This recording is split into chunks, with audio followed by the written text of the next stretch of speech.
Chapter 58:01. The Grand Auction begins. The upper hall descended into darkness as the fluorescent plants and fish slowly retreated from sight. That was until a pair of bright blue eels entered from above. The beautiful eels swam with perfect coordination as they formed a double helix. The genetically engineered creatures soon reached the bottom, where they subsequently exposed the presence of a handsome man. Nobody noticed how the fellow managed to sneak up on the center of the main stage, but now that he became visible, the entire audience took note of his exceptional allure. The man was handsome. His face and body proportions sculptured to perfection. He wore a fashion-forward outfit that tastefully exposed his physique. There was an invisible glow to him that enhanced his attractiveness and made it difficult to ignore his presence in a crowd.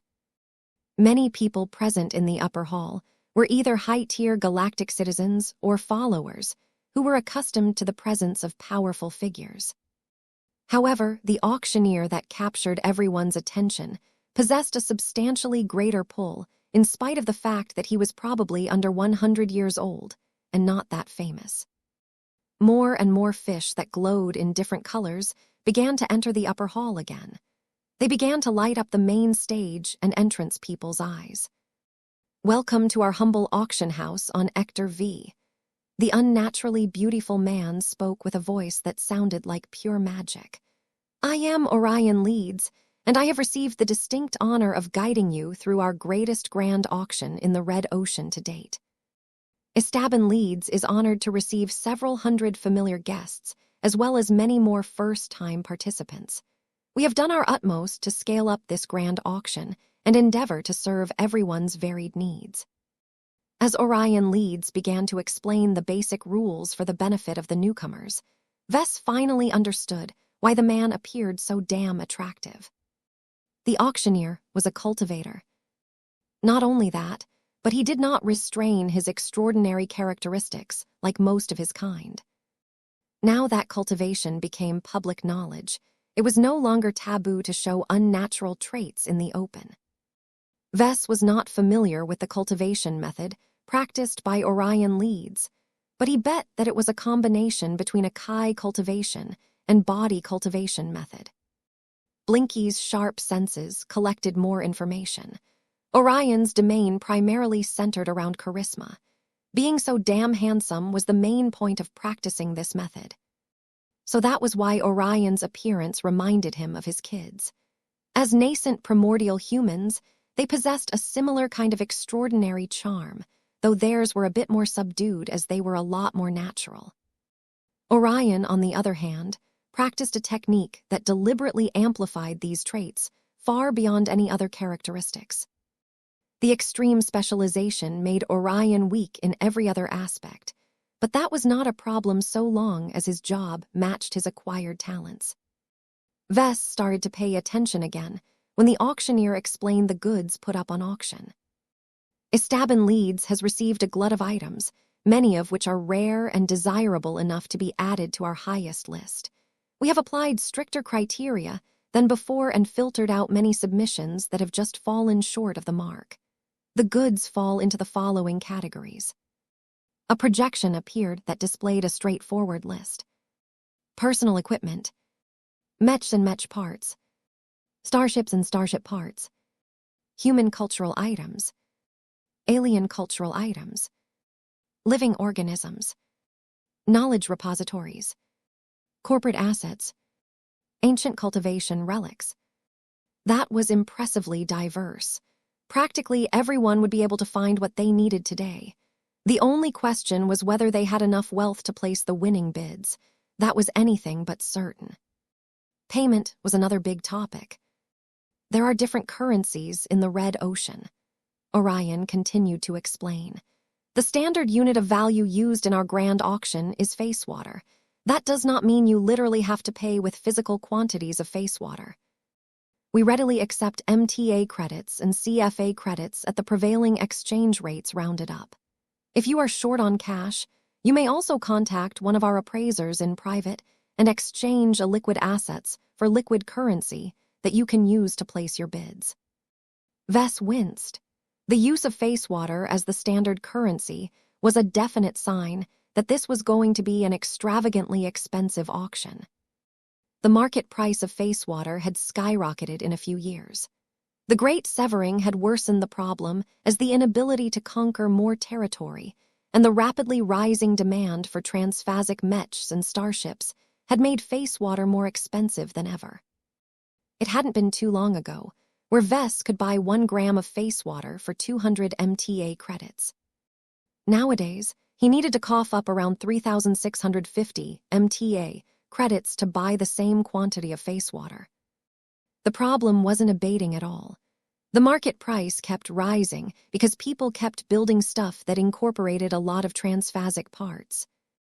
If not for the fact that the Larkinson clan was able to fulfill its own internal demand by plundering face water from the aliens, the Larkinson army wouldn't have been able to field as many transphasic mechs.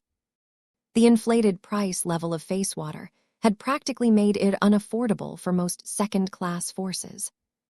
Only state-backed militaries could afford to employ it in their high-ranking mechs and most important starships. The remaining face water available for sale always got absorbed by one of many first-class powers. Their continued willingness to pay large sums of money for literal drops of face water had enriched a lot of alien hunters, but also turned face water into the near-exclusive resource of first. Raiders. It was a sad state of affairs. Many analysts regarded the market price of face water as an indicator of how well-read humanity was doing. The fact that the price continued to go up with no signs of flattening out was a powerful clue that people desired greater strength. They were so insecure about their positions that they were willing to abandon many luxuries in order to strengthen their security. Vess personally thought that 3,650 MTA credits for a single gram of face water was still a steal. The budget for a typical first-class multipurpose mech was around 50 million MTA credits. That meant that a basic application of face water hardly took up a significant chunk of the total cost. Yet it was that kind of thinking that kept driving up the price of face water. Every major power wanted to field transphasic mechs, and there was a lot of other tech that could make use of this exotic substance as well. Vess shook his head. He didn't have to worry about this problem for the time being. His finances had become a lot more flexible, and he still had a bit of face water in reserve. Once Orion Leeds got all of the basic rules out of the way, the grand auction finally kicked off when a pair of fish dragged in a transparent cage that held a chunk of ore. For the first item put on auction, I am happy to present 25.7 kilograms of a newly discovered exotic material called noriodellarite.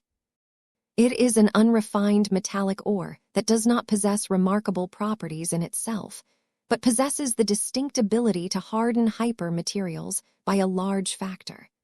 This makes noriodellarite ideal for fortifying the most delicate hyper-tech components of a high-quality mech. A projection came to life that displayed a lot of technical data. Vess quickly skimmed through the numbers and graphs and soon lost interest. Noriodellarite was definitely useful for ace mechs and such. It could increase their fault tolerance and allow them to retain their functionality even after they had suffered several serious blows. However, the quantity available for auction was rather meager to a mech designer like Vess. An even greater problem was that no further samples of noriodellarite had been discovered as far as he was aware of, so it was nearly impossible to produce replacement parts if a mech that incorporated the material ever suffered heavy damage. 700 grams of face water.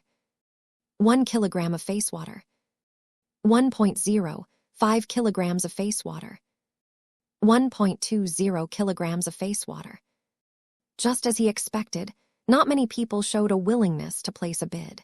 The initial round of bidding was fairly tepid, as only a modest group of mech designers and researchers desired the exotic ore. Mech designers probably wanted to incorporate noriodellarite into their mechs right away. Material scientists wanted to study it in order to figure out whether they could imitate it or use it as the basis for a more powerful exotic alloy. Going once, going twice, sold to Professor Iriwa Crenshaw for 2.25 kilograms of face water. That was effectively over 8 million MTA credits for a chunk of ore that a random outfit likely picked up in an asteroid belt one day. Was it worth the price? That was difficult to determine, as there was no objective way to determine the value of the piece of exotic ore. The pair of fish soon towed the Norio-Delarite away before another pair of fish brought in a different consignment. The item clearly belonged to a different category, as it looked like an advanced technological product. Assassinations are on the rise. Tensions are growing, and enemies are lurking in the shadows. It has become more important than ever to protect yourself against attacks near or far. You can never expect your hidden enemies to play fair.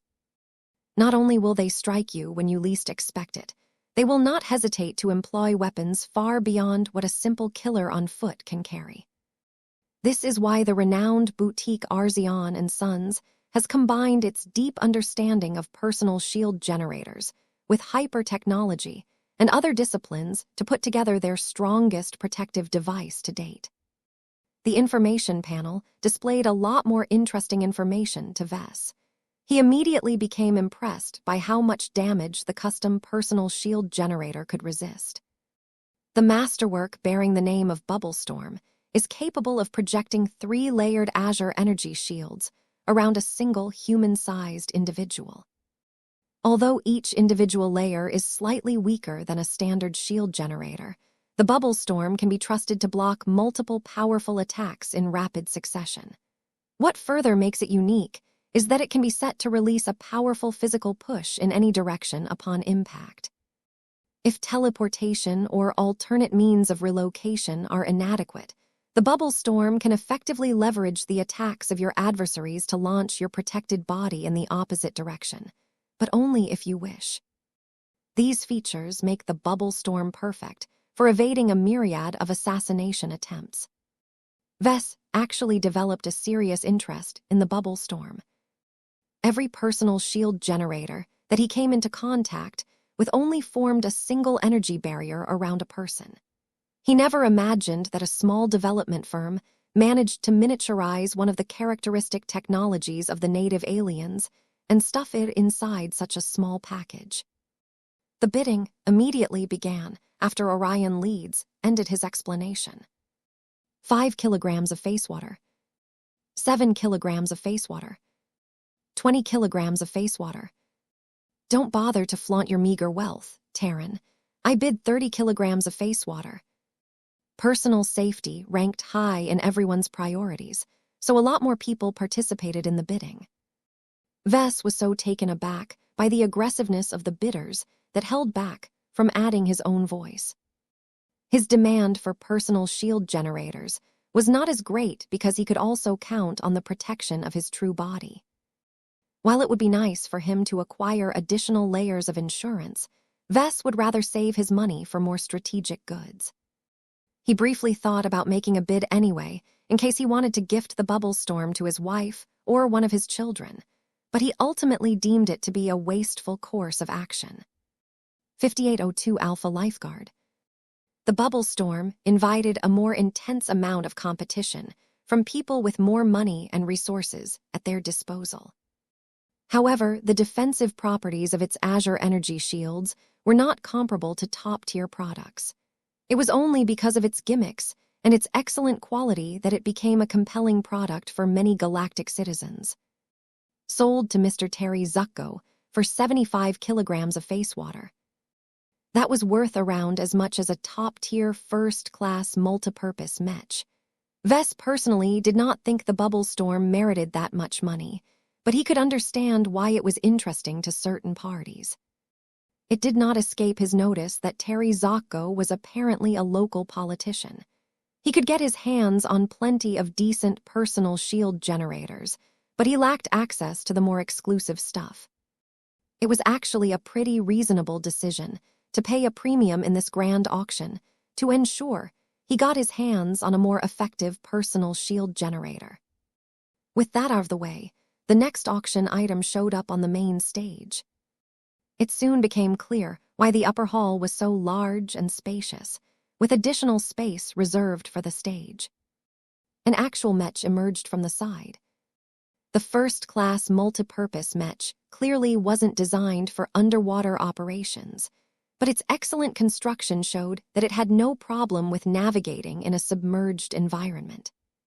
Vess stood up straighter as he quickly realized that this was anything but an average first-class multi-purpose Mech. The machine was clearly a masterwork Mech. This was expected, as Esteban Leeds only added the very best products to its grand auction. What caused him to take note was that he recognized the Mech type, as well as its Mech designer. Vess had spoken to the man fairly recently. The master Mech designer showed off one of his designs and shared various tips about the Mech archetype. "You knew about this, didn't you, Jovi?" The reality trickster smirked. "Surprise! I hope you like it. Master Vero Goldstein normally never bothers to place any of his works in a third-party auction, but he has made an exception this time. You will still have to pay if you want to obtain this work of his." Be warned that masterwork Mechs tend to be valued much higher than usual. Though Orion Leeds was not a Mech designer, he was sufficiently versed in every product category to be able to give his own impressions of the first-class multipurpose Mech. The Alpha Lifeguard is a unique and notable masterwork Mech developed by Master Vero Goldstein of the Red Association, Orion explained as he looked remarkably small in front of the tall machine. It is a first-class multipurpose Mech that is an adaptation of the Master's earlier works.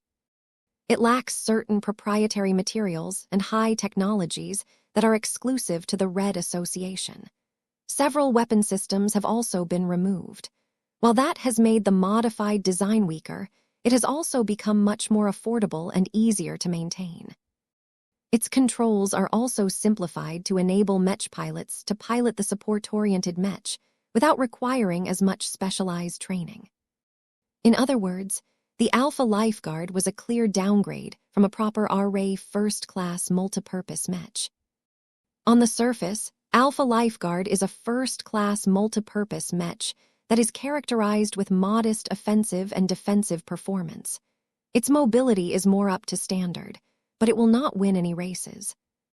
Master Goldstein has purposefully stripped its less important functions, as it normally shouldn't be necessary to use it as an assault Mech.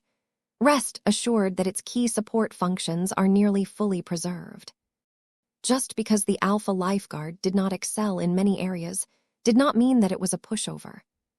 The plasma sword, plasma rifle, micro-missile launcher, and radial EMP pulse generator allowed it to fight like a well-equipped hero Mech. The machine was also able to withstand a respectable amount of damage with its serviceable transphasic armor system and decent Azure shield generator. While a typical RA first-class multipurpose Mech could still beat the Alpha Lifeguard in a straightforward duel, that was never the point. The name already said it all. The Alpha Lifeguard was solely designed to protect others. Orion Leeds grinned when he finally addressed the signature features of Master Goldstein's work.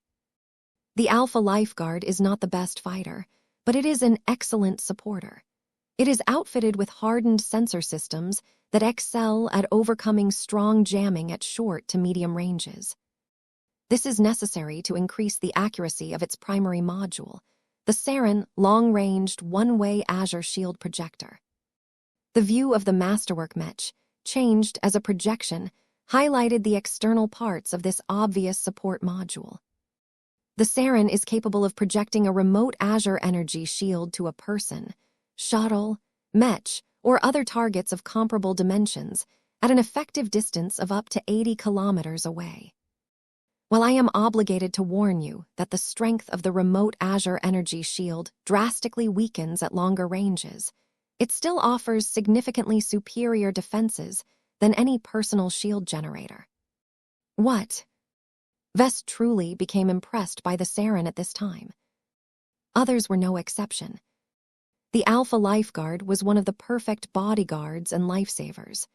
Vess might have been able to defend himself a lot better during the Fey Shaper contest if he had this impressive first-class support mech by his side. He understood a bit better why Master Goldstein submitted this masterwork mech to this grand auction today. The Saren can be employed on targets that are in motion relative to the Alpha Lifeguard. The auctioneer continued to explain to an intrigued audience. The main requirements are that the Saren has a clear sensor lock on the target and is able to follow its trajectory. Extreme speeds and unpredictable evasive maneuvers significantly increase the difficulty of maintaining an accurate lock. The effectiveness of maintaining a remote shield on an erratically moving target is ultimately determined by the skill of the mech pilot. That made it really important that the mech pilot assigned to the Alpha Lifeguard knew his business. Orion leads continued to highlight other features of the masterwork mech, but Vess quickly studied the projected spec sheet in order to form a price estimate. Given its technical performance, the approximate market price for a standard copy of this design should be around 60 million MTA credits, he analyzed. That is actually not a strong first-class multipurpose mech. However, the fact that it has become a masterwork should easily make it 10 times more expensive, if not more depending on the scarcity of its functions. Jovi smirked. There are many participants in this grand auction that can already obtain comparable first-class support mechs, but there are also those who have never come as close to this kind of machine in their lives. You will have to dig deep into your pockets if you want to win this machine. Think carefully whether you or your clan needs this masterwork. While Vess always insisted on relying on his own works whenever possible, he recognized that this was not always the correct approach. He was still a newcomer when it came to working with First. Ranged one-way Azure Shield projector. There were so many ways he could make use of it. He could assign it to his escort mech force so that it could protect himself and his immediate family. The fact that the Alpha Lifeguard was able to shield mech sized objects meant that it could also offer effective protection to his true body up to a certain scale. If Vess no longer needed the Alpha Lifeguard's protection, then he could always transfer it to a military unit, where it could save the lives of mech pilots whose machines were on the verge of breaking. With an effective range of up to 80 kilometers, the Alpha Lifeguard could cover a significant chunk of a typical space battlefield. Vess snapped his attention back to the auctioneer and finally ended his fairly extensive introduction. Now that we have granted you enough time to evaluate the Alpha Lifeguard, you may begin to place your bids. The floor price is set at 50 kilograms of face water. That was over 180 million MTA credits, which was grossly overpriced if the Alpha Lifeguard was a normal machine. No one was stupid enough to treat it like an ordinary mech. Masterworks were worth a lot more due to the much higher propensity for its mech pilots to break through. The Red Association normally showed little restraint in snatching up the masterwork mechs produced by third parties. The only masterwork mechs the association did not take by force were expert mechs and so on, but that was little consolation to most parties. There were plenty of rich and powerful people who wanted their potentate offspring to have a good career. Letting them pilot a masterwork mech when they were still weak was a good way to transform them into individual powerhouses.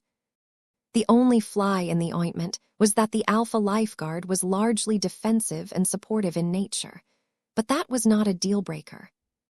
The bids immediately began to fly from almost every part of the upper hall. 60 kilograms of face water. 100 kilograms. 150 kilograms. My son has always dreamt of piloting a masterwork mech. Give this mech to me. 200 kilograms. 300 kilograms of face water. A prominent shipwright from a Terran ancient clan bid. That was already over 1 billion MTA credits. 320 kilograms. 375 kilograms. 400 kilograms. 410 kilograms. 415 kilograms. The bidding had only started to slow down when the price surpassed 400 kilograms. This indicated to Vess that the current bids had exceeded the estimated fair price of a masterwork support Mech, with excellent bodyguard functions. Vess actually agreed with this valuation. Despite the obvious gaps and shortcomings of the Alpha Lifeguard, the benefits were extremely attractive. Its masterwork properties and its primary function were so desirable that they massively inflated the price of this castrated first-class Mech. "Are you going to place a bid anytime soon, Vess?" Jovi inquired. Vess still felt a little conflicted about paying an astronomical sum to purchase a Mech from another professional. There was still a part of him that insisted that he should lift up his sleeves and design his own version of a remote shield Mech. However, he was more than aware that his own attempt would turn into a poor imitation of Master Goldstein's earnest effort. It was not a shame for Vess to admit that other Mech designers could do better in other areas. Once he made this realization, he no longer held himself back anymore. He pressed a button and publicly announced his bid. 430 kilograms of face water. The entire auction venue suddenly fell silent. It couldn't be helped. There was no one in the upper hall who forgot the voice of the infamous devil tongue. Many bidders immediately gave up their attempt to compete over the Alpha Lifeguard. Others seemed to struggle with their decisions.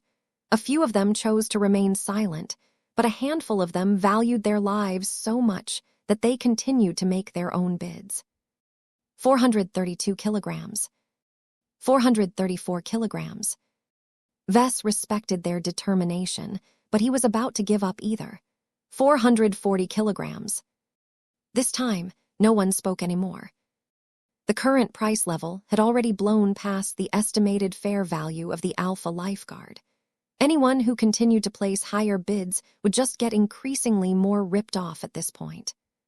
Combined with the fact that no one wanted to get on the bad side of the man who tore apart Fleet Admiral Amelie Jameson's scheme, no more voices sounded out anymore. Going once, going twice, sold to Professor Vess Larkinson 440 kilograms of face water. Vess let out a deep breath. He didn't exactly know how he was going to pay for it, but he still felt it was worth it to exchange so much value to acquire a Mech that increased his personal security by an enormous degree. Of course, Vess did not just pay so much just to make use of the Alpha Lifeguard in its base configuration. The real reason why he wanted to take ownership over it was because he wanted to tinker with it until it became alive. 5803, Vess the Desecrator. The Alpha Lifeguard officially became his possession. It was by far the most powerful Mech that had fallen under his command. It may have been one of his stupidest decisions in the grand auction. There were plenty of reasons to malign his choice. He did not design the Alpha Lifeguard from beginning to end. He possessed little familiarity with Master Vero Goldstein's design principles. He did not possess sufficient knowledge and depth to manipulate the advanced high technologies that made up the first-class Mech. The style of masterwork that made the machine so extraordinary diverged from his own approach. The Larkinson clan had no Mech pilot on hand that could pilot this complicated machine. At most, he could hire a skilled first-class Mech pilot with the right qualifications and assign it to the Alpha Lifeguard right away. That was certainly a viable and sensible option. Vess believed that this may have been Master Goldstein's original intent when he consigned the Alpha Lifeguard to the grand auction. He did not like it. There was an obvious air of manipulation surrounding this sequence of events. Tech like the Sarin remote shield projector was extremely 1204. Tech like the Sarin remote shield projector was extremely rare and difficult to procure. Yet it was exactly what he needed to protect himself and his immediate family. Not much time had passed since Master Quan brilliantly exploited several small security vulnerabilities to make a credible attempt at his life. His recent performance during the public inquiry had painted such a big target on his back that he even needed to be vigilant towards the Red Fleet. In short, it was truly not a bad idea to acquire another type of insurance. While the Red Association was due to reinforce the Blue Jay fleet, Vess still found it frustrating that he did not gain full ownership or operational control over this Mecher force. So long as the warships and Mechs fell under Rear Admiral Gory Tenson's command, they could always be commanded to stop protecting Vess whenever they received instructions from above. In the worst-case scenario, his former guards and protectors could even turn against him. No amount of camaraderie and relationship building would stop them from doing their oath-bound duties. This was why the early acquisition of the Alpha Lifeguard mattered so much to Vess. Its absurd protection range and its first-class combat power filled up an essential gap in the combat power that he could claim full control over. The grin on his face did not go unnoticed. His friends and advisors sensed an unusual vibe from Vess. It was the kind of vibe that usually preceded a crazy outburst. "Sir." "Yes, Kelsey." "May I ask a question?" "Go ahead, Kelsey. I hired you because you have a head on your shoulders. Is it worth it for you to purchase the Alpha Lifeguard for 440 kilograms of face water? You have spent an astronomical sum of wealth on a single machine. Its features are rare, but I can easily design a mid-range, first-class multipurpose Mech that can match its fundamental combat performance myself with a budget that is equivalent to just 15 kilograms of face water. You don't even need to buy a masterwork Mech that badly, because you are already famed for producing multiple of them with your own hands."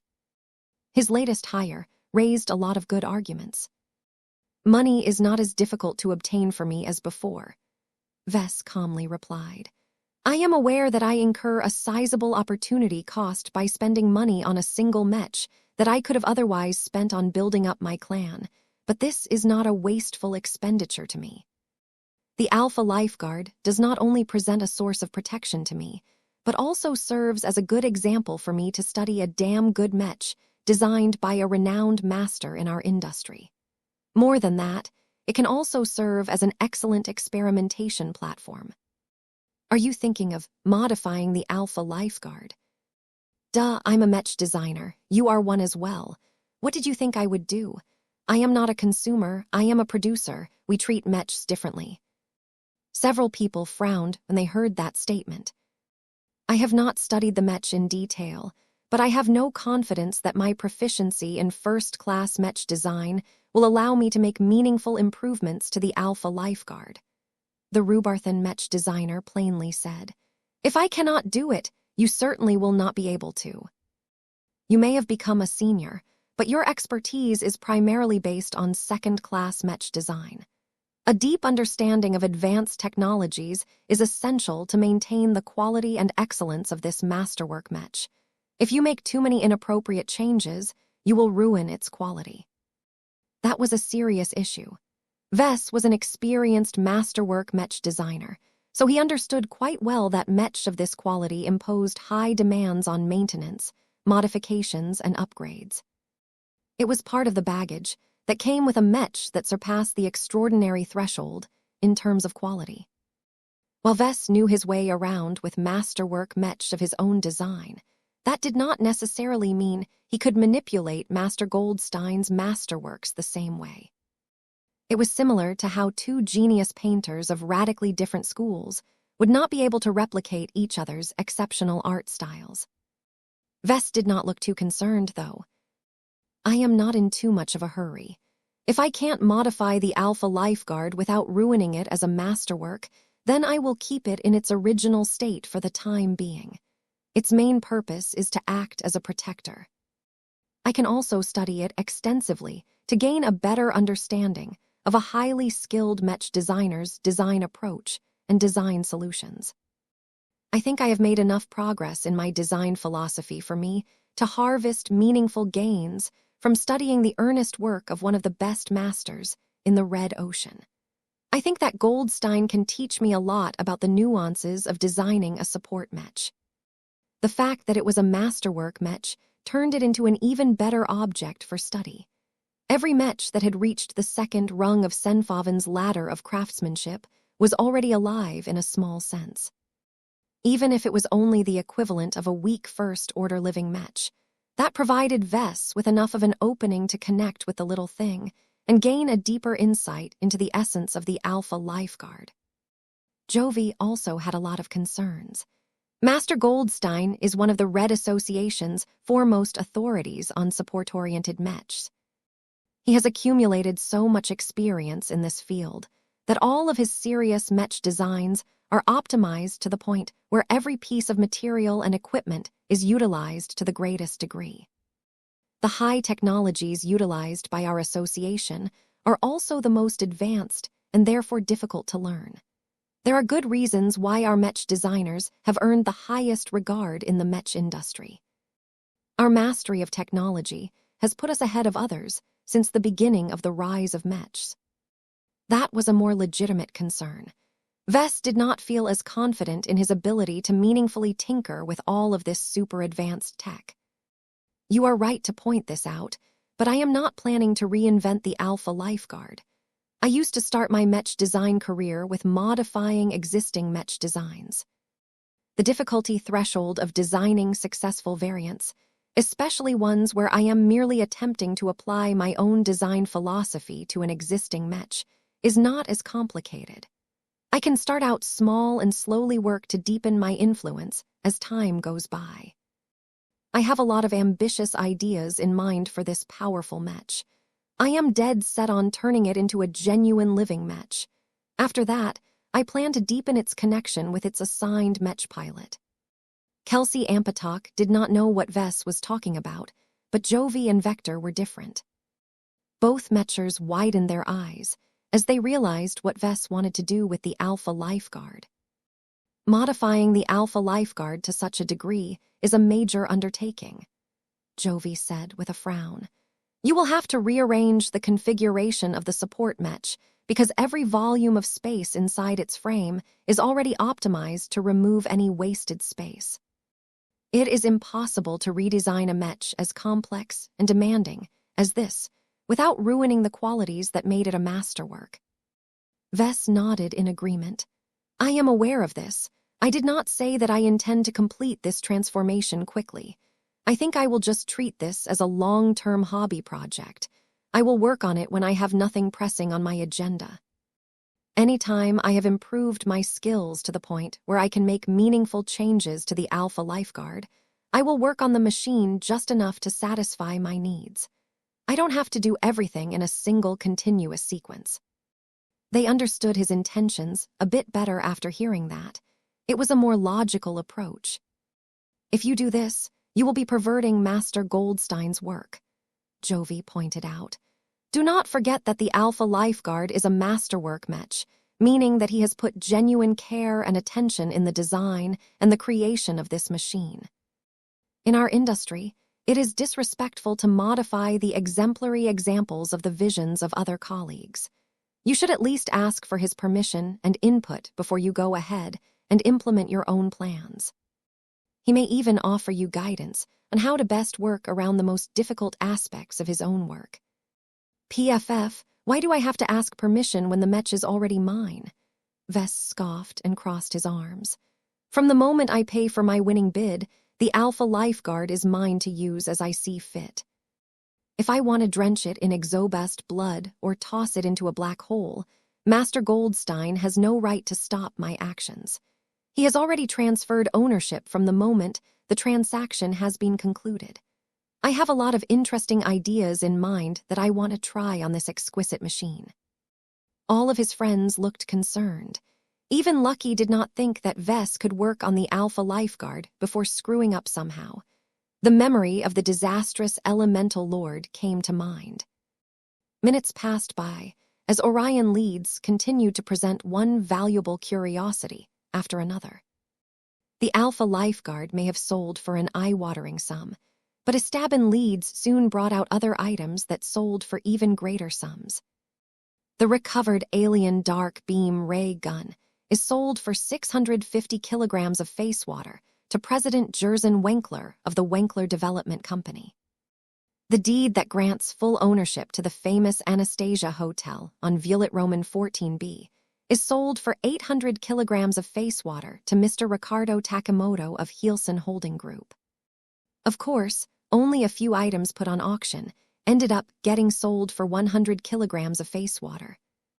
Many of the powerful galactic citizens who attended this grand auction had a lot of assets on hand, but not as much liquid assets at their disposal.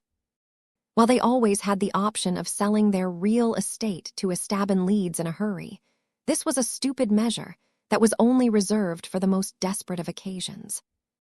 This meant that a lot of participants were mostly willing to bid a few dozen kilograms of face water at most. As Vess continued to devise a plan to shape the Alpha Lifeguard into a more extraordinary machine, Lucky suddenly jerked as he rested on his shoulder. Meow. What is it, Lucky? Meow, meow, meow. It appeared that a particularly interesting material had appeared on stage. Any material that elicited such a strong response from a gem cat had to be special. 5804, ATC series alloys. Orion Leeds assumed a much more respectful demeanor as he presented the latest consignment to the auction participants. The charismatic man's shift in attitude was so abrupt that many of the distinguished guests stopped their low conversations to pay more attention to what appeared on stage.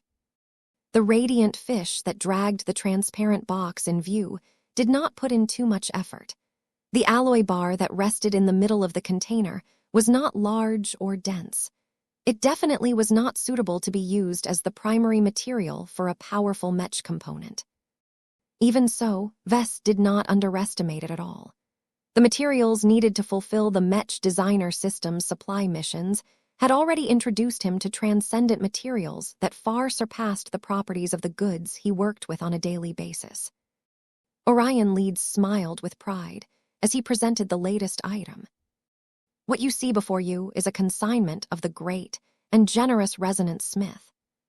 That simple sentence immediately raised people's interest in the alloy bar by an order of magnitude. An alloy developed by the foremost material scientist in the Red Ocean definitely merited their full attention. It was no surprise that Lucky developed such a keen interest in this new artificial material. The fact that the Resonance Smith led the unruly, unbound humanity faction did not even disturb anyone. His political views were definitely controversial, but that had nothing to do with his works. Even the Fleeters were willing to set aside their objections to the Resonance Smith in order to make good use of his inventions. The star designer's work was just that good. Pleased that he managed to attract the full attention of everyone seated in the upper hall, the unnaturally handsome auctioneer did not keep everyone waiting. The alloy bar contained within this container is a prototype exotic alloy named ATCA. It is a product of a research project that is meant to bestow humanity with an effective material that can be used to bypass transphasic energy shields. The Resonance Smith is not the only scientist to work on this problem, but the ATC series alloys that he is trying to develop possess numerous advantages that promise to turn them into the most preferred shield bypassing materials. The mention of shield bypassing properties caused Kelsey Ampatok to jerk. He had recently won the Faye Shaper contest by developing the incredibly promising shield infiltrator Faye. The ATC series alloys could either make his proud product redundant or amplify their effectiveness. They needed more information in order to determine how this ATC series alloys fit in their respective works. All ATC series alloys share a number of common traits. The most important one is that they can all be produced by combining raw materials that are prevalent in human-occupied space. Resource shortages should not be an overwhelming concern as long as Red humanity does not lose too many territories. They are all relatively costly, but not to the point of being prohibitive regardless of class. Finally, their properties can also be modified in many different ways by pairing them up with different hyper-materials. These were all highly desirable properties. Vess immediately understood that the Resonance Smith sought to increase Red humanity's performance against the native aliens by developing a cost-effective means of bypassing energy shields. Unlike the shield infiltrator Faye developed by Kelsey Ampatok, the use of ATC series alloys allowed for attacks and maybe Mechs to directly pass through transphasic energy shields as if they did not exist. However, Vess did not dare to get too excited. There had to be limitations to this material. Nothing was perfect. Not even a star designer could defy reality to this extent. Do note that the ATC series alloys, including the best ATC version that we have presented before you, is only effective up to a certain degree. The materials alone have a high chance of failing to breach absurdly strong transphasic energy shields that are typically produced by alien capital ships or formidable phase whales. The stronger the individual shield, the lower the ability for an ATC weapon to slide through them. ATC is generally effective against moderate first-class transphasic energy shields. ATCB is designed to penetrate the equivalent of typical second-class transphasic energy shields. The much more economical ATCC can only penetrate the weakest transphasic energy shields. 3 versions, each designed to cater to a different class of customers. Vess and many other people actually felt a little disappointed at the effectiveness of these 3 alloys. Orion Leeds chose his words carefully. He made it clear that even the most effective ATC alloy was unable to punch through transphasic energy shields of higher strength levels. Orion smirked. Do not dismiss the usefulness of ATC series alloys in their ability to pose a threat against powerful alien hulls. Many advanced alien warships are protected by segmented multi-layered transphasic energy shields. The total protection offered by splitting and stacking all of these energy barriers are formidable when taken in their totality. But their common weakness is that every discrete transphasic energy shield is individually weak.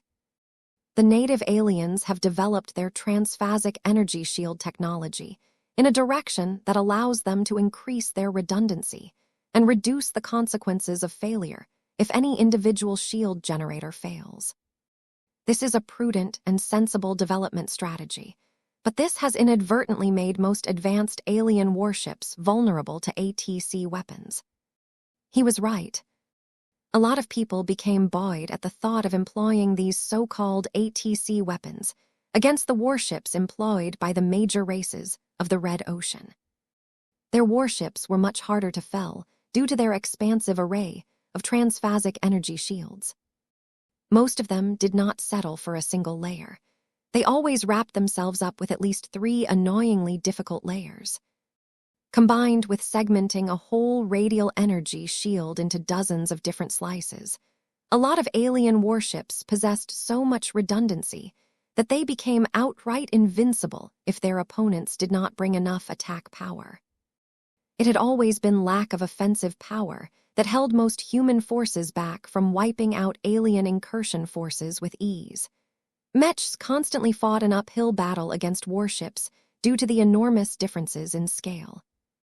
Before the bidding can commence, the Resonance Smith has attached a notice that it may take several more years before he is ready to present his ATC series alloys to the public. There are many areas that he needs to improve upon. Reducing the production cost and rare resource requirements, while retaining the effectiveness of the alloys, are his main concerns. The current ATC alloy bar on auction is a relatively early prototype that is notably effective at bypassing transphasic energy shields, but is comprised out of much more expensive composition of high-grade exotics. It is difficult to reproduce, so do not bid on it with the expectation of mass producing this alloy formula in your own production facilities. The disclosures serve to temper the crowd's enthusiasm for the Resonance Smith's work. The fact that the Resonance Smith would probably publish his vital work and make it possible for many companies to produce ATC alloys by themselves meant that the alloy bar put on auction would not remain unique for long. The fact that its current formula was not even the final version meant that there was a possibility that it could be outshined by a superior variant despite being cheaper. In other words, the current item was just one of the Resonance Smith's disposable experimental samples. There were still benefits to obtaining it early, but many people had tempered their expectations. Meow, meow, meow. Lucky didn't care about that, though. The gem cat couldn't wait 3 years, let alone 3 days. He had to obtain this delectable prototype ATCA and stuff it inside his bottomless stomach as soon as possible. Okay. Quiet down. I'll fight for it. You can devour all of it, I promise. Meow. Lucky cutely nuzzled his head against Vest's cheek. The bids already started to fly, though they were relatively low at this time. 5 kilograms of face water. 5.2 kilograms. 5.5 kilograms of face water. 6.7 kilograms of face water. 7.5 kilograms. 10 kilograms of face water. Vest's voice suddenly cut through the noise. Again, the devil tongue managed to sap the energy from the upper hall. It couldn't be helped, as the memories of his latest feats were still fresh on everyone's minds. Though Vest did not set out to intimidate everyone else into silence, he did utilize a more domineering cadence to express his determination to win this bidding process. It looked like it succeeded. Vest had made sure to jump to 10 kilograms of face water right away in order to surpass the estimated fair cost of this prototype material. While ATCA promised to bypass the transphasic energy shields of formidable alien warships, the quantity put on auction was simply not enough. There was only enough ATCA to construct a human-sized sword at best. There was not enough alloy to produce a complete Mech, let alone a Fey. All of these factors combined made it so that no one bothered to fight for the ATCA alloy anymore. Letter 1A Tatomicron Vest did not relax, though. He briefly swept his gaze towards Lieutenant Commander Astrid Jameson and a few other identifiable opponents. They could try to mess with him by attempting to drive up the cost.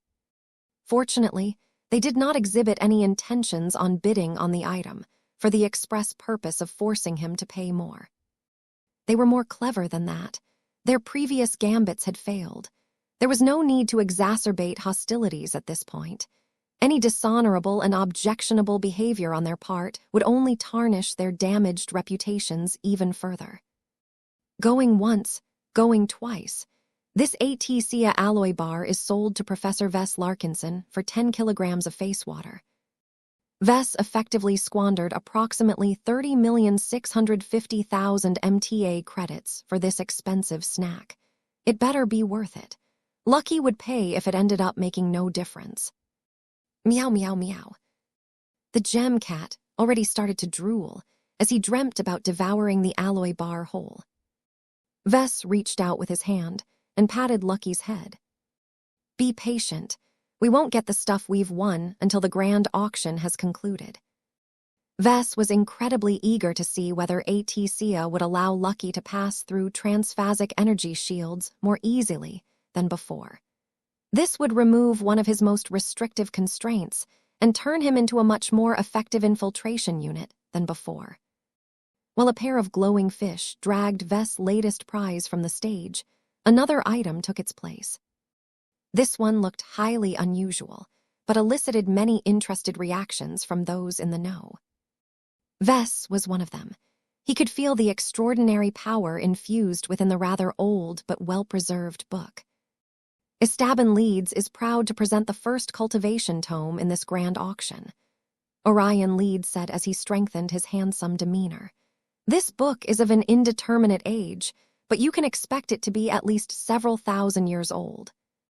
Its contents are remarkable, but it is penned in an extinct language that you will need to translate yourselves.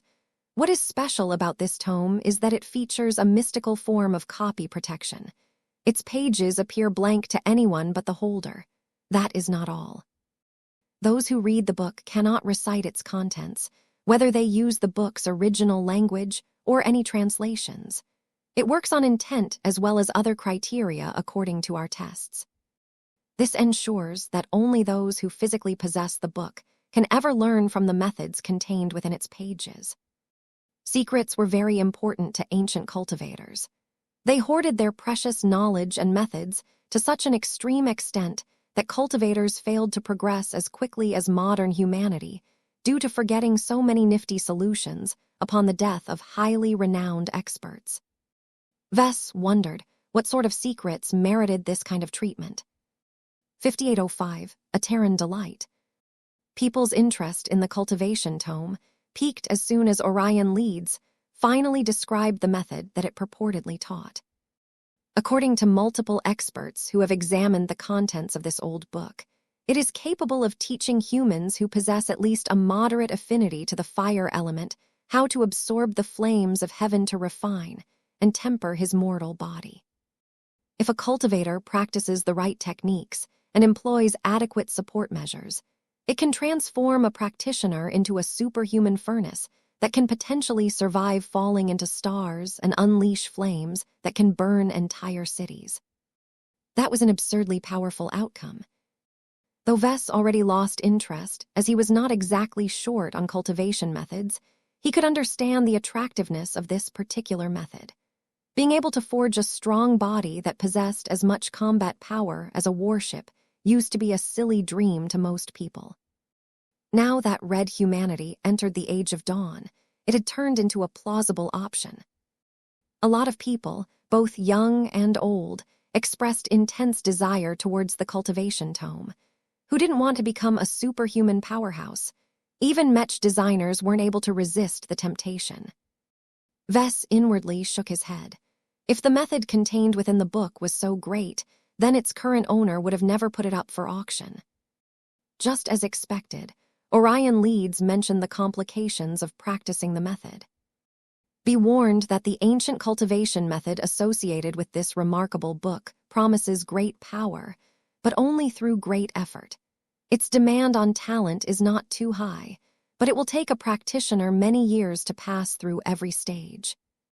It may take centuries, if not far more time than anyone's lifetime, to reach the highest stage as described in the book. Superior talent, helpful resources, and good comprehension can accelerate your progress, but it will take multiple generations to make drastic progress. Any errors made during your practice can exacerbate your personality flaws and make you more vulnerable to self-immolation. The people who were familiar with cultivation, such as Vess, already expected as much. The most promising and powerful cultivation methods always came with greater risks due to their propensity to resort to extremes. Nothing came without a price. Those who were not familiar with cultivation or the 5 Scrolls Compact became a lot more discouraged, though. Just the possibility that their bodies could spontaneously combust if they made a mistake was far too risky for them to engage in this cultivation stuff. The auctioneer mentioned one more variable that might sway their opinions. We have also verified that the method taught by this ancient book can gradually extend a human's lifespan by progressively greater years. It does not excel in this aspect, but as long as you are able to reach the middle stages, you can expect to gain at least 2 to 3 centuries of additional life. You will be able to spend much of that time in peak physical and mental condition, so long as you have not made any errors. Do you have any questions? A master Mech designer sitting in the common seating space raised a hand. Yes, Master Ditwall. Can Mech pilots and Mech designers practice this cultivation method without any adverse consequences? We have investigated this as well. We have found that there is definitely conflict with both professions. We do not recommend for any Mech pilot or Mech designer to practice the method taught by this ancient book. This applies to most other cultivation methods as well. There may be ways for experts to modify the method to remove this shortcoming, but success is anything but guaranteed. After that, the bidding commenced. Vess got an immediate sense on how much people prized this ancient tome by the numbers shouted in the submerged hall. 10 kilograms of face water. 50 kilograms of face water. 75 kilograms. 125 kilograms. 200 kilograms of face water. 300 kilograms of face water. 320 kilograms of face water. You do not understand the forces you are toying with, Director Yirl. Leave this book to the Church of the Rising Sun. 350 kilograms of face water. 370 kilograms of face water. I know more than what is kept in your dusty library. My assistants and I shall modernize the secret method contained within this book.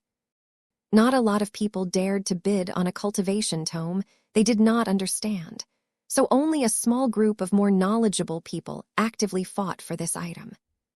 They occasionally bragged about themselves and belittled their rival bidders in an attempt to claim the tome for themselves, but it did not appear to work. 400 kilograms of face water. 410 kilograms of face water. 425 kilograms of face water. Give up before you bankrupt your entire church. 450 kilograms of face water. Thank you for your concern, but I have enough access to credit to keep going. 455 kilograms of face water. 460 kilograms.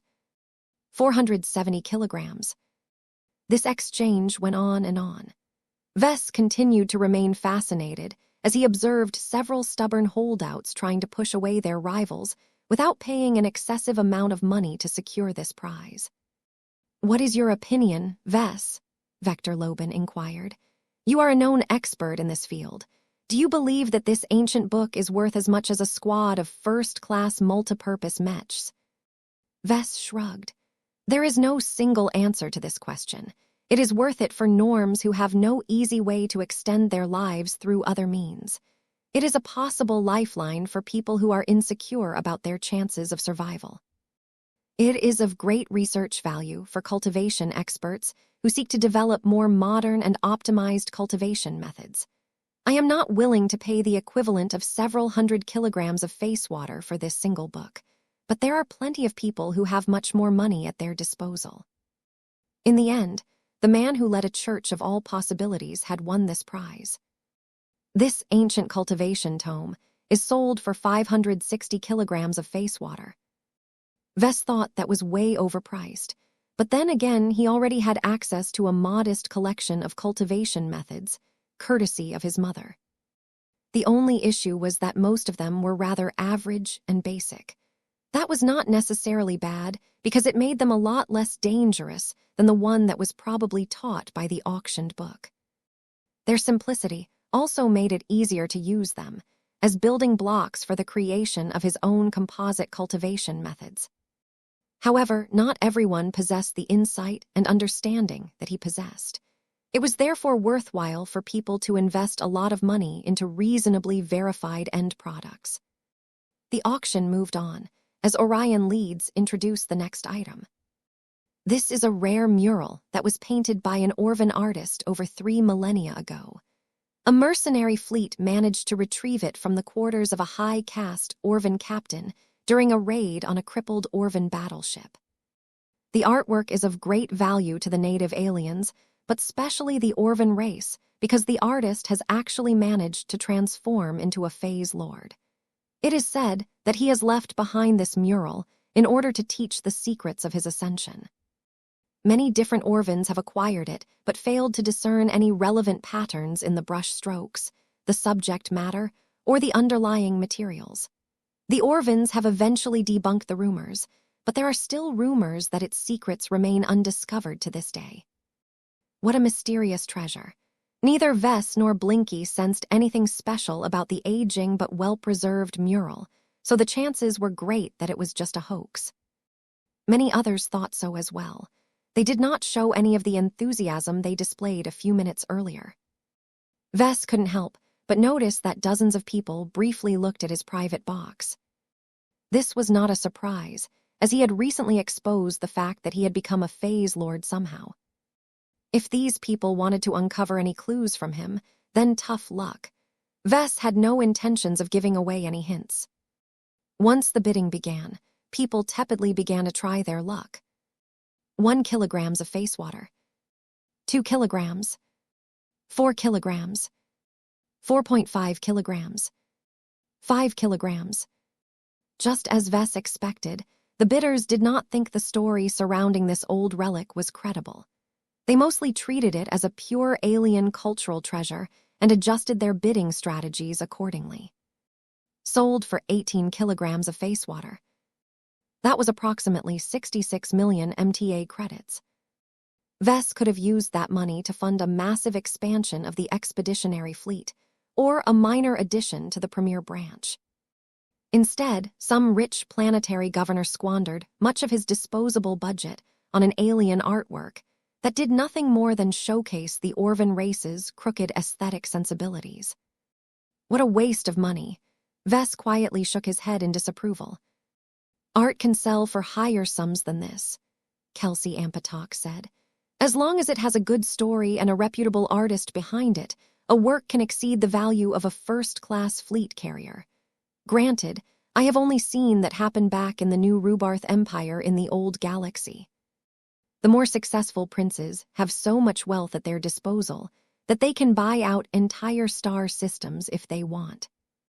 The grand auction continued, as Estaban leads continued to bring out a succession of goods with cheaper or more expensive valuations. This kept the place rather lively. Vess did not feel the need to add to his art collection or acquire a random exotic material that no one heard about, so he refrained from making any further bids. There were cases where he developed a mild interest towards a product, but held back anyway. He knew that he could sap most people's desire to compete as soon as he spoke up, but that trick would only work a few more times. Sooner or later, people would lose their vigilance towards him and compete like usual.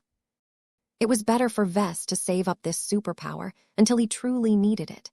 That opportunity came quite soon as Orion Leeds presented a much more special item this time. 3 shark-like fish dragged in a container that held a remarkable-looking Mech module. It did not take long for Vess to recognize the most iconic weapons utilized by Terran Mechs. A destroyer Mech spear.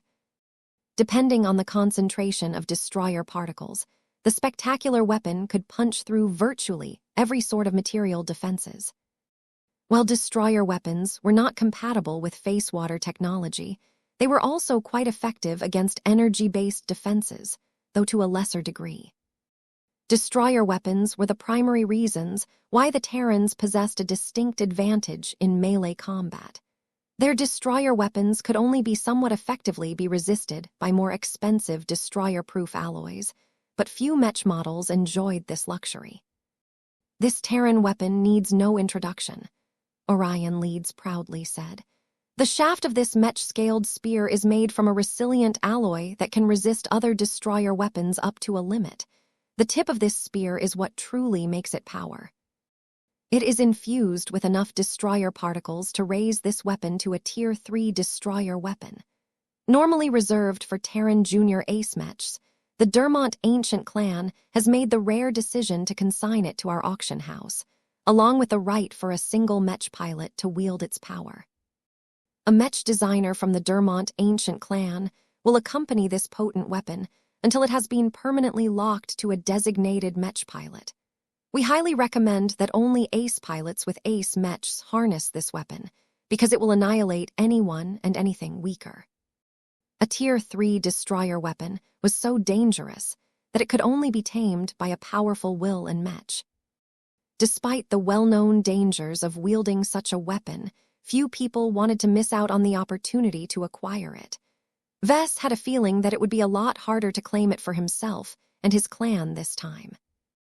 5806, Psychological Bottom Line. The atmosphere, metaphorical of course, in the upper hall of the auction house had become a lot more charged. The presentation of an extremely dangerous Tier 3 destroyer Mech spear excited a lot of people.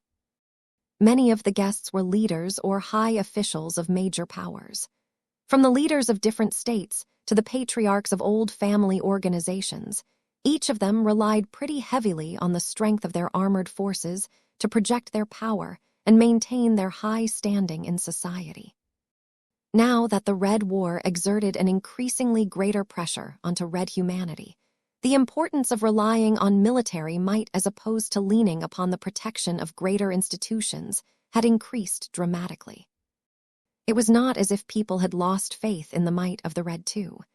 Their last major offensive operation had proved that humanity's best could still deal a painful blow against the greatest of the Red Cabal.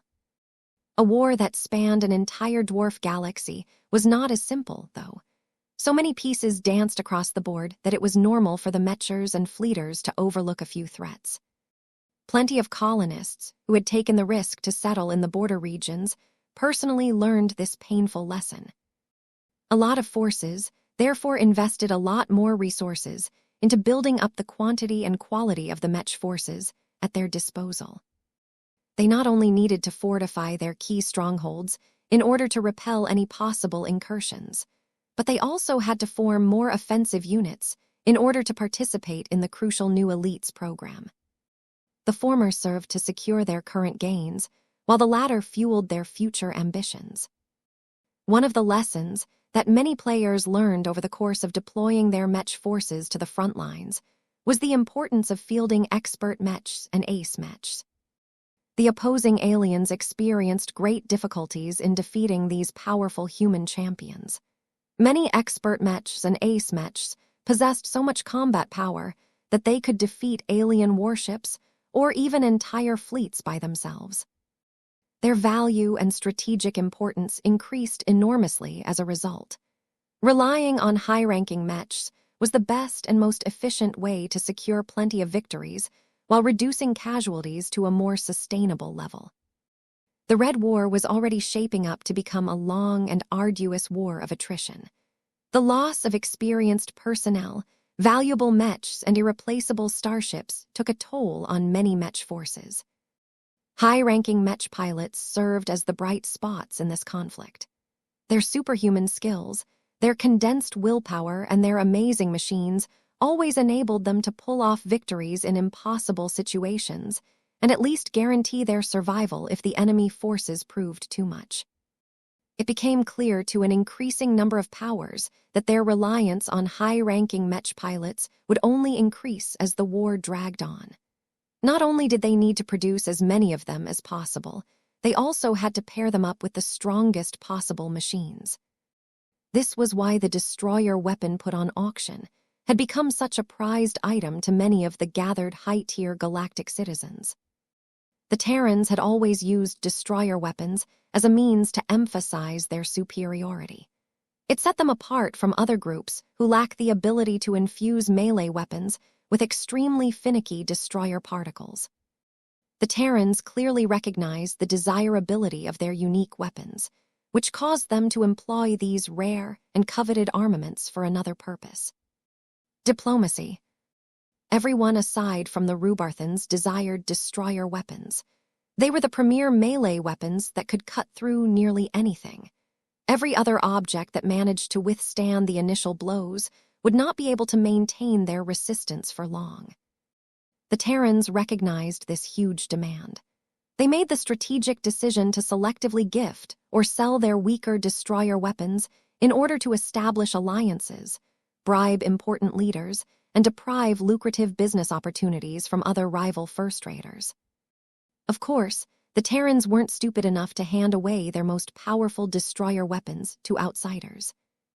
Even though many people suspected that destroyer weapons may magically malfunction once they were used to attack Terran assets, it was still important for the original masters of this offensive technology to maintain their competitive advantage. This was why most of the destroyer weapons that ended up in the hands of other parties amounted to Tier 10 to Tier 6 destroyer weapons. They were only suitable to be wielded by ordinary Mechs.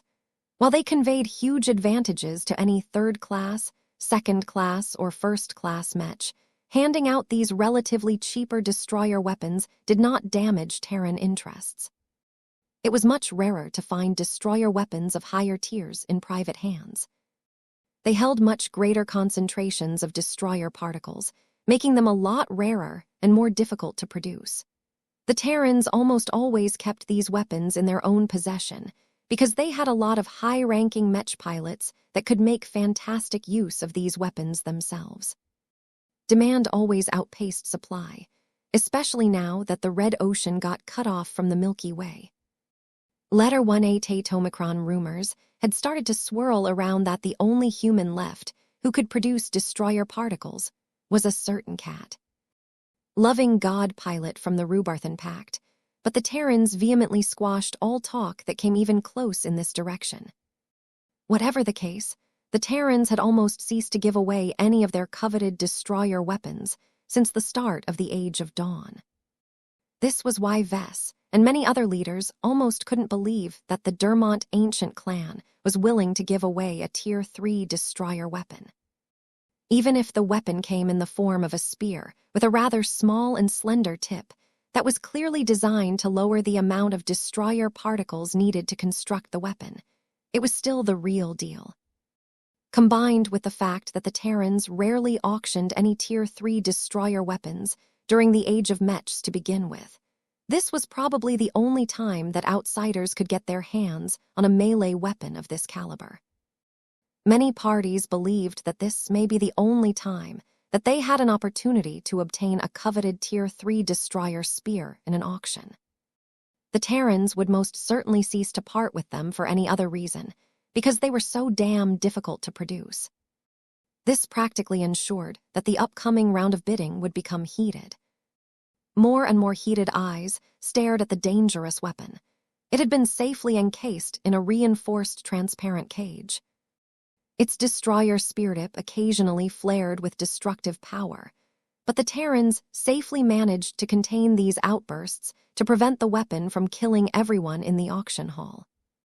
Vess had no doubt that Estaban Leeds prepared a lot of other security measures, such as Azure energy shields and first-class multipurpose mechs, to take action if the destroyer weapon ever went out of control. The fact that the weapon was almost too powerful to contain did not reduce people's enthusiasm for this object. It inflamed their desires, because they often associated dangerous destroyer weapons with invincibility on the battlefield. Orion Leeds smirked as he let the fact sink into everyone's minds. Now that you have been introduced to this unimaginably powerful weapon that can amplify the lethality of any ace mech strong enough to control its unruly might, let the bidding begin. It took less than a second for a wealthy shipbuilding magnate to break the silence. 1,000 kilograms of face water. Several gasps erupted from the submerged room. That was not the highest bid that had been placed during the grand auction. There were many people who had access to more disposable wealth. Yet to start with this enormous sum right away signaled that the destroyer spear would probably get sold for a much higher sum. Vess understood this rationale very well.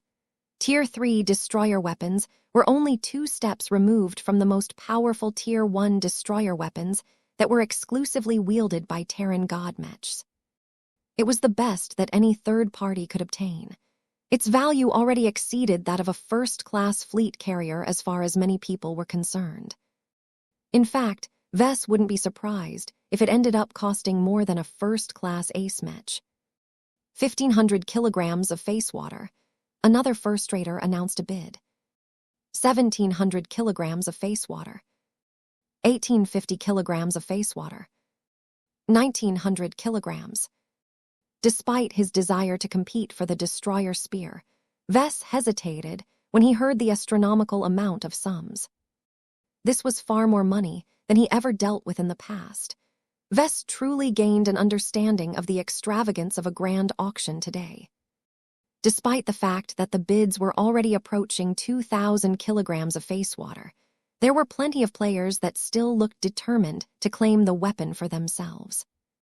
While the pace of the bidding war was remarkably slow, the progressively more ridiculous sums made every new bid more impactful. 2,000 kilograms of face water. 2,100 kilograms of face water. The Knights of Res Perdance shall claim this righteous tool. 2,200 kilograms of face water. I have never heard of your knights. Go away and play with your swords. This spear is a real man's weapon. 2,300 kilograms of face water. Who says this weapon can only be wielded by a woman? Our dynasty has birthed a new female ace pilot. This spear shall propel her to greater heights. The amount of people who actively placed their bids showed that the price still had a lot to go before it reached their psychological bottom lines. The problem was that the current bids already exceeded Vess' own psychological limit. What is wrong, Vess? Jovi asked.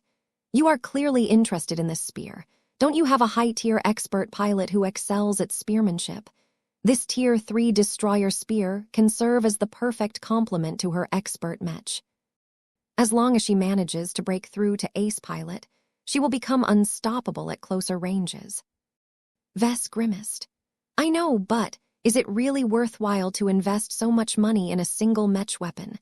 Venerable Rosa Orphan has not yet broken through to ace pilot yet, so acquiring this weapon is a little premature. I suppose I can save it up for another Larkinson ace pilot, but it wouldn't be as good of a fit. I don't like to waste so much money just to improve the combat power of a single machine. You are still thinking like a second-rater, Vess. You ceased to be one a long time ago. This is the world you live in now. You should get used to it as soon as possible. You're not only a first-rater, but one that has become wealthy and influential enough to attend a grand auction. Your recent successes should have given you the financial strength to bid on this destroyer spear. Maybe, just because I can doesn't mean I should. I will probably be able to earn a lot of money and concessions back when the LMC's shares get sold. But is it really a good idea to forego other strategically important acquisitions for this single spear? No one can make that decision, except for you, Vess. Vess turned to Jovi. What do you think, then? Would you bid on the spear if you were in my place? Turning this question back to Jovi, threw the Mecher off. Guard. My perspective is different from yours. The Red Association has mastered a huge variety of powerful offensive high technologies. While there are limitations to all of them, some of the better ones come close to matching the impressive performance of destroyer weapons. They are also considerably cheaper and more accessible. Vess nodded. I believe you. What concerns me is that almost is not good enough. I have no doubt that my clan will confront many powerful enemies in the future. The difference between victory and defeat can hinge on our champion's ability to penetrate through the thick spatial barrier and flesh of a powerful phase lord. I don't know if I can stomach the idea of failing my troops just because I wanted to be a cheapskate. He still remained conflicted over this decision. 5807, big money. Jovi was right. Vess still thought like a second-rater for the most part. He was born as a third-rater, but spent a decade or so adjusting to the reality of second-class society. Even then, he still retained a fair number of sensibilities as a third-rater. He abhorred waste and usually tried to avoid it. While it became increasingly harder for him to maintain tight control over his spending, he liked to think he was doing better than others. His wife made for a nice contrast of how much worse he could become if he did not exert enough discipline in his spending strategy. First-raters, and especially powerful first-raters, weren't nearly as frugal. Vess already had a glimpse of how these wealthy bastards showed so little regard for life-changing sums of wealth when he occupied the mind of a much younger Axeler Strion a long time ago. Yet he still grew dizzy as he witnessed this happening on a much wider scale. It was not as if these first-raters were bad with money. They did not climb their way to the top of high society by being incompetent. They possessed a fantastic understanding of their financial strength. They knew how much money they could afford to spend without too many adverse consequences, and they also knew how much more money they could pull that came with greater costs. Each wealthy bidder committed increasingly astronomical sums of money because they truly had so much money to spare. Perhaps this was why Vess felt ambivalent about this entire show. He had spent much of his years looking up at these high-end mighty first-raters that he never really considered the possibility that he could become like them, especially in a short time frame. In other words, his mentality had not caught up with his current reality as of yet. His reluctance to adapt to his latest circumstances was holding him back. It did not help that Vess had no idea whether it was a good decision to fork over wealth that was equivalent to over 2,000 kilograms of face water on a single Mech weapon. 2,500 kilograms of face water. 2,600 kilograms of face water. 3,000 kilograms of face water. An important military official of a first-rate state voiced, "This destroyer spear shall be ours." 3,100 kilograms. The spear's ownership is still in contention. Nobody here is afraid of your state. 3150 kilograms of face water. Vess grew dizzy as he imagined how much wealth this represented.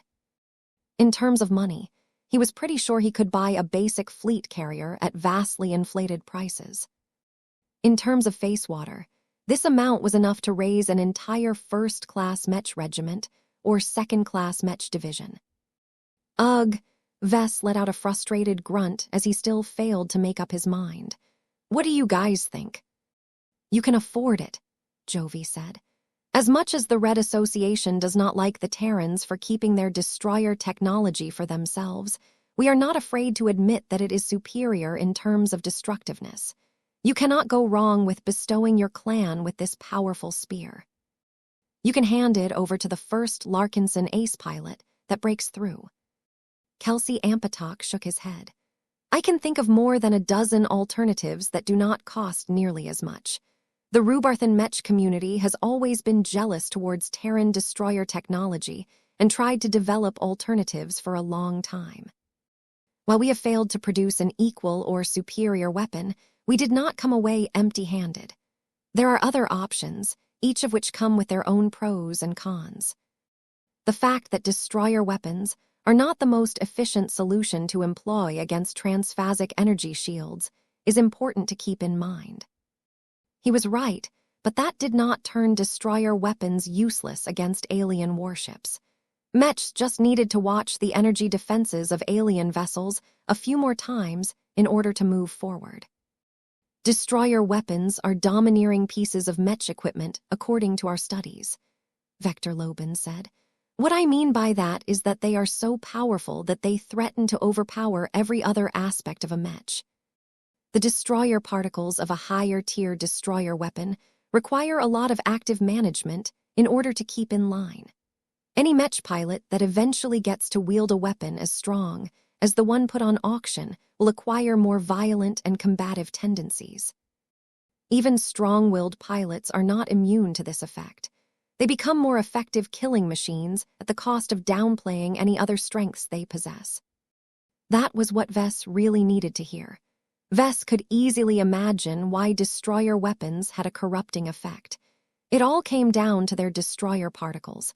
It was as if they were living forces that only sought to destroy as much as possible. Was this downside enough for Vess to give up on this destroyer spear?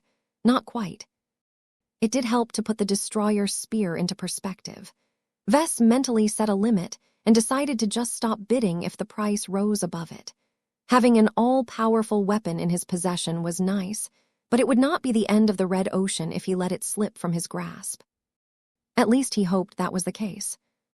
Vess briefly paid attention to the ongoing exchange of bids before he finally pressed a button and opened his mouth.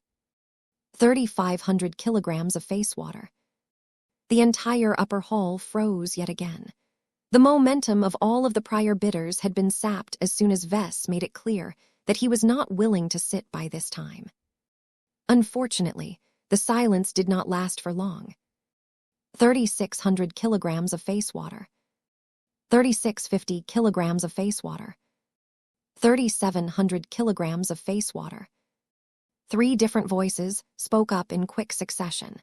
None of these individuals demonstrated any visible sign that they were deterred by the participation of the devil tongue. They certainly feared what he could do to them, but they did not believe Vess would resort to dishonorable behavior just to deter his competitors in a grand auction. Besides, they all belonged to major forces that possessed strong foundations in human society. They were more than capable of standing their ground. 3,800 kilograms of face water. Vess spoke again. Though the sum far exceeded what any average first-rater would ever be able to earn in a single life, this did not apply to upper society. 3,900 kilograms of face water. 4,000 kilograms of face water. Vess shot back. The bidding war continued. Several figures that previously showed their determination to flaunt their wealth had gradually fallen silent as they were unwilling to spend past this point. However, there were still a dozen or so major players who did not show any signs of stopping soon. Occasionally, other voices joined the party as well, but it was questionable whether they were willing to hang around for long. 4,800 kilograms of face water. 4,810 kilograms. 4,850 kilograms. 4,900 kilograms. 5,000 kilograms of face water. Vess straightforwardly spoke. The upper hall fell silent for another moment, as the price for the destroyer spear had reached an insane height. A wealthy woman spoke up again while directing a challenging stare towards Vess' private box. 50 kilograms of face water. 5,100 kilograms of face water. Vess shot back. Many more people began to doubt whether they should proceed. It became clear that they had reached their respective bottom lines and dared to go no further. 50 kilograms of face water. A different leader spoke. 5,200 kilograms of face water, Vess said right away. He really hoped that the bidders did not try to surpass 5,500 kilograms of face water. He originally wanted to set the limit at 5,000 kilograms, but he felt that would have made him way too predictable. He had raised the limit to 5,501 kilograms of face water for that reason. If the bids exceeded this amount, Vess was ready to pull out regardless of whether he could afford to do so due to various factors. 5,300 kilograms. 5,400 kilograms of face water, Vess replied. He hoped that a more decisive approach might deter the remaining handful of holdouts. 50 kilograms of face water. 5,500 kilograms of face water, Vess said without giving out any further hints. Privately, he hoped that the remaining bidders would give up at this point. Trying to obtain a destroyer spear for 6,000 kilograms of face water, or whatever, was so exaggerated that Vess would rather work with caddies to develop a first-class Mech spear from scratch. Nobody spoke. Despite the extreme desirability of a Tier 3 destroyer spear, the weapon frankly did not merit that much attention at this point.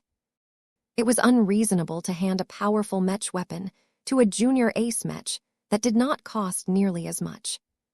Of course, senior ace Mechs were entirely different beasts. They were more designed and built to serve as potential candidates to transform into god Mechs, so pairing them up with destroyer weapons was not necessarily a waste of money. Vess felt tense as he waited for any person to place a slightly higher bid. Meow. Even Lucky felt the tension in the air. It soon became clear that all of these people did not fall silent for no good reason. Vess suspected that they were all contacting each other or their superiors for further instructions. While the continued silence made the grand auction more compelling, Orion Leeds still needed to do his duty. The Tier 3 destroyer weapon can still be yours if you place a higher bid. Let me remind you of one of our relevant services. You can promise to exchange any fixed assets to us for MTA credits or CFA credits. If you fail to place a winning bid, you have the right to cancel the planned transaction at the cost of paying a modest and reasonable penalty fee. This was a clever solution that hit multiple birds with a single stone. Estaban Leeds could massively improve its real estate portfolio by taking the houses, factories, and other structures across the upper zones. It also increased the liquidity of individual participants, enabling them to spend sums that were far in excess to their prior cash reserves. However, was it really worth it to give up prime real estate just to get a single destroyer spear? It did not even come with a powerful machine that could make effective use of this weapon. Going once. Vess stared carefully at the members of the crowd, but he was unable to glean anything more complex than a few vague sensations. Going twice. 5,600 kilograms of face water. A female general spoke as she politely turned towards the private box. My apologies, Professor Larkinson, but one of our newest guardians of our state needs this boost in firepower. That caused Vess to look dismayed. He could still spend more, but that would cause him to break the rule he set for himself. He could not give in to irrational behavior. If you really want the spear, go take it, Jovi encouraged Vess. Do not worry too much about how you will raise the necessary funds. At worst, you temporarily go into debt and earn back the money later once you have achieved greater business success. Though Vess heard this once before, saying it again during this sensitive moment caused Vess' limit to snap. Fine, I will stop thinking about limits entirely. I hope I don't regret it, he grumbled under his bet. 5,700 kilograms of face water. His confident declaration increased his momentum and made it a lot more difficult for anyone to exceed his bid. 5,750 kilograms. 5,800 kilograms, Vess said. At this point, the female general and the other remaining holdouts kept themselves mum. Going once. Again, people looked around to see whether anyone had the courage to commit a greater sum. Going twice. Vess almost prayed that no one would spoil his party and force him to spend more money that he was pretty sure he did not possess at this moment. Sold for 5,800 kilograms of face water, Orion Leeds decisively declared. Congratulations, Professor Larkinson. You are the latest owner of one of the most powerful Mech weapons in the Red Ocean. This Tier 3 destroyer spear is yours to do as you see fit. 5808, specific demands. Vess did not feel relieved when Orion Leeds officially determined that Vess had won the Tier 3 destroyer spear. He felt as if he had put a huge burden on himself. Neither he nor the Larkinson clan had a whopping 5,800 kilograms of face water stored in their vaults. Furthermore, they did not possess any freely available cash that was equivalent to the value of so much face water. Though Vess could heavily go into debt in order to finance this transaction, doing so came with a lot of other consequences. Not only would he become beholden to the institution that loaned him the money, but he would also have to pay huge sums on interest payments until he managed to pay off the entire loan. Even if Vess was confident that he could continue to rely on his routine Mech design activities to slowly earn enough money to cover this debt, he would rather get rid of it sooner rather than later. This could go very wrong if he did not handle this situation properly. Are you pleased, Jovi? Pleased by what? You got me to adopt the mentality of a wealthy first-rater, Vess explained in a cynical tone. I know that I need to think bigger nowadays, but this is a really big jump. I fear it will become a lot easier for me to spend 21 billion MTA credits in the future. 5,800 kilograms of face water equated to at least 21 billion MTA credits, according to the current market price. However, trying to procure this much face water at once would definitely cause it to rise in price, making it so that Vess would have to spend $1 billion or $2 more money to complete such a transaction. Fortunately, Esteban Leeds did not limit the possible means of payment to face water, or else a lot of different groups would have to buy a lot of face water from every possible source, thereby causing the market price to skyrocket in the process. Even so, Vess felt as if he had put Gloriana to shame in terms of profligacy. Her casual decision to spend millions of MTA credits in luxuries, such as first-class clothing and perfume, seemed trivial in comparison to how much money he squandered on a single Mech weapon. This Tier 3 destroyer spear better be worth the money, he whispered to himself. He needed to urge Venerable Rosa, orphan, to break through to ace pilot and earn the qualifications to wield the powerful weapon. The longer she remained stuck as an expert pilot, the longer the spear remained unused, unless the Larkinson army decided to hand it over to another ace pilot. That would likely lead to a lot of discontent. If someone like Uncle Ark or Grandpa Benjamin managed to break through and subsequently earned fantastic achievements with the help of the destroyer spear, they would probably hate it if they would have to hand the weapon over. Orphan would also feel resentful for others making use of the weapon that was reserved for her use. She was the only dedicated spear wielder among the champions of the Larkinson clan. Letting others handle her destined weapon would be a major affront to her pride as a warrior. Letter 188 Omicron, Vess knew he needed to discuss these possible issues in extensive detail with Commander Kaysela Ingvar. She might have a good idea on how to prevent the powerful spear from turning into a source of conflict. "I think I have spent enough today," he said. "Unless this grand auction presents a lot that I deem essential, I think I will abstain from placing any further bids." Nobody disagreed with him. None of them had ever handled this much money in their lifetimes. They could not imagine what kind of pressure he had taken upon himself. "There will be other grand auctions in the future," Jovi consoled his friend. "Every auction of this kind presents numerous items that are bound to be of great value to you. Just because you are missing out on numerous desirable goods today does not mean you can compensate for it later when you are more financially secure. You only need to remain apprised of the dates and locations of future grand auctions and decide whether you want to participate in them." That said, investing in a Tier 3 destroyer weapon is a smart choice. It is unlikely that the Terrans are willing to trade away such a powerful specialty product anytime soon. Kelsey Ampatok added his own insight. "The Dermont ancient clan is probably pleased that you managed to purchase it in the end. Otherwise, they wouldn't have consigned it to Estaban Leeds in the first place. The Dermonts probably don't even care all that much about the 21 billion MTA credits. It is clear they want to build a connection to you by earning their gratitude. Well, they are doing a swell job at that by making me pay an astronomical sum of money for this spear." Vess scoffed. "Why can't they approach me in private and offer me this destroyer weapon in exchange for more reasonably priced concessions? That would be too utilitarian in the eyes of the Terrans." Kelsey shook his head. "They are too pretentious for that. They do not want to develop a transactional relationship with you. They want to make you feel emotionally indebted to them. By making you pay a great sum to acquire the destroyer weapon, you will most definitely treat it like a precious heirloom treasure.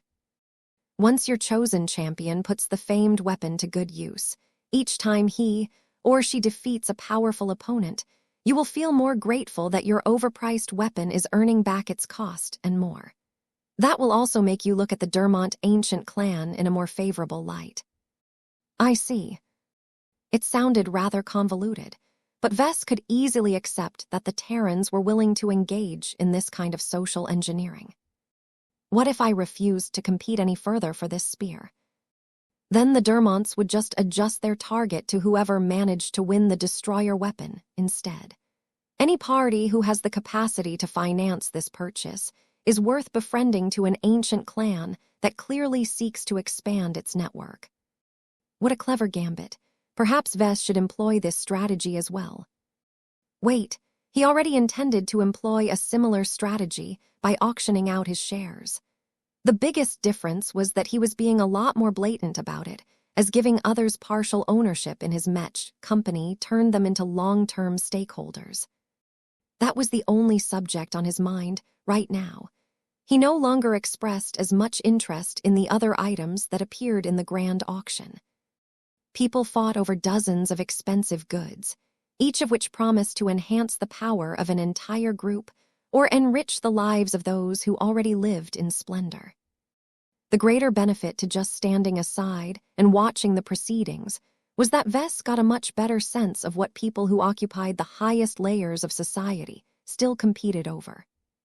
While these people still showed plenty of appreciation for exquisite artworks and real estate, they forked over the greatest sums for cultivation methods, powerful mechs, starships, and powerful materials. Clearly, these people could read the winds blowing through the new frontier pretty well. There was never a time where they enjoyed enough security. That was not necessarily good news to Vess, as it would make it harder for him to gain the concessions he truly sought. By the time many people started to grow tired and less attentive, Orion Leeds finally came to the final lots of the grand auction. "Thank you for your patience." The handsome auctioneer seemed to glow as he smiled at the participants. "Now that we are nearing the end of this grand auction, we have saved the best for last. Instead of introducing the final lots, I believe it is best to invite Professor Vess Larkinson to the stage himself, so that he can give you an explanation himself." Vess did not look surprised, as he had arranged this move beforehand with the auction house. It did not happen often, but Estaban leads typically agreed to implement this break from tradition if it formed the centerpiece of the entire event. Let's go, Lucky. Meow. Vess left the private box and navigated through the submerged hall until he floated next to Orion Leeds. Everyone paid attention to him and the archimetal cat sitting on his shoulder. This was not the first time that Vess had become the center of attention. He did not feel fazed at all, despite the fact that the net worth of all of these big shots could crush him many times over. "Hello, everyone," Vess said in a calm and composed voice. "I am sure you are already familiar with me, so I will skip the introductions. Today, I invite you to invest in my first and most important company, the Living Mech Corporation.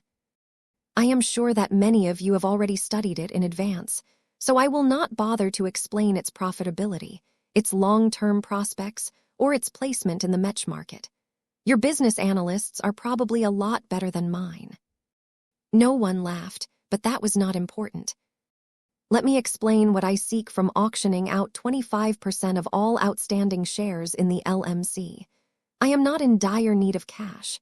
I can obtain it easily enough through other channels. What I seek are strategic partnerships, ownership of military infrastructure such as orbital shipyards, and more. The plain truth is that my status has risen far too quickly. My foundation is sorely lacking, and I seek to remedy that as much as possible. This is why I am willing to give you an opportunity to become my partner and maybe even ally in my future ventures."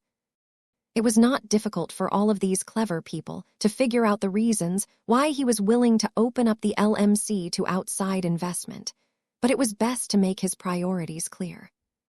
"The bidding will proceed like this. We will auction out 5% of shares in the LMC at a time.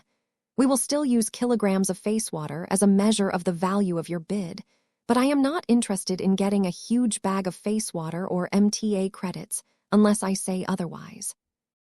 I would vastly prefer it if you are ready to offer more material concessions of military value. In other words, I want to trade a part of my long-term economic prosperity for more short- and medium-term security." That caused a lot of potential bidders to hesitate. They might be willing to invest a hefty amount to acquire the LMC shares, but was it worth it for them to surrender a part of their military assets or infrastructure? "Don't bother to offer anything that does not help my forces prepare for battles ahead, such as civilian enterprises or luxury goods," Vess clarified in order to make sure that there were no misunderstandings. "Also, please refrain from promising intangibles such as tutoring sessions, branding deals, protection guarantees, and so on. Verbal promises alone carry much less weight unless I know you can be trusted." Vess mentioned a few other rules and preferences to guide people in the right direction. It might be rather cumbersome and limiting, but he was confident that there were enough interested parties left that were willing to commit. "Finally, let me reiterate that acquiring real shipbuilding infrastructure is one of my highest priorities," he stated at the end.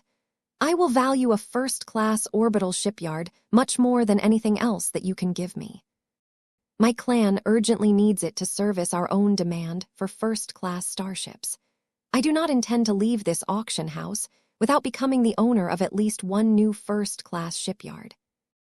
It does not have to be located here in the Ector system, so feel free to offer ones that are located further away." With that, the most important phase of the grand auction had begun. 5809, the Octara Kingdom. The format for the grand auction had changed.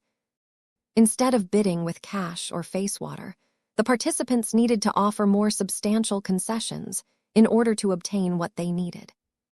Value was no longer strictly measured by concrete numbers, but by the subjective opinion of the current owner of the much-coveted shares. As Vess swept his gaze across the submerged upper hall, he gained a good impression of how the gathered leaders and elites regarded this situation. Many of them displayed clear interest in obtaining shares.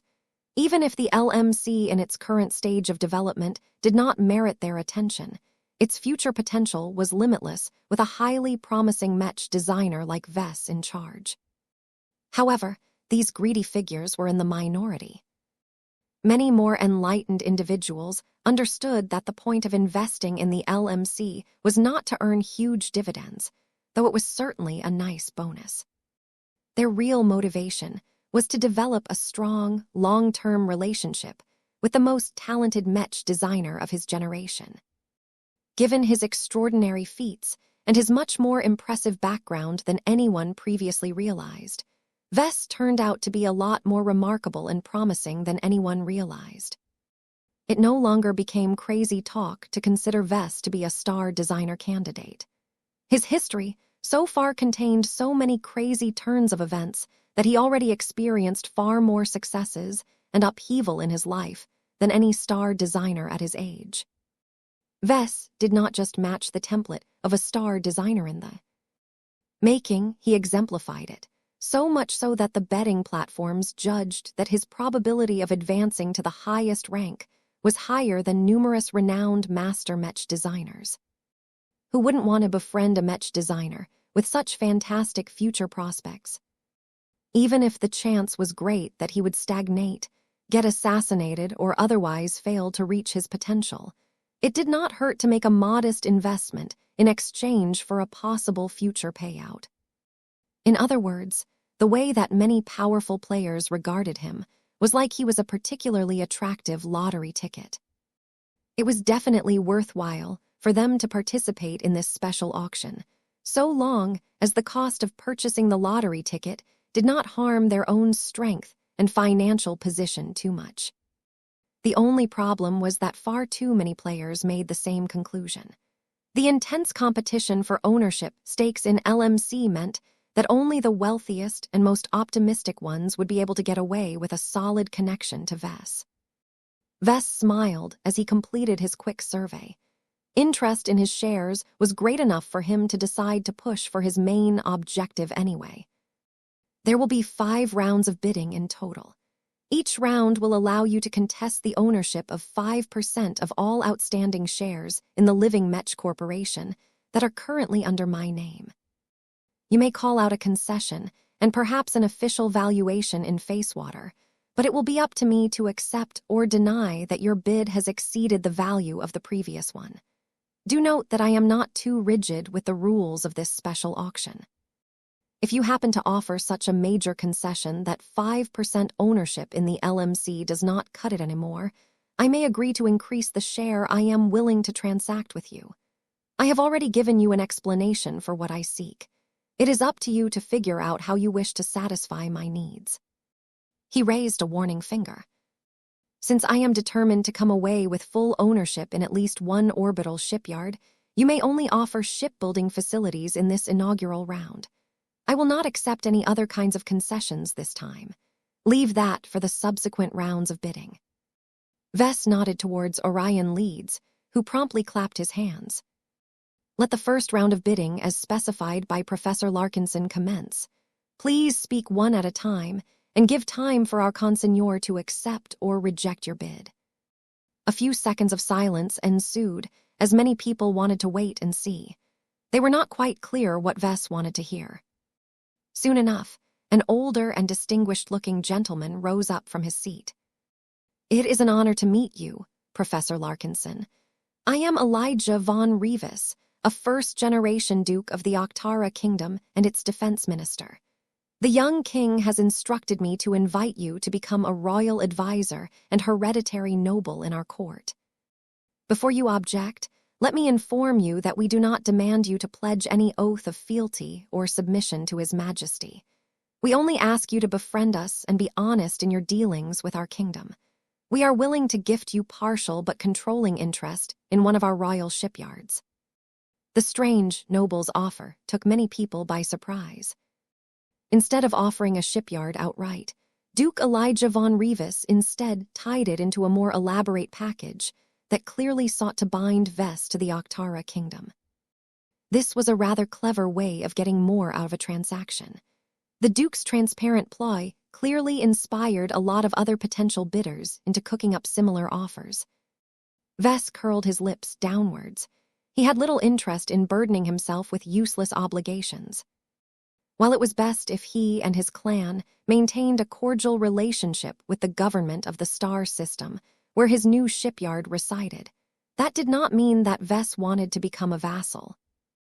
Perhaps sensing that Vess was not taking his offer too well, the Duke of the Octara Kingdom quickly clarified his offer. If at any time you wish to end your relationship with our court, you may do so as long as you are willing to follow orderly procedures.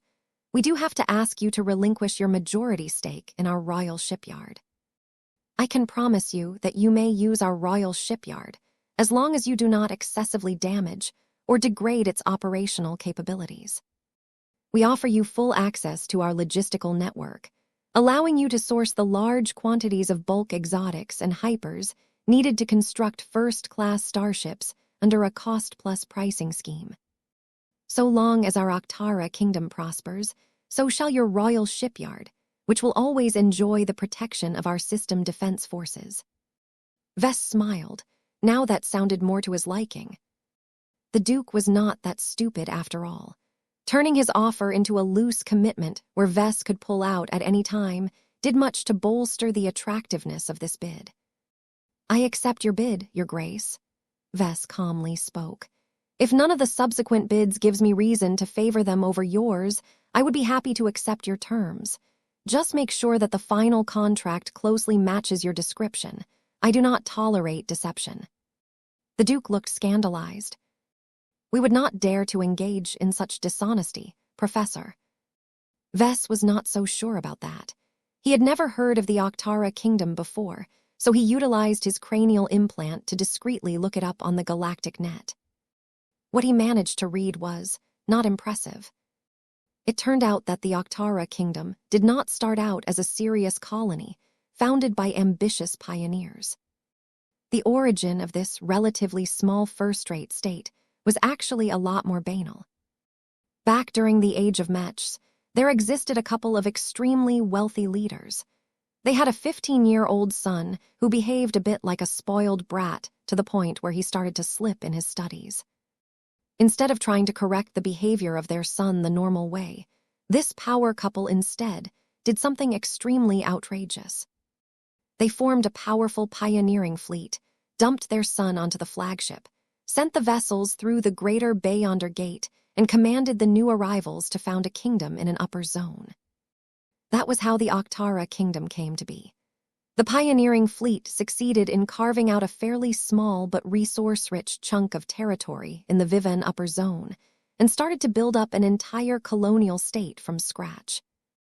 Even though the ultimate owners of the pioneering fleet did not style themselves as royals or nobles, they purposefully forged the new colonies into a feudal kingdom for the sole purpose of turning their son into a real king. This was the most extravagant combination of a punishment, an exile, a practical teaching experience, and a birthday present that Vess had ever heard of. How could these parents be so out of touch that they did not even take the founding of a first-rate colonial state seriously? Many lesser, but much more hard-working individuals would have taken this venture 100 times more seriously. In any case, the Octara Kingdom was never supposed to be a serious state to begin with, and many people knew that. Everyone from the young king himself down to the commoners who emigrated to the new kingdom in exchange for rich compensation all treated it as one giant amusement park. If not for the fact that the Octara Kingdom was mainly run by a large and professional civilian administration, the immature king and his extensive court of partying nobles would never have made it last longer than a year. It was pretty clear that the young king was not just supposed to enact his fantasies as an absolute monarch of his own private kingdom. He was supposed to learn how to handle responsibilities and run an actual state by throwing him off the deep end. It did not matter if he fumbled or failed, because his parents back in the old galaxy would always ensure that the young king would always receive the support he needed. If everything proceeded as planned, the young king would have meandered about as a sovereign for a couple of decades, before gradually maturing and becoming more accustomed to acting as serious ruler. By that time, the colonization of the Red Ocean should have reached a much more advanced stage. The parents of the young king would have been able to organize a more ambitious pioneering fleet that was capable of colonizing the more attractive territories that were closer to the center of the Red Ocean. In other words, the Octara Kingdom was supposed to be a practice run. The reality was very much different. As soon as the Great Severing occurred, a lot of plans got disrupted, including the playtime for the young king. Now that he had suddenly been bereft of contact and any form of support from his parents from the old galaxy, the young king had been forced to sober up quickly, as did everyone else from his isolated kingdom. While the Octara Kingdom was actually doing pretty decently despite what had happened, its biggest problem was that it was located in the Viven Upper Zone, which happened to be located very close to the front lines. Given that all of the states of the Viven Upper Zone fell under the Red Ocean Union, the Octara Kingdom could not count on strong support to help defend its territories. It did not help that the Octarans spent so much time partying and playing around instead of engaging in actual diplomacy. They had few allies to begin with, and their prior conduct left them with a bad relationship that they had yet to fully rehabilitate. This put the bid of Duke von Revis into perspective. The Octara Kingdom was desperate for friends and was willing to place a serious bet on Vess. Interesting. While Vess did not mind the dubious history of the Octara Kingdom, he was a lot more concerned about its perilous location. How much value did an orbital shipyard possess when it was located a bit too close from the front lines? 5810 Starfarer Berth. Obtaining a shipyard that was located awfully close to the front lines of the Red War sounded anything but ideal. However, the easy access to raw materials along with the other favorable conditions offered by the Octara Kingdom made up for this very obvious downside. Another factor that earned his appreciation was that any orbital shipyard that received the royal designation was definitely among the largest and most productive of its kind. According to the fact sheet transmitted by Duke Elijah von Revis, the specific shipyard that the Octarans were willing to gift to Vess was capable of constructing capital ships up to a maximum length of around 3 kilometers. That was a huge luxury, as first-class capital ships were always impressive. The capacity for the Larkinson clan to design and construct its own first-class fleet carriers was so valuable that Vess was willing to put up with the very real risk that an alien incursion might one day invade the Octara Kingdom and destroy the royal shipyard. He wondered whether it was possible to break the shipyard into pieces and ship them over to a safer location where the orbital construct could be rebuilt anew. While many people became preoccupied with weighing how much they needed to offer in order to beat the Octara Kingdom's bid, another individual rose up from her seat. "Greetings, Professor Larkinson. I am Master Francesca Castillo, but you may know me as the Adaptive Scale. I am a lifelong servant of the Red Association, and I have represented the Guidance faction on many occasions. I am not approaching you as a representative of either of these groups, but instead wish to offer a partnership in my personal capacity." Vess had never heard of the Adaptive Scale before, but a quick search on the galactic net told him that she was an R-Ray Master Mech designer of decent renown. The woman activated a projection that displayed a relatively small, but much more advanced orbital shipyard. "This is the Starfarer Berth, a small but modern first-class orbital shipyard. I am the sole investor and owner of this facility. It was initially rated to construct civilian subcapital ships, such as logistical and industrial vessels, but it has recently completed an upgrade that enables the construction of military hulls, such as combat carriers and armed cruisers. Starfarer Berth was truly a lot smaller than the royal shipyard offered by the Octara Kingdom. There was no contest when it came to scale. However, despite the huge difference in size, Vess had a feeling that Starfarer Berth was actually just as valuable, if not more, due to its much more advanced tech. The Adaptive Scale smiled with pride. Starfarer Berth is capable of constructing the highest specifications of capital ships designed by the shipwrights of the Red Association. It is equipped with full materialization and fabrication suites that are fully capable of producing all of the components in-house. Unless the design of a starship demands the inclusion of exotic components, my shipyard can fully convert raw materials into complete first-class capital ships in a matter of months. This was powerful tech. While the Royal Shipyard from earlier also possessed decent production facilities, it was not exactly meant to operate independently from the regional economy.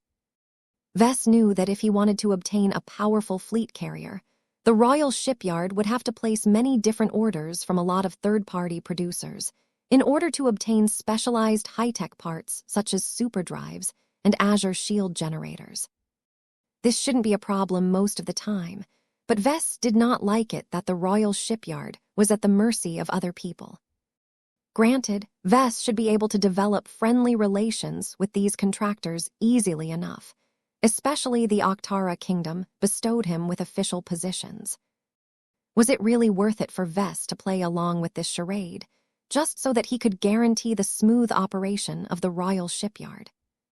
Vess much preferred to obtain an orbital shipyard that could minimize any entanglements with external parties. He only needed to arrange a sufficient supply of raw materials to keep a cozy facility like the Starfarer berth running. Where is your orbital shipyard located, Master? Good question, Professor Larkinson. I believe you will be especially pleased to know that Starfarer berth is located in the Yernstal star node. A lot of people who hadn't bothered to look up information about the orbital shipyard reacted with surprise. Yernstal star node. Every central star node was a stronghold that was jointly colonized and managed by the Red Association and the Red Fleet. The initial attraction to Yernstal was its powerful blue supergiant star. When the Big Two wanted to establish additional strongholds in the rim of the Red Ocean, they chose to construct an immense Dyson sphere around the powerful blue sun in order to channel almost all of its immense output into a huge supply of energy. The massive undertaking was mind-boggling and expensive beyond belief, yet the MTA and CFA at the height of their power easily managed to complete this titanic construction effort. Of course, it helped a lot that the Big Two constructed most of the semi-autonomous modules of the gigantic Dyson sphere in the old galaxy. They only had to ship the finished modules across galaxies and put them in the right places. Capturing the energy of an entire blue supergiant fully transformed the Yernstal star node into a location with great economic development. Out of all of the central star nodes, the biggest and most important one of them all was Bridgehead 1. Yernstal star node happened to rank second on the list. It was a star node that was fully dedicated towards servicing the needs of first-raters. Initially occupied by the Mechers and the Fleeters, it soon opened up for business and welcomed any first-class visitors who were wealthy enough to pay the extremely high fees. After the opening of the Red Ocean, the Yernstal star node quickly rose up to become an economic pillar due to the huge influx of Terrans, Rubarthans, and the citizens of other first-rate states. The fact that both Terrans and Rubarthans flocked to the same star system was remarkable and made Yernstal all the more special. Vess could think of few places in the new frontier that were safer than the Yernstal star node.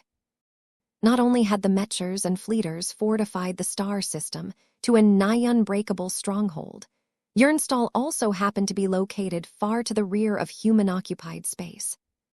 Many colonial states and zones would have to fall for the alien invaders first before Yernstal was ever exposed to serious enemy incursions.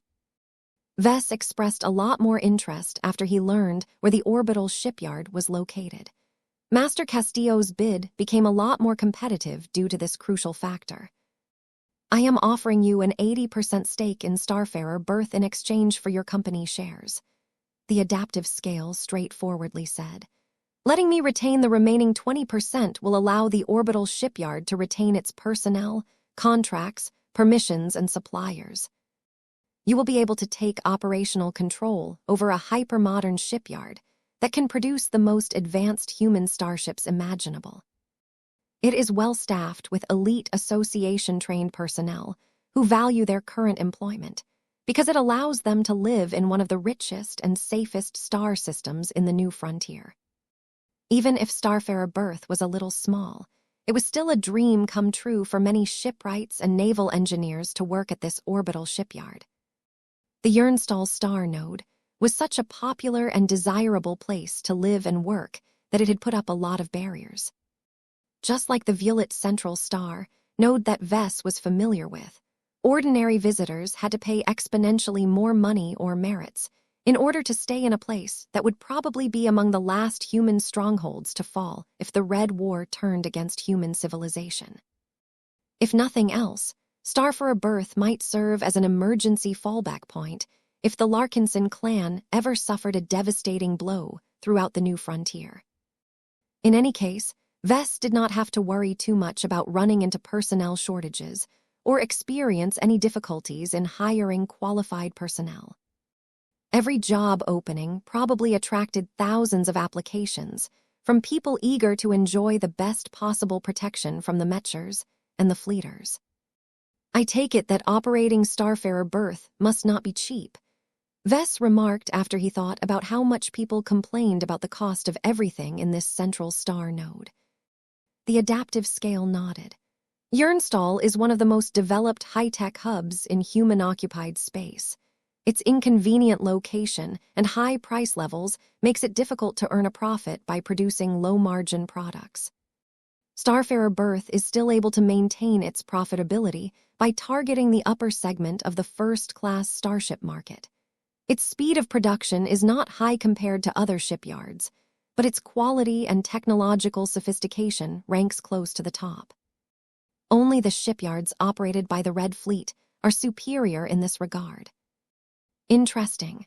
Vess could readily believe this boast because Starfarer Berth truly looked like it could back up all of these boastful claims. I take it that Starfarer Berth excels at constructing a specific type of starship in order to maintain its competitiveness, he guessed. Correct.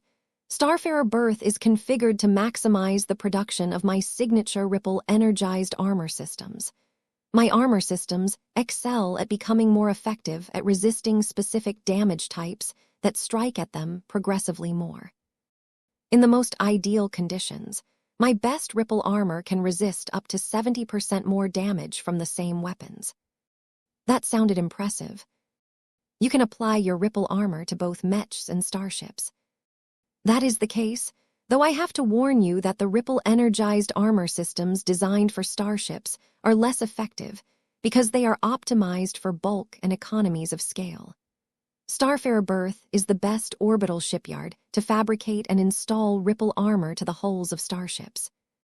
If you accept my bid, I shall grant you permanent access to all of my Ripple-energized armor systems with the notable exception of highly classified versions. You may use my technologies as you see fit, but as you are already aware, the price will not be cheap. That caused Vess to frown. How much does it actually cost me to operate Starfarer Berth if I stop all commercial production and dedicate its output for my own purposes? Jernstall is an expensive star system. It is at least several times more expensive to construct starships in this central star node than in the Ector system. Master Castillo honestly replied. There are few orbital shipyards in orbit of this planet that can construct subcapital ships as advanced and resilient as Starfarer Berth. They are all owned by entrenched groups that are unlikely to sell their strategically valuable military production facilities. I am one of the few who are capable of doing so because I chose to concentrate my investment in a wholly owned orbital shipyard. I see. This turned out to be an intriguing bargain. The offer of gaining 80% ownership in a small but extremely high-tech orbital shipyard located in one of the safest star systems imaginable sounded attractive as hell. The only sticking points were the extravagant production costs and the shipyard's limited scale. Vess did not regard the cost of operating Starfarer Berth to be an insurmountable problem. He just had to do well in the Mech market. Besides, the shipyard was incapable of producing big and expensive capital ships, so that also played in his favor. That last point also served as one of the biggest shortcomings of Starfarer birth. The inability to produce capital ships of any kind almost served as a deal-breaker to Vess. As it was, all of the other selling points successfully compensated for this critical weakness. Chapter 58, 11E66 Experimental Yard. There was one other potential complication to embracing the adaptive scales bid.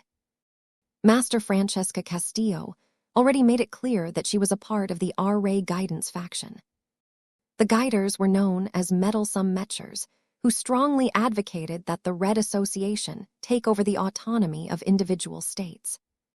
They were basically the polymath's strongest cheerleaders outside of the survivalist faction. The Guiders would love it if human civilization melted all of its internal divisions and united in a single cohesive group that obeyed all of their instructions. While there was a certain logic to their ideology, Vess personally found it reprehensible. That was a problem, because he was pretty sure that the adaptive scale was mainly willing to offer her orbital shipyard in order to pull him into the orbit of her faction. Still, Vess believed he could manage this situation if it ever occurred. He disagreed with the Guiders on plenty of subjects, but there were still a couple of areas where they could cooperate, especially in relation to the Red Collective. It was not a bad idea for Vess to make more friends and allies among the Mechers. He still depended heavily on the protection of the Red Association to keep him safe and support his many business ventures. In any case, now that the adaptive scale had completed her pitch, Vess wanted to hear other offers. "I have to admit that I find it difficult to rank the two bids," he told the auction participants. "The offers made by Duke von Rivas and the adaptive scale both have their pros and cons. For now, I am inclined to judge them of roughly equal value. Unless there is a bid that clearly exceeds their value, I will choose to accept one of them. I apologize that I cannot offer any further clarity at this time." That was the trouble with trying to judge different proposals. The lack of an objective measuring stick made it a lot harder for him to make up his mind. He needed to evaluate each offer according to his personal circumstances and needs. Vess sought to buy more time by soliciting additional bids from the gathered players. Nothing happened for half a minute. It appeared that people were reluctant to give up their orbital shipyards. Their value was a lot more tangible and concrete than obtaining a 5% stake in the Mech company of a promising senior Mech designer. That caused Vess to inwardly frown. The willingness for people to part ways with their orbital shipyards was a lot lower than he anticipated. The lack of enthusiasm signified once more that powers valued their starships and the capacity to build them over almost anything else. Finally, a third figure stood up to make a pitch. The man bowed towards Vess. "It is an honor to address the favored of the Destroyer of Worlds. My name is Robin Terrier. I serve as a senior aide to the Inferno Spear Prince of the Rubarthan Pact. After much consideration, my liege has decided to offer you full and unrestricted ownership of the E66 experimental yard that is located in his principality." Robin Terrier projected a map of where the shipyard was located before it changed to show the facility itself. It became clear to Vess that E66 was not as big as the Royal Shipyard, but it was not nearly as small as the Starfarer berth either. Though Vess only got a brief glimpse of its location, he became a little reassured that it was not located too close to the front lines. That did not mean that E66 was unlikely to be safe from alien raids, but it was located in the heart of the Inferno Spear Principality. The E66 experimental yard was originally built to produce starships up to 2.3 kilometers in length. It is not the most efficient orbital shipyards in our possession.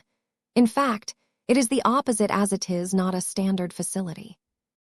It is part of a larger R&D initiative that was originally designed to develop and experiment on new ship classes. It features an expansive suite of tools and production facilities that enable the construction of a wide variety of starships, including ones that incorporate limited alien technologies. The Rubarthan aide quickly differentiated the E-66 experimental yard from the other ones. Vess loved to engage in experiments, so the function of this orbital shipyard immediately appealed to him in an intimate fashion. The Royal Shipyard from the Octara Kingdom was a pretty standardized production facility that did not leave as much room for experimentation. The Starfarer berth was even more limited due to the fact that it was already optimized to construct starships clad with ripple-energized armor systems. While Vess was sure his shipwrights could still build a wide variety of starship classes in both of those facilities, none of them were able to offer as much help, freedom, and support as the E-66 experimental shipyard. Our orbital shipyard employs a top team of shipbuilders and R&D personnel who have graduated from renowned technical universities. Robin Terrier continued with a smile. They are long accustomed to working together on many different research projects. Each of their employment contracts are included in our offer. That was an important concession.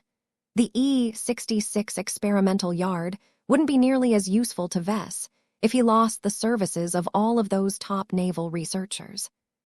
"How efficient is this facility?" he asked. "I am told that the E-66 experimental yard does not score high in efficiency, but makes up for it with greater research, improvisation, and upgrade capabilities. It is one of the best shipyards you can choose from if you wish to upgrade your existing starship hulls. It is possible to increase its efficiency in constructing a single ship class by adding or removing specialized shipyard modules.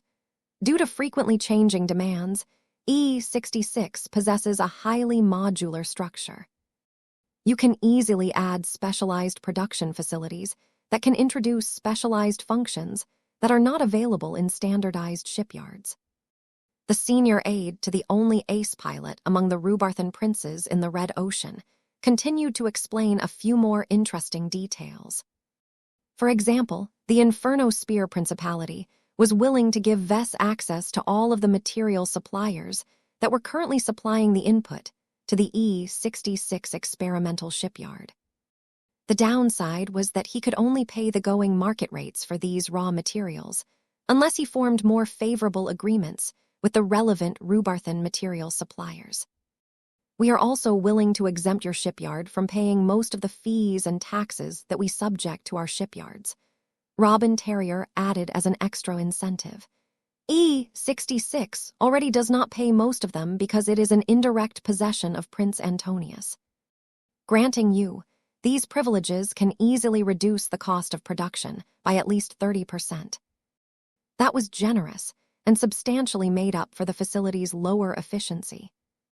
"Does the Inferno Spear Prince impose any other conditions or obligations?"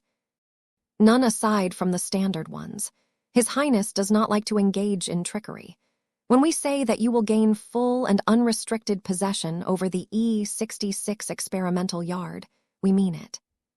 We do not forbid you from mismanaging, destroying, or attempting to relocate the orbital shipyard wholesale. It is for you to do what you will.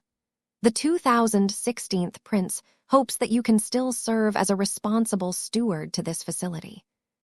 Its existence grants Red Humanity another source of vitally important starships." The Inferno Spear Prince was willing to grant a lot of trust towards Vess. By relinquishing all shares to the E-66 experimental yard, the Prince could no longer exert direct control over the operations of this innovative facility. Of course, that did not fool Vess into thinking that the Inferno Spear Prince or the Rubarthan Pact could no longer touch it anymore. So long as the E-66 experimental yard operated within the territories of the Rubarthan Pact, it still had to abide by many of its laws. Still, the Inferno Spear Prince granted Vess far more control than the other ones. The man was an ace pilot, so he conducted business a lot differently than duplicitous profiteers. Vess knew, without a shadow of a doubt, that the Inferno Spear Prince would never stab him in the back. If the Rubarthan Prince ever found it necessary to become an enemy, the honorable ace pilot would at least give prior notice. That already made Vess inclined to accept this offer on principle. Is the E-66 experimental yard capable of constructing dedicated first-class warships? The aide nodded. It is theoretically possible, but it has yet to be done. Our highly educated personnel have all studied the theory behind them. They have also practiced on how to design and construct them in virtual training programs. This is why you can count on them, despite their lack of real experience. Vess was not sure whether he would be able to take advantage of this capacity. It still remained difficult for most people to obtain warship tokens, especially ones that corresponded to capital ships. He had to settle for constructing more mundane, unarmed starships. E-66 was a decent place to churn out fleet carriers up to 2.3 kilometers in length, like a slow but enormous conveyor belt. However, it would be a huge waste of time and other resources to forget about the word experimental in its name. This kind of place truly thrived when it was allowed to deviate from the rules and experiment with their heart's content. Vess could easily imagine he and his shipwrights, both old and new, joining hands to design the most radical new ship concepts. Most shipbuilders could not tolerate too many changes at a time. They preferred to stick to a stable routine and develop incremental and predictable changes to their products. Any radical shift would force every shipwright to redesign their works and calculate the huge ripple effects that cascaded from a singular powerful change. The personnel working at this facility would not be as close-minded. They were accustomed to experimenting with radical new technologies, so they should be able to embrace and master disruptive inventions a lot faster. This was crucial if Vess ever wanted to realize his own living ships or other special ship concepts. It would be so liberating for Vess to be able to order the research and development of crazy new starships without needing to earn other people's permissions. Since he would be in full charge of E-66, he could do whatever he wanted. Is there anything else, Mr. Terrier? Nothing further. Thank you. Let me think for a second. Vess actually spent several more seconds on evaluating his choices and deciding on how to go forward. Unless any of you are prepared to present your own bids, I will likely choose among the 3 current bids. No one showed any willingness to do so. The powerful groups clung to their orbital shipyards so tightly that they were even willing to forego an easy opportunity to build a relationship with Vess. That disappointed him. He knew that these groups were more than ready to offer other concessions, such as fully constructed starships and so on, but that was not what he set out to obtain. The lack of other bids showcased the value of the ones made so far. The respective parties who made these bids were remarkably generous and willing to place a heavy bet on Vess. It would be great if he could absorb all 3 shipyards offered to him. He had the option of doing so by giving them 5% shares in the LMC each. However, Vess was wary of biting off more than he could chew. Each of these bids came with strings attached that forced him to build relationships with those who sought to profit from him one way or the other. Even the Inferno Spear Prince's bid was not that completely clean, as it would definitely force Vess to depend on the Rubarthan Pact to keep his E-66 experimental shipyard operational. Considering his current situation, he felt it was a bit too much to absorb all 3 shipyards at the same time. He was open to accepting 1 or 2 bids. He just needed to decide which ones he could afford to reject. 5812, Political Objectives. Vess had spent years dreaming about owning a shipyard. He found it rather funny that despite founding a thriving Mech company and becoming increasingly more competent in designing new Mechs, he still yearned to build his own starships. Vess did not even harbor that much of a passion for warships in the first place. Sure, they formed a vital component in the lives of every human, but Vess mostly regarded them as tools, homes, and combat platforms. Aside from the spirit of Bentheim, Vess did not regard starships as anything more or less. As far as he was concerned, He preferred to stick to his own lane by working on Mechs and rely on other partners to supply him with the starships he and his clan needed. It was a lot more efficient to simply keep doing what he did best and rely on specialized shipbuilders to excel in their own areas of expertise. Alas, this scheme was anything but perfect. In an ideal society filled with honest people, Vess could easily purchase reliable starships he needed at fair prices on the open market. These conditions did not exist in the current climate. The market for starships had already become a lot less open after the opening of the Red Ocean. The Great Severing exacerbated the problem by at least an order of magnitude, making it so that only the groups that owned their own shipbuilding companies could satisfy their needs. This was the biggest reason why he wanted to obtain an orbital shipyard so badly. The small class of ship producers effectively held the reins of power in the new frontier. Without enough starships, Mech forces lost their mobility and would not be able to advance or retreat as freely as they wanted. This was a death sentence in a dangerous galaxy. While it was somewhat possible for Vess to keep sticking to his old approach by begging other parties to sell their starships to his clan, it was not a viable long-term solution. Vess could read the trends as well as anyone. There was no way that ship production could increase without limit. More shipyards were still getting built, but they had begun to outpace society's ability to keep them fed with quality materials. The only way for humanity to obtain more starships was to skimp on quality and materials. Despite all of the technological advancements introduced by hyper-technology, it was highly likely that an increasing proportion of hulls built in the coming decade would become a lot more fragile than the ones built during the previous Mech generation. This was unacceptable to Vess. He understood the value of having sturdy warships very well. A solid hull and powerful energy shield generators could mean the difference between incurring no damage to getting completely crushed when the aliens focus their fire on a vulnerable starship. Ultimately, the best way for the Larkinsons to ensure that he could fulfill his requirements and exert enough quality control over ship production was to do it themselves. This was why this moment was so significant to him.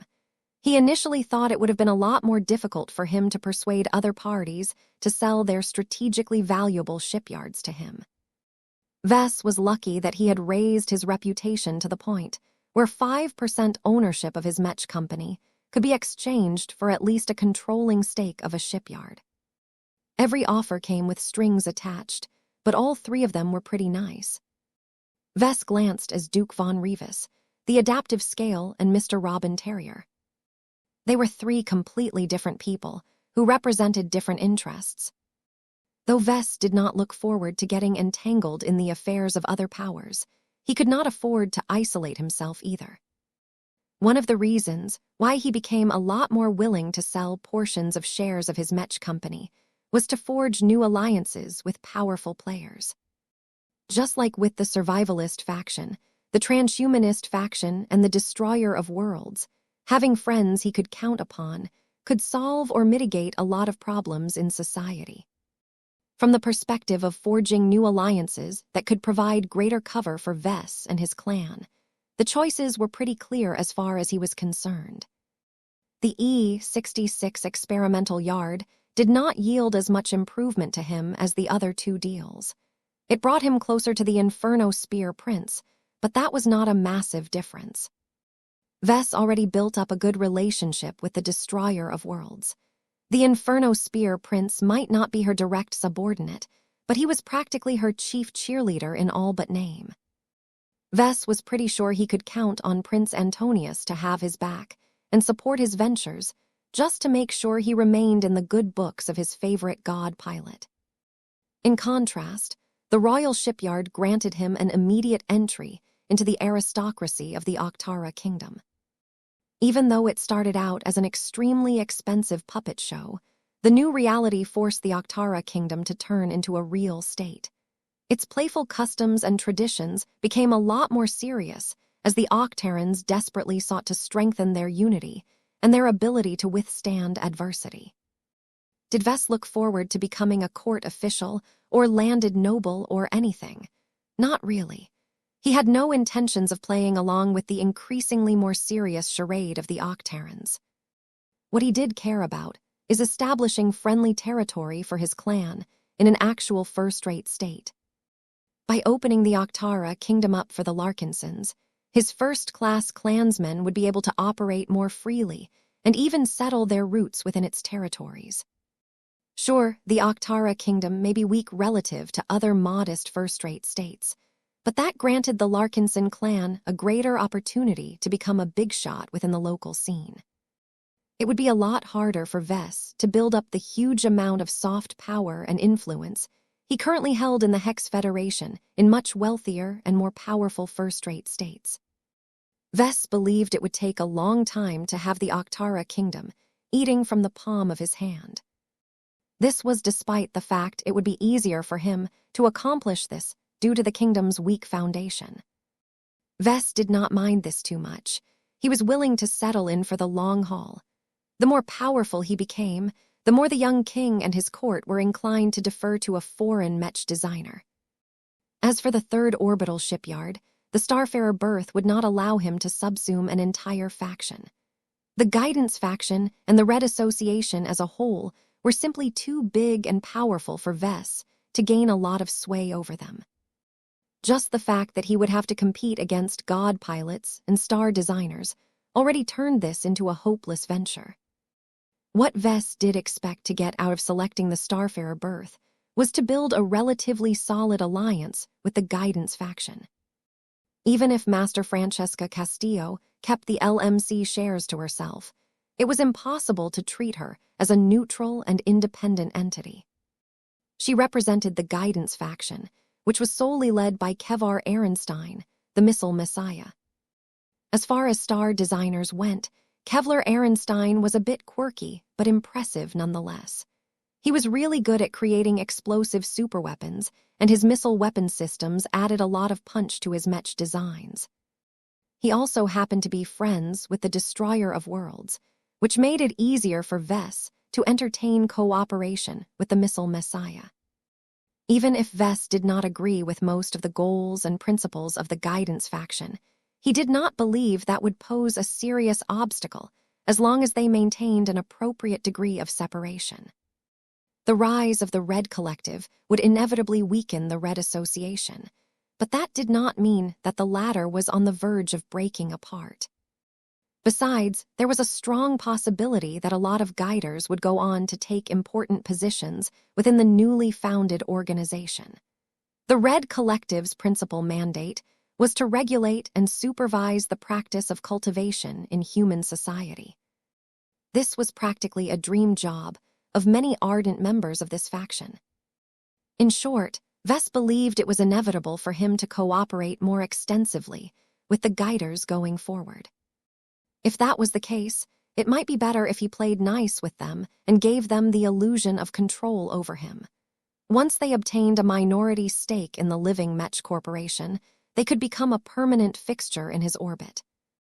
Vess already made similar arrangements with the survivalists and the transhumanists, but it was always better to have another set of friends and supporters on his side. His only regret was that the Guidance faction was weaker than the other two factions. Not only were the Guiders strongly opposed by the Terrans and the Rubarthans, but they were also only led by a single star designer. The lack of other powerful leaders had caused the faction to lose a lot of power and deference compared to what it enjoyed during the height of the Age of Mechs. The biggest shortcoming was the lack of a supporting god pilot. It would be difficult for the Missile Messiah to push through his own proposals when many other factions led by god pilots could easily dig in their heels and refuse cooperation. However, that made the Guidance faction a lot safer to befriend as a consequence. Vess already had a taste of what the opposite was like when he conducted his first exchange with the Evolution Witch. He doubted that the Missile Messiah could browbeat him in the same way. While that discounted the help he could expect from the Guiders, that was not a big deal. So long as he had an additional R-Ray faction on his side, It became a lot harder for the Mech supremacists and other potential adversaries from messing with his affairs. That settled his choices as far as politics went. He shouldn't fixate entirely on his political objectives, though. Another major goal was to supply his clan with first-class starships. The survival of himself, his family, and the rest of his clansmen were at stake. Fortunately, the calculus was a lot more straightforward. If he wanted to accrue a huge fleet of big starships, he should settle for the Royal Shipyard and the E-66 experimental yard. Vess was not stupid enough to obsess over big starships. Not only were they incredibly expensive to build and burdensome to remain, but they could not fulfill many essential roles. Subcapital ships performed many functions ranging from scouting, planetary drops, rapid transit, covert operations, and more. Letter 1A Tatomicron, a proper fleet, consisted of a solid core of capital ships and an extensive screen of flexible escort vessels. While it was possible for larger shipyards to construct subcapital ships, it was a huge waste of capacity for them to do so. It would be a lot better to acquire the Starfarer berth and utilize its excellent facilities to pump out strong and highly effective subcapital ships. Sure, the Starfarer berth mostly emphasized quality over quantity, but the Larkinson clan's premier branch did not need 100 first-class combat carriers right away. If Vess solely wanted to meet the Larkinson clan's evolving demand for first-class starships, then he would pick a smaller shipyard and a larger shipyard. The Starfarer berth had to be in his possession no matter what.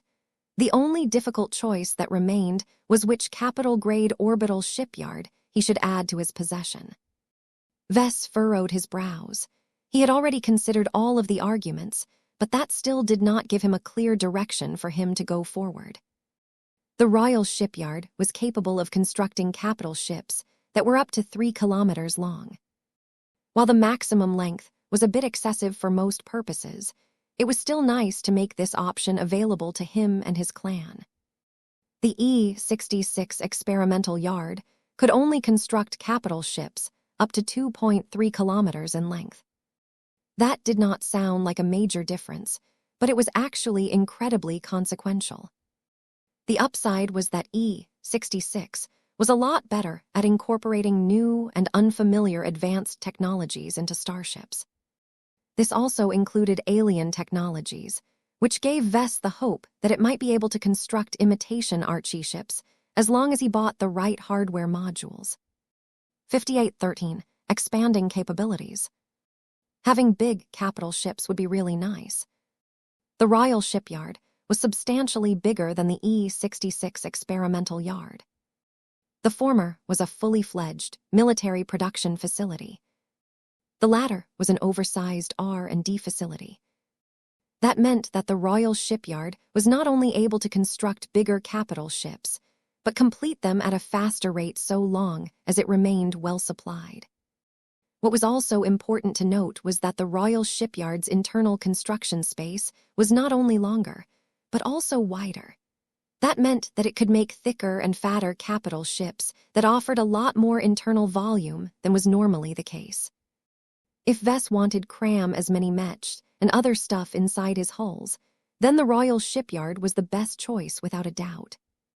However, the E-66 experimental yard's shipbuilders and other scientists were much smarter and more creative than the professional staff over at the Royal Shipyard. There were major differences in terms of training, experience, and expertise. From what Vess was able to surmise based on the information he had available to him, the Octaran shipbuilders excelled at working quickly and efficiently. They were good at following instructions and could easily interpret completed blueprints of existing ship classes. The possibility of effectively incorporating more exotic or even outright alien technologies into his starships was a huge attraction point to Vess. Standard human starships were fine, but they did not bestow any substantial advantages over other rival groups. If Vess wanted to build a fleet that was unique of his own, then he needed to take risks and be willing to experiment on starships a lot further than anyone was comfortable with. This was a lot easier to accomplish if he took possession of an experimental shipyard that was already engaging in similar activities. The flip side was that the more experimental and research-oriented Rubarthan shipbuilders were not too accustomed to working on tight deadlines and strict budgets. They were used to enjoying significant allowances in both, so Vess did not expect the nerds who worked over at E66 to be as tight and disciplined in their work as the ones working for the Royal Shipyard. It ultimately came down on what Vess wanted more. Did he want to field a large fleet of big, fat 3-kilometer capital ships, or would he be content with owning a smaller fleet of faster, tougher, and more specialized 2.3-kilometer capital ships? Vess found it incredibly hard to make up his mind. Both strategies had their merits. There was a strong sense of simplicity and practicality for going with the more straightforward option. The Royal Shipyard would always be able to churn out sizable capital ships so long as the Octara Kingdom remained standing. When survival was the overarching priority, it helped a lot if the Larkinsons could carry more mechs, shuttles, supplies, spare materials, personnel, and other goods. However, the E66 experimental yard presented Vess with riskier and more exciting options. No two starships produced from this Rubarthan facility would be identical to each other. Even if its output rate was inferior, every hull that flew out of this facility would possess a special charm that set it apart from all of the other human starships in the Red Ocean. Vess thought back on the political gains he could make with either choice. Gaining a lot of influence in a small first-rate state that possessed weak institutions would allow him to subsume it, especially if he managed to gain control over the young king. He was not sure how useful it would be to have the Octara Kingdom in his pocket. Its location was a bit too close to the front lines than he was comfortable with. All of his schemes as well as his royal shipyard could go up in smoke if the aliens managed to make substantial gains. Vess had less concerns about losing the E66 experimental yard. The entire Rubarthan Pact was highly invested in persevering its territory. The Inferno Spear Prince was one of the superstate's most powerful ace pilots after the god pilots, and could defeat damn near anything short of ancient phase whales.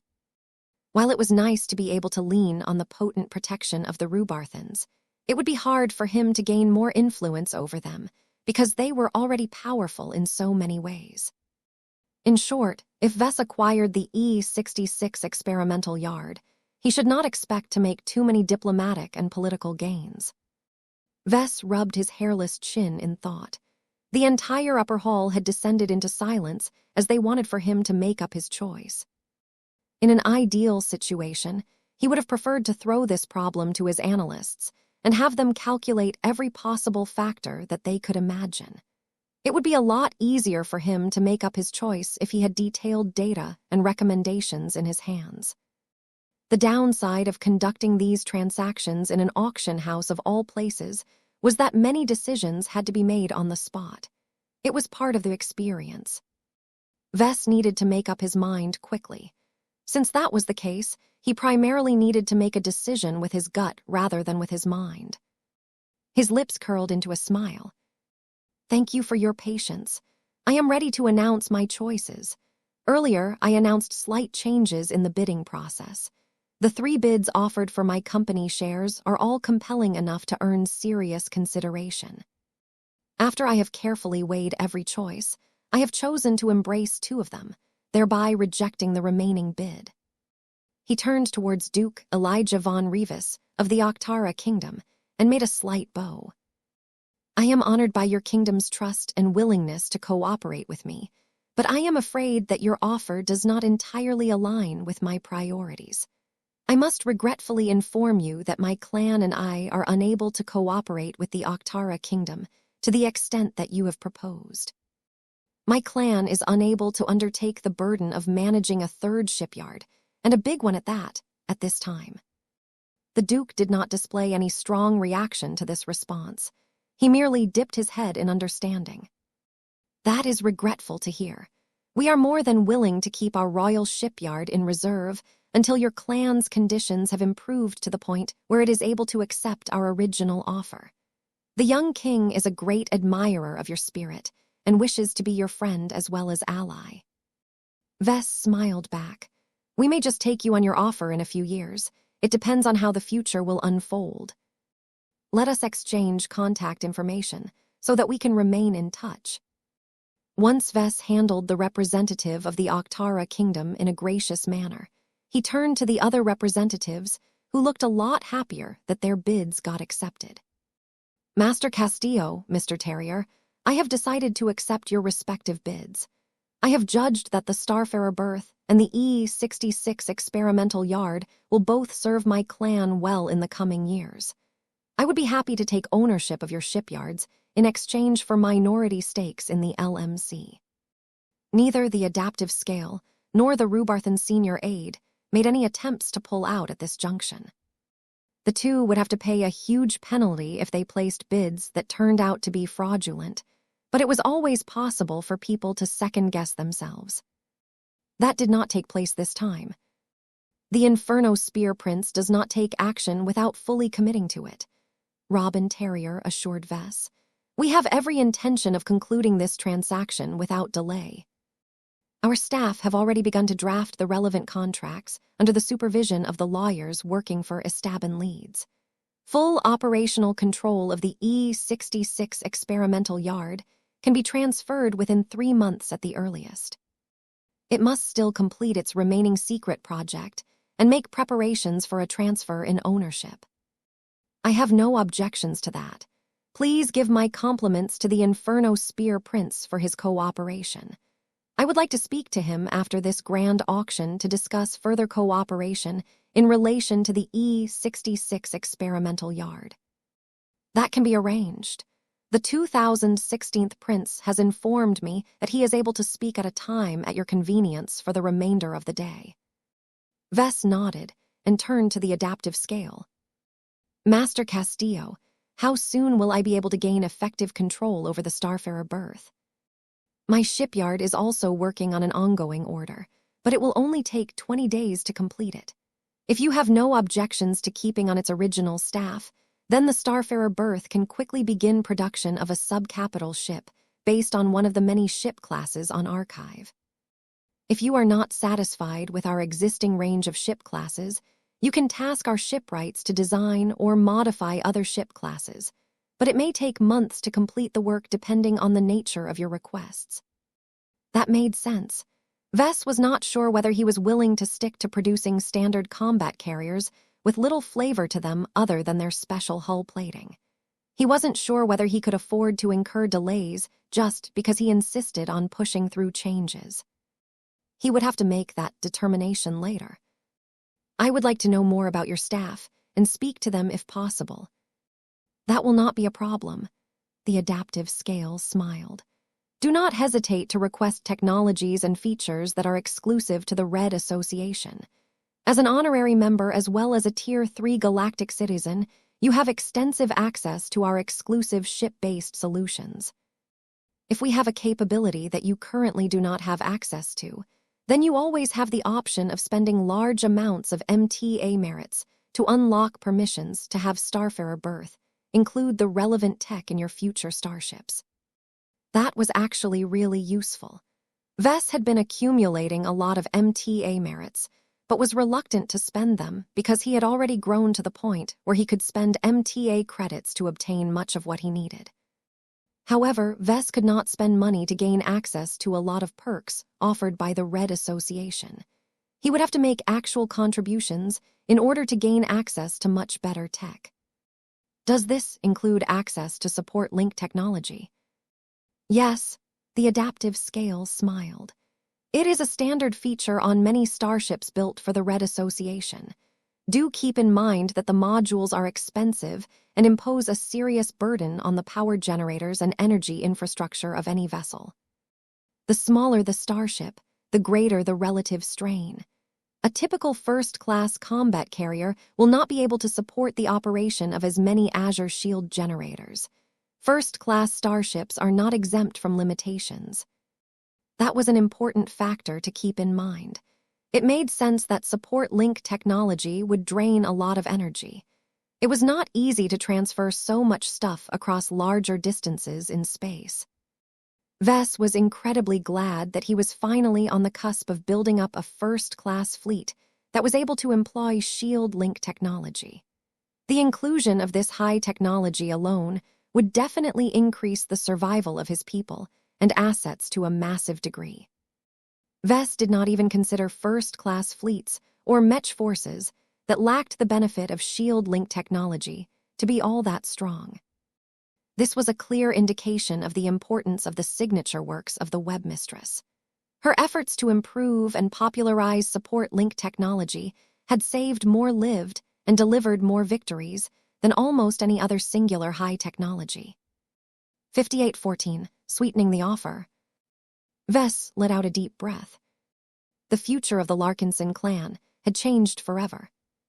For the first time in its short history, the young organization was on track to gain near-complete possession of 2 different orbital shipyards. This meant that the Larkinson clan had taken a major step towards entering the big leagues. It still had a long way to go before it could be regarded as a proper first-rate power. It needed to hire a lot more first-raters. It had to take over actual territory and not rely solely on occupying space on other people's turf. It also had to build up a complete and fully functioning first. However, all of that could be accomplished with enough time and effort. Obtaining first-class starships, and more importantly, the capacity to build them, was one of the most difficult goals to complete, and he had just managed to fulfill it. That was why he felt so happy at the moment. No longer would the Larkinson clan become bottlenecked by its inability to procure first-class starships that were powerful and resilient enough to keep up with the highest level of warfare. So long as all of the deals went through without issue, Vess knew for certain that his clan would enjoy a smooth growth trajectory for multiple years to come. He had effectively solved the persistent challenge of procuring enough first. Of course, it would be even better if he could acquire a number of second-class shipyards. The Larkinson clan maintained a strong presence in the second-class community. It would be a shame to throw away this advantage by prioritizing the premier branch of his clan. In any case, he could think about this later. He still had an auction to conclude. He clapped his hand to signal a resumption of the process. All right, now that I have fulfilled my main objective, I am much more open to other bids for the remaining 15% of shares in my Mech company. There are 3 lots remaining that hold 5% of outstanding stock in the LMC each. We shall follow the regular process this time. Let the second round of bidding commence. Many people had been waiting for this. They previously remained silent and refrained from placing bids because their respective groups weren't willing to give up their precious shipyards for just 5% ownership in the LMC. They still had a lot of other stuff that they would be glad to exchange instead. This was the time for them to shine. A Terran representative immediately rose from his seat. The Shuku ancient clan is willing to bid a 51% stake in Rotron Security, a first-class mercenary company that is able to field over 1,200 first-class multipurpose mechs at maximum. Rotron Security maintains a small fleet that has recently suffered losses due to its latest mercenary contract, but is still able to convey roughly 400 first-class mechs into battle. Its remaining mechs have largely been allocated to training or lengthy defense missions. There was no better way to bolster his security by acquiring a readily available first-class mech force. Perhaps it might not sound like a good deal for him to trade a lot of future wealth for a first-class mech force that Vess should be able to raise himself over a span of a few years.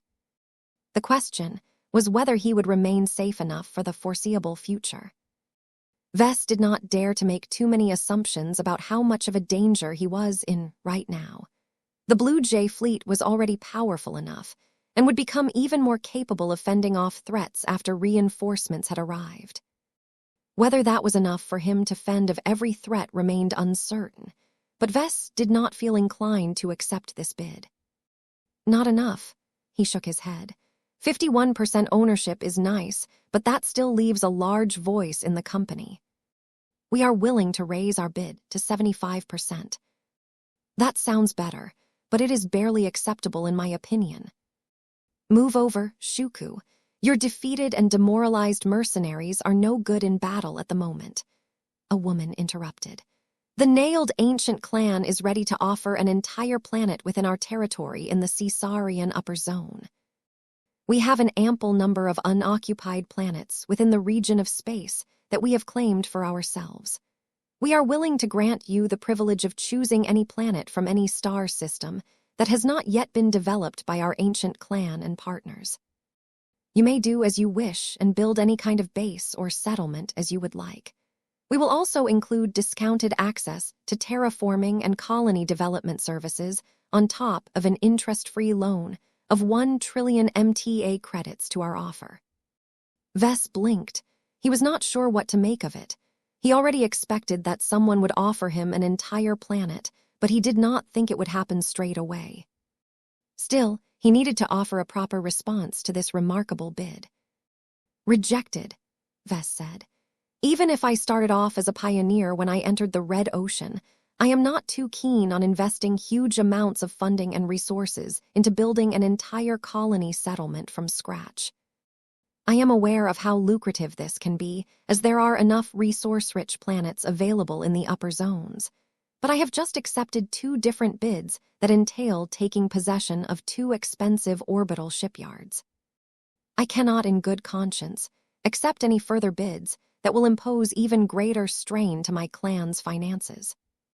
As much as I am willing to consider the offer made by the nailed ancient clan, the initial burdens are too great, and it will take too long to turn this colony into a profitable asset for my clan. Vess was not sure, but he guessed that a sizable majority of colonies in the new frontier still hadn't become profitable up to this point. There was just too much stuff that people needed to build in order to establish enough housing, industry, and defenses. The higher the class, the more expensive it became. It was really cheap to build third-class colony settlements on an unremarkable planet, which was why there were so many of them in the lower zones. First-class colony settlements occupied the opposite end of the spectrum.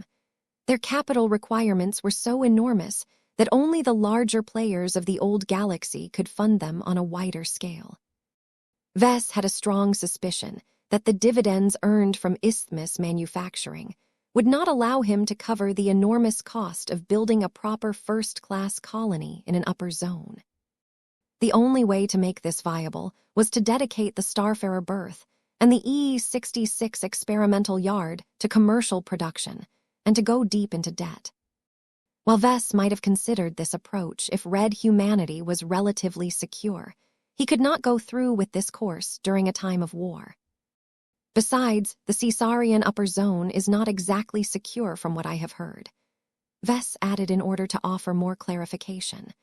I am well aware that the reason why this upper zone still boasts a decent amount of free real estate is because it is vulnerable to alien incursions.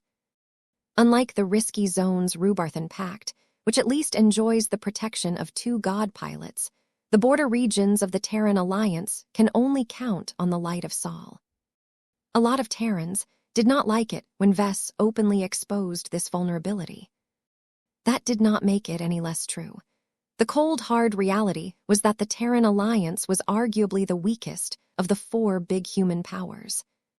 The Red Association took on a lot of responsibilities, but enjoyed the services of multiple god pilots and star designers. The Red Fleet fielded 8 dreadnoughts and did not have a lot of real estate to protect. The Rubarthan Pact not only enjoyed the protection of 2 powerful god pilots, but also possessed a more unified defense against alien incursions.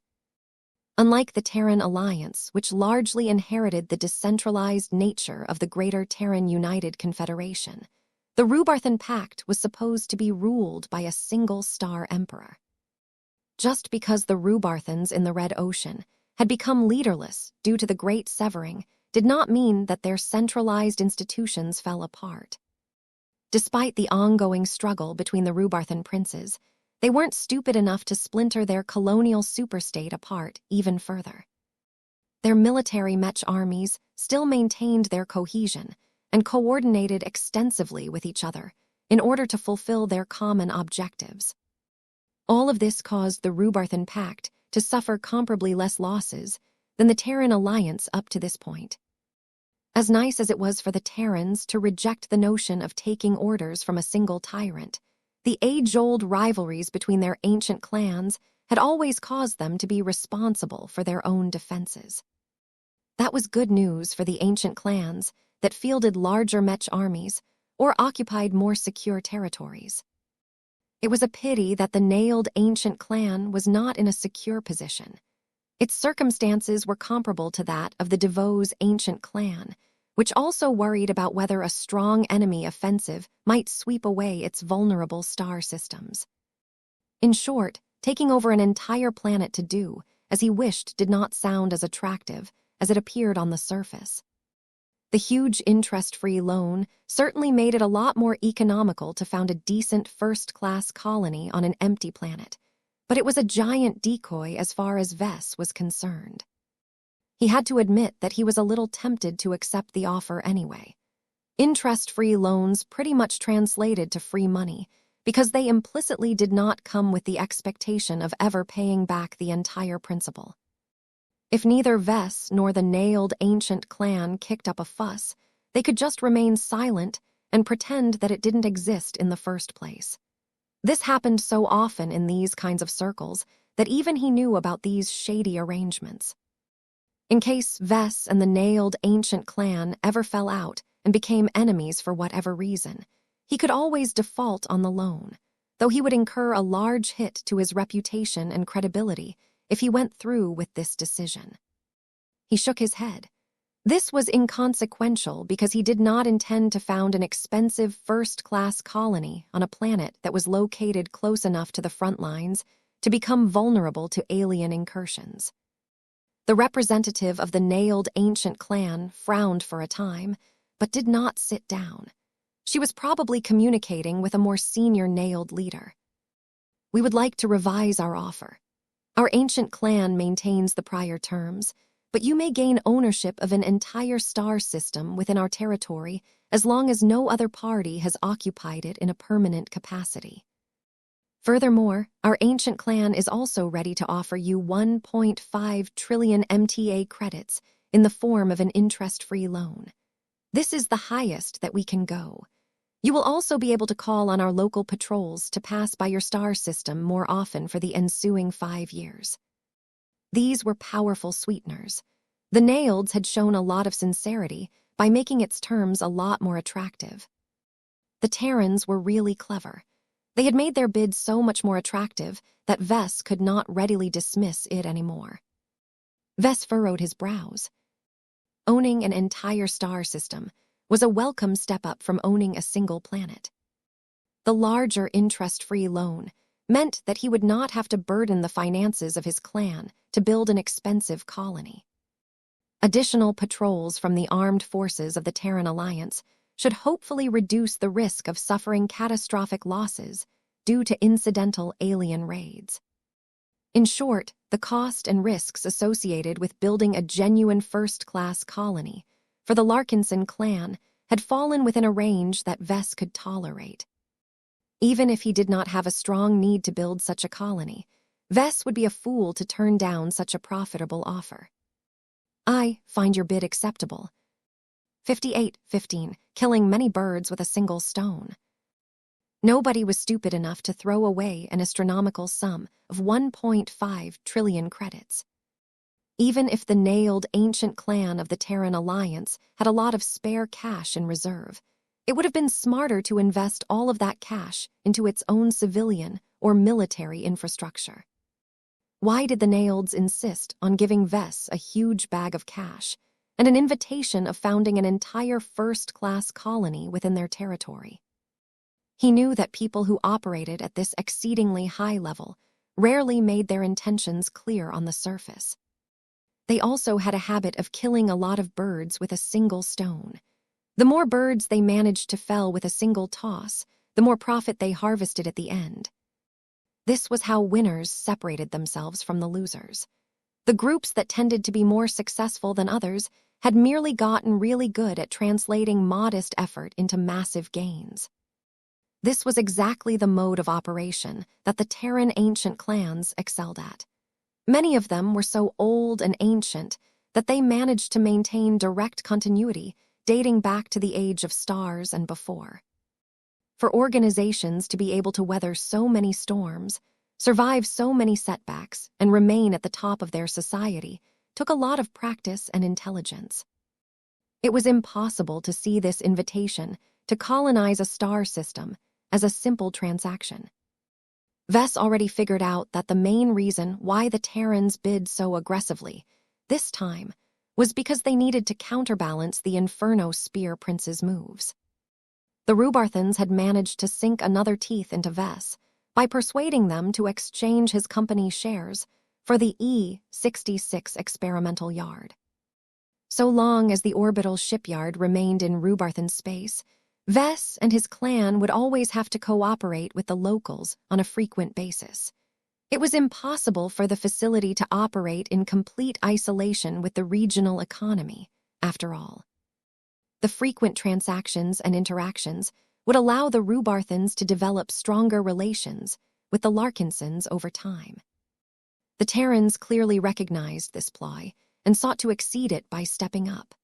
Founding a massive colony well within the nailed ancient clan's territory would practically force the Larkinsons to cooperate a lot more actively with the Terrans in the neighborhood to get stuff done.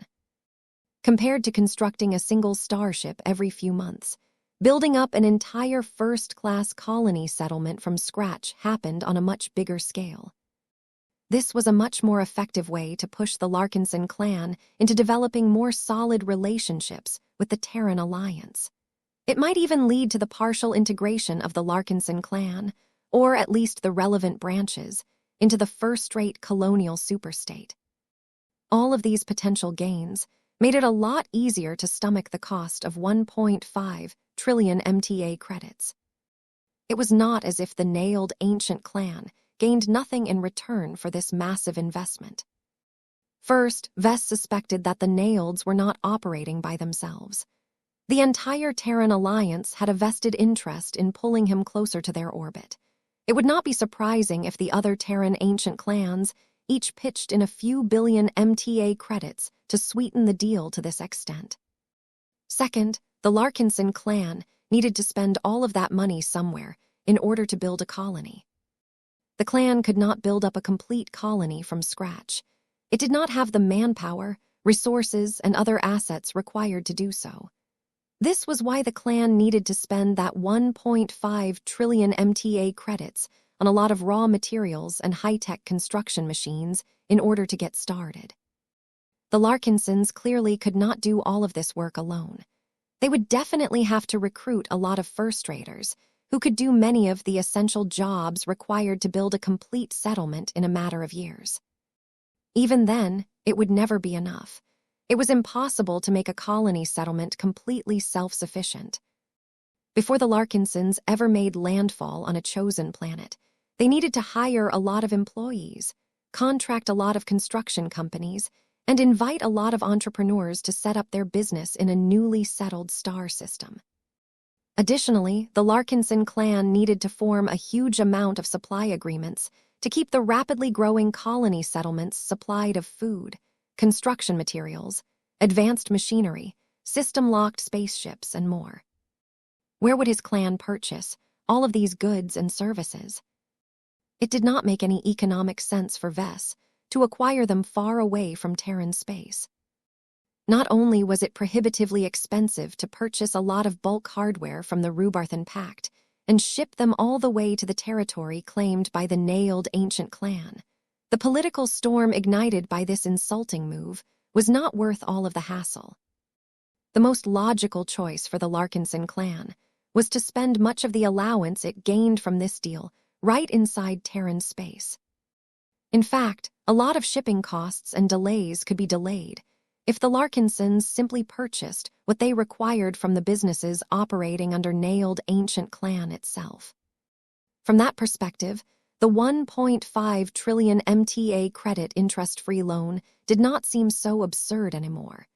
It was merely a convoluted way of transferring a huge pile of cash from the left hand to the right hand. Sure, the money would follow a circuitous route, but as long as it was spent on real infrastructural development of a star system that was slated to directly contribute to the nailed ancient clan's economy, the clever Terrans actually stood to earn a profit in the end. Letter 1a Tomicron, this was especially the case when Vess added up all of the intangible gains made by the Naileds. Befriending the Larkinsons and integrating a part of them in their community would allow them to benefit from Vess' many unique services, either directly or indirectly. Vess narrowed his eyes. He did not feel particularly pleased about getting taken advantage of. The main reason why he was barely able to stomach this deal was because he and his clan clearly stood to take advantage of the nailed ancient clan's generosity. Vess did not feel particularly enthused about building a serious colony, but he knew that a lot of Larkinsons thought otherwise. This may be a good way for them to do more than settle on a relatively isolated branch on a planet owned by other groups. By having an entire star system for themselves, the Larkinsons could freely indulge in their own dreams of building their own communities.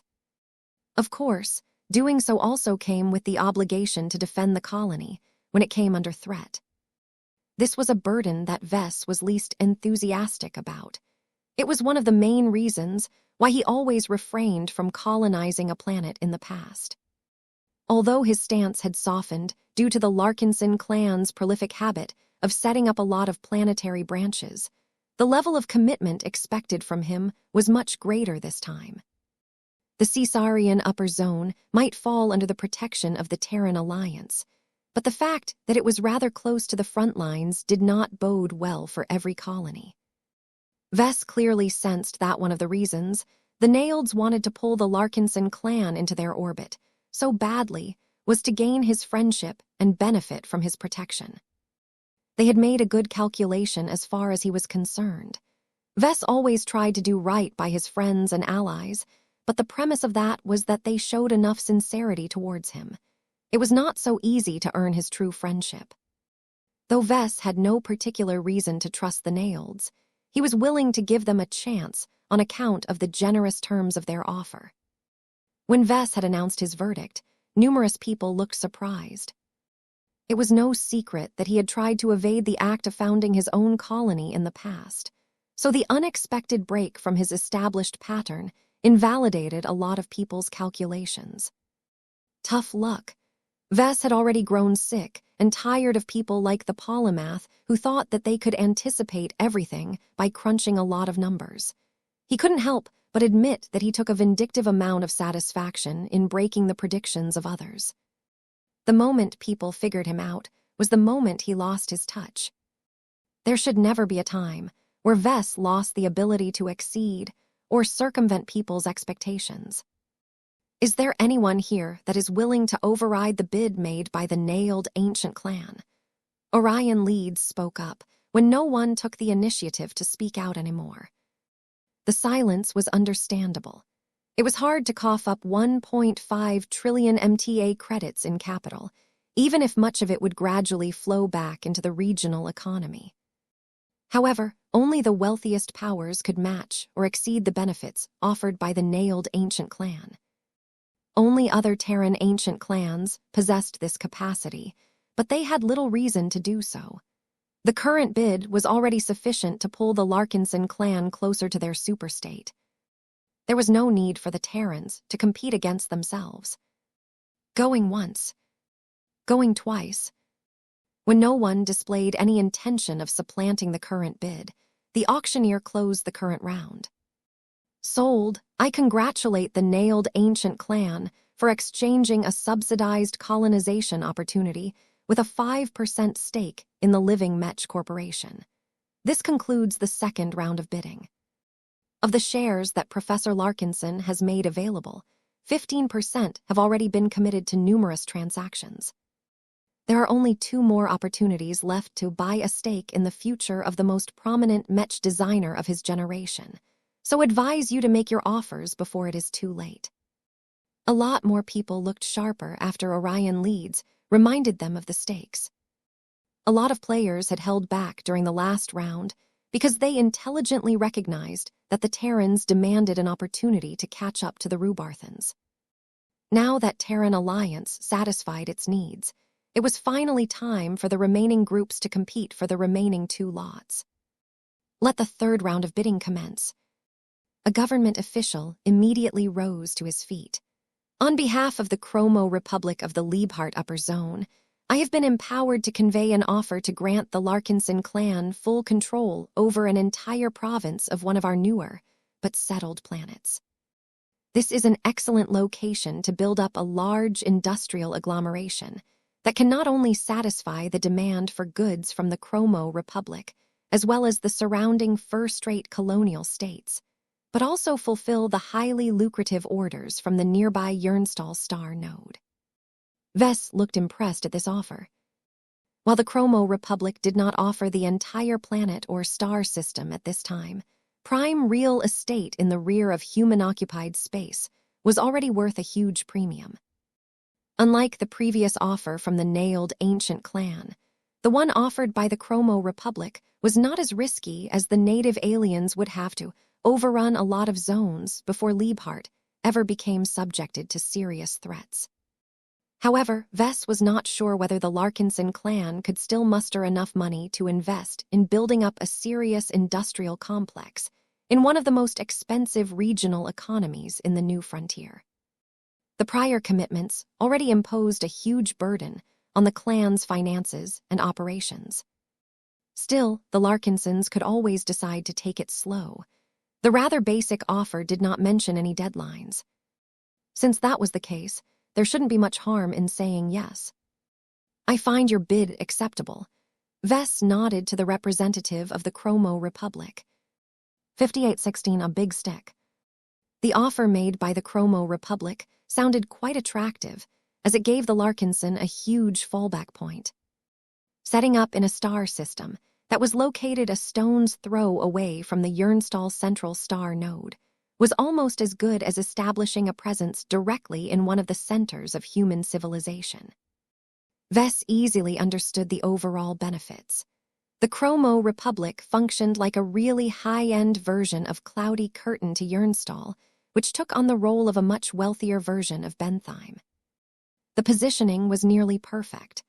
The star systems of the Chromo Republic had become prime real estate for being located in a safe territory in the rear. While it was expensive to live in the first-rate state, the cost wasn't nearly as extravagant as living in Jernstall directly. This turned the Chromo Republic into a perfect site to set up a large number of industries to meet the voracious demand for expensive, high-margin products from Jernstall and other nearby economic engines.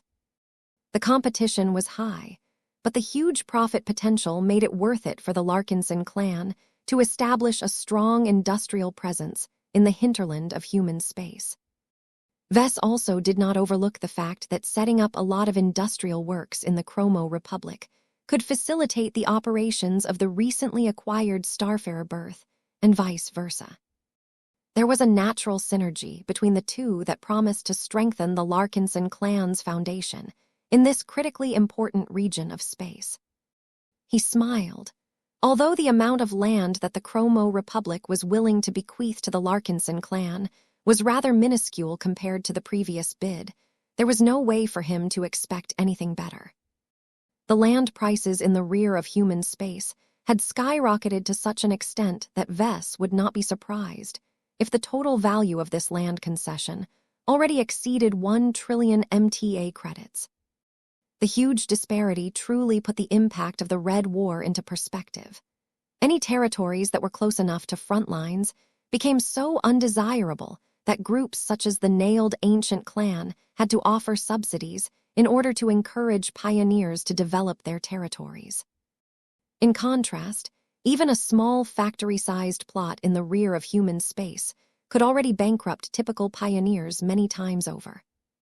Even if Vess originally did not plan to invest in a large industrial complex in the hinterland of red humanity, he was more than willing to grasp at an easy opportunity. It would have been a lot more difficult for him and his Larkinson clan to start a similar initiative through regular channels.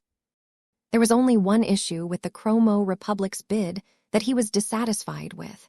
He quickly swept his gaze across the submerged hall. While the representative of the Chromo Republic has made an acceptable bid, I would like to remind you all that I prefer to obtain benefits that can easily be translated into strengthening my force of arms. I have already obtained more than enough economic and industrial commitments from the previous winning bids. My concern with the current valid bid is that it is mostly an escape hatch. It provides me with a way to mitigate losses if Red humanity ever suffers a major string of defeats. I am not looking for insurance, not specifically.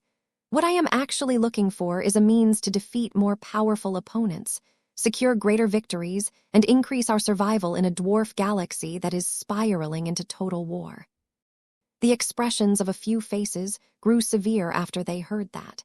Vess had made his demands clear, but he also reminded everyone of the value of their military assets. It was not easy to make the decision to sacrifice their military potential in order to build up a relationship with Vess. However, there were many ways to meet Vess' demands without sacrificing too much in return. A female senior Mech designer stood up at this point. I am Professor Eustacia Lott. I have been tasked with relaying an offer from the Evolution Witch of the Red Association. In exchange for shares in your Mech company, she is willing to grant you an immensely large gift, as well as a permanent exemption that will grant you and your clan the right to utilize it in battle under reasonable circumstances. Everyone wondered what she was talking about. The envoy from the transhumanist faction did not keep everyone waiting for long and activated a projection that displayed an astonishing sight. That is a juggernaut. Though Vess did not have frequent encounters with them, he still remembered them as if he had seen them yesterday. Juggernauts deserved all of his attention. As slow and impractical as they may be, scaling up the size of Mechs until they matched the size of subcapital warships was a surefire way to produce a machine with an enormous amount of brute force under its command. The one depicted in the projection seemed a little tame compared to the likes of Special Project Uranus. The specs accompanying the awe-inspiring sight of a machine that could tower over an entire city showed that the Juggernaut was only 350 meters tall.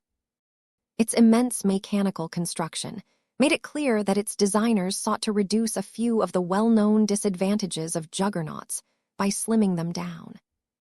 The result was a rather skinny and less armored juggernaut that looked as if it could sprint across the ground.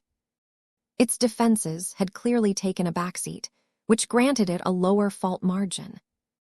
However, its superior mobility would allow it to evade significantly more attacks than usual and prevent it from becoming a sitting duck. The lack of a flight system was a painful limitation, but that also freed up a lot of room for extra modules and weapon systems. So long as the Juggernaut fought on land, it could probably defeat larger monstrosities. As far as tech went, the Juggernaut was both powerful but also frustratingly inadequate. Vess did not need to access any specific design files to conclude that it was an old machine. Based on the visible tech and clear signs of wear and tear, he loosely guessed that it was constructed over 60 years ago. The Red Association definitely was not responsible because it lacked all of the exclusive high technologies that the Mechers frequently utilized during that period. However, Vess was able to determine that it was designed and built by first-raters who had too much money on their hands and not enough sense to spend it on more cost-effective solutions. The Juggernaut may be 3 or 4 Mech generations out of date, but it should still be combat effective after receiving an extensive round of maintenance. The lack of face water technology and hyper-technology did not even bother Vess. So long as the Juggernaut was combat effective, it should not be difficult to upgrade it to modern standards. The biggest downside to this was all of the design and refit work required to turn the machine into a modern powerhouse. It would take multiple years of focused work to properly fix and upgrade a juggernaut that had likely remained in storage for over 6 decades. Why did the Red Association take the trouble to import an outdated juggernaut to the Red Ocean? Vess curiously asked. Professor Lott twitched her lips. I do not dare to speculate on the motives of Her Holiness. The juggernaut known as the Odhallan Sprius is mainly regarded as her personal trophy and possession. In other words, this was probably just a toy that the evolution which brought to her new home in the Red Ocean, along with the rest of her personal collection. Why she decided to take possession of it and bring it over to her new galaxy was anyone's guess. All that mattered was that the God Pilot was willing to grant the Larkinson clan an actual first-class juggernaut. More importantly than that, the evolution which was also willing to grant an exemption to the rules that prohibited private parties from fielding any war machines that vastly exceeded ordinary mechs in scale. The former solved his short-term needs, while the latter satisfied his long-term demands.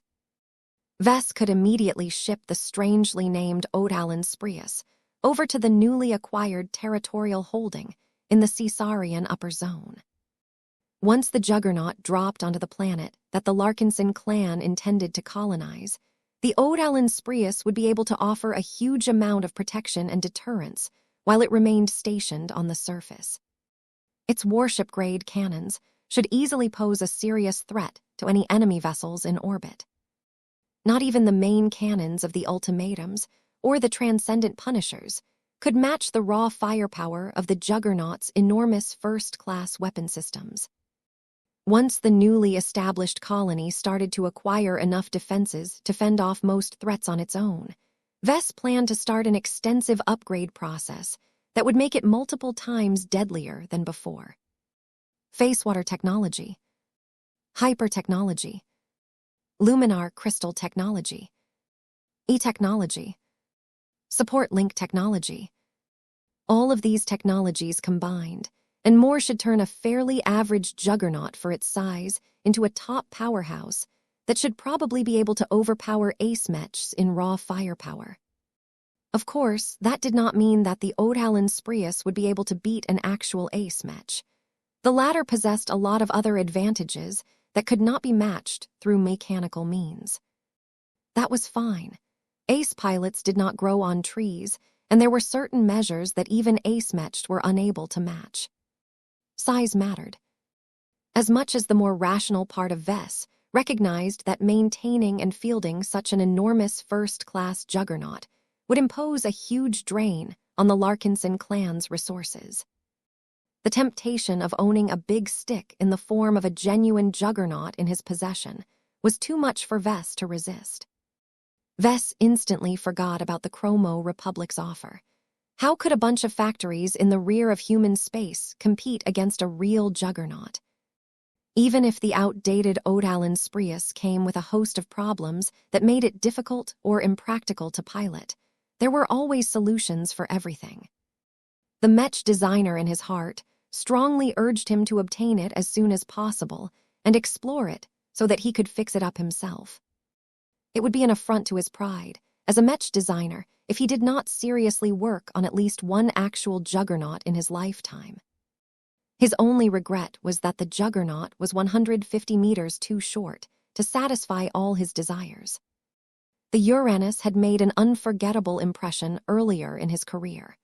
Ever since he survived its cataclysmic rampage, Vess secretly desired to design and build a superior version based on his own style. Vess narrowed his eyes as he continually studied the projected juggernaut. If I accept this bid, how extensively am I allowed to modify the Odhallan Sprius? Vess inquired. Is it possible for me to increase its length and scale? The transhumanist mech designer already anticipated this question. The permissions extended by our association will grant you the right to upgrade your juggernaut as you see fit. However, you are not allowed to increase its current length. You may alter its design and configuration to increase its mass and volume, but only up to 20% from its current parameters. Her Holiness is already stretching the rules by granting your clan an exclusive right to own and field this juggernaut in actual battle. Do not expect to receive any further allowances." That was a clear enough answer. Vess grew a little disappointed. The Odalin Sprius was not only not that tall, but he couldn't add too much bulk. The Odalin Sprius would always remain a fairly lean machine if that was the case. Still, having a juggernaut in his pocket was better than not having one. Vess could hardly think of better ways to persuade alien raiders to turn around and plunder another human settlement by placing a well-equipped juggernaut on defense. 5817 Zaira, 65. Going once. Going twice. Sold. On behalf of Estaban Leeds, I would like to offer my sincere respect and gratitude for the evolution which partake in this grand auction through her agent. Congratulations for winning the 3rd round of bidding. Our legal team, along with its counterpart from the Larkinson clan, shall endeavor to expedite the transaction and complete the extensive procedures before the end of the standard day. Professor Eustacia Lott responded with a mild smile. Her Holiness does not insist on haste. It would be better to handle the legal requirements needed to complete the transaction over the course of a week. The rules and regulations surrounding the use of juggernauts in the modern era are much more demanding than in the past. There are members of the Red Association who may take issue with certain oversights and provisions that were not correctly handled. Understandable. I have no objections, though please keep in mind that my lawyers are already swamped with work. Vess responded. He could barely contain his excitement. Though a few more bidders had issued other attractive offers, they were not as powerful as the Evolution Witch.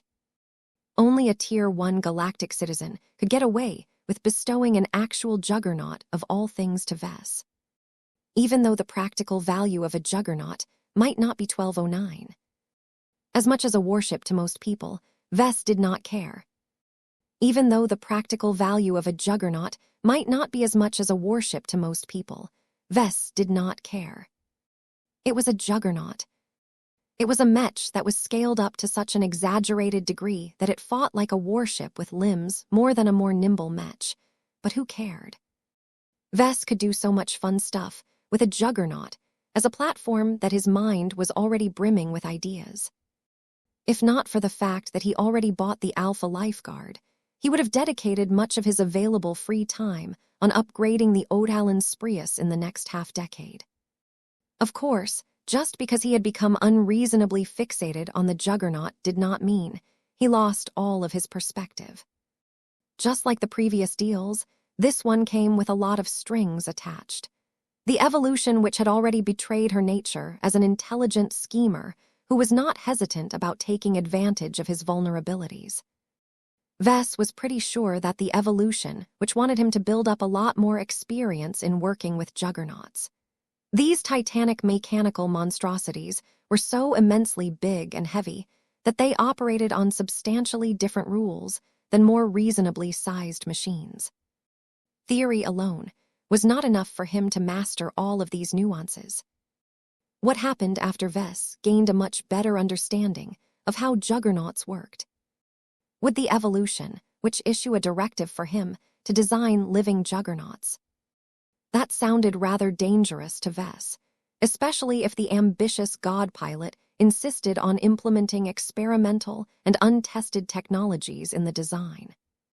However, this was mostly a problem for the transhumanists rather than Vess. If his work ended up causing an accident, then he would make sure that everyone knew that it was not his fault. Vess believed that there was more behind this deal than increasing his familiarity with juggernauts, though. The initiative shown by the god pilot had improved his impression of her and told him that he would probably cooperate more extensively with her in the long run. The two were not enemies and shared enough goals in common to foster a productive and mutually beneficial relationship in the years to come. He also did not forget about the Evolution, which is secret dealings with his mother. Cynthia refused to divulge why the god pilot sought her cooperation, but it must be a big endeavor for his mother to take it so seriously. Vess also suspected that the transaction was a fantastic publicity stunt. Nothing grabbed people's attention more than Titanic-sized Mechs. If it became known that the evolution which was responsible for granting Vess and his Larkinsons the right to own and field a juggernaut, then she would enjoy a substantial boost in popularity. A final factor that concerned Vess was why exactly the evolution which bothered to add the Audiobook to her private collection. The fact that it was a trophy signified that it was not an ordinary juggernaut. God pilots possessed a lot of pride, and they would never waste their time on collecting ordinary junk. Vess wanted to scratch his head. The Audiobook did not look that special on the surface. It lacked the obvious malice radiated by the Uranus, and also did not look especially cared for, so it was clearly not a priceless treasure. Who designed the Audiobook? Who built it, and what purpose did it serve? Vess wanted to figure out the answers to all of these questions, and more. This old juggernaut was like a giant mystery box that was just waiting for an eager Mech designer to uncover all of its secrets. He inwardly shook his head. He could wonder about the juggernaut later. He still had one more round of bidding to go before he could enjoy the massive gains he made today. There is only a single lot left before we can conclude this grand auction. Orion Leeds spoke with a smile. Professor Vess Larkinson has already accepted 4 winning bids in exchange for a sum of 20% of stock in his living Mech Corporation. Only 5% remain in contention. This may be your final chance to invest in a Mech company led by the brightest prospect in the Mech industry. Make your bids, buy his favor, secure your future. Let the final round of bidding commence. Since this was everyone's last chance to forge a solid connection with Vess and his clan, the enthusiasm was much higher this time. We are willing to offer you 3 of our finest fleet carriers. The Smokestack Prince is willing to bestow you with a 70% stake of one of his mining conglomerates. My superior, a master Mech designer of high renown, is willing to tutor you and teach you all of his trade secrets related to the material sciences. Take over our Mech company.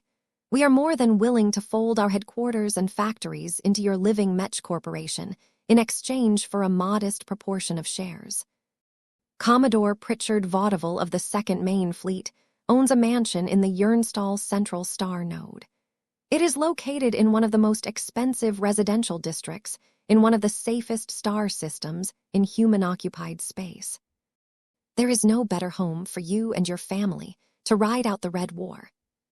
Vess received a diverse range of bids, many of which would never be available on the open market. Despite the considerable value of these unique offers, Vess found himself rejecting many of them because they did not fulfill any pressing need. For example, Vess had little desire to secure a palatial mansion in the Yernstall Central Star Node.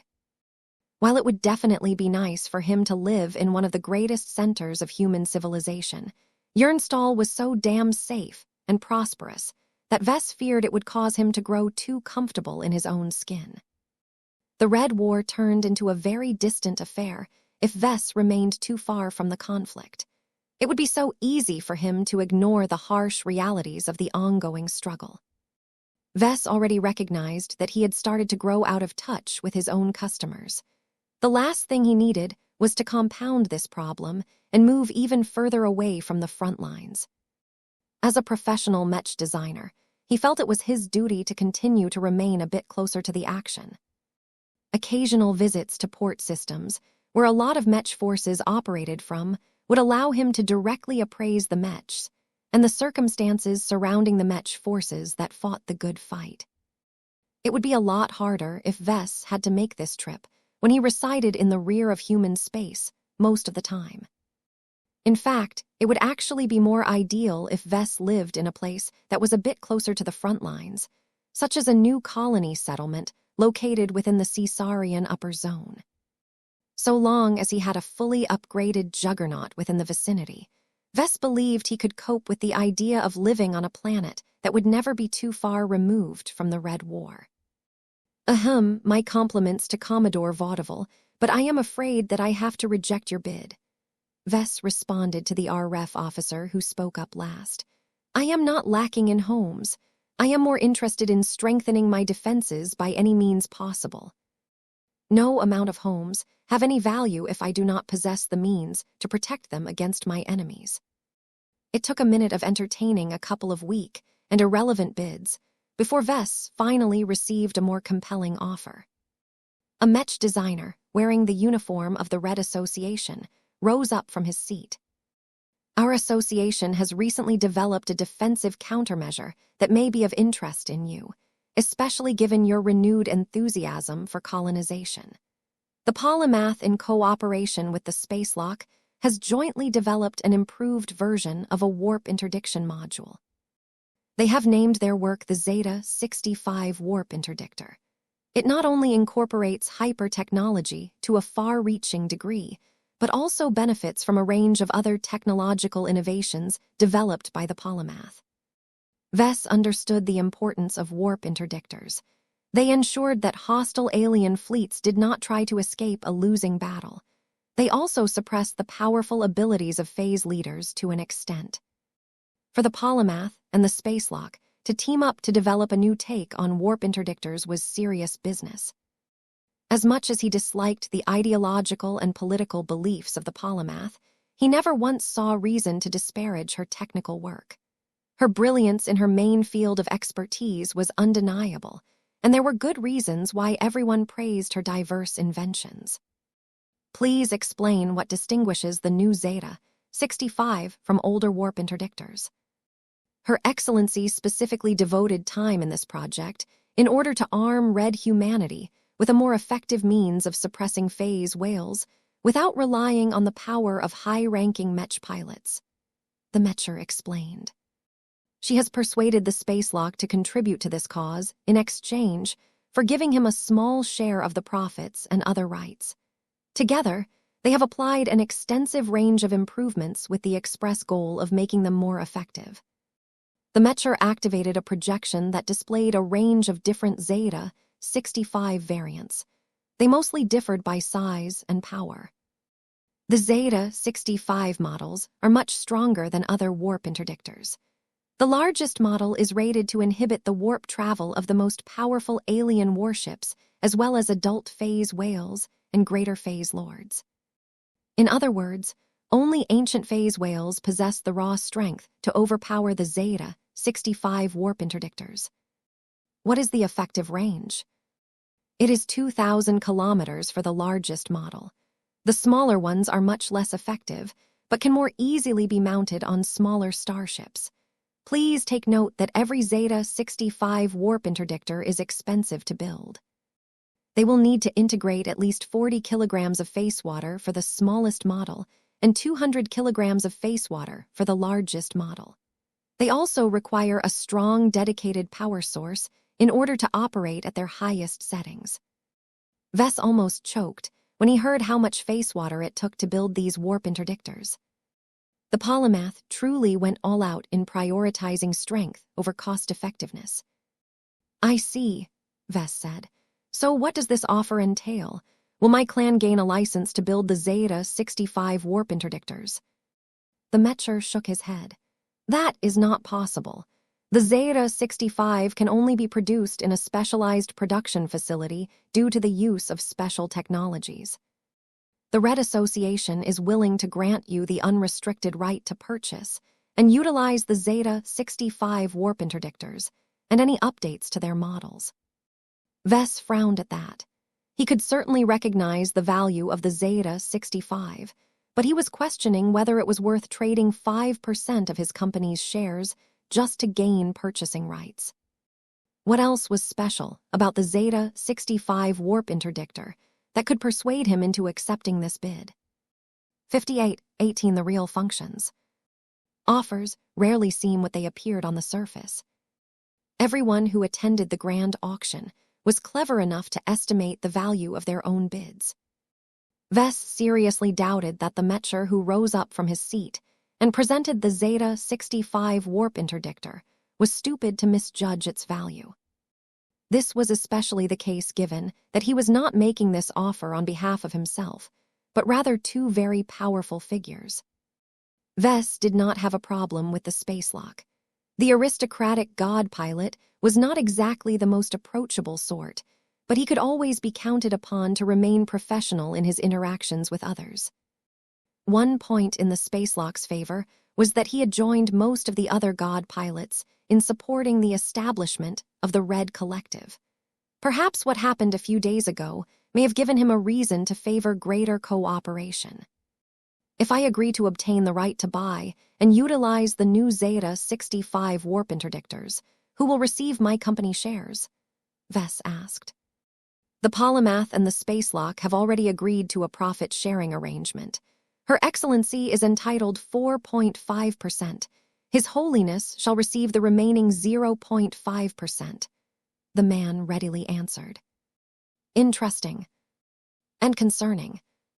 Of all of the possible shareholders that Vess sought, he did not look forward to having the polymath looking over his shoulder. Gaining 4.5% ownership in the LMC did not give her any real control, but it did give her the right to poke into the books, express her demands to the board of directors, and meddle into his affairs. How did this even work? Hadn't the survivalists told him that the polymath relinquished most of her power and authority in order to pay the price of her transgressions? She shouldn't even be capable of sending an envoy to participate in this grand auction on her behalf. It seemed the Red Association needed her so much that the polymath had already started to loosen the restrictions imposed by her peers. Not that it would have been all that difficult for her to do so. She was incredibly smart and understood the mentality of her fellow Mechers far too well. She may have fumbled during her failed coup, but once she operated in an environment where she was able to account for all of the variables, she truly possessed the capacity to shine.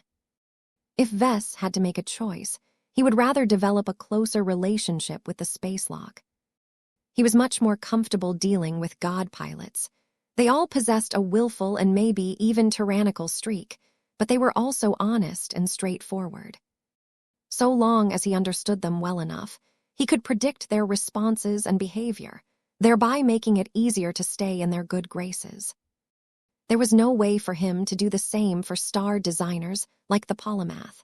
They were far too smart for their own good, and they were clearly not above resorting to duplicity. Whatever the polymath had in store for Vess was a mystery. Vess at least acknowledged that she wasn't an enemy, but she certainly wasn't his friend either. The blasted woman had her own agenda, and trying to guess the master plan of a star designer was an exercise in futility. He inwardly shook his head. There was no point in wasting so much processing power on trying to discern the polymath's motives. All that mattered was that she remained cordial enough towards Vess to make greater cooperation viable. It was better to have the polymath on his side than not. If he had to give her 4.5% of his shares to make sure she retained a vested interest in his future, then so be it. At least she wouldn't be wasting too much effort on plotting his downfall. Still, if the polymath wanted a piece of him so badly, she needed to work for it. He was not that cheap. I find it strange that you or your principals are under the assumption that the Zeta 65 warp interdictors are worth 5% of my Mech company's shares. Vess spoke. I have the feeling that you have yet to explain the full value of these upgraded warp interdictors. Sure, they are a lot more powerful and far-reaching than anything I have heard in the past, but they require an astronomical amount of face water to function so well. What else have the polymath and the spacelock done to make them so valuable? The Mecher smiled at Vess. Her Excellency expected you to ask that question. She would have been disappointed in you if you failed to inquire further. My apologies for withholding relevant information from you. I am operating under strict instructions. That elicited a scowl from Vess. He knew it. The polymath was playing games with him again. She just couldn't resist the temptation to mess with him yet again. Get on with it, please, he said as he ceased all pretense of politeness. The Mecher was really good, but he remained completely unfazed. The Zeta 65 warp interdictors possess two applications that lesser versions of warp interdiction modules are unable to perform. The polymath's primary objective in developing the Zeta-65 is to increase our civilization's ability to attack and raid alien space once the deep strike plan has reached the next phase. The new warp interdictors can function well in a defensive capacity, but they are actually meant to be utilized in an offensive capacity. By helping human forces pin down alien warships and phase leaders. Partially, but that is not what justifies the development of the Zeta-65. The reason why she solicited the aid of the spacelock is because he possesses the greatest understanding of the fundamental principles of pocket spaces. With his assistance, Her Excellency succeeded in tuning her Zeta-65 for a specialized task. Vess quickly connected the dots. Are you saying that the Zeta-65 warp interdictors can destabilize phase whale enclaves? They can do more than that, Professor. To be more precise, most if not all variations of the Zeta-65 warp interdictor are able to detect hidden phase whale enclaves within their effective radius. If the field projected by them encompasses the coordinates where a pocket space is anchored, the latter will exhibit slight signs of instability. These spatial fluctuations can easily be detected by any sensor that is sensitive to spatial activity. He finally understood why these Zeta-65 were a big deal. Phase whales occupied the Red Ocean for so long that they had littered phase whale enclaves in many different places. No one knew how many of them were out there, but it had to be a large figure. The incident that took place in Davut a few years ago clearly taught Red humanity that there were a lot of hidden pocket spaces in human-occupied space. Many of them were probably empty and abandoned, but that was not always the case. Who knew whether these phase whale enclaves were filled with weapons of mass destruction, toxic substances, hibernating phase whales, or entire armies of killer robots? The Red, too, along with many other powers, invested a large amount of effort into sniffing them out and eliminating them, but they were far too difficult to find. Not even ace pilots with their Saint Kingdoms could detect a phase whale enclave if there was no activity. At most, a sharp ace pilot might have a slight hunch that something was off, but what then? The effort required to precisely locate a phase whale enclave and break it open was not small. It was still possible to pin down pocket spaces on the surface of human-occupied planets and other places frequented by people. Yet what about asteroid fields? What about obscure moons that were devoid of any resources? The phase whales loved to play hide and seek. They had an annoying habit of creating phase whale enclaves in the strangest of places, up to anchoring them right next to a blazing star. While the major powers most definitely possessed the means to detect and breach these pocket spaces, the biggest problem was that there were too many of them. This was a numbers game, so it was impractical to rely on god pilots and other exotic measures to solve this problem. From what he could gather, the Zeta-65 warp interdictor neatly solved this problem because it was reliable tech that could be mass-produced.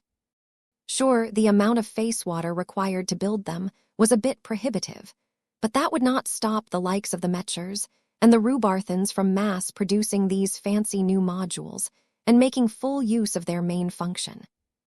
What else can these Zeta-65 warp interdictors do? Vess pressed on with another question.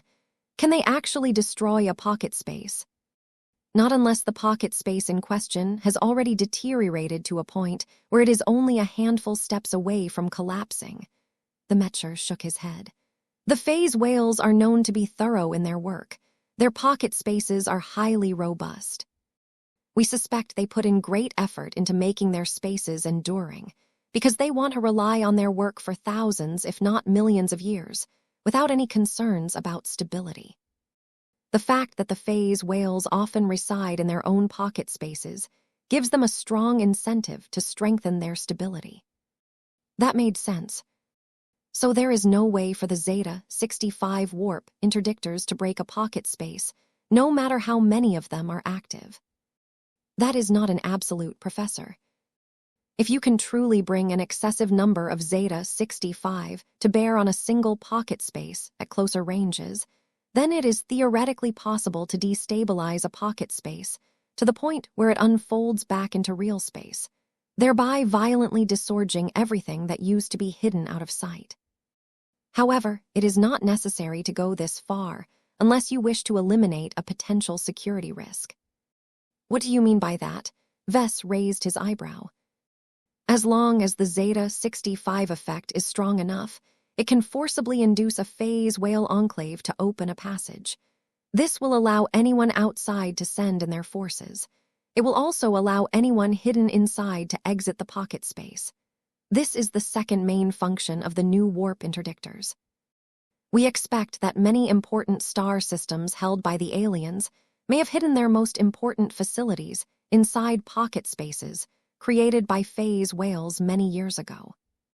We cannot effectively raid alien planets and plunder much of their face water reserves if we do not have an effective means of detecting and breaching these dimensional bunkers.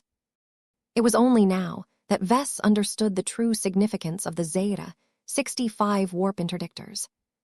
He no longer believed it was a bad decision to accept this bid, but that was contingent on one more factor. How do the Polymath and the Spacelock plan to distribute their Zeta-65 warp interdictors? They shall remain exclusive to the Red Association and the Rubarthan Pact for a duration of at least 10 years. Their availability will remain limited, and only a select group of subjects that have been handpicked by the Polymath and the Spacelock will have access to them. If you accept this transaction, you will become one of the few who have earned this privilege.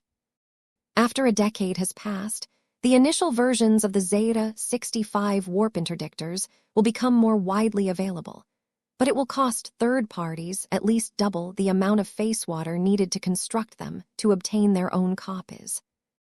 You and the other early adopters will not only have access to updated models, but can continue to purchase them from us without needing to pay any premium on face water. That actually sounded pretty reasonable so long as the Polymath and the Spacelock maintained their monopoly on pocket space busting. While Vess was not sure whether that would remain the case in the long term, he was inclined to believe in this ploy. 5819, the end of the grand auction. Vess saw no reason to refuse the Zeta-65 warp interdictors. Their real functions were just too good to pass up. In his previous expeditions, Vess and his expeditionary fleet made exciting discoveries. Every hidden phase whale enclave was a potential treasure vault. Those long-lived aliens tended to accrue a lot of good stuff, and they always needed a good place to stash their hoard. However, it was difficult for Vess to judge whether the potential gains his clan could make by utilizing the Zeta-65 warp interdictors could surpass the value of 5% of his company's shares. Vess only had a limited amount of shares that he could afford to trade away like this. He needed to make every transaction count, and that made him hesitant on whether he should embrace this offer. If his forces encountered a lot of bad luck and traveled to star systems that were devoid of phase whale enclaves, then the Zeta-65 clearly wouldn't be able to earn a satisfactory return on investment. Not that it would deter him. The potential gains were just too great for him to pass off the opportunity to gain early access to this exclusive tech. The fact that accepting this deal would also save him a lot of face water by skipping the usual rule concerning the procurement of face water technology also made a difference. Vess hated the industry standard of charging double the amount of face water needed to construct anything transphasic. The main reason why so many companies got away with this exploitative rule was because no one among the competition wanted to start a price war. That would mean that all of the regular clients who wanted to get their hands on the Zeta-65 warp interdictors would have to pay a massive price once they became available a decade later. The largest and most powerful model was so resource-intensive that it took 200 kilograms of face water just to produce a single copy. Vess would rather command Lucky to conduct a manual carpet search rather than give the Mechers 200 kilograms of face water for free. After thinking over this decision a bit further, he eventually decided that it was worth it for him to make this gamble. He had more confidence in his ability to leverage the Zeta 65 than anyone else. He had plenty of bags in his tricks that could synergize with these modules. "I find your bid acceptable," he told the Mechers who conveyed the polymath's offer. "If there is no one else who can exceed your offer, then I would be happy to conclude this transaction." The bidding continued, but it was clear that the momentum had turned against them. There were not many people who possessed the ability or the willingness to exceed an offer made by a star designer. It did not make everyone give up. There were still hopefuls who wanted to secure their last chance of gaining a real stake in Vess Mech Company. It was a pity that none of the offers sounded particularly attractive to him. He had no real need for any further real estate. A couple of fleet carriers or other combat assets sounded largely redundant to him, as his clan had just gained the capacity to produce its own starships. Sure, it would take a lot of time and an even greater amount of funding to build up a sizable first-class fleet, but Vess would rather wait than get ripped off. His company's shares were worth way more than just a couple of fleet carriers. Seeing that no one managed to come up with bids that gained greater appreciation from Vess, Orion Leeds finally ended the bidding. "Sold. The gracious Polymath and the Honorable Spacelock have become the latest shareholders of the Living Mech Corporation, in exchange for granting the Larkinson clan early access to their exclusive Zeta 65 warp interdictors.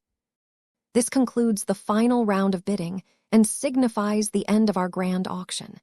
Estaban Leeds thanks you for your participation and hope to see you again in our next scheduled auctions." While the auctioneer wrapped up the event, Vess floated back to his private box. The gem cat hanging on his shoulder showed greater signs of impatience. "Meow, meow. Be patient, Lucky. I know that the last phase of the grand auction dragged out a bit, but I haven't forgotten about your prize. It won't take long before we can finalize the easiest transactions." When Vess returned to his friends and advisors, everyone looked rather impressed. "The present estimated value of your Living Mech Corporation is much lower than the sum of offers you have received for the shares that you have exchanged," Jovi stated first. "The fact that you have made the likes of the Evolution, Witch, and the Polymath offer concessions of greater value is a testament of your present and future worth. Word about this grand auction will spread out. Those with the right connections will hear that multiple Tier 1 galactic citizens have proactively decided to invest in you because they believe in your work." Vess did not know how to feel about that. On the one hand, borrowing the reputation of the Evolution, Witch, and the Polymath was a fantastic way to boost his reputation and credibility. The more Tier 1 galactic citizens vouched for him, the easier it became for him to make his voice heard. On the other hand, neither of these two women were on his side. They all possessed their own schemes and agendas, and they had both demonstrated a capacity to prioritize their own interests above all other concerns. "I appreciate their support," Vess politely spoke. "I hope that having them as my shareholders will deter other people from pulling the same kind of stunts as my previous adversaries." He should have done this sooner. Vess figured that people such as Admiral Amelie Jameson never would have bent or broken several taboos if several powerful star designers and god pilots partially owned the company that made his living mechs. Perhaps the public inquiry would have never taken place to begin with. These powerful figures usually preferred to settle their differences behind closed doors. "Take good care of the Odalin Sprius," Vector Lobin cautioned Vess. As a juggernaut that the Evolution which deemed acceptable enough to become her trophy, it must hold both practical and sentimental value. Just because Her Holiness has transferred ownership to you does not necessarily mean she will stop paying attention to it. You can technically do what you want with your new juggernaut, but if you ruin it or abuse its power in unacceptable ways, she may feel compelled to take action. That was an unwelcome message. Vess felt considerably less pleased about this deal than before. He had a lot of plans in mind for the Odhallan Sprius. Many of them were risky, so he could not guarantee that they would work out as he envisioned. Understood. Am I at least allowed to rename the juggernaut? Odalin Sprius doesn't exactly roll off the tongue. I don't even know what it means. It is named after a deceased individual. Oh, that is clarifying. Anyway, once I have reinvented my new juggernaut, its overall design and configuration will definitely diverge from its current condition. I will do my best to replace the touch of its original makers with my own. That should be more than enough justification for me to bestow it with a new name. Don't you agree? Vector did not look so certain. It is best to ask for input from the evolution witch before you go through with this decision. That generated a spike of annoyance from Vess. She is not my mother. A deal is a deal. The juggernaut is mine, so I can do what I want with it as far as I am concerned. I am definitely going to apply my own style to it. Whoever designed this juggernaut is pretty decent, but his aesthetic style is a bit too plain. A juggernaut is a monster of a machine. It should look the part. The Uranus looked exactly as intimidating as it behaved. Now that was a true juggernaut. I am happy that you have seen fit to strengthen your cooperation with the Rubarthan Pact, Kelsey Ampatok mentioned. I may not be a Rubarthan citizen much longer, but that does not mean that I dislike my former state.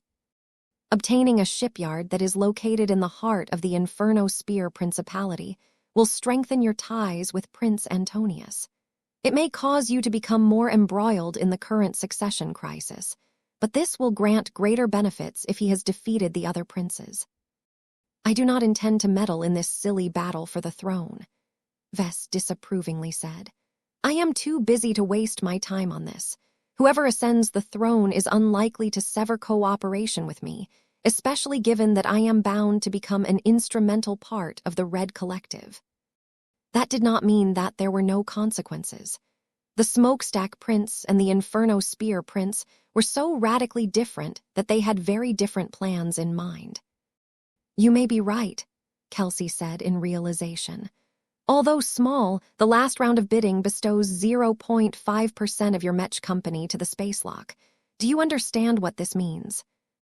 The Smokestack Prince, or anyone else who finally ascends to the throne, will not dare to retaliate against you for failing to lend your support. You have already received the favor of the Destroyer of Worlds. Combined with this related development, you can already be regarded as an honorary Rubarthan. No, it can easily be argued that you are a Rubarthan in heart and soul due to your patrilineal ancestry. Vess almost sputtered when he heard that. Let's not go too far, Kelsey. When my ancestor left the new Rubarth Empire a long time ago, he and his family had nothing to do with his home state anymore. Don't forget that I have forged a lot of deals with the Terrans. I don't want to spoil these arrangements by joining the Rubarthan Pact. Ah, forgive me then. The Larkinson clan does indeed benefit from maintaining a neutral position. However, that will only remain the case if a sufficient number of allies are willing to protect you and guarantee your independence. It is good that you count on the Rubarthans to come to your aid. Vess wondered what all of the new shareholders intended to do with their latest gains. Would they try to change the way the living Mech Corporation operated, or would they just sit back and allow their influence to fade to the background? There was not much that an individual shareholder could do, but they would gain significantly more sway if they set aside their differences and formed a united bloc. Fortunately, Vess already accounted for this possibility. There were good reasons why Vess only traded away 25% of his Mech company at most. He still retained an absolute majority of shares in the LMC, which meant he could still operate it like the company was his own fief.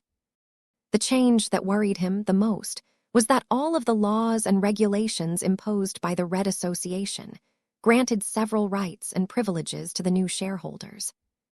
Vess would just have to deal with this complication, while also making sure to take advantage of his new ties to these powerful groups and figures. All in all, Vess fulfilled all of his objectives and more today. The grand auction had been a huge success to him. All he needed to do after this was to digest his enormous gains. It would take years, if not decades, for him to upgrade the Odalis Sprius and build up a first-class colony from scratch, but Vess could afford the wait. The only concern right now was that all of these activities required enormous sums of money. Short of taking a huge amount of loans, Vess needed to step up on his studies and finally begin to design his own first-class mechs. 5820 preferred planets. Vess had to remain in the auction house for the rest of the day in order to handle and supervise the massive transactions. The legal department of the Larkinson clan had to work at full capacity in order to tackle the enormous workload, and even then it was not enough. The Larkinsons had to enlist the aid of additional law firms in order to comply with all of the laws of different states and organizations. The work was incredibly tedious, but necessary. Everything had to be exactly correct in order to transfer ownership of billions, if not trillions, of MTA credits worth of stuff. No one involved wanted to suffer unexpected losses or get dragged into disputes due to ambiguity and mistakes. Fortunately, a lot of the first-class legal experts were fully up to the task. The lawyers in the employ of Estaban Leeds had facilitated a lot of similar transactions in the past, so they were able to speed up the process by a huge extent. Of course, not all of the deals could be closed so quickly. Multiple parties had to file a lot of paperwork at many different government institutions. It could take days, if not weeks, for these offices to process everything and give out their seal of approval. There were instances where these administrative steps could not be sped up no matter the circumstances. There were also cases where people were willing to set aside every priority and complete a week's worth of paperwork in a couple of hours, just because a god pilot or star designer was involved. Vess grew incredibly envious whenever that happened. He wanted to receive this kind of treatment as well one day. In any case, Vess settled in for a long day. His cat, on the other hand, grew ecstatic now that he could finally sink his teeth into a bar of ATCA exotic alloy. Since Vess only paid the equivalent of 10 kilograms of face water for this bar of metal, it only took a short amount of time for Estaban Leeds to hand it over to his possession. Meow, meow, meow. Go ahead, Lucky. Consider it your birthday present. Meow. Vess found it amusing how Lucky turned from a cute archimetal cat into a voracious metal devourer. The cat utilized his phasing power to pass through the transparent composite container that protected the ATCA alloy and kept it dry from the submerged environment. Once inside, Lucky threw aside all propriety and began to feast on the alloy with great satisfaction. After the first few bites, the gem cat slowed down his pace and actually attempted to savor the novel flavor of this brand-new alloy. Vess observed his mechanical pet carefully, but failed to discern any useful clues. The resonance smith's work promised to pass through transphasic energy shields without needing to break them or figure out their pattern, but it was still a work in progress. Whatever it did to Lucky, the new alloy was evidently not significant enough to trigger a visual transformation. The only way for Vess to find out if Lucky became a lot better at bypassing strong energy shields was to test his capabilities in practice. Eat well. You're going to do a lot of work for me after you are done. Meow. As Vess spent hours on handling all of the necessary steps, of which far too many required his signature for one asinine reason or another, he occasionally entered into interesting discussions with the representatives of the counterparties. For example, the envoy of the nailed ancient clan gave Vess a few tips on which star systems he should choose to plant his flag. As agreed, it is fully within your right to claim any star system that is not already permanently settled, the Terran lady reminded him. However, I must inform you that all of the port systems, as well as any other star systems with significant deposits of face water, are already occupied. That still leaves many fairly resource-rich star systems in the Caesarian upper zone, but it will take considerable time and effort to build up large-scale mining operations. The prevalence of high-grade exotics, and more recently hypers, has generated hazardous environments that are unsuitable for human habitation. I fear that much of your initial capital must be spent on pacifying the planet." That caused Vess to frown. How expensive can this get? It is more efficient in the long term to terraform and pacify a hazardous planet as a whole. However, this can not only take years, but also impose a far greater upfront cost. You can choose to set aside terraforming and only do the minimum required to pacify a dangerous landmass or region in order to build a colony settlement as quickly as possible. This will allow you to preserve the original ecosystem and hostile environment as much as possible, but it will heavily limit the scope of human development on the surface. You will need to be ready to weigh your decisions and adopt the appropriate strategy. There was not one correct choice. Terraforming an entire environment was usually the best choice to convert lifeless rocks into livable planets. Preserving existing alien environments usually took place if there was a lot of value to doing so. This often happened with untamed planets whose surface was filled with unique exobests and exoplants. When Vess thought about what kind of planet he wanted his Larkinson clan to settle upon, he immediately developed a clear preference towards untamed planets. His visit to Aachen and VI had renewed his appreciation and enthusiasm for planets that were filled with alien organisms. However, Vess did not ignore the fact that dangerous species that grew up in environments that were abundant in high-quality materials usually evolved into absurdly strong creatures. It might not be viable to ask his clan to colonize a planet that was already filled with bloodthirsty monsters that could overpower typical second-class mechs. Are there any untamed planets available within the territory of the nailed ancient clan? Vess inquired. Our survey vessels have discovered several ones, the woman replied. We have not scouted them for an extended period of time, so our observations are already out of date. We can still give you the relevant reports in order to give you an impression. We do not advise you to found your colony on any of them, though.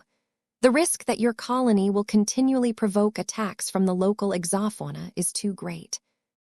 I'm counting on it, Vess grinned. That is not to say that I am willing to allow all of the EX beasts to roam free. Who knows how many of them will evolve into mutated beasts and calamity beasts if we don't do anything to control their population. However, I have always been a big believer in growth through shared combat experiences. No amount of simulation training can ever beat actual battle. I think I can provide my Mech pilots with the perfect training by subjecting them to battle against all manner of exobests and mutated beasts. The Nayelder furrowed her brows in thought. If you insist on colonizing an untamed planet for the express purpose of supplying your clansmen with an unending supply of dangerous sparring partners and hunting targets, then you may consider the Nero Alabaster system.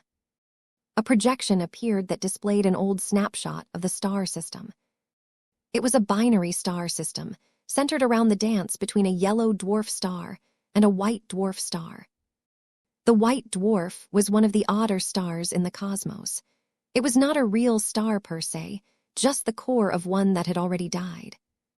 Despite being considered a star, a white dwarf did not actually undergo any significant fusion processes, and therefore did not emit heat or light. It was just a piece of giant stellar junk that gradually cooled over many eons until it theoretically turned into a black dwarf. It was highly unusual for an old white dwarf to occupy the same system as a much younger yellow dwarf. This signified that one of them had randomly drifted in the other's neighborhood and got captured without somehow merging with each other. The result was a typical yellow dwarf system that was plagued by more violent and complex gravitic tides. The lack of any other activity from a dead white dwarf likely prevented the fourth planet from the star system from becoming devoid of life. Zoom in on Nero Alabaster Roman 4, Vess commanded. There were 13 planets in the star system in total. Each of them promised to offer valuable resources, but Vess did not really care about them unless they contained face water. Since the Terrans had already claimed all of the star systems where face water was ripe for the picking, Vess did not hold any expectations about finding any hidden stashes. Perhaps the Terran surveyors hadn't been through enough, or perhaps there were still hidden phase whale enclaves that just happened to store thousands of kilograms of face water. But Vess did not obsess over these kinds of gains. He cared a lot more about the wildlife of an untamed planet. Nero Alabaster Roman 4 is not the stablest of planets, the Nayelder admitted. It has a 35.3-degree axial tilt, which means that its seasons are more extreme. Many exobests and exoplants have evolved to cope with radical changes in temperature and weather phenomena. Aside from that, the planet is orbited by 3 fairly large moons, each of which induce tidal phenomena that are very difficult for the local wildlife to predict in advance. High tides can flood entire marshes, while entire sea regions can become almost dry for a few hours. Combined with interactions between multiple high-grade exotics with high reactivity properties, it is a miracle that life has managed to evolve on this planet at all. Every organism that has emerged from this globe is much more resilient than usual. The more he learned about the planet, the more he felt attracted to it.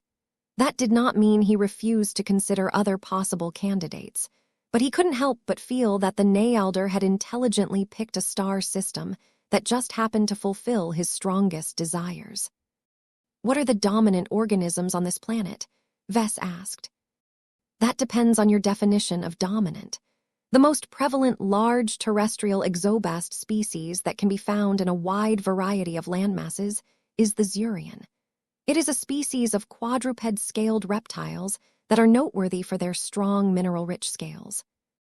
They have proven to be highly resilient towards environmental changes, as their scales can effectively protect them against shifts in temperature and radiation. On top of that, the scales of older Zurians have proven to be highly effective against physical and energy damage. The Zurians are communal in nature, so they have a habit of fighting against each other to establish dominance in their hierarchies. All of that sounded good. The Zurians were a little bit smaller than Vess liked, but he could still imagine them giving a good fight against Mechs, especially if they had the advantage of numbers. Harvesting their scales should also yield valuable materials that would make the hunts worthwhile. Interesting. I will keep an eye on this planet. Can the nailed ancient clan send its surveyors to Nero Alabaster and other star systems with untamed planets? I would like to obtain more up-to-date data on how their ecosystems have adapted to the Age of Dawn. I am not sure if Nero Alabaster Roman 4 is still suitable for limited colonization. It is best to make sure. We can do that, the female Terran readily said. May I interest you in other star systems? There are many other locations that possess resources that are in moderate demand in the Terran Alliance. They may not have any planets that bear any existing life, but that is what terraforming is for. You can even transplant Zurians and other exobests to a planet of your choice. There is no need for you to limit yourself to the circumstances set by nature. Chapter 58, 21 Flapping Limbs. His visit to Hector V had come to an end. When Vess looked back at the aquatic-themed city, he certainly did not intend to go back anytime soon. A lot of stuff had happened while he stayed on the planet. While the sum of it all resulted in a clear net positive gain to his interests, Vess actually preferred it if he hadn't been put on the spot. Was the Red Collective necessary? Yes. Did he have to be the one to stick his neck out and propose its formation? No. Vess missed the days where he could still somewhat fly under the radar. All of the fame he earned from designing excellent second-class mechs never generated much of a storm in the past, because all of the high-end mighty mechers and fleeters never paid that much attention to space peasants in the first place. It was only after the survivalists forced him to become a first raider and adopt a high-profile development strategy that he turned into the most famous and notorious mech designer of his generation. Even now, Vess constantly felt as if there was a target on his back. The longer he stayed in a city filled with lots of people and mechs that were outside of his control, the greater the chance that stuff could go wrong. Perhaps that was partially the reason why he jumped at the opportunity to colonize a planet. If the Larkinsons had a star system of their own, then they could control the environment a lot better. The best solution was to simply go back to living inside a starship like he did in the past. There were even more reasons for him to stay mobile than before. Now that he had gained 2 immensely valuable orbital shipyards, his dreams of forming a first-class expeditionary fleet were no longer fantasies anymore. Together with the captured Archie ship, the upgradable Spirit of Bentheim, and the fleet carrier pledged by the eternal Vulcan Empire, Vess would finally gain a measure of true safety and independence in a dwarf galaxy besieged by alien foes. Goodbye, Hector V. Meow. Lucky appeared to be in a much better mood. Eating a chunk of ATCA alloy satisfied him more than eating literal tons of other exotics. It was clear that he was becoming a lot pickier with his meals. Vess reached out and patted his cat on the head. I'm glad you enjoyed your last feast, but don't expect to obtain similar stuff anytime soon. I paid 10 kilograms of face water to get my hands on that prototype alloy. I hope that you have truly improved your ability to phase through energy shields. Meow, meow, meow. Oh, really? Let's put that to the test, shall we?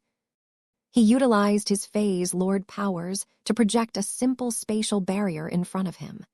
Although its principles were different from a transphasic energy shield, there were enough similarities to serve as a viable test case.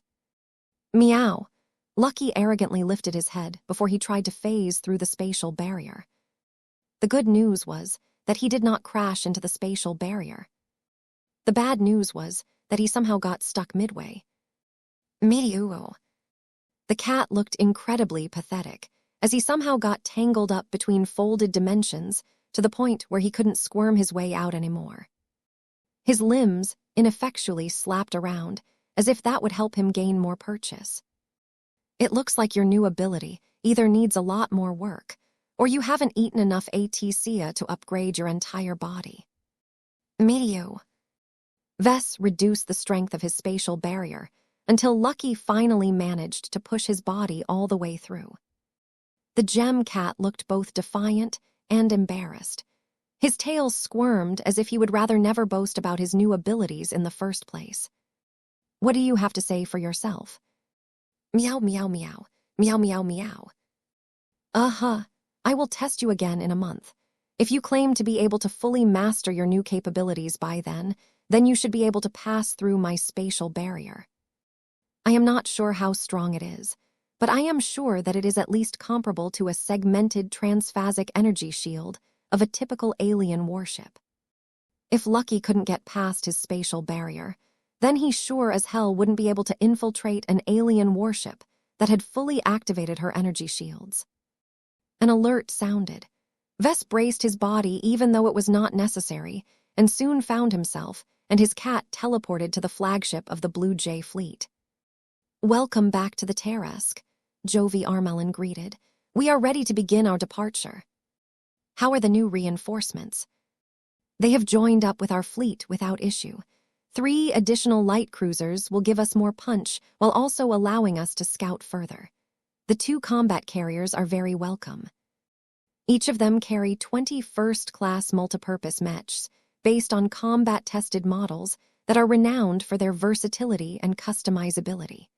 Each of them are capable of equipping a wide variety of loadouts that allows them to excel in different missions. I see. Vess was familiar with the concept as his bright warriors, and his Fae Fianna adopted similar concepts.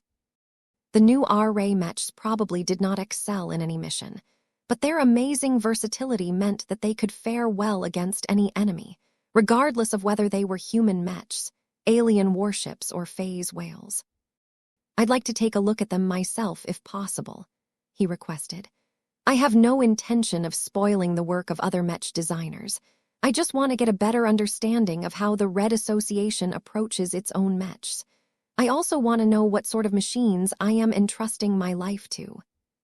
Are they equipped with support link technology? Jovi smiled and nodded. We wouldn't dare to skimp on that. The new combat carriers are designed around this high technology. It is one of several major reasons why their Mech capacity is so small. First-class Mech combat has always revolved around quality over quantity. The two continued to chat as they made their way out of the teleportation chamber. Lucky scurried off to do who knew what. Nobody was concerned about his activities, as he knew better than to take a bite out of the heavy cruiser's superdrive. Instead of visiting the lounge, Vess and Jovi entered a large office space where dozens of staffers working for the Larkinson clan and the Red Association threw themselves into their work.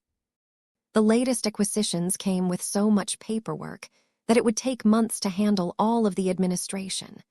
Not just any ordinary person could set up and operate an orbital shipyard in the Yernstall star node and the middle of the Inferno Spear Principality. Vess did not worry about whether anything would happen that would abort the transactions. A deal was a deal, and there were too many powerful individuals and groups that would take offense if anything went wrong. Hello, sir. Good morning, Professor. Vess greeted his staffers and briefly inspected their progress. He did not understand all of the administrative requirements that he and his clan suddenly had to meet in order to operate a shipyard and such, but it was not necessary for him to delve into the minutiae. It was enough for him to know that his people had a firm grip on the situation. Sir, one of the secretaries working for the Evolution, which is asking us where you want to ship the Odalin Sprius. Should we request the Mechers to withhold it until we have founded a new colony, or should we tell them to transfer the Juggernaut to Diandi Base on New Constantinople Roman 8? That was a difficult question. A part of Vess wanted to get his hands on the Odalin Sprius right away. However, doing so would not only add a huge distraction in a period where he was already swamped with work, but also make his ostentatious Juggernaut vulnerable to theft and sabotage. Please tell the secretary that we are not in a hurry to take the Odalin Sprius in our possession, Vess quickly decided. He understood his tendencies well enough to know that he wouldn't be able to resist the urge to obsess over the Odalin Sprius. It was a first-class Juggernaut that was packed with outdated but still powerful technologies. He had a powerful hunch that once he sank his teeth into it, he would become beset by so much inspiration that he would not hesitate to set aside all of his other priorities until he reshaped the entire Juggernaut into a living monstrosity. While Vess had plenty of reasons to look forward to this fantastic outcome, this was not the right time for him to tackle such an immense project. His comprehension of first-class Mech design was not yet up to standard, and he needed to clear up his schedule before he could fully devote himself to this ambitious endeavor. There was no pressing need for a Juggernaut at the moment. The Odalin Sprius was a land monster, so it was only really useful once the Larkinson clan finally built a colony settlement in the Caesarian upper zone. Wait, Vess suddenly paused. Who said that Juggernauts were only useful when deployed on land? While Juggernauts were typically associated with surface combat, as warships largely outclassed them in space combat, that did not make the humanoid Titans useless in vacuum conditions. The new technologies that came out in the last few Mech generations had the potential to radically boost their combat effectiveness in space. A full-sized superdrive not only granted them the ability to speed up their infamously slow traversal in space by generating a warp bubble, but also granted them the ability to travel to other star systems without needing to get carried around by a cargo hauler. Azure energy shield generators massively increased the survivability of Juggernauts that had little hope of evading attacks by utilizing their limbs. Transphasic hyper-weapon systems increased their lethality by so much that the upgraded Odalin Sprius could probably crush any alien subcapital ship by itself. All of this and more promised to turn a Juggernaut that was originally designed to operate exclusively on land into a much more fearsome space monstrosity. Vess clamped down on all of the wild ideas that sprung from his imagination. This was not the time for him to indulge in his juggernaut fantasies. He shook his head to clear his mind and tried his best to focus on other matters. Is the fleet ready to traverse the route that I have specified? Every ship is ready to leave the Ector system and head closer to the front lines, Jovi said, but soon began to frown. Is it truly necessary for you to venture closer to the border regions? We may not arrive at the hotspots, but we will make ourselves much more vulnerable to ambushes, especially if our route has been leaked to malicious parties. Vess smirked. Our enemies will regret it. Relax. I have a deal with the Red Fleet. This is important for both of us. I am not allowed to tell you what is going on, but I need to reach the destination quickly in order to conclude my deal with the fleeters. The survivalist Mech designer stared at Vess for a moment before reluctantly nodding. We are not your parents, so we will trust you to know what you are doing. The primary mission of the Blue Jay fleet is to protect you against any threats, so if the fleeters attempt to make a move on you, our troops will do their duty without question. I only hope that your actions do not lead to an outcome where we are forced to send them to their deaths. Vess shook his head. Don't bother. None of your mechs and warships can make a difference at the place where we are going. Not that anything will ever happen. I'm too important to the fleeters nowadays. This trip will prove my worth. 58.22 The limitations of destroyer weapons. As the Blue Jay fleet departed from the Ector system and traveled in the direction of the border regions, Vess split his time between his routine work and his administrative duties. It was times like these when he missed having Gavin at his side. His capable assistant was just about to complete a life-changing operation that would make him better than ever, but the downtime still brought a lot of inconvenience to Vess. No matter. There were other assistants who stepped into Gavin's role, and Vess could always do stuff himself. Letter 1A Tomicron, he still found himself with less free time than he was comfortable with. He had reduced his daily sleeping hours in order to get more work done. He was not sure how long he could sustain this pattern, but his mind, spirit, and physique had become so powerful that he had yet to experience any significant consequences. In between the periods where he performed essential work, Vess made sure to spend a bit of time inspecting his new acquisitions. For example, Vess could only resist the temptation to stay away from one of the cargo bays of the Tarrasque for an entire day before he made his way over. Jovi, Vector, and Kelsey all accompanied him this time. It did not surprise Vess at all that his fellow Mech designers failed to resist the temptation.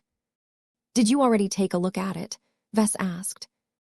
No, it is your possession. It would not be right for us to peek at it first. When the hatch slid open, Vess and his small procession entered a cargo bay that had clearly been emptied of all other spare cargo. What remained was a singular long and thin armored crate. The black construct occupied the center of the compartment and seemed to dominate the entire space despite the lack of activity. When the group moved closer to the center, they met up with a Terran engineer who wore the badge of the Dermont ancient clan on his uniform.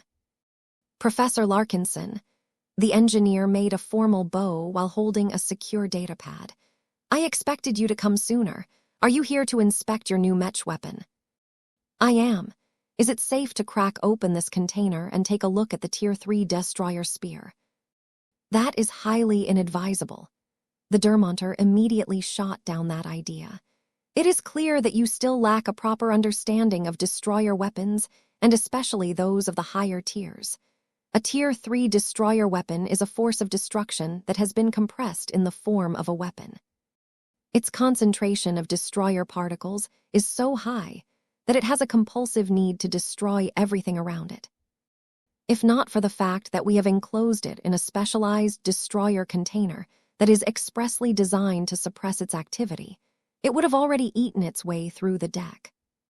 Vess grew a little alarmed. I have heard that destroyer weapons can destroy stuff endlessly without being actively powered, but this is ridiculous. There is no need for you to feel concerned as long as it is properly stored.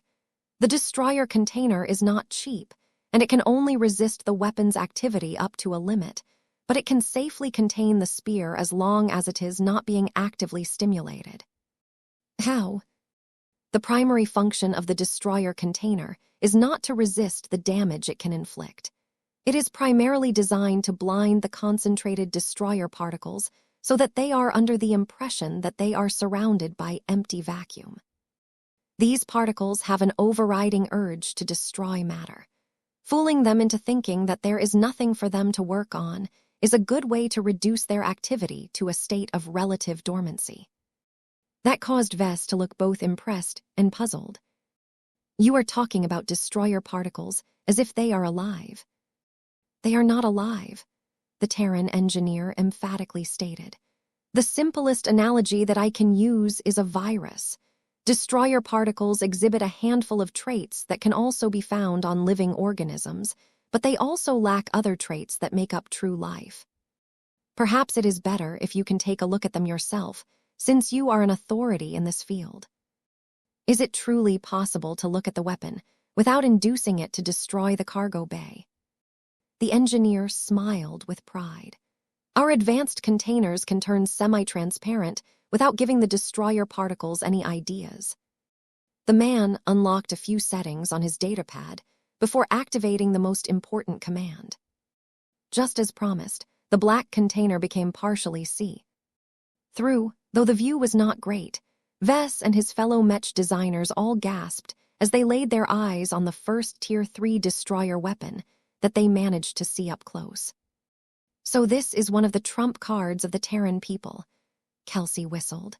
It is no wonder that not many Rubarthan Mech pilots are eager to duel against Terran Mechs up close. The destroyer spear was a force onto its own. Even if the container isolated a lot of the activity, just being able to see it gave Vess a good idea of the destructive prowess contained within the spearhead. It is like compressing water into a container that is too small to fit it all. Vess whispered as he and Blinky carefully observed the weapon, mindful of incurring a backlash if they peered too closely. I don't know how the Terrans managed to stuff so many destroyer particles in this spearhead. There is nothing about it that gives me confidence that it is up to the task of holding all of this volatile stuff.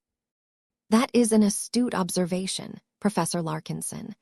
The weapon you see before you is already using the strongest grade of destroyer materials at our disposal. We do not have any better materials on hand that can stably store a higher concentration of destroyer particles. This is what separates Tier 5 and higher destroyer weapons from their lower-tiered counterparts.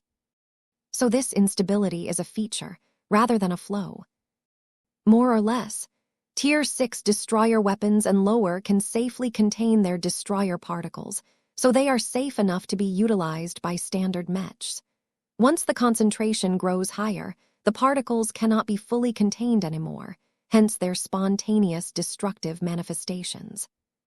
Such weapons are practically unusable by all but high-ranking mech pilots. Expert pilots, ace pilots, and most magnificently god pilots can utilize their willpower to make up for the inadequacies of destroyer materials. The higher the concentration of destroyer particles, the more dangerous, but also volatile the weapon becomes.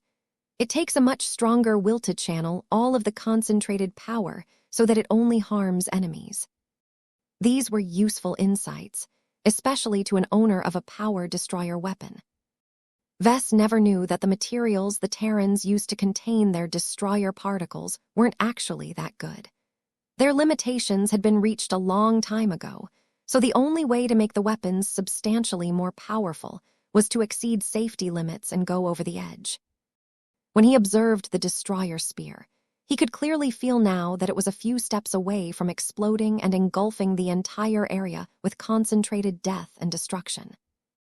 Due to their high concentration, the destroyer particles seemed to agitate against each other so much that bursts of destruction energy frequently flared from the spear tip. If not for the fact that the destroyer container was rated to resist these occasional flare-ups, it would have been breached already.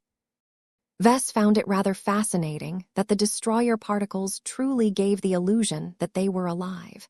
They jostled against each other like angry pigs that had been stuffed in a pen that was too small to contain them all. The lack of room frequently caused them to grow so frustrated that they regularly lashed out in every direction. However, Vess ultimately determined that the destroyer particles were not actually alive due to the lack of emotion and consciousness. The virus analogy was aptly chosen. There was nothing deliberate about their behavior. The exceptionally dangerous and destructive particles merely acted in their nature. They sought to destroy everything they touched, just like how fire burned anything flammable. There was nothing good or evil about it. Morality held no meaning to particles that only existed to annihilate matter. Observing the Tier 3 destroyer spear was endlessly fascinating to Vess. He could spend hours gazing at the random flare-ups and imagine what it would be like for this weapon to unleash its immense destructive potential against real adversaries. Vess already started to entertain strange ideas, most of which were not practical. He did not think it was a good idea to siphon away a few destroyer particles and study them with the goal of trying to develop an imitation product. Using destroyer particles as the basis of a new design spirit sounded even crazier. He tried his best to set aside any unrealistic expectations in order to focus on more practical uses. I have been told that this spear can only be utilized by a single Mech pilot that is keyed into the weapon. Is this the case for all destroyer weapons? Yes, Professor. You cannot believe how many forces have attempted to steal our destroyer weapons back when our protections were less robust. These days, every destroyer weapon can only become safe to use when wielded by a Mech that is piloted by a recognized individual. Only special engineers such as myself are able to establish a bond between a destroyer weapon and specific Mech pilots. What are the limitations? Destroyer weapons can only be bonded to a single pilot at a time. You must sternly warn your troops not to lend the destroyer weapon to any other combatant. Anyone that holds the weapon without authorization will cause it to go berserk and channel much of its destructive power against the offending party.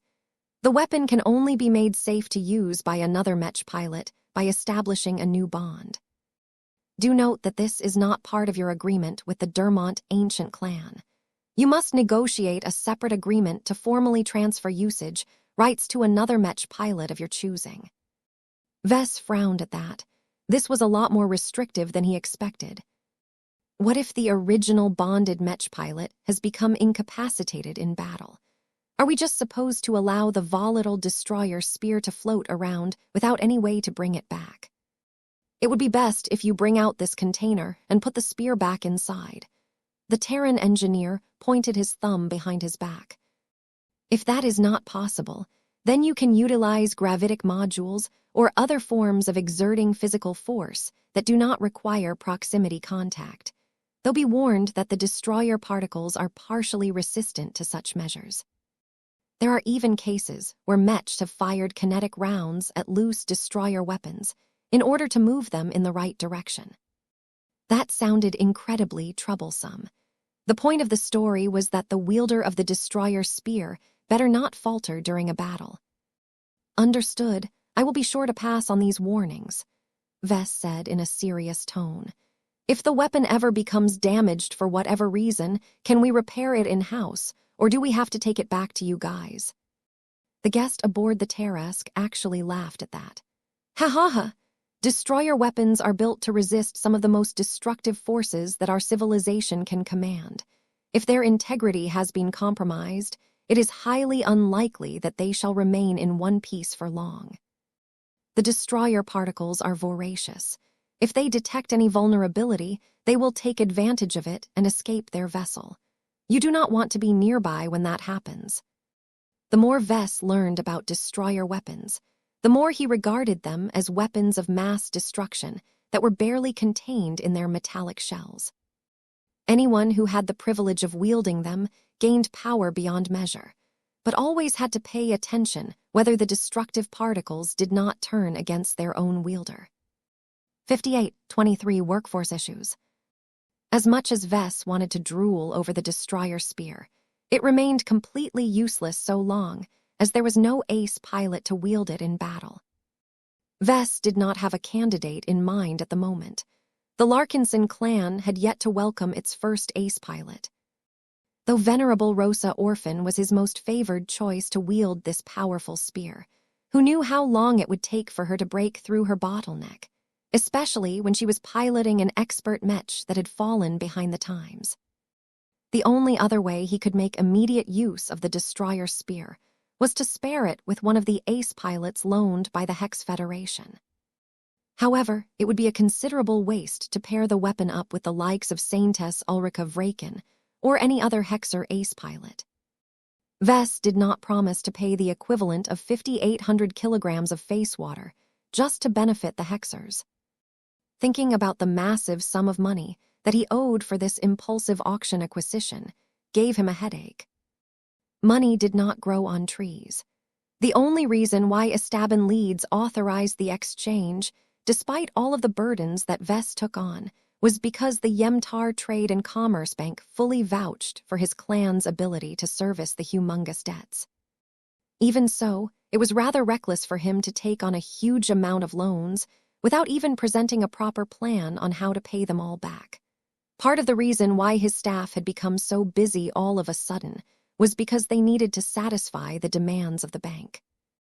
Vess did not anticipate any immediate problems, though. The Red Ocean branch of Yemtar was run by the Red Association.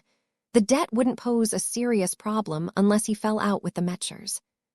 He set this matter aside and focused on his other priorities. He had several important appointments on his agenda. As he left the secure cargo bay, Vess turned to his friends. "I will be off on my own for a while. I need to inspect my new shipyards remotely. I have a lot of plans in store for them, but I need to see how the facilities are run. I have only heard descriptions and seen snapshots of them, but that is not enough to know what I can do with these new assets. Enjoy your time. Try not to spend too much money."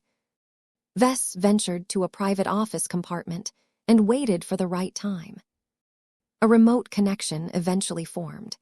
His entire surroundings changed until it looked as if he had appeared in the middle of a large and high-tech reception hall.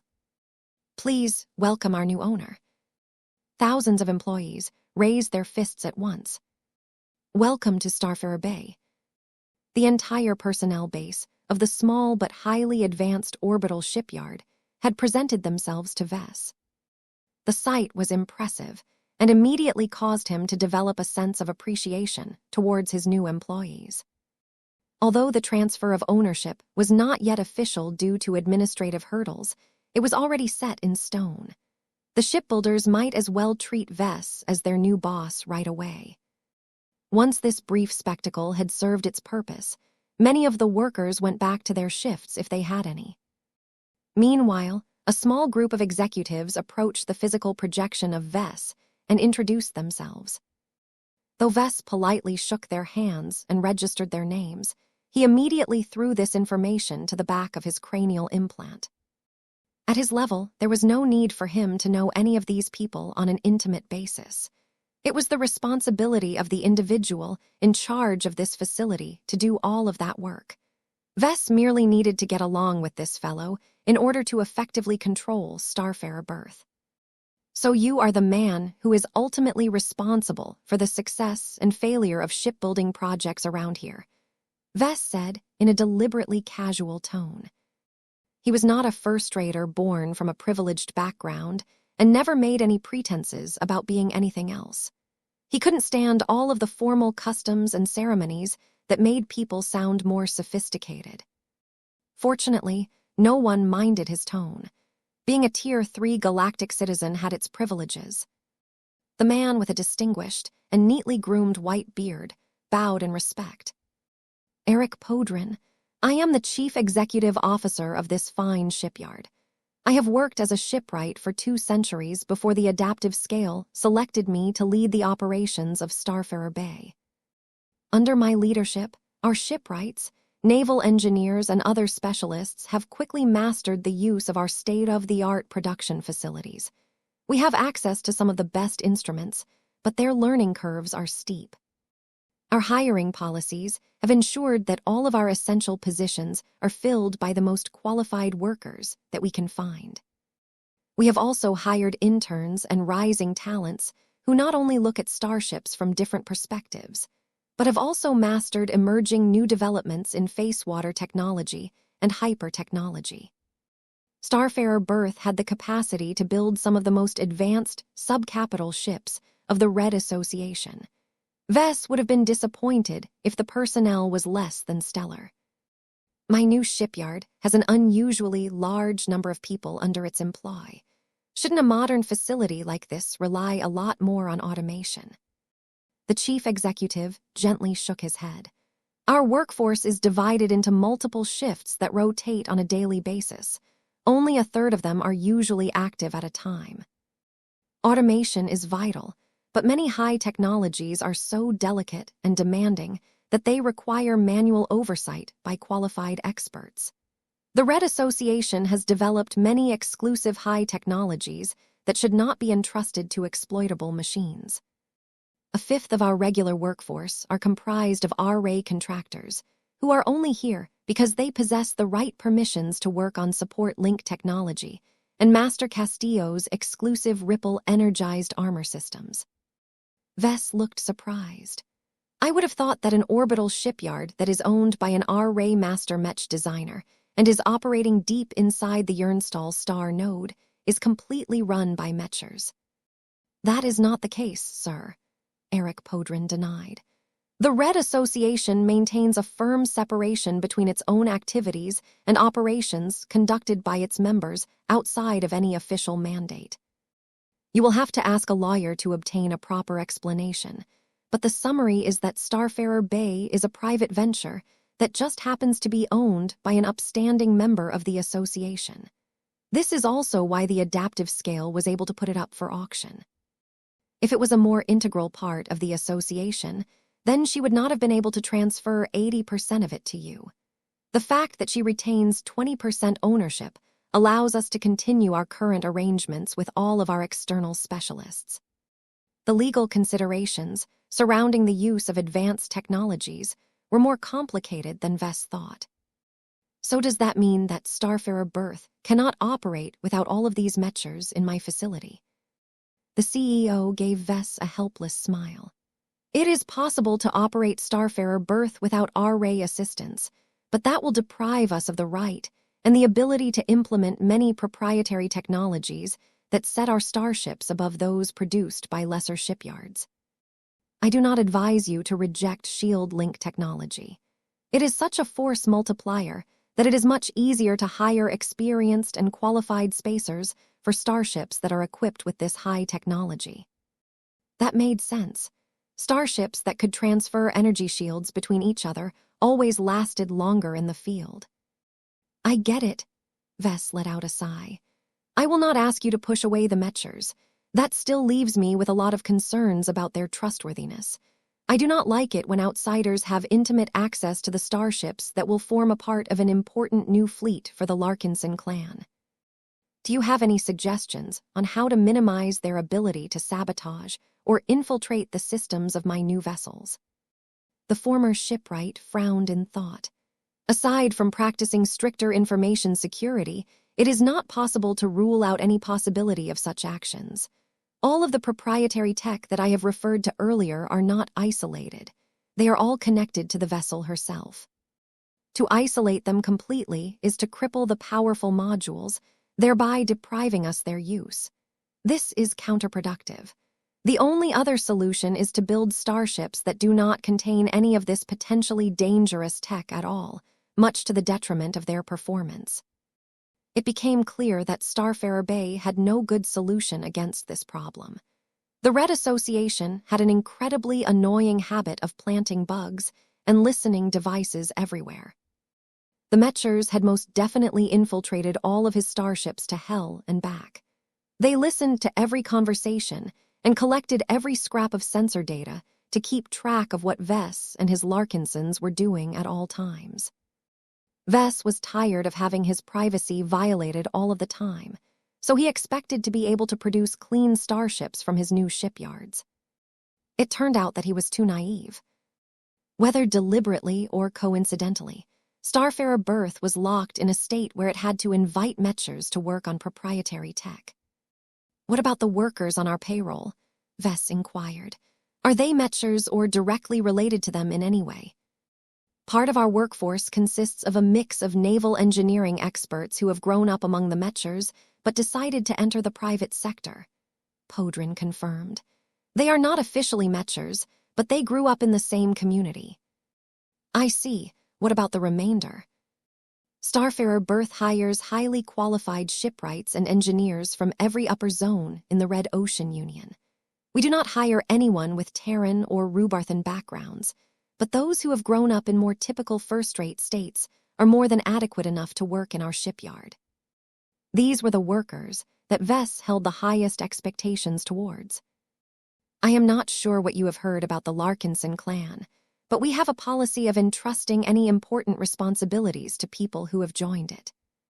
One of the first actions I want to take after gaining majority control over this shipyard is to invite as many of the workforce to join my clan as possible. It doesn't matter if they used to be Mechers or citizens of other first-rate states. As long as they meet all of my criteria, I would be happy to welcome them into my growing family." This caused serious consternation among the executives. "Is this a mandatory measure?" "Not immediately." Vess shook his head. "I know that transitions like these can take time. It is not my intention to give our current workforce an ultimatum. Let us see how many of the current workers join my clan. There are many benefits to becoming Larkinsons, which I will make clear at a later date. If there are workers who still reject my conditions, then you should start with finding replacements who do not take issue with my demands." That pretty much sounded like an ultimatum to the top management of the orbital shipyard. Each of them had mixed feelings about this demand. They were smart enough to understand that they would have to find another job as well if they refused to join the Larkinson clan. "You cannot simply swap personnel as if they are simple parts," Eric Podrin said. "We have spent years turning our relatively new workforce into a well-oiled machine. There are many critical leaders and engineering talents who are linchpins of their departments. I know for certain that several of them are bound to leave. Even if we can fill up their positions with their deputies or outside experts, the newly appointed leaders will need to acclimate to their new responsibilities. Our productivity will drop by as much as 50% in the following half-year, and will never fully recover until 2 more years have passed." "Only 50% in the first half-year. That is quite impressive, Mr. Podrin. I don't care if production is halted for a year. I will not entrust a job as important as constructing starships for my Larkinson clan to outsiders with unclear loyalties. Let's take this discussion elsewhere so that I can explain how much of a difference it makes when the majority of the workforce have become my clansmen." 5824, Vess, the human resource manager. Outsiders had difficulty understanding the significance of joining the Larkinson clan. Letter 1A Tatomicron mere descriptions did not suffice. Ordinary folk either lacked comprehension or completely misunderstood what it meant to become connected to the Larkinson network. Vess believed that people's tolerance towards metaphysical weirdness would definitely become a lot firmer once the Red Collective got up and running. The claims he made would gain official validation and certification, thereby making his kinship network seem a lot safer and more credible.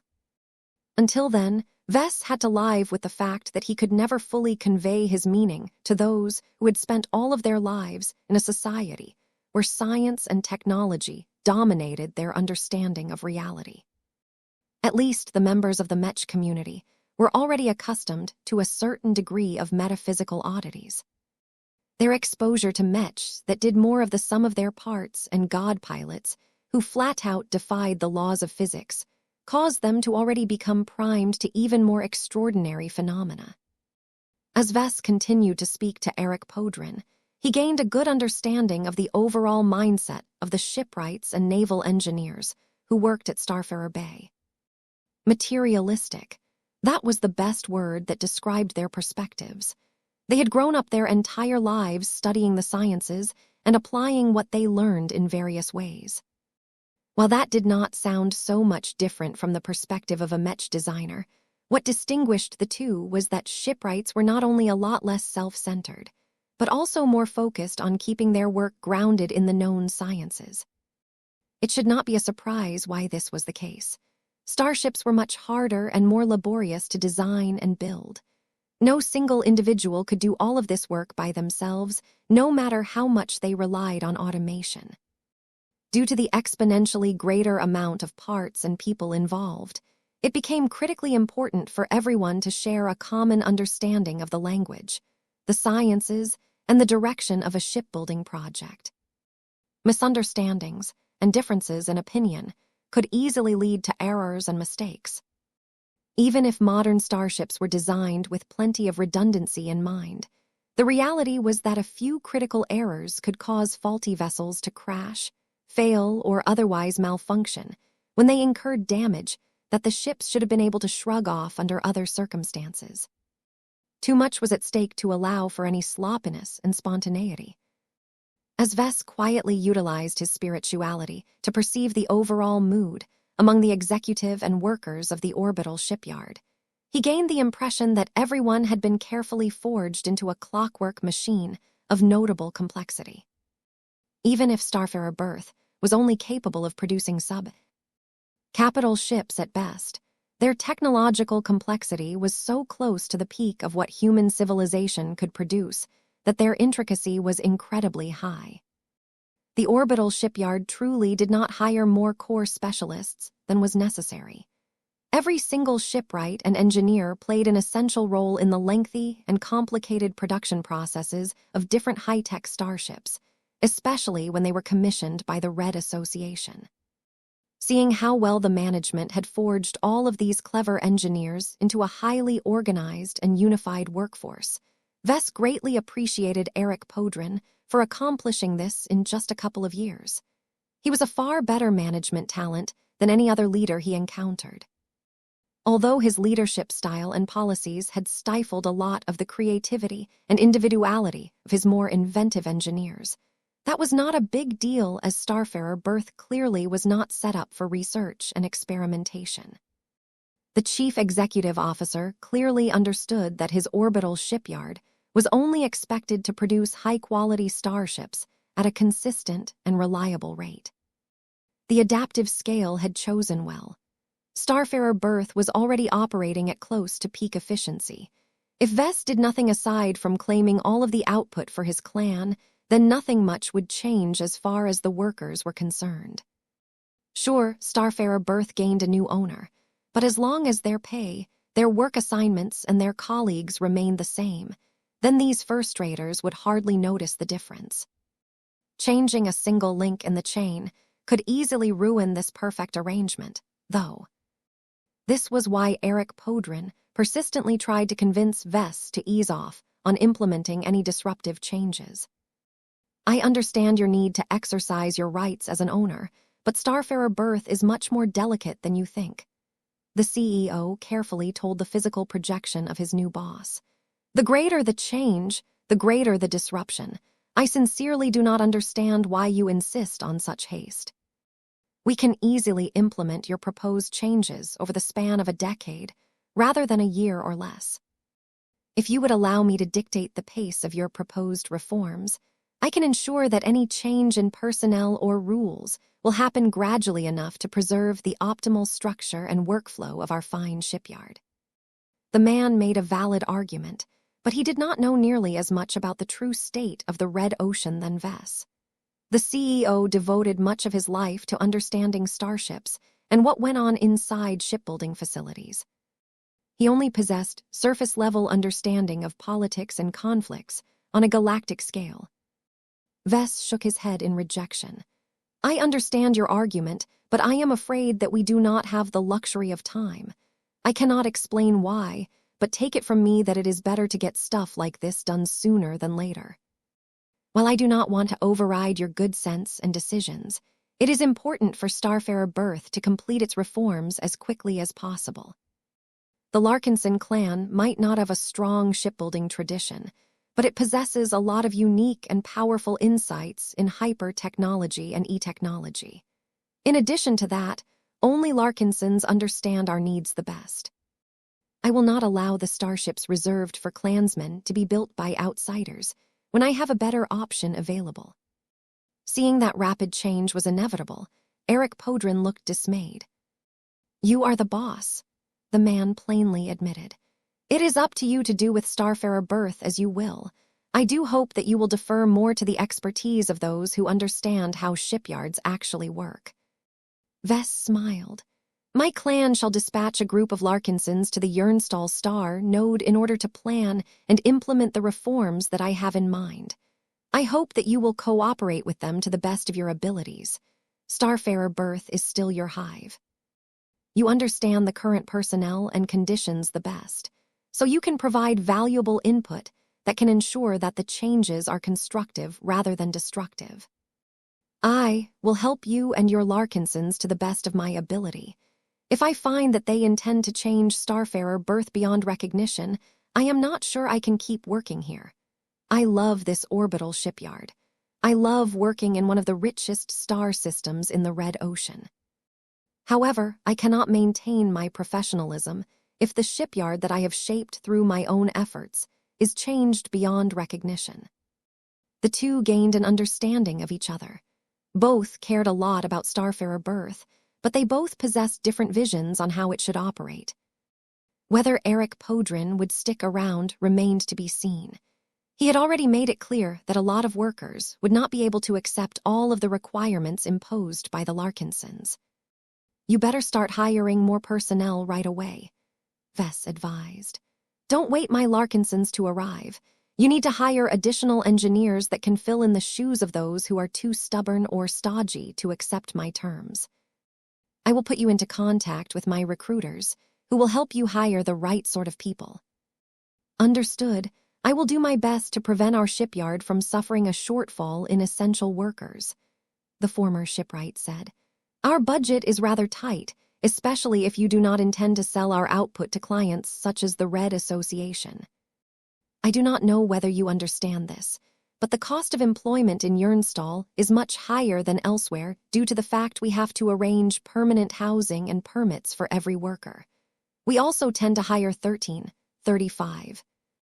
Many top talents who fully understand their own worth. Poaching them from prestigious universities and other workplaces takes much more money than you think. Vess dismissively waved his hand. That should not be an issue. Submit your budget to the relevant department in my clan. I am sure they will be happy to cover the additional expenses as long as they are not wasteful. They continued to talk a bit more about what Vess sought from the personnel going forward, but soon drifted to other topics. One of the more exciting topics that Vess wanted to explore was the kind of starships that he could expect from Starfarer Birth. This was a subject that greatly enthused the former shipwright. While he had put down most of his technical work in order to focus more on the business and management side of running a shipyard, he was still a ship fanatic at heart. The man eagerly projected a handful of the starships that Starfarer Birth had proudly built in the last year. This is a typical combat carrier that is designed and built according to the specifications of the Red Association, Eric Podrin said. As you can see, she is a rounded vessel that boasts an optimal balance between armor plating, sublight propulsion, Mech capacity, Mech support, and so on. Unlike the combat carriers you are accustomed to, this ship class eschews bunkers in favor of proper point defense hardpoints. The gun batteries are smaller, more efficient, more numerous, and more consistent. This saves a large amount of capacity that is better spent on additional power reactors or shield generators. The Mechers and the Fleeters had long prohibited everyone from fielding armed starships, but never applied this rule to themselves. Instead of trying to incorporate clunky bunkers that were large enough to house heavy artillery Mechs, the Red II instead developed proper combat carriers that relied on real shipboard weaponry to increase their self-defense capacity. The Larkinson clan won't be able to field this ship class, am I correct? Vess asked. Eric nodded. As far as I know, The Larkinson clan is led by an honorary member of the Red Association, but that does not turn all of the other Larkinsons into Mechers. There is a clear separation between the two organizations, so I am afraid we can only treat your clan as a private organization. However, the adaptive scale has informed me that your agreement with her encompasses numerous technical permits that grants you the right to build starships equipped with some exclusive R-ray high technologies for your clan. The most notable among them is support link, or more precisely shield link technology. The man pointed at a very distinct array that had been mounted on the top side of the combat carrier. It looked like an energy cannon at first, but possessed a number of distinguishing features that betrayed its true purpose. Instead of shooting a deadly laser beam that inflicted damage upon impact, it instead shot out a more gentle but still energetic ray that could somehow bolster the energy defenses of a compatible subject. This is what the Mechers rely upon to make their first-class multipurpose Mech almost unkillable in most typical engagements. Podrin grinned with pride. This specific model has many limitations that you should be aware of, but it is a lifesaver in most situations. As long as there are enough starships and Mechs equipped with shield link technology, they can form a giant web of interconnected energy shields that must all be broken at the same time. Possessing this capability is what separates true warfleets from rabble. 5825. The power of the data web. Vess only possessed a shallow understanding of shield link technology.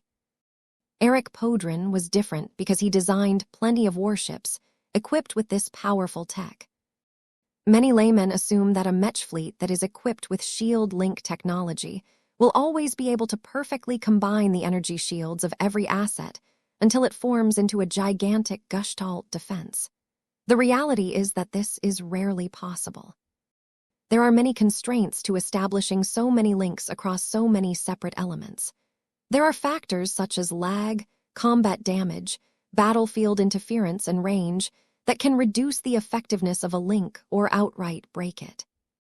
Shield links are also incredibly energy-intensive to maintain, so much so that every combat carrier equipped with this tech is forced to reduce their Mech capacity in order to accommodate enough power generation to keep up with existing demand. The CEO altered the projection so that it displayed a good view of the interior compartments. Vess saw what Mr. Podrin meant. Compared to the interior of a second-class combat carrier, the layout of an R-ray combat carrier was considerably less spacious. The much more advanced starship had to devote a lot of capacity towards many different core and auxiliary functions. By reducing the Mech capacity and increasing the support capacity, the R-ray combat carrier was not able to field as many Mechs, but could do a lot more than linger in the background and offer distant fire support. From what it looked like, the spaceborne combat Mech doctrines of the Red Association were a lot more aggressive and interdisciplinary than Vess expected. Podrin grinned as he briefly explained the attitude of the Mechers. The Mech Trade Association had 4 centuries to refine their approach towards combat. Its continued refusal to rely too much on warships has forced many clever minds to figure out how to make Mechs more viable in the most strenuous of battles. It was not until the Webmistress revolutionized support link technology that the most essential pieces fell into place. As far as the association is concerned, a combat carrier should function more than just a mothership and fire support platform. It needs to be a more active participant in a battle. The shipyard leader raised his finger and began to draw a few projected symbols in the air. The Mechers have implemented 2 important concepts. The first is combined arms. Combat carriers should ideally accompany their own Mechs and serve a range of useful purposes. Combat vessels possessed much stronger defenses than any typical Mech and can serve as mobile cover in a battlefield that is otherwise dominated by empty vacuum. The shipboard weaponry of dedicated warships also be used for point defense or sieging purposes depending on their caliber, thereby fulfilling roles that most Mechs cannot adequately fulfill. The overall premise behind this doctrine is that fielding mechs and combat vessels together is more effective than fielding them separately. That sounds logical, Vess nodded. I take it that support link technology is an extension of this mech doctrine. You can say that, but the mechers treat it as the centerpiece of another concept. As I have stated earlier, first-class multipurpose mechs are already strong by themselves, but their performance can still be boosted through the use of force multipliers. Combat carriers and purpose-built support ships are some of the ideal force multipliers for mechs, because they can offer services that are much more difficult to fulfill by other mechs. Vess widened his eyes. I think I know what you mean. Support link technology is an umbrella term that describes different ways how different elements can share resources with each other. Data link technology is the most unassuming category, but it is a highly involved means of linking up the sensor input of many different assets before feeding it all to starships that are equipped with powerful processing banks. These links are more than just an attempt to centralize, process, and interpret a lot of data. They actually attempt to link the separate computing systems of mechs and starships in an integrated cloud system. Nothing goes to waste as observations made by mechs that ordinarily gets dismissed may instead identify obscure details that can hide weak points, planned enemy maneuvers, and possible trump cards. Vess raised his eyebrows. That sounds really impressive, but I find it difficult to imagine that so many mechs and starships can form a singular integrated cloud server in the middle of a battlefield. Heavy interference can degrade or even corrupt the data flowing through these links. That is why the data link clusters or data webs are almost always formed within smaller formations. Most clusters are formed by mech squads and mech companies with their motherships providing active link support while following not too far away. As long as the data link quality is high enough, the participating elements are no longer separate entities from a system's perspective. They are more akin to the brain cells of a single organism. A single brain cell can hardly do anything, but a collection of them can produce far greater results, such as calculating math, generating inferences. In short, a data link cluster must always enable the connected assets to gain access to much more relevant information than if they are operating separately. Information is power, Vess stated. Exactly. Data link technology may be the most subtle and invisible variation of support link technology, but it can lead to qualitative improvements in the combat performance of all of your mechs. No singular mech or mech pilot can process and analyze more data than an entire collective that encompasses the processing banks and tactical departments of entire starships. If you leave aside other forms of support link technology and merely equip a mech force with data link technology, I can still guarantee you that it will win 10 out of 10 battles against a superior mech force without this crucial tech. The degree of coordination and optimal decision-making is so much better that it is a crime that data link technology is not more widely available. The physical projection of Vess frowned at that. Why is this the case? I can imagine that the Red 2 do not want to surrender a great advantage by making shield link technology and energy link technology available to the masses, but data link technology is a lot less demanding. The work of the webmistress is not that simple. The former shipwright shook his head. There are highly advanced innovations related to data link technology that increase the integration of separate computing systems beyond the usual means. The most critical feature is one that integrates the consciousness of the mech pilots into the data link cluster through their man-machine connections. What? How? Vess had heard that data link technology could make a substantial difference in battle, but he never expected it to go as far as involving mech pilots to this degree. Your initial reaction mirrors mine. Eric Podrin smiled in amusement. I am not an expert in support link technology, so do not ask me how it works in precise detail. From what I have been able to surmise, there are advanced systems that somehow alter the fundamental character of the man. Machine connection. In order to illustrate his point, He used his finger to draw a familiar model of the man-machine connection. The man variable in this case remains unchanged. What truly changes is the machine variable. Normally, Mech designers always treat it as a synonym for a single Mech, but that completely changes when data link technology comes into the picture. The CEO drew a collection of bubbles. Each of them signified a dozen or so separate Mechs. The final bubble was larger and stood for a combat carrier. He then began to draw lines between each other to signify that they were all data linked together. There were so many different connections between these elements that the entire diagram began to resemble a web. Podrin purposefully left the original machine variable as last. He slowed down as he drew the final lines between the initial Mech and the rest of the Mech squad. When the integration between the initial Mech and other data linked is deep enough, the boundaries between them have become blurred, Eric intoned.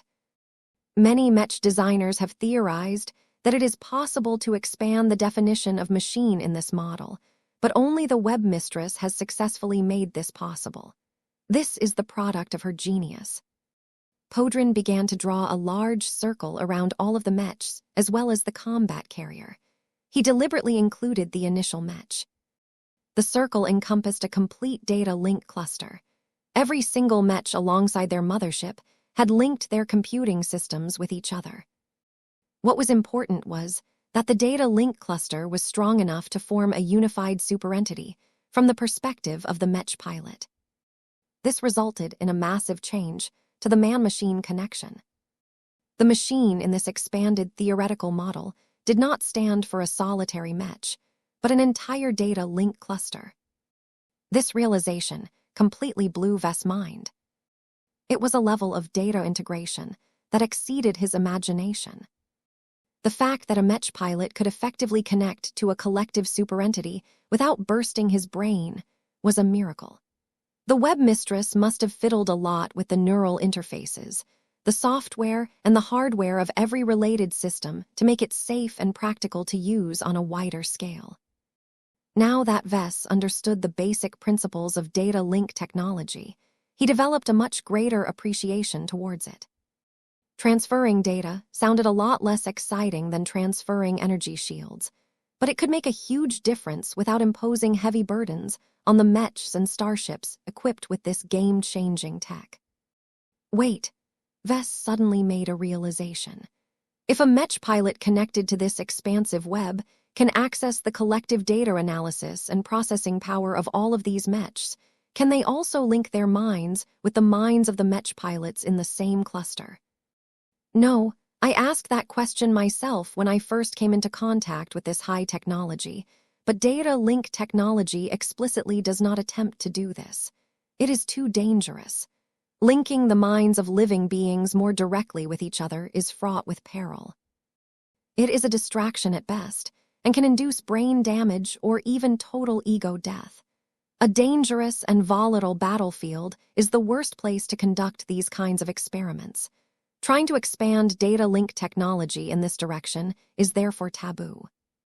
Vess understood why that was the case. The web mistress and everyone else who worked on this tech had made the correct and prudent decision.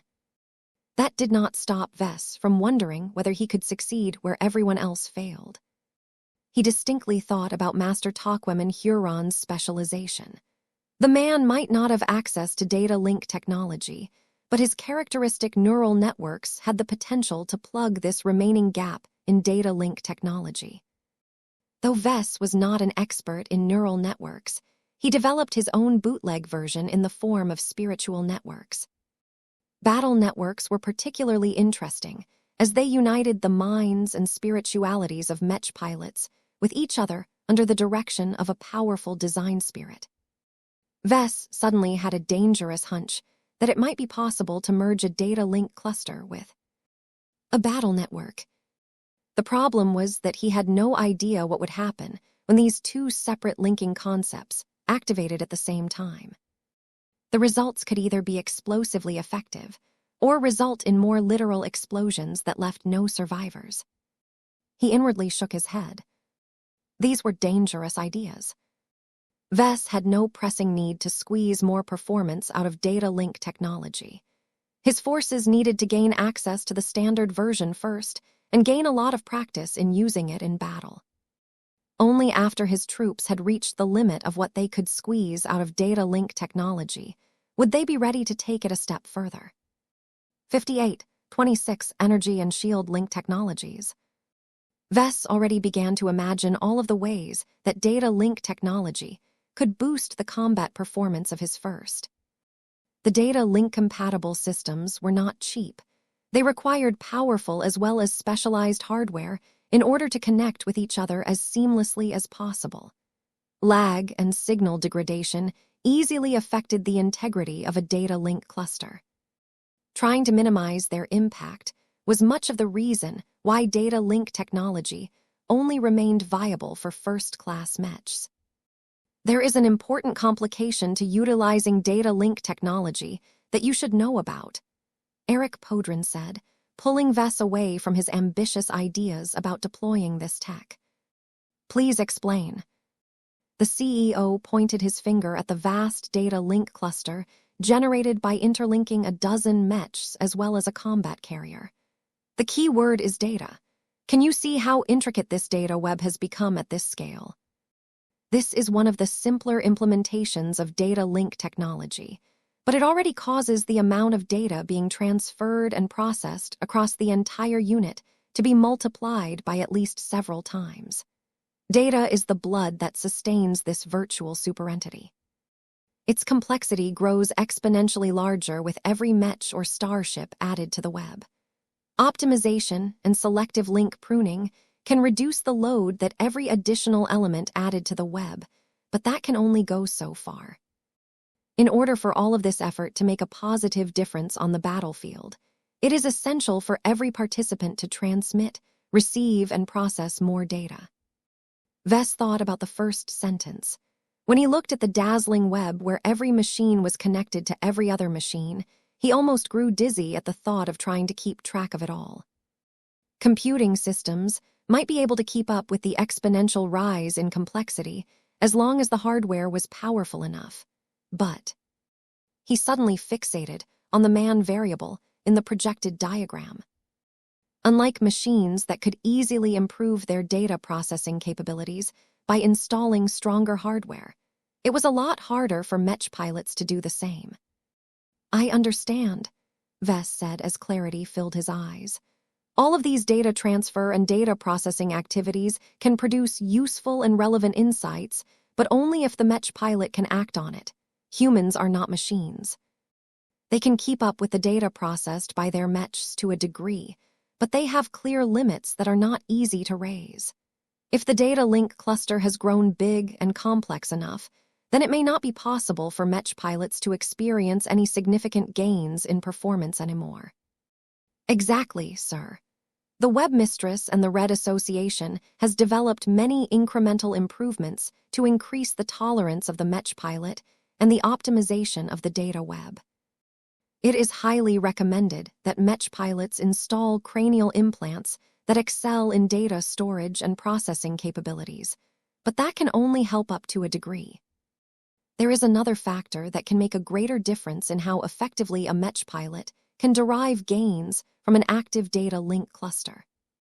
Vess already had an inkling of what that may be. The answer was rather obvious now that he became engaged in this subject. Let me guess, it's genetic aptitude. The CEO of Starfarer Berth nodded. Correct. Genetic aptitude not only describes how well a mech pilot is able to receive and transmit data, but also how well he can process it. There is a sea of difference between mech pilots with A-grade genetic aptitudes and B-grade genetic aptitudes. The former are the most ideal beneficiaries of data webs. They can easily keep up with larger webs, and they can also derive more gains out of smaller ones. The latter is not quite able to keep up, but their capacities and tolerances are still adequate enough in most cases. What about mech pilots with lower genetic aptitudes? Vess asked in an uncertain tone. Data link technology is not made for them. That said, mech pilots with C-grade genetic aptitude can still benefit from data webs as long as they have installed the right cranial implants. The data web intelligently takes these variables into account and dynamically reduces the transmission of data to inferior Mech pilots in order to avoid overloading their less tolerant brains. Think of it in the same way as lossy compression. You take a data file, cut everything that is unimportant or not as relevant, and transmit what little remains to the receiver. While the latter is unable to gain the full picture, it is not too consequential as long as he has access to the most essential data points. I see. I guess that suffices. I take it that Mech pilots whose genetic aptitudes are D or lower are out of luck. Yes, Eric Podrin plainly said. Potentates whose genetic aptitudes are unqualified should not be piloting first-class Mechs to begin with. If you truly must insist on putting them in the cockpits, do not bother with connecting them to the data web. The load is too great for their inadequate brains and will only cause their performance to deteriorate. Wow, that sounded harsh. This was sadly the reality in the first-class Mech community. Mech pilots with genetic aptitudes lower than B grade simply didn't receive the same opportunities. The limitations of data link technology bestowed them with yet another handicap that made their lives a little more miserable. Vess did not assume this information was an absolute fact, though. He already began to wonder how Carmine Mechs synergized with data link technology. From what he gathered, Carmine Mech pilots had improved their bond with their Carmine Mechs to such a degree that their genetic aptitudes roughly increased by a full grade, depending on where they originally stood. This meant that B-grade Mech pilots might be able to utilize the data web as effectively as their A-grade counterparts when paired with Carmine Mechs. C-grade Mech pilots were no longer forced to interface with the data web in kids mode. As long as their effective genetic aptitude got boosted into B grade, they could unlock much of the potential of this amazing tech. Vess thought back on how some of the Mechers initially reacted to the experimental results of his Carmine system. Their notable enthusiasm made a lot more sense when he thought how Carmine Mech enabled lesser qualified Mechs to make much better use out of data webs than normal.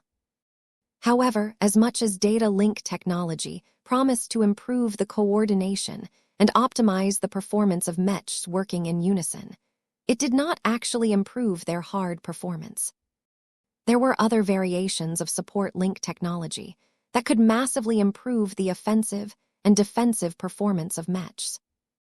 I think I have heard enough about data link technology for the time being, he said. Tell me more about energy link and shield link technology. What do I need to know? There is much you need to know if you ever seriously wish to integrate them in your Mechs, sir. What is important to know is that they are separate technologies. They operate on similar principles, but they diverge in important ways. This means that their transceivers and other systems are not compatible with each other. Vess immediately realized the problem related to this. It should be easy enough to implement both energy link and shield link systems into a starship. They are so large that they have plenty of space to accommodate the necessary parts. That is partially true. Their power scales with their size. If you want to support your Mechs with a large reserve of energy and energy shields, then you must invest more capacity for this purpose.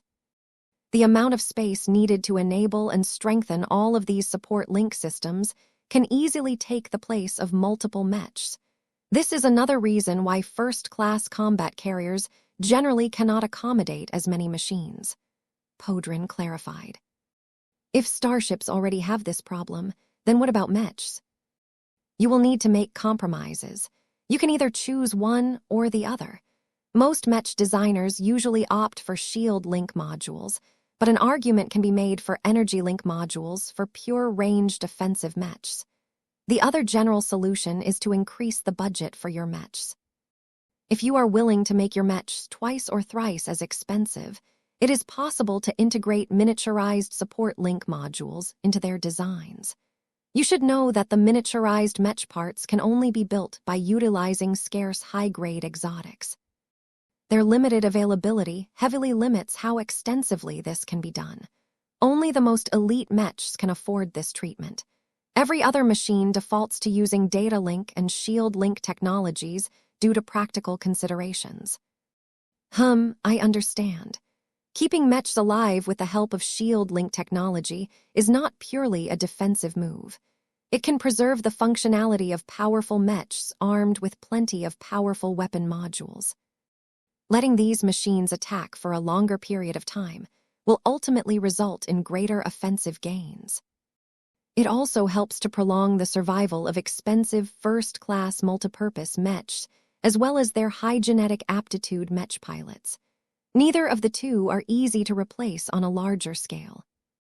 Vess truly grew envious about the fact that the mechers utilized support link technology for many decades. Their first-class multipurpose mechs could easily win battles against stronger forces, such as the ones fielded by the Terrans and the Rubarthans, due to the absence of comparable linking technology. I think I can somewhat guess how energy link technology in broad strokes, Vess said as he rubbed his hairless chin. It is just a really long-ranged method of transferring energy from one machine to another machine. It is probably really hard to maintain a lock at further distances, and there is inevitably a lot of waste, but it can still enable starships to donate their spare energy to mechs that run through this resource a lot quicker. There are many assisting systems that can increase the efficiency of energy link technology. What I want to know is how shield link technology actually works. As far as I know, energy shields are purely formed by shield generators that are integrated in a machine. There is nothing about this tech that suggests that multiple shield generators can share resources with each other. It is as absurd as assuming that my hunger can be sated if my wife eats a meal. Our stomachs are completely separate. The CEO actually looked amused. Shield link technology is the most difficult, consequential, but also the greatest accomplishment of the webmistress. I do not even possess a proper understanding of its working principles, let alone all of the advanced high technologies that Her Excellency has combined to produce this miracle tech. Do your best to give me a simple explanation, Vess commanded. He did not want to conclude this conversation without making any gains in understanding shield link technology. He would gladly accept a highly inaccurate and oversimplified story over silence. Podrin looked a bit reluctant as he attempted to explain shield link technology to a dummy. The shield generators are altered. They are changed in a way that allows them to share and receive shield energy, for a lack of a better description. Shield link modules are responsible for enabling these transfers, but it is the altered shield generators that serve as the actual core of this technology. If you cannot install link-capable energy shield generators in your mechs, there is no need to make an attempt. I see, Vess frowned. I take it that these link-capable energy shield generators are a lot more expensive. That is correct, sir. They are so advanced that it is easy for the Red 2 to restrict their availability. There are not enough parties that can imitate or produce the best work of the webmistress. The only practical means of using them is by making use of the proper channels, which you have done, I supposed. It is a great privilege to gain access to these key technologies, but be warned that link-capable energy shield generators have significantly greater energy consumption. 5827 escort carriers. Vess came away from his remote discussion with the CEO of Starfarer Birth with a much deeper understanding of support link technology than before. The public had a bit of awareness of what it entailed, but the Red 2 had done a good job preventing outsiders from learning too many details. It was not that useful for most people to know how much better the Mechers and the Fleeters fought with the help of technology that they clearly did not intend to share. From what Vess had learned from Mr. Eric Podrin, he fully understood this approach. He felt so jealous that the high and mighty Red 2 continued to keep this valuable tech for themselves, while leaving others to struggle without the advanced features that could increase their success rate. It was understandable for the Red 2 to deny support link technology to second-raters and third-raters. The key principles of data link technology, shield link technology, and energy link technology relied on the powerful specifications of very scarce materials, as well as the special attributes of insanely complicated high-tech parts. However, these reasons fell through when it came to arming other first-class Mech forces. The Terrans, fleeters, and ordinary first-raters all possessed the wealth and the sophistication to field at least small amounts of elite support-linked units. Even if the demand for materials required to produce support link systems multiplied by several times, it should at least give the best Terran and Rubarthan Mech units a greater edge on the battlefield, thereby increasing Red humanity's ability to keep the alien invaders at bay. Alas, the Red too still prioritized their own interests over the greater good. It was no wonder the Terrans and the Rubarthans supported the establishment of the Red Collective so much. The promise of controlling a large superorganization where both groups finally gained an excuse to join hands against their current oppressors was too much to resist. In any case, Vess was glad that he had aligned himself to the Red Association for the most part. He did not suffer the same problem, as his honorary membership was evidently enough for him to earn the right to utilize support link technology. This was a huge attraction, as well as a strong binding mechanism. Vess did not miss the implications of finally earning the right to implement support link technology in his first-class Mechs and starships. As long as he played nice with the Red Association, he could continue to enjoy progressively greater benefits that every other Mecher enjoyed. The fact that the association saw fit to treat him like a dog that needed to be trained in a Pavlovian fashion was rather insulting. It also worked. The Mechers employed plenty of carrots and sticks to ensure that he continued to serve as their asset. Though they did not trap him in a physical sense, they sure did so in a metaphorical fashion. It frustrated him, but what could he do? He lacked the hard power needed to stand his own ground. The best thing that Vess could say about the Mechers was that they still gave him ample enough room to grow. The hope of developing his personal abilities and his power base motivated him into working harder. He wanted to become powerful enough to the point where he no longer had to dance to the tune of the Mechers anymore. Yet there was a part of him that suspected that the Mechers already took that into account. He was afraid that the association gave him the illusion of an escape hatch, only to slam it shut when he was on the cusp of jumping out of their birdcage. Vess inwardly shook his head. This was not a productive line of thought. The future was still in flux. The division and the restructuring sparked by the completely unexpected proposal to form the Red Collective had scrambled many people's carefully laid plans. Right now, a lot of powers were scrambling to readjust their plans and secure an important foothold in the future rival of the Red Association and the Red Fleet. The all-encompassing initiative ranked so high in priority that it served as an excellent distraction. From the gossip that Jovi and Vector passed on to Vess, his old adversaries no longer trained their sights on Vess anymore.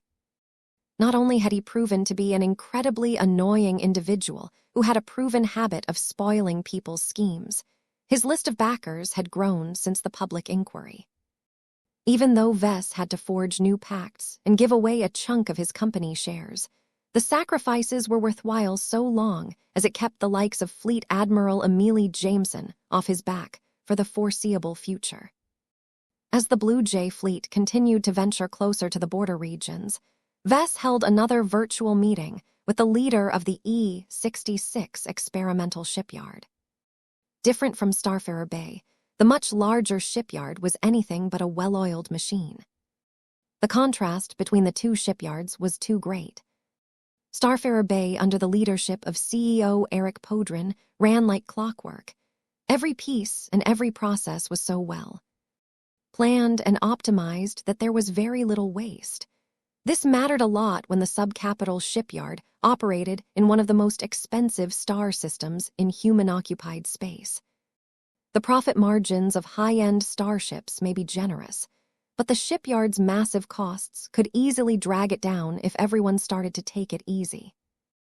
The E-66 experimental yard possessed a completely different atmosphere. None of the shipwrights, engineers, and scientists were lazy or incompetent. They wouldn't have been hired in the first place. However, when Vest's virtual projection toured the shipyard as it was completing its latest order, it became clear that the various work teams were more interested in figuring out how to apply incremental improvements to existing design elements than actually getting the job done. Chief Shipwright Kazuramas Demodian, or simply Kezi, noticed his impending new superior's consternation. E-66 is more of a lab than a production facility, sir. The holding company operating on behalf of the Inferno Spear Prince has always given us the allowance to take our time to design new ship classes and work out all of the kinks when we try to realize them. All of this iteration may seem redundant or excessive, but it is truly not. My engineers are trained and instructed to push the boundaries and expose flaws in an environment that can tolerate these activities. It is our shipyard's job to develop as many solutions and optimizations as possible. The work we do will save valuable time, resources, and effort for other shipyards once they are tasked with producing the new ship classes that we have tested. That actually made a lot of sense. Producing starships was a lot more complicated than producing mechs. The testing and refining processes took a lot longer and required much greater commitment in order to ready a new ship design for full-scale production. How much longer does it take to produce a brand new ship class that contains plenty of new and untested technologies? Vess inquired as they continued to tour the massive facility. Discipline was a lot looser in the E-66 experimental shipyard.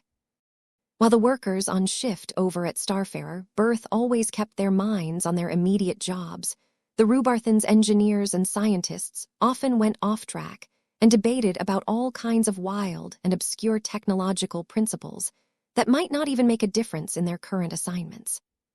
We try not to test the patience of the Inferno Spear Principality too much, Kezi responded with a strained smile. We generally try to produce a new starship within the time it takes to produce 3 of them under normal circumstances. We have found that we can squash most problems and raise the quality of our new designs to an acceptable level within this time frame. Any longer and the improvements become too marginal for us to bother. The Rubarthan armed forces are also unwilling to wait any longer to put their new ship classes into full production.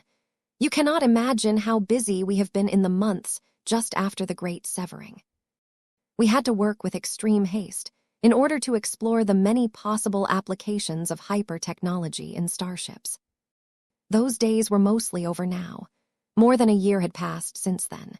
The E-66 experimental shipyard finally returned to a more regular routine where they spent the time to develop and produce a proper hyper-starship. Vess studied the hull in question. Even though E-66 was capable of producing 2.3-kilometer-long fleet carriers, the current vessel was a lot smaller than that. Her length was only measured at around 800 meters, and her width was remarkably thin. I've never seen this kind of carrier type up close. Most of the ones I see these days are either combat carriers or fleet carriers. The new Daring-class escort carrier is more of a proof of concept of a proper hyper-starship than anything else, Kezi explained when he noticed what his new superior was paying attention to. Escort carriers straddle the line between combat carriers and fleet carriers. They usually lack the capability to land on the surface of terrestrial planets and are not as well armored. Their main advantage is that they are more affordable and possess superior mobility. They are typically capable of carrying 60 to 100 mechs, but this is not a hard rule. The hull you see before you is on the lower end of that range due to her thin and narrow cross-section. Vess frowned when he heard that. What purpose do escort carriers fulfill?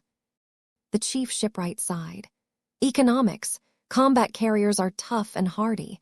They need to be in order to land mechs in contested war zones. Fleet carriers are not only much larger, but have to be able to withstand a certain degree of punishment as well, or else an opposing force can easily demolish the fragile hulls through sustained bombardment. Neither of these solutions are cheap. They are much safer, yes, but they require so much military-grade bulk alloys that not even the Rubarthan principalities are willing to produce them as frequently as before. If we want to keep up with the attrition rate of the current war, we need to resort to more cost-effective solutions. This was a familiar argument. Vess had theorized about this possibility himself, but he did not expect to see others acting on it so soon. I see. Escort carriers are akin to light carriers, but bigger.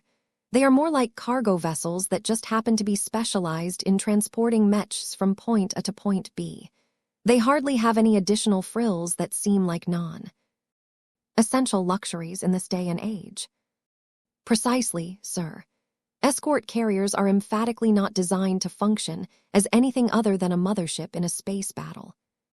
They need to be placed far beyond the effective range of enemy weapons, as a few well-placed hits can easily tear through their comparatively thin energy shields and hull plating. The only parameters that matter is how many mechs they can carry inside their hulls and how little money must be spent to produce them. That makes them much more relevant in the current age. Hyper-technology has made them much more viable, as their defenses and mobility have improved to the point where they are considerably more foolproof than before. MHMM. Vess thought about whether the Larkinson clan should employ escort carriers as well. He did not really like them because of how fragile they were. Superior mobility alone was not enough to compensate for all of the downsides. What Vess truly wanted was not a hypermobile light fleet whose only strength was to evade enemies more easily. What he really wanted was to form a solid assault fleet that could crush formidable opponents like an indomitable fist. Besides, support link technology worked best when starships shadowed mech formations at closer ranges. For better or worse, the first-class mech fleet needed to consist of armored starships that were all designed to take beating. 58-28 Unusual production strategy. As fun as it was to explore the reintroduction of escort carriers into human civilization, Vess did not come here to explore new starship classifications. Once they finished touring a few sections of the E-66 experimental yard, Vess and Kezi entered the latter's office and began to talk about more serious affairs. Just like he had done at Starfarer Birth, Vess presented the reforms he wanted to push through in order to truly take control over the large orbital shipyard. To his credit, Kezi not only accepted the rationale for the upcoming personnel changes, but pledged his support. The Inferno Spear Prince has already informed us to be as accommodating to your demands as possible. The chief shipwright spoke in a deferential tone. You are on track to become the sole owner of the E-66 experimental shipyard. While you must still abide by the laws of the Rubarthan Pact, you have a wide latitude of permissions. Will there be any trouble from the personnel? How many of them can we retain? I think the retention rate will be quite optimistic, especially if they are allowed to keep experimenting. Joining the Larkinson clan is a step up for most of them. They have heard the sort of benefits that you offer and are not too resistant to becoming a part of your organization. The sort of people who worked at E-66 were much more open-minded in general. They were younger, more flexible, and more ambitious. Even if 30 or 40% of the Rubarthan workforce ended up quitting, it was not that difficult to hire other bright minds to fill up the vacated positions. Of course, every new hire needed to spend a lot of time before they could be trusted to do their jobs. The fairly low productivity of E-66 would inevitably dip to an even lower point for a time. This was an inescapable consequence of implementing so many disruptive changes. Vess would just have to live with the fact that neither of his two new orbital shipyards would be able to churn out first-class starships at optimal rates. None of this discussion was new to Vess, so he quickly made his point clear before he addressed other important topics. I have recently gained access to support link technology, Vess said, causing Kezi to briefly lose his composure. While I do not foresee any issue with integrating this high technology in the starships built by my other orbital shipyard, I am not sure whether it is possible to do the same in this facility. As far as I know, E-66 has never produced a link-capable starship, correct? Kezi adopted a frustrated expression. The new Rubarth Empire and the Rubarthan Pact have never gained access to support link technology. We do not have the expertise to work with this advanced tech. Even if you have gained permission to apply it to starships built in our facility, it is certain that the Mechers will not allow our own engineers to handle the parts themselves. You will have to request the Red Association to transfer their personnel to E-66 in order to complete the relevant work assignments without our intervention. It will add many complications and cause considerable friction between our work crews. There is no other choice, Vess grimaced. I know it is not ideal, but you should prepare for this scenario as soon as possible. Support link technology is way too valuable to me and my clan. I am not satisfied with keeping it exclusive to my sub-capital ships. All of my capital ships must benefit from this tech as well. You should be prepared to design new ship classes or modify existing ones to accommodate these features. I have learned that they impose much greater loads on the capacity, power supply, and processing power of every machine. Noted, we will have to cooperate extensively with the Mechers in order to integrate their support link technology in our starships. That applies to any other exclusive tech that you have managed to bargain from them. We will work with them as best as possible, but we will not like it. E-66 has always remained in Rubarthan hands since it went into operation. This was standard practice as far as the workers of Starfarer Bay were concerned. It frustrated Vess a bit that the Rubarthans needed a lot of time to form similar arrangements with the specialists dispatched by the Mechers. Due to the long-standing resentment between the two groups, Vess did not expect them to get along right away. Converting the regular employees of E-66 into Larkinsons should help, but that did not erase their Rubarthan roots. As Vess and Kezi continued to discuss all of the potential problems that might ensue if they implemented all of these changes, they eventually addressed the role that E-66 would have to play in the Larkinson clan. I have already explained to you how E-66 fits in the Rubarthan Pact, the chief shipwright stated. Our facility works best when it is part of a greater collection of shipyards. It is not a pure production facility itself. Rather, it is a research facility that is built to support the operations of pure shipyards. I am not certain why the Inferno Spear Prince saw fit to transfer E-66 to you. The Larkinson clan is largely focused on Mech production. There are only 2 other shipyards under your control, and one of them originally began her life as a second-class mobile ship repair vessel. If you demand maximum output from us, then we will have to change our entire work approach. That would be a huge waste of E-66's potential. It was entirely set up to screw around with different technologies in order to develop unique new ship classes that offered value that existing naval products were unable to match. If Vess just wanted a shipyard that could pump out as many large starships as possible, he would have opted for the Royal Shipyard of the Octara Kingdom over the E-66 experimental yard. The virtual projection of Vess raised his palm. Stop, Kezi. I am not ignorant of the circumstances of your orbital shipyard. Rest assured that I will not force you and your workers to spend your effort on producing cookie-cutter ship classes. As a Mech designer myself, I am keenly aware of what your facility excels at. I plan to leverage your strengths as much as possible. Forgive me for questioning you, sir, but how? As I have mentioned earlier, E-66 is more of a supporting facility than a standalone production site.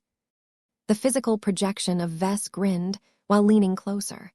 I want E-66 to adopt an artisanal approach towards shipbuilding. That caused the 109-year-old shipwright to look surprised. I would have expected you to demand us to increase our ship production rate, even if it comes at the expense of innovation. For you to propose a production strategy that is more suitable for Mech boutiques is unusual, especially in our industry. Vess smirked. He understood the chief shipwright's confusion. It is not that I am opposed to having more starships.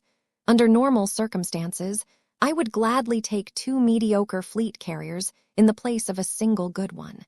The issue is that we are living in much more unusual times. We cannot rely on our existing technologies and standards in order to survive in the long run. We need to be a lot more adventurous if we want to gain an advantage in the future. One of the reasons why I paid a hefty price to take over E-66 is because it is the only one that is qualified to break the rules and push the boundaries of human starships. I don't want you guys to produce ordinary vessels. What I really want is to produce the most innovative starships that can far outclass anything comparable. This was music to Kezi's ears. As a man who had managed to become the effective man in charge of E-66, despite his young age and relative lack of experience, he had been chosen precisely because he was more willing to explore avenues that others had not yet explored. For his new owner to give the workers of E-66 full license to unleash their imagination and divert from standard practice was like a dream come true. However, that did not mean that Kezi embraced this change without a healthy dose of skepticism. One of the other reasons why he was put in charge was because he knew when he should stop or pull back. I can understand your desire to acquire more amazing starships, but the costs are considerable, Kezi warned. The time it takes to develop and build the unique starships will grow. Our budget will have to be increased as well. The end result is that you will obtain considerably fewer starships at significantly greater costs than before. Their performance will most certainly be superior to the performance of standard hulls, but the differences might not be great enough to justify an artisanal approach. There are good reasons why shipyards almost never dabble with this. Only the largest shipbuilding companies with dozens of orbital shipyards at their disposal can afford to adopt this approach for one of their facilities. They usually reserve it for custom orders from exceedingly wealthy clients who have more money than sense. What Kezi left unspoken was that the Larkinson clan was in the opposite situation. It did not have a large shipbuilding operation at all. It did not make sense when the Larkinsons needed as many hulls as possible. I am aware that my demands do not entirely make sense, but it will become clear to you soon enough when I present my vision for the starships of the Larkinson clan. Vess explained as he clasped his hands. Before E-66 is ready to realize my vision, it first needs to complete the necessary reforms. I will have to send a lot of my Larkinsons to your facility in order to ensure that the right experts are in place to implement the proprietary technologies of my clan. I have developed a lot of awesome stuff that have worked great for my mechs. I am hoping that we can transfer them to our starships as well, but this will likely be a challenge. I will need to invest more time in research to come up with concrete applications. I do not have much for you at the moment. That is unfortunate, sir. I understand your intentions, but my workers and I cannot fulfill our responsibilities if we do not have any direction. I would like to propose that we work on a stopgap project after we have completed our current order. Working on a new starship for your clan that does not yet include your new technologies will allow us to transition to our new circumstances while integrating all of the new personnel that have agreed to the conditions that you have set. That sounded interesting. What do you have in mind? It depends on how long you wish to wait to acquire a new hull. A 2.3-kilometer fleet carrier is not advisable because it will likely take us 2 to 3 years to complete the construction of her hull. A more modest 1.5-kilometer fleet carrier is more manageable, especially when E-66 enters a period of rapid change and upheaval. Depending on the complexity of the ship design, it will probably take us roughly 1 to 1.5 years to complete the shipbuilding project. This should give your clan a good starter capital ship and give our personnel enough practice to tackle more ambitious projects going forward. That was a reasonable approach. The question was what sort of capital ship Vess would want to acquire in the short term. He had not actually thought in detail what kind of starship he wanted. Vess grew rather excited now that he obtained the luxury to build his own custom starships. His head was already brimming with ideas. 5829. Design your own ship. After a bit of discussion with Kezi, Vess quickly gained a basic grasp of what E-66 was capable of. The Rubarthan shipyard had access to a wide range of high technologies that introduced all sorts of interesting possibilities to starships. However, Kezi quickly cautioned Vess not to put too many items in his wish list. Our approach towards starship innovation is always tempered by the need to preserve a solid enough foundation of a core foundation that consists of solid and proven elements. In our experience, we have found that going too far with trying to revolutionize everything at once usually leads to a cascade of failures. This will delay the completion of our project to an unacceptable degree. It is best to start with a more standard template and selectively add or improve specific elements that will result in targeted performance gains. You can think of it as a rationing system.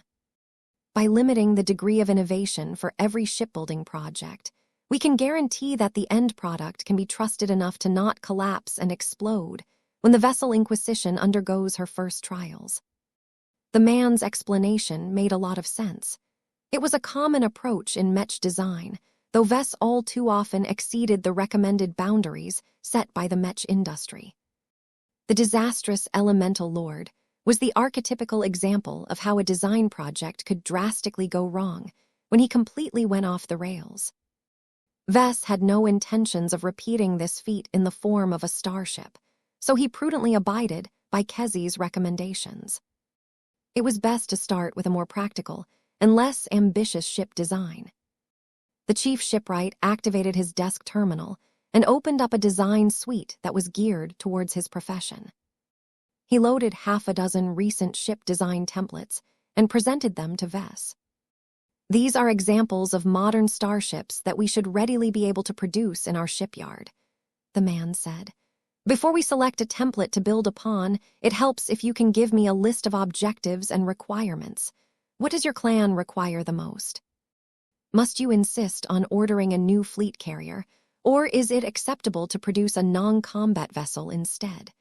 The latter option is considerably faster and more affordable. Vess immediately shook his head. I understand the importance of non-combat ships, but this is not the time. We need to strengthen our direct fighting capabilities as much as possible in the next half-decade. A fleet carrier is essential to my plans. I need a vessel that can not only carry a lot of first-class mech into battle, but also possess enough defenses to accompany them into battle. If you understand support link technology, then you should know that mechs and starships can only synergize with each other if they are not too far apart from each other. Kezi immediately entered into a professional mindset. I see. That is not a common request in the Rubarthan ship market, but I can understand why your demands are different. We still have ship design templates that should satisfy your requests. They may be fantasy designs that we never intended to realize, but they are theoretically sound designs. The man quickly removed a lot of projected ship designs while adding a few new ones. They differed a lot in size, shape, mech capacity, and more. Which parameters do you wish to prioritize the most? Do you want a sturdy vessel that can withstand a large amount of punishment, or do you prefer to own a faster fleet carrier that can outmaneuver enemy fleets? That was a good question. I want a ship that is balanced and rounded in performance, Vess said after a brief pause.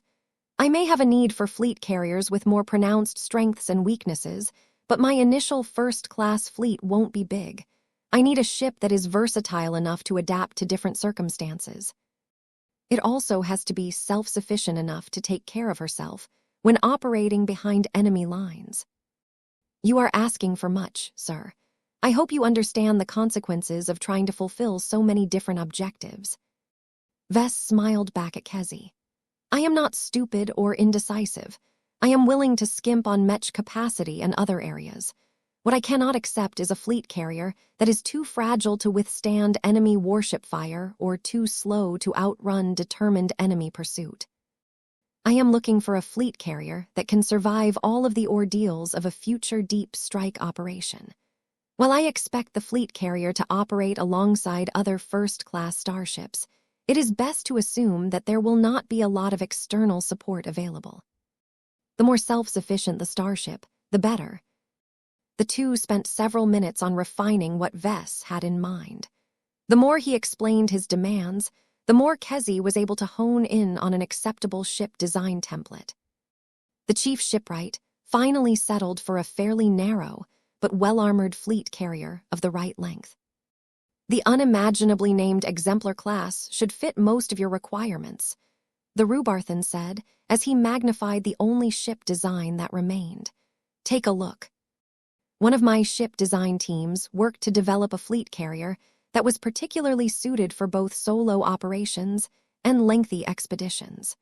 Her cross-section is narrow enough to make it more difficult to land attacks on her hull.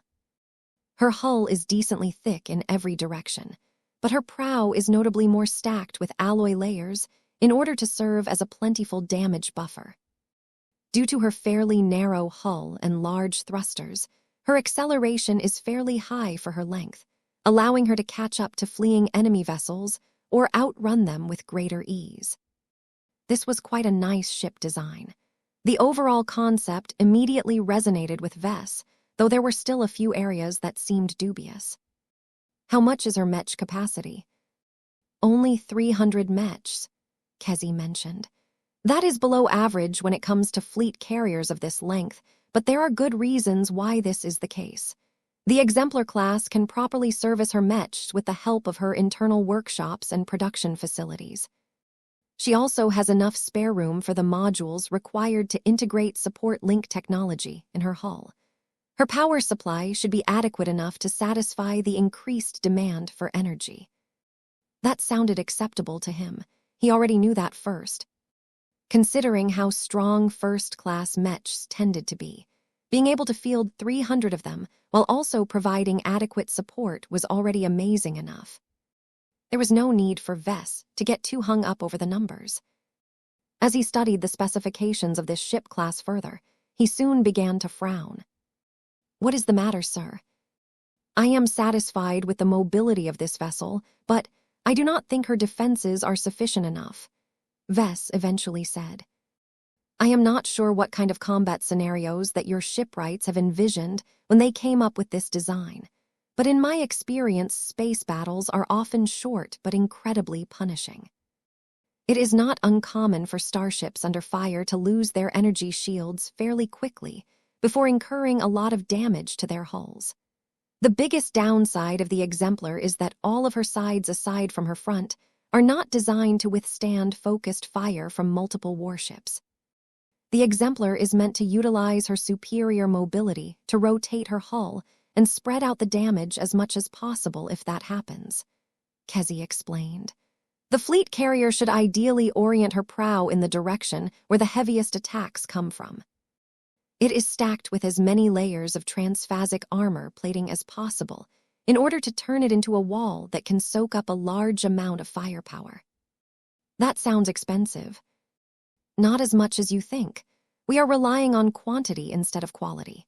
If the budget for this ship design was higher, my shipwrights would have tried to reduce the amount of layers in order to enhance her mobility further. Vess studied the armored prow a bit more. The thick V-shaped prow looked so thick and formidable that it looked like it was designed to ram other vessels.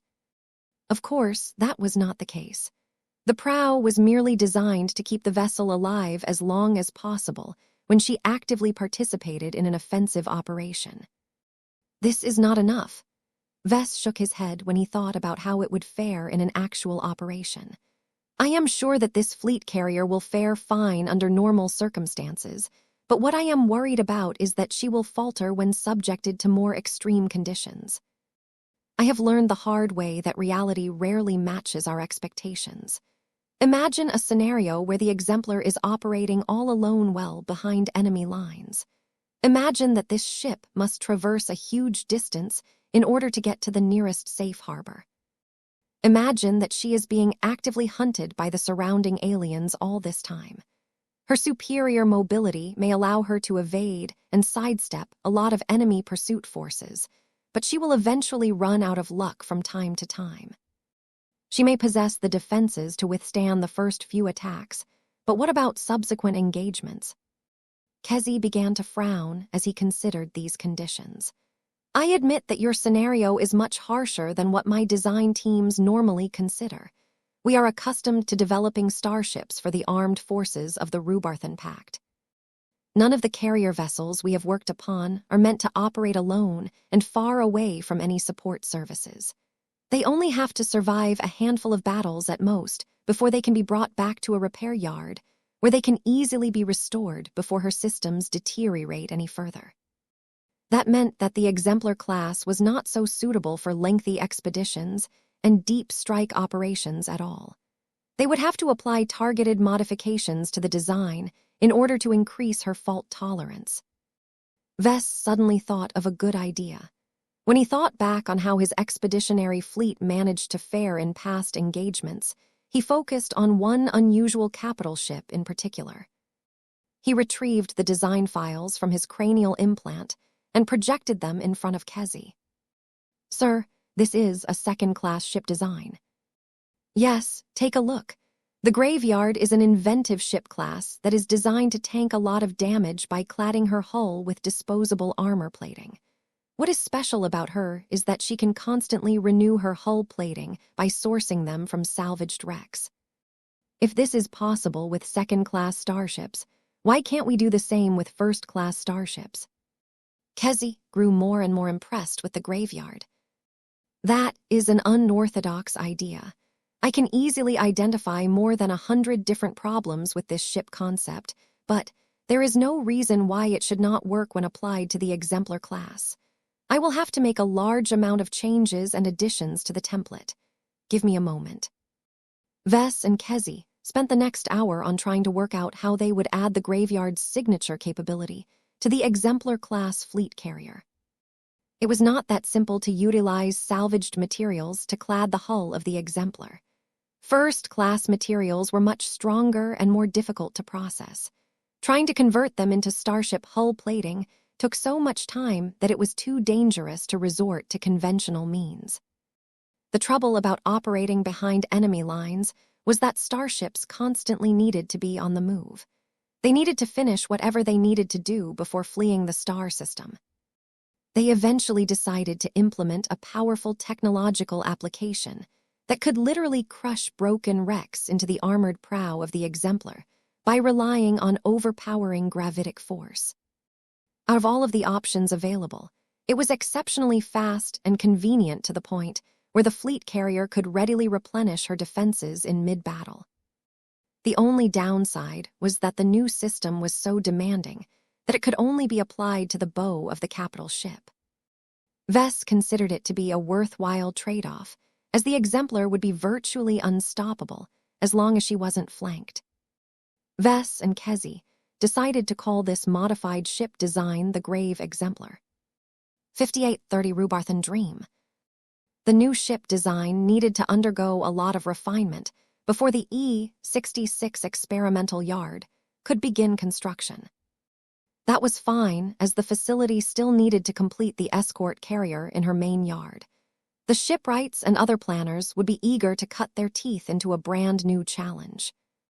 As Vess and Kezi studied the draft of the 1.5-kilometer-long fleet carrier with the preliminary designation Grave Exemplar, both of them regarded the new ship concept from different angles.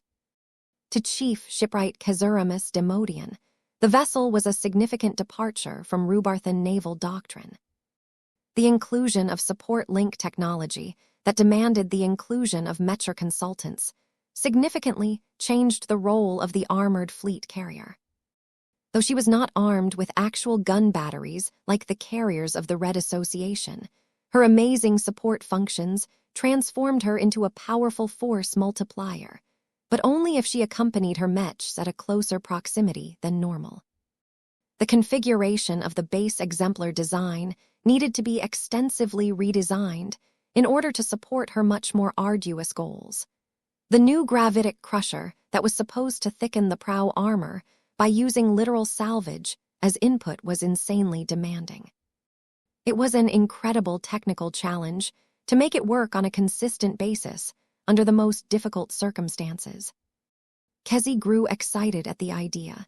He had not worked on a ship concept so different and novel from what his shipyard developed in the past.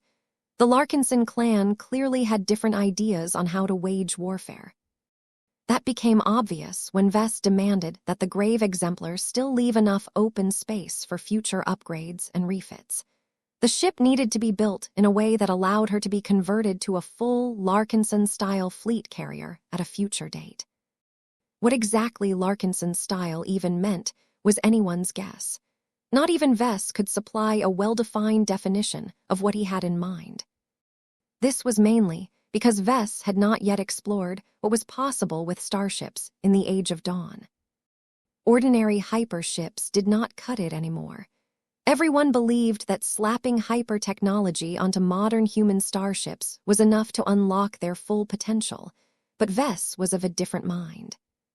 If E-technology was capable of augmenting the combat performance of mechs, then logically it should offer comparable benefits to starships. It was much harder to do so in practice. Vess knew his limitations. He could design wondrous mechs, but he was an amateur when it came to designing starships. He could not leverage his design philosophy at all, as starships were conceptually different from mechs in so many different ways.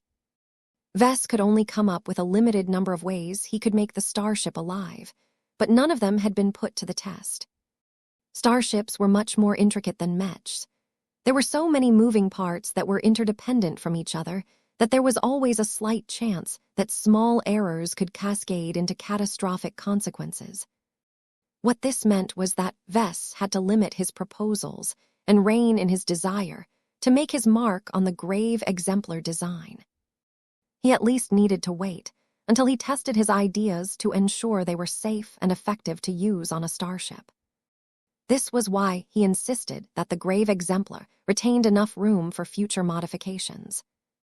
The shipwrights wouldn't like it because the cumbersome demand added a lot of additional complications to the shipbuilding project, but it was better to establish a solid foundation than to get stuck with a stopgap fleet carrier that would soon grow obsolete due to rapid technological development. To Vess, the current concept of the Grave Exemplar was still incomplete. Once E-66 completed her initial construction, the resulting fleet carrier would enter into service as an incomplete product. Of course, incomplete did not mean that she would have gaping holes in her hull or anything. Most people probably wouldn't think that anything was amiss, but Vess would always know that the Grave Exemplar was still far from reaching her full state. He did not know how much time needed to pass before the Larkinson clan was ready to transform her into a proper Larkinson ship. Vess hoped that he did not have to wait too long to produce significant advancements that were powerful enough to make his vessels stand out from the rest. As a holy son of the Metal Scroll and the most innovative mech designer of his generation, it would be a disappointment if his starships were only superficially different from the hulls utilized by the remainder of human civilization. In any case, Vess and Kezi concluded a highly fruitful preliminary design session. Although Vess was not able to convey everything he wanted to see from Grave Exemplar, he had already given plenty of food for thought to the chief shipwright. It is difficult for you to understand what being a Larkinson truly means without formally joining my clan, the physical projection of Vess said at the end. My clan will dispatch an extensive group of personnel to induct you into the Larkinson clan and teach you why we are different. There are many benefits to joining. One of the most life-changing boons of becoming a Larkinson is that you can readily obtain companion spirits. This is a free benefit to every valuable talent or high-ranking personnel. As for everyone else, they only need to work hard and accumulate enough Larkinson merits to redeem this reward from the Larkinson exchange. Kezi's eyes sparkled when Vess brought up the subject. I have heard about that. There is a lot of talk and rumors about these companion spirits. Here in the Rubarthan Pact, there is talk that these living E-energy constructs are derived from the god cat that has always accompanied the destroyer of worlds. Is there any truth to these claims? Vess wanted to palm his face. This again. Kezi was not the first person to ask this question. While Vess wanted to admit the truth and state that he had been the person to create Emma, nobody would ever accept the explanation because he hadn't been alive at the time. Perhaps he could lie and say that the mysterious Mr. S had been the one to develop companion spirits a long time ago, but that would deprive Vess a lot of credit that he rightfully deserved. He therefore decided to address this annoying issue with a straightforward lie. I cannot give any classified information to you, Vess apologetically responded. The Red Association regards companion spirits as a strategic advantage of humanity. I can tell you that contemporary companion spirits share a lot in common with the giant feline construct that accompanies Her Holiness. I hope that clarifies a few of your doubts. Kezi reacted with a surprising amount of enthusiasm towards this answer. Letter 188 Omicron, thank you for your confirmation. With your permission, I will share your words with the rest of my personnel. Once they learn that they too can have god cats of their own, they will not hesitate to surrender their Rubarthan citizenships in order to become proper members of your young but promising clan.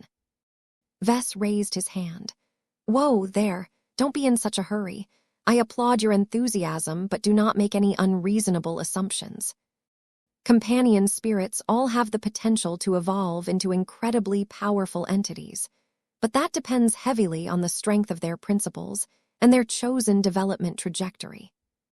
Regardless of how they develop, it takes a huge amount of time before any of them grow strong enough to defeat Mechs and change the outcome of entire battles.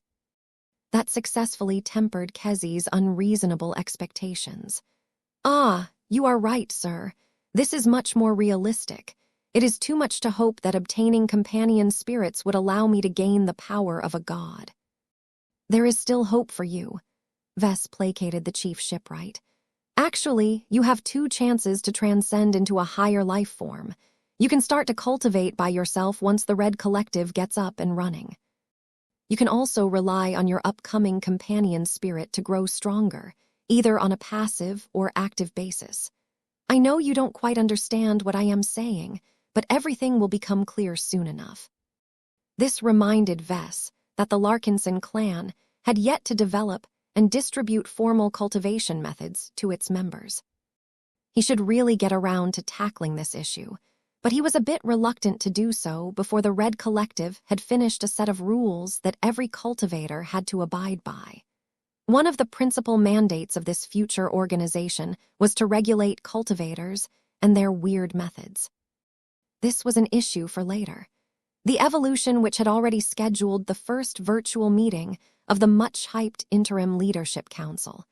This pivotal event would enable every council member to figure out the basic framework of the Red Collective. A part of Vess looked forward to this, as he could help shape the rules of this future rival of the Red too. Another part of him dreaded it, as the inclusion of so many different powers would definitely result in constant arguments and disagreements. Vess questioned whether the counselors could get anything done during these meetings. In any case, once Vess ended his virtual meeting with the chief shipwright of the E-66 experimental yard, he went back to work and tried his best to catch up to his design work during the remainder of the journey. A number of his incarnations had never slacked off in this regard, but it was always best for Vess himself to tackle this kind of work. The only design project that Vess truly prioritized at this time was the Dark Zephyr Mark Roman III project. Progress on this revolutionary new architect expert Mech design project was mainly dependent on Gloriana. She had been working hard nonstop while he took care of other business. It remained difficult for her to make any significant progress, but her effort was not in vain. She started to look and sound more hopeful by the day.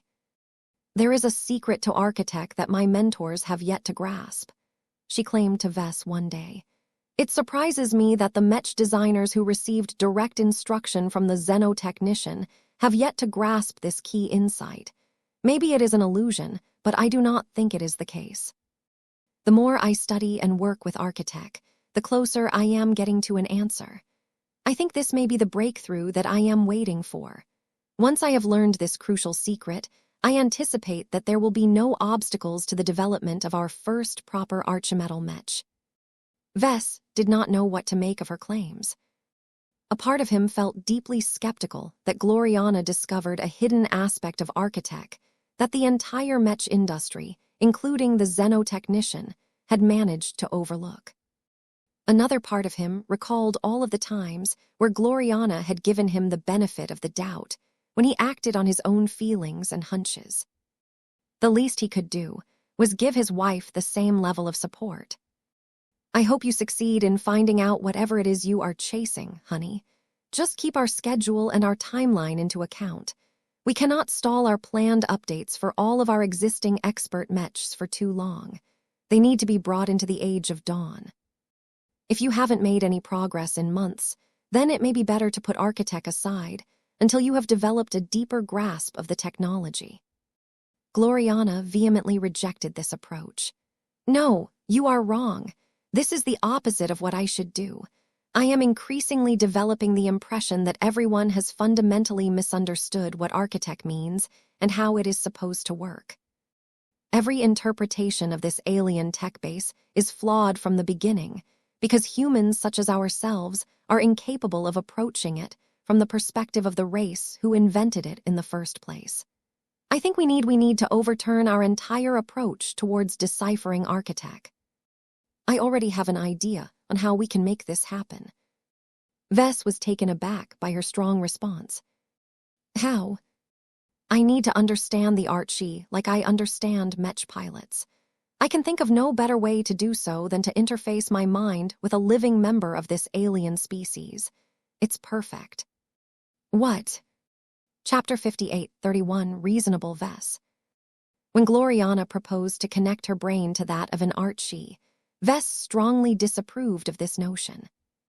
It was a harebrained scheme that had a high chance of producing an accident. Do you know what you are getting into? Vess spoke to the virtual projection of his wife.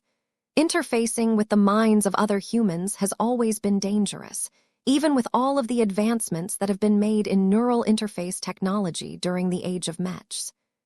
There are good reasons why everyone rightfully remains on guard against this crazy action.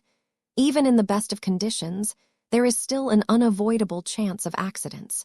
You would be lucky to come away with a headache or other temporary affliction. What I am really worried about is if the reactions are more severe. Don't you understand that you can lose your memories, enter into a coma, or outright die? His Gloriana's expression turned serious as she faced her husband's rebuke. That indicated that she at least hadn't lost her rationality. I understand your concerns, Vess, but I have to do this. I have made a commitment to master Architect for the purpose of integrating it into my design philosophy. I am tired of learning about it from tertiary sources. None of the sources that I have consulted so far have displayed any measure of true comprehension. There is far more to Architect than is obvious on the surface. I strongly feel that my proposal is the correct way to approach this alien tech base. Doesn't it make sense that, to understand technology that is intrinsically designed to interface with the shells of a turtle-like race, we should explore what takes place in their minds? That is some of the most idiotic logic that I have ever heard. Even if it is plausible, that is no excuse for you to interface with the mind of an Archie. Everyone who has a slight familiarity in this field knows extremely well that interfacing with different species is much more dangerous than usual. There are fundamental differences between the biologies and thinking patterns of different alien races.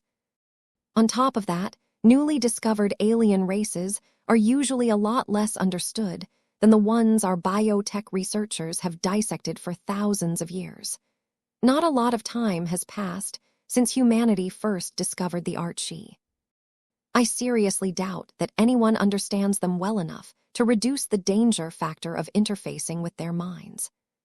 I will take the necessary precautions, Gloriana said in a voice that did not give Vess a lot of confidence.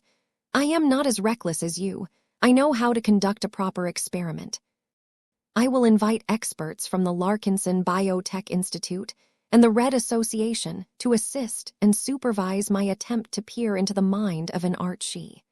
We still have a number of prisoners locked in one of the biomess of the Dragon's Den. Granted, many of them have turned almost catatonic due to their traumatic deathling, but that should make it safer to interface with their minds.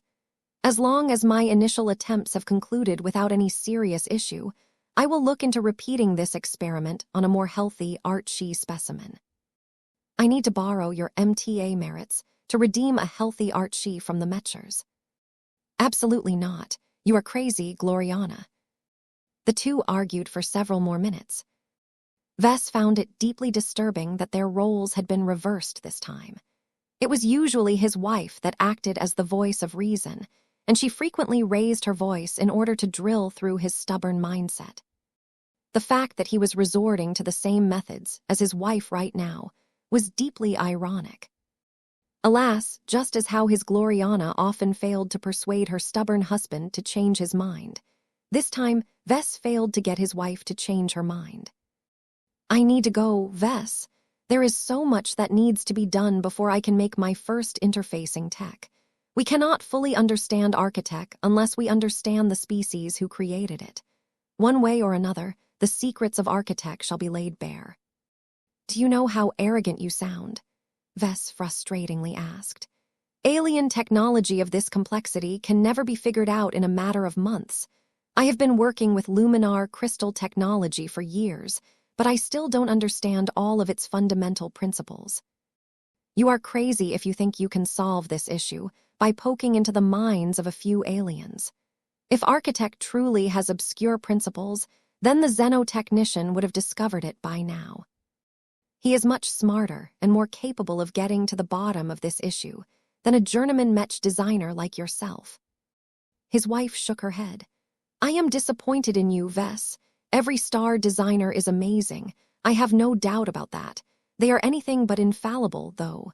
Star designers do not possess unlimited attention spans. They have not mastered every tech that is out there, and they cannot devote so much effort on every interesting research topic. You have never allowed the likes of the polymath stop you from pursuing your own innovations. It is only logical that I do the same. At worst, my research will produce results that are identical to that of the Red Association. This is not a waste of time, as conducting experiments in person will allow me to master existing theories more extensively. If you truly insist on this crazy endeavor, then at least allow other people to try it out first. There is no way to know whether interfacing with the mind of an Archie is safe. If an accident occurs, then at least you have prevented a catastrophe that would have caused our children to grow up without their mother. You don't want to make them sad, right? His wife suddenly directed a furious glare at him. Do not bring our children into this conversation. You have no right to deter me from making essential progress in my quest to create the perfect vessels when I have supported you every time you come up with your dubious ideas. I need to go, Vess. Do not attempt to stop me in any way. The secrets of the art shall be mine. The connection abruptly ended, leaving Vess alone in his office aboard the Tarrasque. Vess did not feel reassured after hearing his wife's insane rationale. He actually grew even more afraid that she would do something stupid and get herself killed. He stretched out his hand and transmitted a silent command. The Larkinson mandate, which had been resting quietly on an ornamental book, lectern, rose in the air and flew towards his hands. The ancestral heirloom had clearly grown a lot more powerful in the last year and a half. Even though Vess hadn't been aware of it, his approach towards its creation had turned it into a genuine artifact. A sloppy one that did not conform to any of the conventional approaches employed by cultivators. But that did not change the fact that the Larkinson mandate already came to life as an extraordinary vessel. Whatever flaws and inadequacies that it originally possessed shortly after its creation had gradually faded as Goldie grew stronger. Its evolution mirrored that of the Larkinson clan. It was no surprise that the current iteration of the Larkinson mandate had become many times stronger than before. It had turned into a true relic that was intrinsically tied to the clan. Every time a clansman thought or acted upon anything related to the Larkinsons, they fed the Larkinson mandate and the powerful life form resting within. In turn, the Larkinson mandate and the golden cat watched over the Larkinsons and helped them in their own ways. Vess actually did not know whether the Larkinson mandate and the golden cat were separate entities. They were undeniably connected to each other, but that did not necessarily mean they were two aspects of the same existence. He decided not to puzzle over this difficult question. He had more important concerns at the moment. Goldie. Naya. The compartment instantly grew warmer and brighter as a radiant spiritual cat emerged out of the purple tome. Goldie looked as cute as ever as she flew towards Vess' head and nuzzled her cheek against his own. Strong feelings of love and family soothed his nerves and suppressed his fears. "All right, that's enough, my dear. I did not call you over so we can cuddle with each other. I called you because I want to tell you that you need to keep a closer eye on Gloriana. I am sure you are already aware of what she has in mind, so I don't need to tell you how dangerous it is. Watch out for her, okay? If her actions lead her to danger, then I need you and your fellow design spirits to step in. You may even need to protect her against herself." Naya. I know it is difficult to judge whether her actions are right or wrong, but I don't want her to risk her life when it isn't necessary. You have my permission to employ your full power to pull her back if you deem it necessary. Do you understand my instructions? Naya. Good, I am counting on you. In the meantime, how are my clansmen faring? Naya. Have you noticed anything weird or different? Naya. While Vess possessed a decent grasp of the overall state of his clan, Goldie was much more connected to it than anyone else. The ancestral spirit knew so much about the Larkinsons as a whole, and as individuals that she could easily figure trends that eluded others. I see. Naya. That is good to know. Naya. Of course you are the bestest girl. Oh, come over here and let me scratch your head. Naya Tilda. The Larkinson clan was undergoing rapid changes once again. Vess' latest stunts had once again increased its profile and made it more popular than ever. The Larkinsons keenly took advantage of this by hiring a lot of talents and negotiating better deals. Everything seemed to be getting better, but Vess did not dare to let down his guard. Red humanity was still in a precarious state. It only took a few major setbacks to drastically worsen the clan's position. Vess would feel a lot better if his clan gained a few ace pilots and formed its own first-class Mech fleet. Okay, that's enough scritches for you. I need to get back to work again. Stay vigilant and make sure to spend more time on monitoring the activities of first raiders. Naya. Goldie dove back into the Larkinson mandate again. The big tome grew warmer and radiated a soft glow that made it look sacred. Vess briefly studied the decorated cover of the relic and thought about whether it was time to update it again. It's too soon. The Larkinson mandate acquired a lot of significance. The conscious and unconscious rituals conducted by the members of the Larkinson clan had caused the item to become more than just a really fancy book. It had become the symbol and the physical representation of the Larkinson clan. There were many interesting implications to this state. Any changes to the clan reflected back onto the Larkinson mandate. In turn, any changes made to the book also radiated to the Larkinsons, if only slightly. This meant that Vess had to be a little careful on what he wanted to add or remove to the Larkinson mandate. The stronger it became, the more it affected his clan in a mysterious fashion. Vess wondered whether this two-way relationship applied to the sacred scrolls and their worshippers as well. This was a highly plausible idea. Perhaps the shattering of the metal scroll had utterly broken its hold over all of the cultists that it held under its thrall.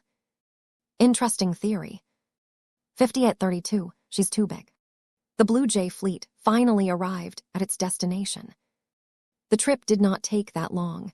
But every day that passed was wearing on Vess' patience. While he tried his best to remain productive during the journey, he remained concerned about his wife's latest antics.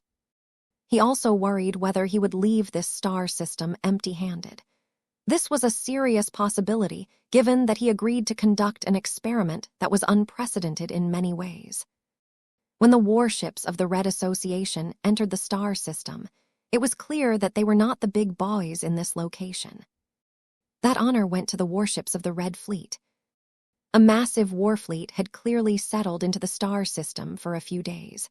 Dozens of mining vessels were eagerly harvesting more resources from the local planets and asteroid belts. Dozens of patrols consisting of frigates and destroyers covered the outer systems. Meanwhile, a large concentration of cruisers, battle cruisers, and even battleships hovered protectively around one of the largest human warships in the Red Ocean. When you informed me you scheduled a rendezvous with the fleeters, I did not expect you to converge upon the dominion of man, Jovi said in a deceptively mild tone. Are you aware that this dreadnought has enough firepower to demolish the Terrask and all of our escort vessels with a single volley of her main cannons? Even if she is designed to function more as a Titanic troop carrier rather than a traditional battleship, none of our defenses, and that includes the secret measures that you are not supposed to know about, can hinder this monstrosity of a warship in any way. We are all completely at the mercy of the fleeters as soon as we enter this star system. By all rights, Vess should have recognized that he had fallen into a dangerous situation. He hated it when he put his life in the hands of others. His relationship with the fleeters was quite mixed, and he had strong enemies among them who would not mind erasing his entire existence from this reality. Yet despite all of these factors, Vess did not show any signs of concern. Relax, nothing will happen. The Dominion of Man is a dreadnought that should never be under the control of the 5th Enforcement Fleet. She is an inherently offensive tool that is fantastic at capturing hostile starships, defensive installations, and maybe even entire cities. The dreadnought is firmly in the grip of the 2nd Main Fleet. The Terrask exchanged a lot of messages with the unquestionable flagship of the fleet. The Mechers who crewed the warships of the Blue Jay fleet displayed obvious reluctance when they received instructions to advance towards the inner system. The more they moved forward, the more the fleeters had the ability to control their life and death. The tension was clear in the bridge of the Terrask. The Mechers had no choice but to comply as Vess was keen on meeting his appointment. The Red Association and the Red Fleet were not at war with each other, and it would be foolish to start a scuffle during a time where every human needed to form a united front against the aliens. Vess actually enjoyed the fact that his decision to meet up with the fleeters caused a lot of consternation among the normally confident and unflappable Mechers. It showed that they were still human like everyone else. No amount of transhuman augmentations could protect them against the fury of overwhelming firepower.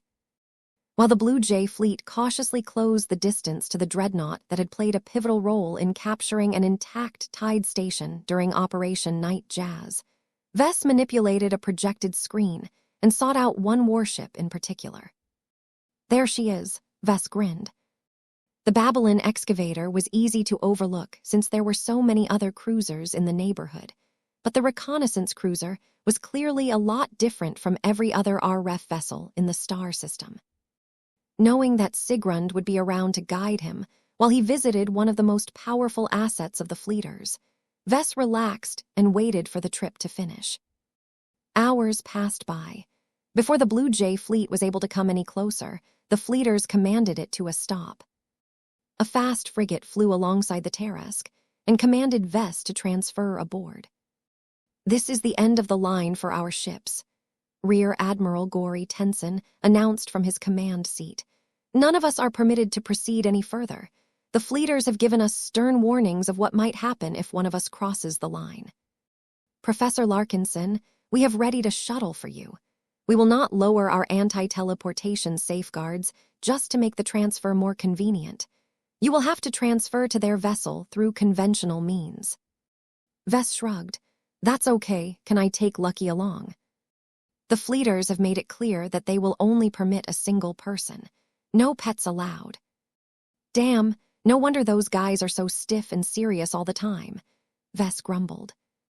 He was at least allowed to carry all of his gadgets on his person, not that it would make a difference. Phase Lord or not, the Dominion of Man was one of the top warships that humanity had ever created.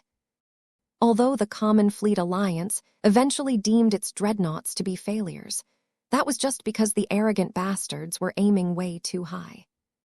As Vess transferred to the fast frigate and gained permission to enter a small observation chamber, he patiently waited until the comparably tiny vessel came closer to the massive construct of metal and fire.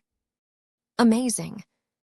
Letter 1A Tatomicron, seeing her up close with his own eyes, granted him a much more profound impression of the famous dreadnought. There was no comparison between seeing the Dominion of Man in reality as opposed through a live feed. The lower the distance, the more Vess was able to observe the exceptional properties of this marvel of human naval engineering. There was nothing about the Dominion of Man that screamed failure to Vess. The humongous hull that was made out of the finest defensive alloys developed by the human race were supposedly designed to withstand direct attacks from god Mechs. The immensely thick hull plating had most definitely grown even tougher than a few years ago due to being refitted with hyper technology. So much high-grade hyper materials had been added to the 18-kilometer-long hull that Vess wondered how long other RF warships had to wait their turn to receive their hyper-tech upgrades. Whatever the case, it was clearly worth it, because the Dominion of Man absorbed so much E-energy from the environment that it had virtually formed void in her immediate surroundings. No other warship or Mech could wrestle any E-energy while they remained in proximity of this titanic vessel. That was how powerful this dreadnought had become.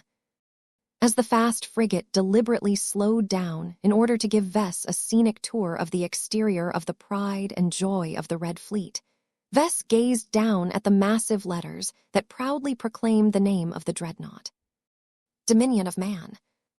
Even the lettering had been made with the highest quality materials that the fleeters could muster. There was so much force and power behind this label that it seemed to empower the identity of the massive warship. In fact, when Vess utilized Blinky to study the spiritual characteristics of the dreadnought, he realized that she had already begun to transcend her existence as a material existence. The broadcast of Operation Night Jazz had turned the Dominion of Man from a semi-secret existence into a universally recognized symbol of the Red Fleet.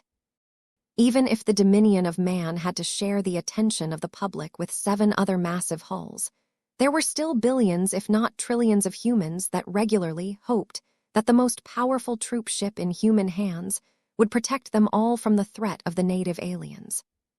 The power of collective human belief was so strong that it had affected the hull of the Dominion of Man in mysterious ways. Unfortunately, it fell short of producing any noticeable improvements. Blinky observed the warship's spiritual signature closely, but did not detect anything too obvious. It was as if the Dominion of Man tried so hard to become a totemic existence for red humanity, but far too little had been done to make it happen. The problem was twofold. First, red humanity has not worshipped the dreadnought long enough. Second, the amount of accumulation needed to transform one of the biggest warships in the Red Ocean was immense. It was like trying to form a planet by having everyone donate a grain of sand every day. Even if trillions of humans contributed to this noble effort, it would take decades, if not centuries, to form a small planetoid at this rate. In the end, most humans were too weak to increase their contributions. The population of red humanity was also terribly small relative to the titanic size of the dreadnought. Vess shook his head. This is clearly an inefficient process. He wondered what he could do to speed up her transformation. The Dominion of Man was an impressive warship and one that could play a vital role in the Red War. Anything that made her stronger would be helpful. Before Vess could analyze the dreadnought further, he received a notification from his current ship. The Dominion of Man was just so enormous in scale and volume that a frigate was able to enter the massive dreadnought's hangar bay without needing to squeeze between any cramped spaces. Multiple other full-sized vessels had already been resting inside this huge, city-sized bay. As the frigate finally touched down on the deck, a projected line came into view that guided Vess to the exit hatch. Once he stepped out of the frigate, he was graced by a small welcoming party consisting of armored Marines and a few officers. It felt a bit lackluster compared to the grandeur of the Dominion of Man. Hundreds of other fleeters working in the enormous hangar bay merrily performed their work duties as if nothing special was happening. It was clear that the fleeters did not wish for his arrival to attract too much attention. That was fine with Vess. He already earned enough acclaim to last him for years. There was no need to paint an even bigger target on his back. "Captain Rizet, you're here." The AI in the guise of a human officer smiled at Vess. "You have broken countless protocols on how you are supposed to step aboard a dreadnought of the Red Fleet, but we are forgiven towards invited guests such as yourself. Walk with me. The captain of this fine warship has requested to meet with you as soon as it is convenient." Okay." The small procession moved to the exit, but would take quite a while to exit the hangar bay considering how huge it was. The dimensions of this ridiculously huge dreadnought were so excessive that it might take an entire day to move from one end to the other end of the hull. Naturally, there were more convenient means of getting around. The main corridors were so tall and wide that several Mechs could easily move through them without issue. All of that space was needed because a huge amount of personnel moved through shuttles and land vehicles. As Vess and his fleeter escorts boarded a specially marked shuttle, he finally gained an opportunity to chat with his old friend. "So are we proceeding with the original plan?" "We are," Captain Rizet responded with a small nod. "Not many officers have been informed why you are here, but those who are aware of the plan have expressed serious doubts and misgivings about your planned experiment.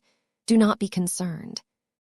The admirals involved are adamant that you be allowed to make the attempt. My fellow colleagues will grumble, but they will abide by their instructions. I only hope that you do not cause a destructive accident.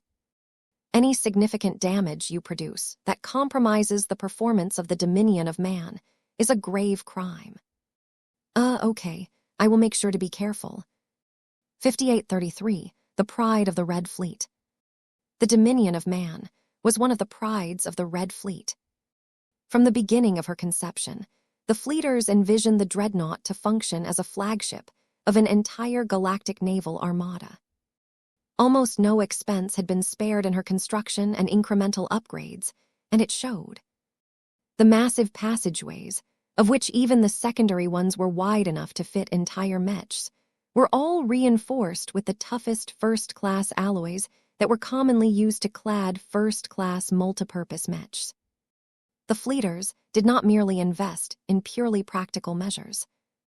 As a ship that was originally envisioned to become the standard bearer of a human superpower, the Dominion of Man also contained a lot of inspiring artwork. The interior of the unique vessel adopted a general color scheme of blue, gold, and black. Yet what truly shifted the atmosphere inside the hull were the innumerable amount of individual artworks. The best painters and sculptors raised among the spaceborne clans interpreted the grandeur of the human race by creating masterful works of art that decorated practically every compartment and corridor. Vess only had to swivel his head around his neck to view bombastic vistas of ancient battlefields. Clever use of geometry, angles, and perspective distortion created exaggerated visions of both ancient infantry battles and immense space battles, where hundreds of proud battleships utterly crushed their alien equivalents. Sculptures depicted a seemingly endless variety of great human heroes of the past.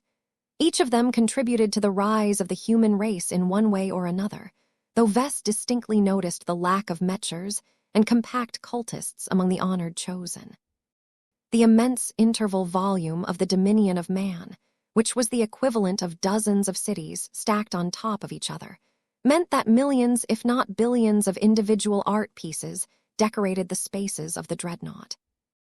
Vess even had the illusion that the dominion of man actually functioned more as a titanic museum that glorified the superiority of the human race.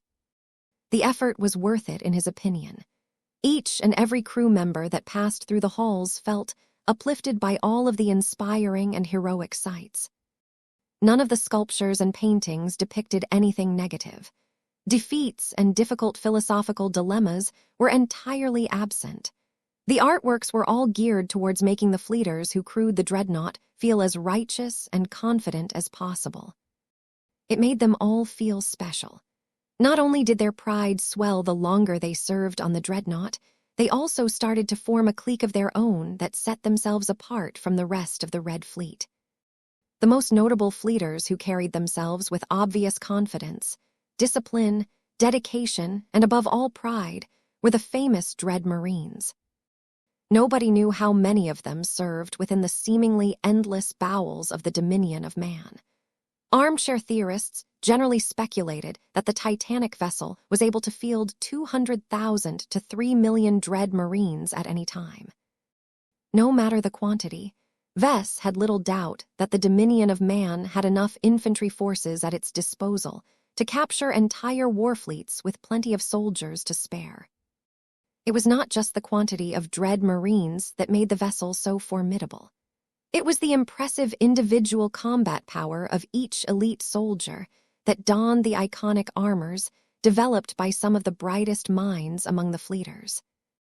Mere first-class suits of combat armor could not compare to the bulky and intimidating black armors worn by the Dread Marines.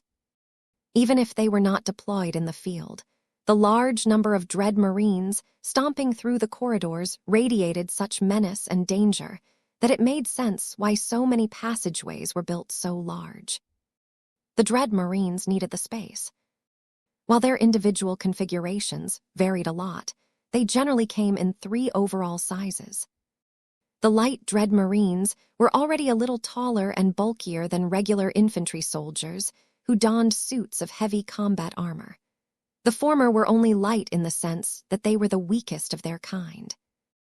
It was clear that the main reason why they lacked so much bulk was because they were primarily tasked with squeezing through small and cramped spaces.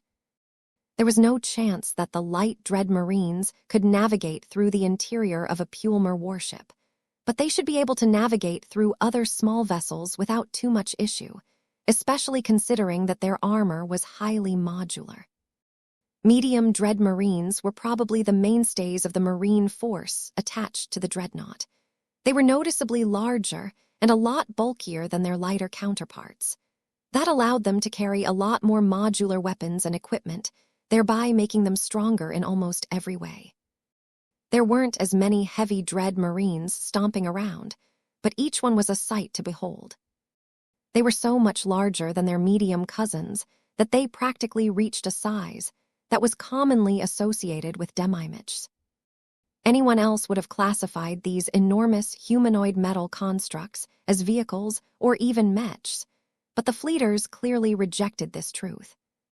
The massive infantry suits were so immense that they could never be lifted by human power alone. Massive servos and other machinery enabled these bulky constructs to move at a ponderous but momentous pace. What they lacked in speed and agility, they made up for it with hard power. Their weapon hardpoints, their exceedingly thick armor, and their sizable power reactors ensured that they would never falter in a head-on confrontation with other conventional forces. Vess even believed that a squad of heavy Dread Marines possessed the means to defeat a single first-class multipurpose mech. This was amazing, as the soldiers who manned these demi-mech-like constructs clearly did not control their suits through a neural interface. Vess grew so curious at how the infantry soldiers controlled these bulky and complex suits that he couldn't keep his mouth shut any longer. How are these soldiers able to control these bulky suits? Captain Zonrad Rizet continued to smile as he stood on a floating platform that continued to bring Vess and his escorts deeper into the dreadnought. It is a combination of methods. The soldier only needs to move his limbs slightly in order to trigger specific programmed actions. The AI-assisted movements and actions of the Dread Marines are highly adaptive to the circumstances and almost never fail. If a Dread Marine is required to execute a more complicated task, then he can employ his specialized cranial implant to transmit more detailed instructions to his Dread armor. It takes years of training to make the troopers convey their intentions at lightning speed. This is how they are able to control their iconic equipment, as if it is an extension of their bodies.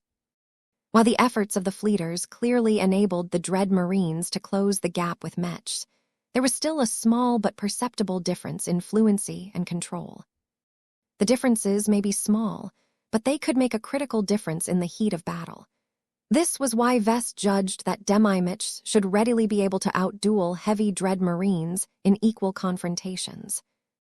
Of course, it was unlikely for Dread Marines to attack any Mech force with equal numbers. The former were so much greater in quantity that it was not even funny. Unlike with the case of Mechs, Dread armors did not need to be piloted by potentates. The fleeters had the luxury to recruit the best and most exemplary soldiers from a nearly limitless supply of manpower. It was impressive. Dread Marines came close to substituting Mechs. While Vess surmised that Dread Marines mainly excelled in land-bound combat and boarding actions, they were also capable of fighting space battles so long they equipped themselves with the appropriate flight modules. Not that Vess expected them to do so. They were so comparatively small that most of their weapon systems simply lacked the punch and penetration power needed to effectively overcome the external defenses of warships. Dread Marines are not meant to replace Mechs. The secret sentient AI explained to Vess. They are explicitly meant to be employed as heavy infantry. While the Dread Marine Corps clearly stretches that definition, this is all necessary to turn them into the most effective boarding troops of human civilization. They are trained and equipped to capture all manner of human-alien warships, space stations, planetary strongholds, and even entire cities if necessary. They are the masters of urban combat and the crushers of aliens. Their mere appearance is often enough to demoralize enemy alien spacers, to the point where they lose all desire of resistance. The Dread Marines were not only designed to excel in infantry combat. Their tall and bulky shapes, their dark color scheme, and their overall menace enhanced their intimidation factor by a noticeable degree. No matter what sort of alien species confronted them in combat, pretty much every species aside from the phase whales would definitely hesitate to tangle against them. The dread they exuded transcended human sensibilities. As Vess continued to study Dread Marine after Dread Marine as they traversed the corridors in neat and steady columns, he picked up other traits that set them apart from other Marine forces. Though it wasn't obvious to most people, Blinky's senses were sharp enough to sense a tiny spark of fire burning within their massive shells. Every Dread Marine carried this extraordinary spark in the locations where their power reactors were supposed to be located. This single observation had many implications. While small and relatively weak, the spark was exceedingly high in quality. It exuded a strong sense of heat and power, so much so that any hostile spiritual entity that dared to attack the Dread Marines would probably regret their attempts. Whatever the fleeters managed to do somehow allowed them to grant anti-cultivator protection to their Dread Marines. This was clearly not a coincidence. The source of these small but surprisingly potent sparks of flame was obvious. Blinky clearly sensed that each and every spark maintained active connections to a much larger source that was located in the exact center of the immensely large hull. Vess did not need to spend any time to figure out that this must be the super-class spark reactor that allowed the dreadnoughts of the Red Fleet to reign supreme among all other warships. The fact that the fleeters brought Vess in the direction of the distant spark reactor was definitely not a coincidence. He had always aspired to study a real spark reactor, up close ever since he viewed the dreadnoughts in action. Their amazing performance during Operation Night, Jazz made it abundantly clear that the spark reactors were not just technological marvels. Vess and Blinky were able to feel it as their floating platform came closer to the center of the dominion of man. The massive dreadnought carried an immensely powerful spark that it was surprising that it did not go out of control and start a conflagration that could engulf the entire dreadnought.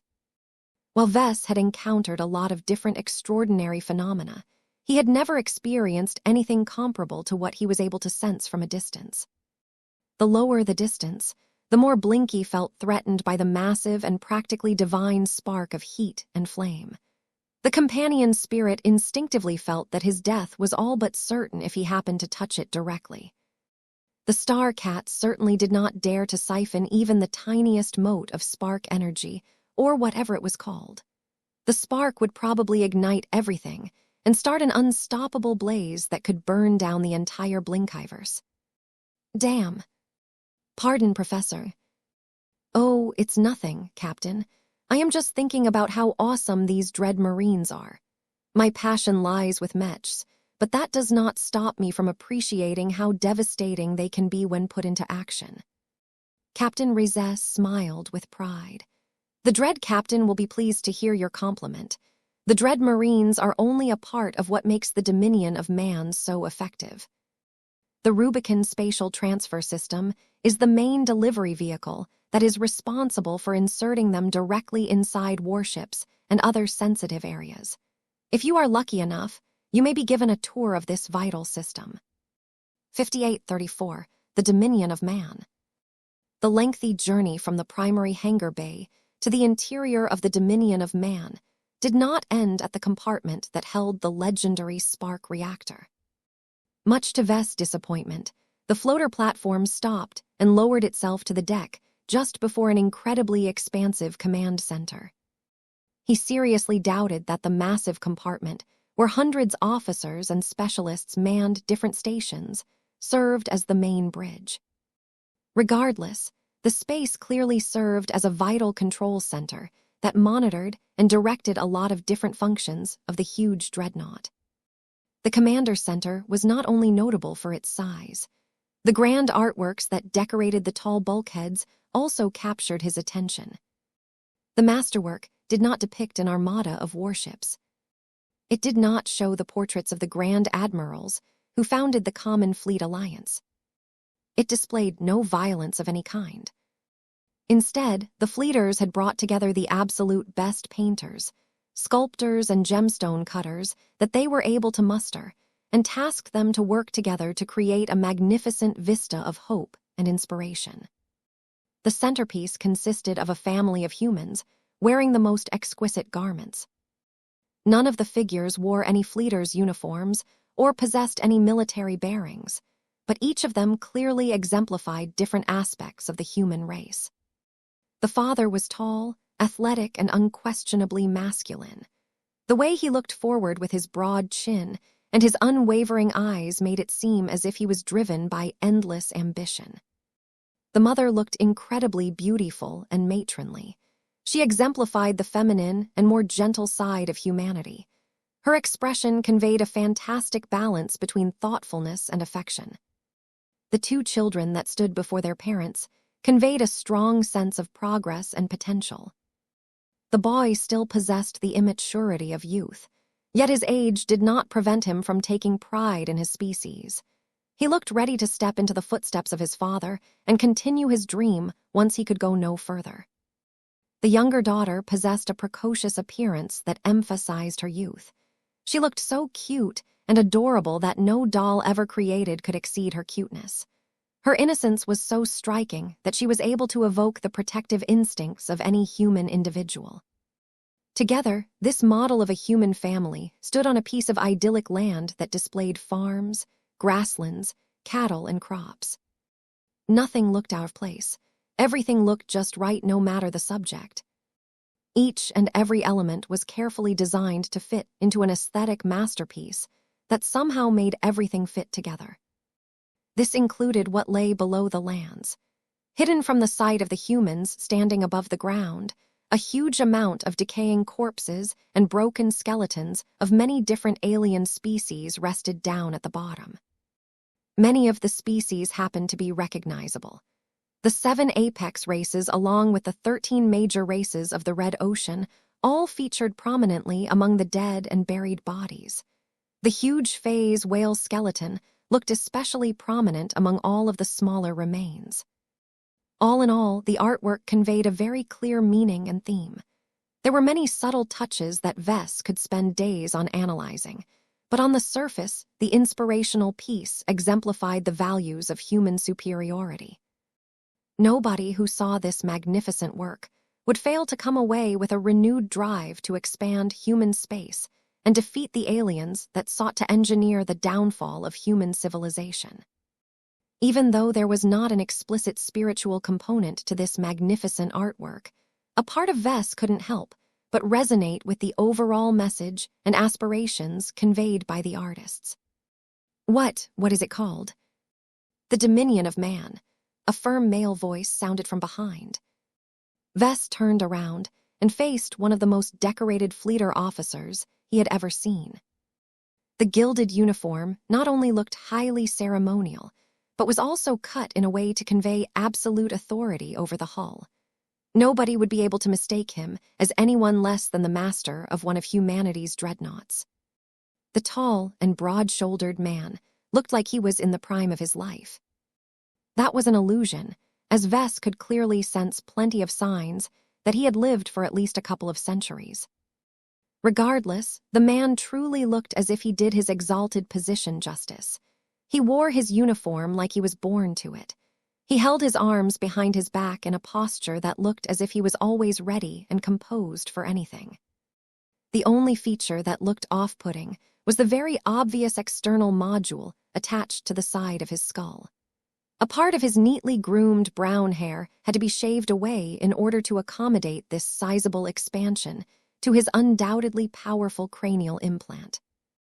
As Vess beheld the dread captain of the Dominion of Man, the powerful fleeter in question took a good look at the legendary devil tongue and all-around troublemaker of the Mech industry. Captain Rizet took a single step forward and tactfully introduced the two men to each other. "Professor, you have the honor of meeting dread Captain Volkert Argyle. He is the appointed sovereign of the Dominion of Man.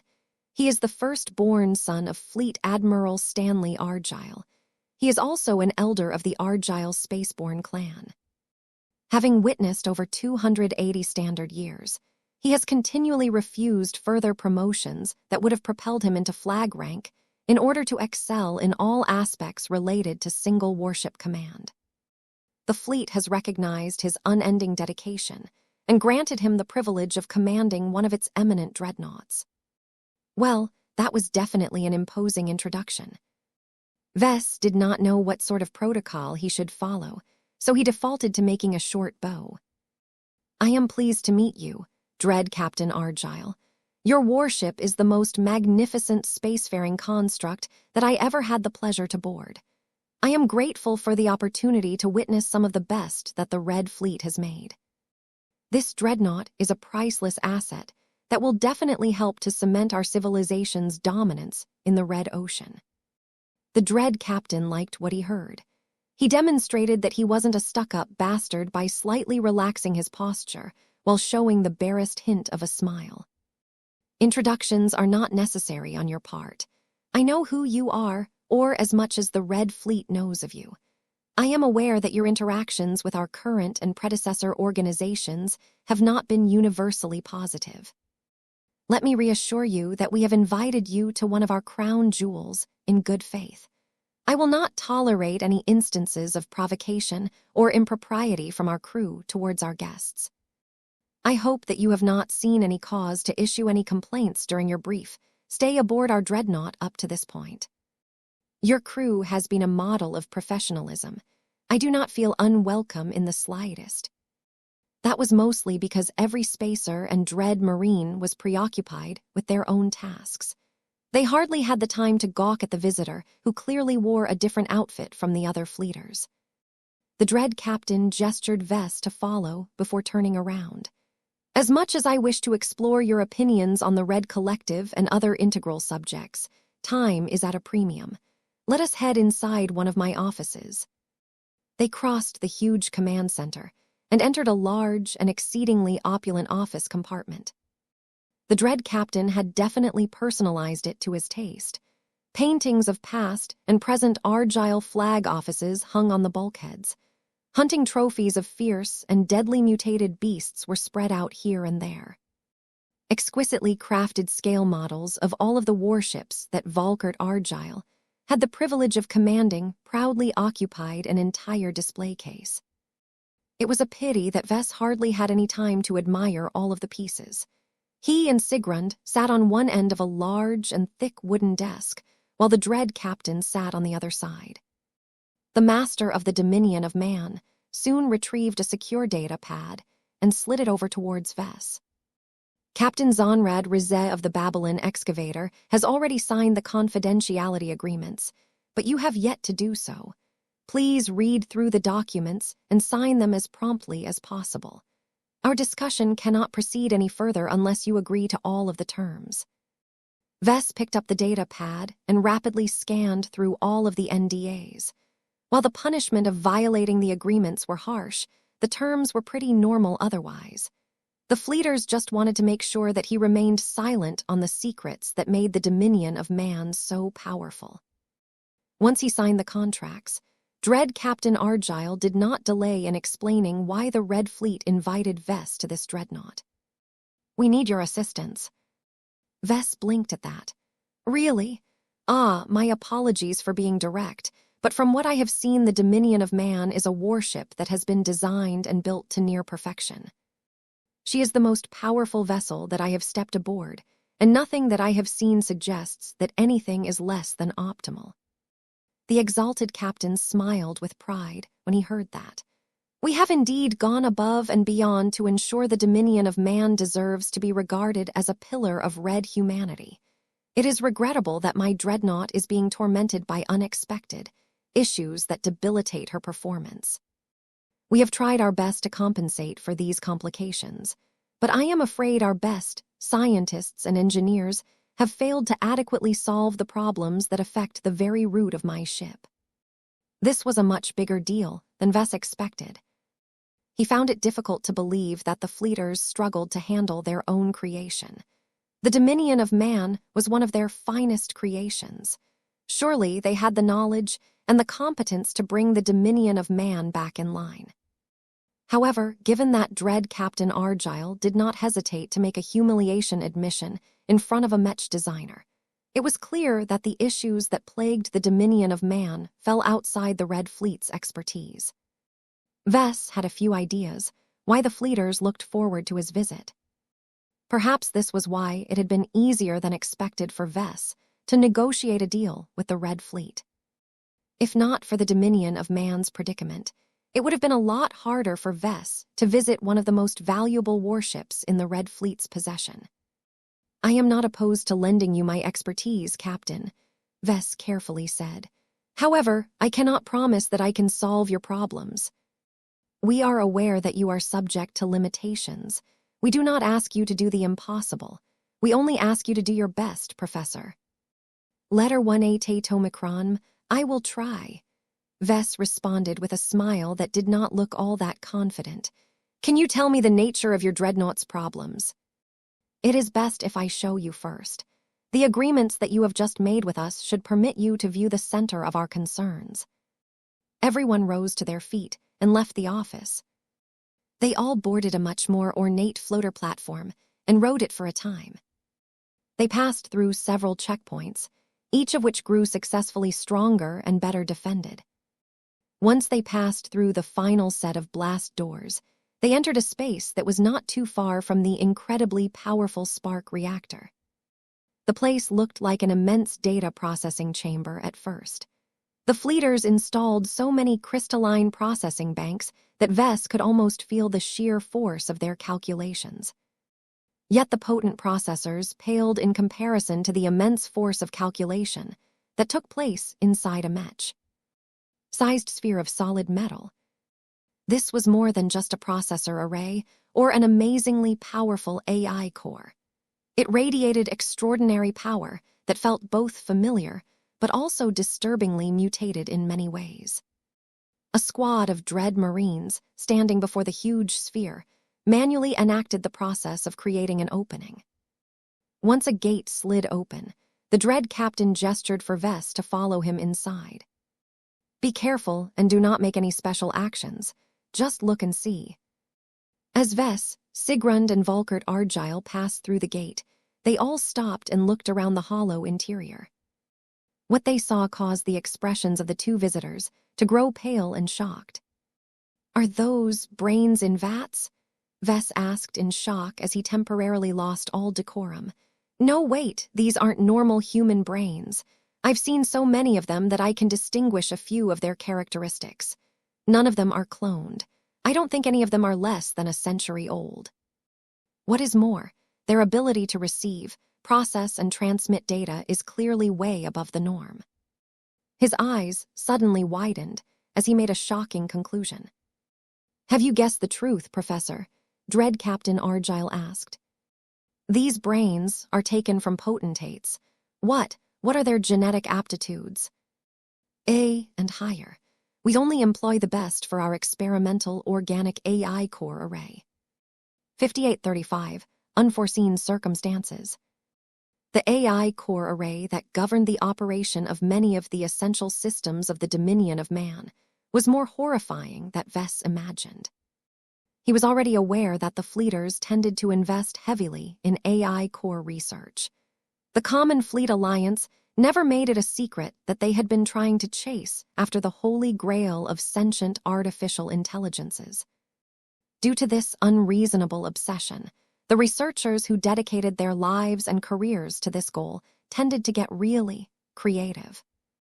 Many researchers had already tried and failed all of the usual solutions. When no sentient AIs became forthcoming, they started to explore less conventional solutions. Vess easily figured out that he had come face to face with one of the demented outcomes of these failed experiments. The brains did not contain any coherent intelligences as far as he and Blinky could perceive. Letter 188 Omicron, this was despite the fact that he was pretty sure these brains used to belong to real people who had all lived for over a century. The fact that they were all derived from potentates with the highest aptitude for piloting mechs made the sight extra horrifying to a mech designer.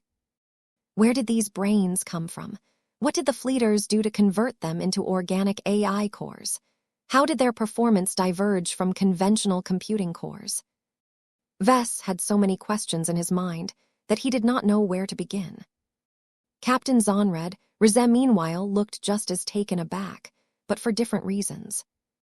Despite the fact that he was a Fleeter, Sigrund exhibited a visibly worse reaction to this macabre sight. He had rapidly counted the amount of brains that the Fleeters had stuck inside a vat and chained them together to form a unified computing array. While not all of the individual brain units were visible due to various structures blocking his sight, the captain of the Babylon excavator estimated that the Fleeters had stuffed over 1,000 brain vats in this space. "You have questions?" Dread Captain Argyle broke the silence. "I do. You may ask. I cannot provide you with all of the answers, but I shall do my best to offer sufficient clarification for you to be of service." "Thank you, Captain. These brains, are they taken from deceased Mech pilots?" "No. I can promise you that not a single of these extracted and preserved brains are taken from Mech pilots." Vess immediately let out a sigh in relief. Volkert Argyle smiled at Vess. "The providence of these brains are all sourced from deceased officers of the Common Fleet Alliance and lately the Red Fleet. The donors of these valuable organs were all descendants of the spaceborne clans. When they have reached the age of 10, we test their genetic aptitude as any other human in order to determine their genetic aptitudes." "Ah, I see. Given that you Fleeters have always despised or looked down on mechs, I take it that your mech academies aren't exactly popular." "That is indeed the case." The Fleeter nodded in confirmation. To any other human, being told that you not only have the qualifications to pilot a Mech, but possess stellar talent for this vocation is a dream come true.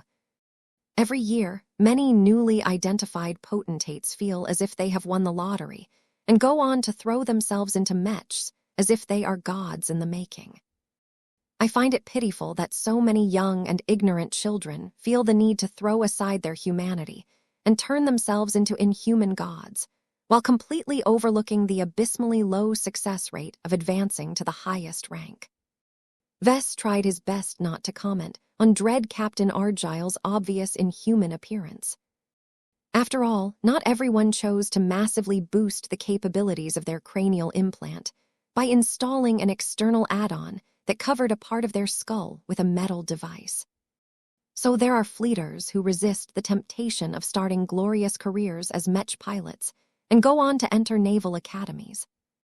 Every self-respecting scion of a spaceborne clan will do their utmost to follow the proud traditions of their ancestors. The member of the Argyle spaceborne clan said with pride, "Piloting Mechs is taboo in our world." While we are not categorically opposed to employing Mechs when they are useful, many of them are either piloted by our more deviant members or by those who originate from friendly states, of which there are few. Regardless, there are many potentates within our ranks that have gone on to man the guns or take control of the helm of a naval vessel without ever taking advantage of their Mech piloting talent. What an incredible waste. Vess was sure that any member of the Mech community that discovered what the fleeters were doing with their own potentates would probably go mad with grief. How many heroic Mech pilots could the fleeters have fielded if they did not unreasonably stigmatize the Mech piloting profession? How many more god pilots would human civilization command if all of those elite fleeters received full support in stepping onto the path of godhood? Vess had encountered many instances where people and organizations clearly ignored the objectively best choices and decided to engage in stupid behavior because of the need to abide by their beliefs. This was probably the worst case of principles leading people into engaging in monumentally stupid behavior that he had ever encountered in his life. Not even the Vulcanites who tore apart the original Vulcan Empire due to an argument over whether their god was a human or a dwarf could top the fleeters in terms of sheer idiocy. Vess really wanted to slam his head against the side of this sickening brain chamber until he had created a dent. Instead of giving into his frustrations, he controlled his emotions and tried his best not to call the fleeters stupid for preventing the birth of many potential high-ranking Mech pilots. I understand the cultural factors that have led the descendants of the spaceborne clans to pursue naval careers. Why make use of their brains in this capacity after they have died? Neural interface technology encompasses more than enabling a person to connect with a machine for the purpose of piloting the latter. Volkert Argyle explained before waving his arm around the interior of the giant sphere. The Brain Trust is a radical departure from prior AI core research, but its working principles are remarkably simple. The goal in developing this construct was to discover whether we can develop a powerful AI core array that can not only regulate the systems of a warship of the Common Fleet Alliance to a far better degree than anything else, but also promote the birth of a sentient Gestalt personality that is formed out of a combination of all of the fleeter officers who utilized all of these brains in the past. Vess widened his eyes. He quickly understood the overall logic behind this crazy experiment. I see. Utilizing the brains of former living human individuals might give you a better shot at creating a sentient AI than through other means. After all, they have already formed sentient consciousness in the past, only they were human instead of anything that primarily runs on math and logic. If this first step is a success, then you soon have to worry about whether the precious sentient AI is cooperative. This is anything but guaranteed, as it is completely uncertain whether it will stick to its original programming. In order to increase the probability that the newly born artificial entity is favorably disposed towards the Common Fleet Alliance, You deliberately harvested the brains of upstanding officers who served with distinction when they were alive. Sigrund also added his own piece. Loyalty is one part of the equation. Competence and specialization is another part of it. All of the organic nerves that have been chained in this large array have spent decades, if not centuries, on performing many vital duties related to running first-class warships. They are literally hardwired to efficiently solving many problems related to the operations of our vessels. Even if their original owners have died, their neurons will still retain much of their original configurations. This should theoretically allow these converted AI cores to excel at intelligently solving many problems that previously required manual intervention from an officer. That is a highly insightful observation, Captain Rizet. I expect nothing less from one of our rising experts in the field of AI research. As a specialist who has recently participated in the development of Archie, what is your overall evaluation of our brain trust? It is a novel and unconventional approach towards solving one of our long-standing problems, Sigrund said. Despite all of the favorable factors, the probability of success is not high.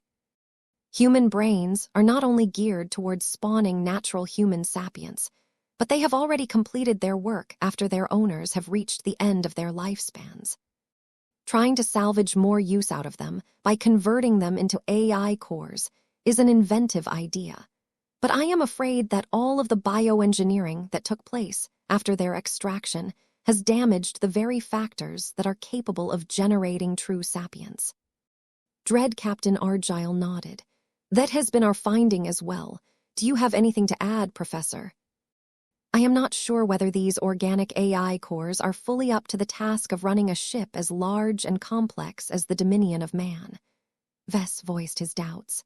A-grade genetic aptitude or not, the brains are still human in essence. They are grown to support human logic and emotions. At most, they can process pure data a lot better due to their amazing genetic aptitude, but that is still a divergence from their original purpose. No matter how much you have modified them after you plucked them from the skulls of deceased fleeters, you will not be able to go too far with this. They are still human in the end. Our researchers originally disagreed with your theory, but recent events have caused us to reconsider our assumptions. The mood inside the Brain Trust grew heavier. What happened? The captain of the Dominion of Man paused for a few seconds before revealing the truth.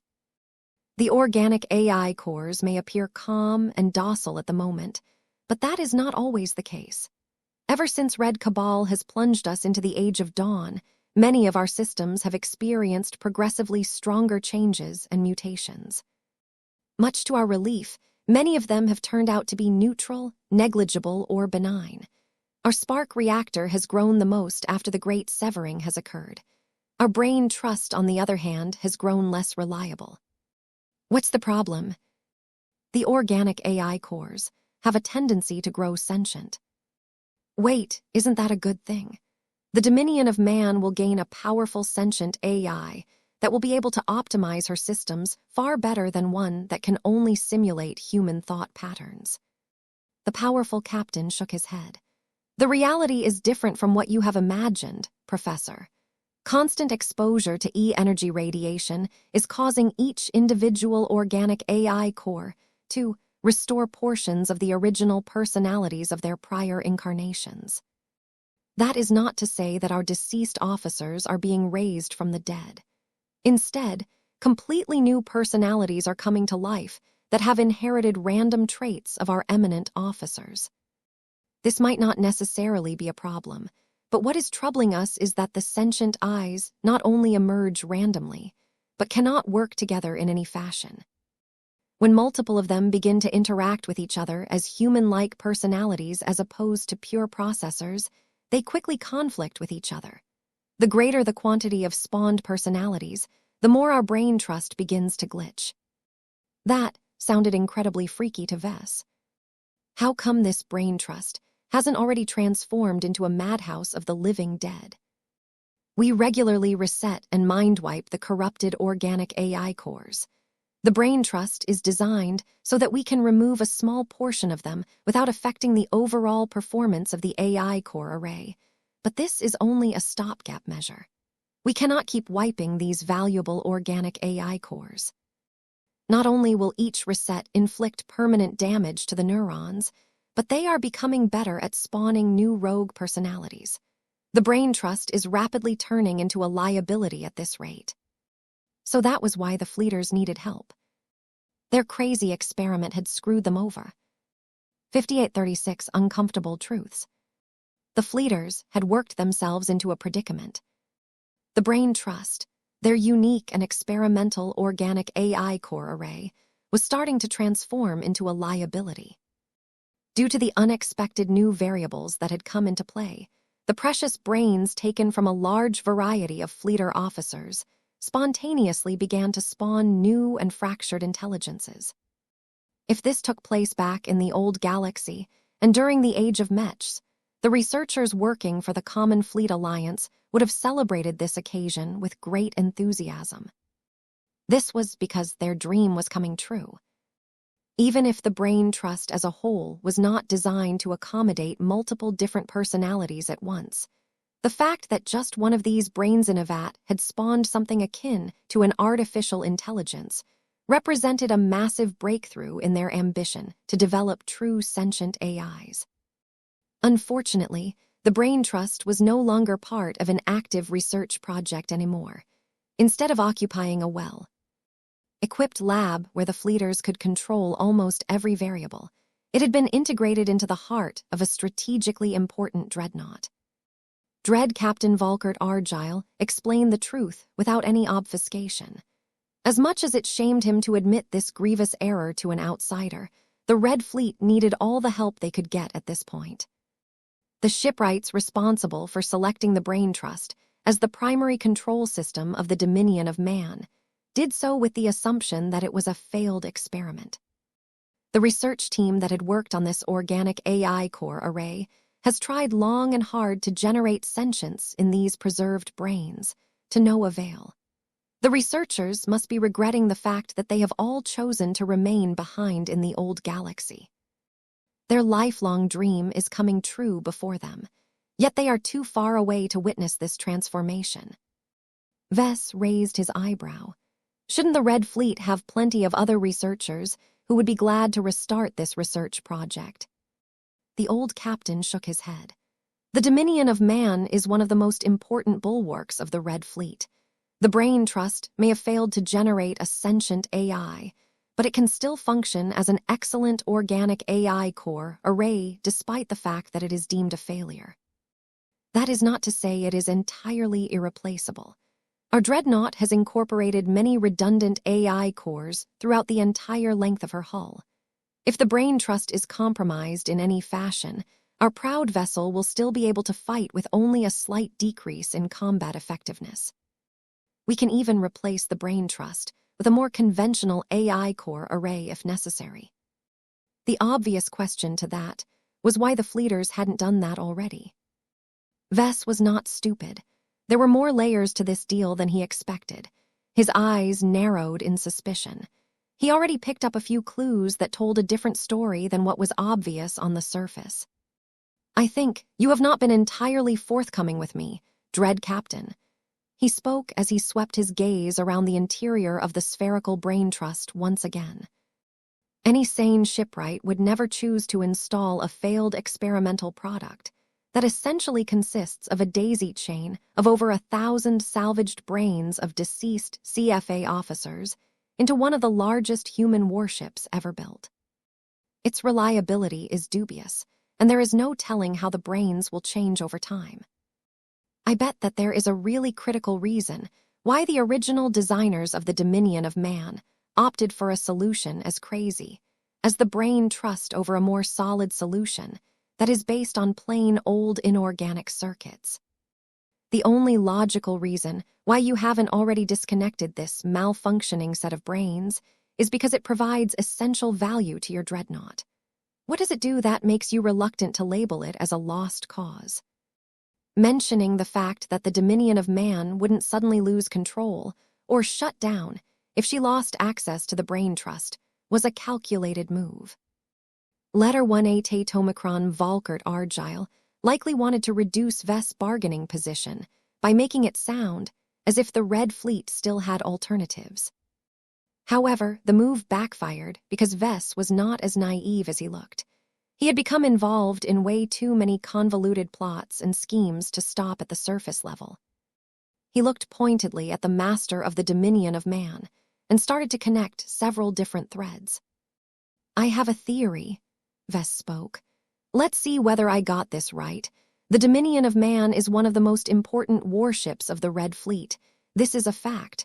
Her captain is the firstborn son of Fleet Admiral Stanley Argyle. Despite your illustrious qualifications, your appointment must not have been easy to arrange. The amount of ship captains who competed with you to earn this coveted assignment must have been intense.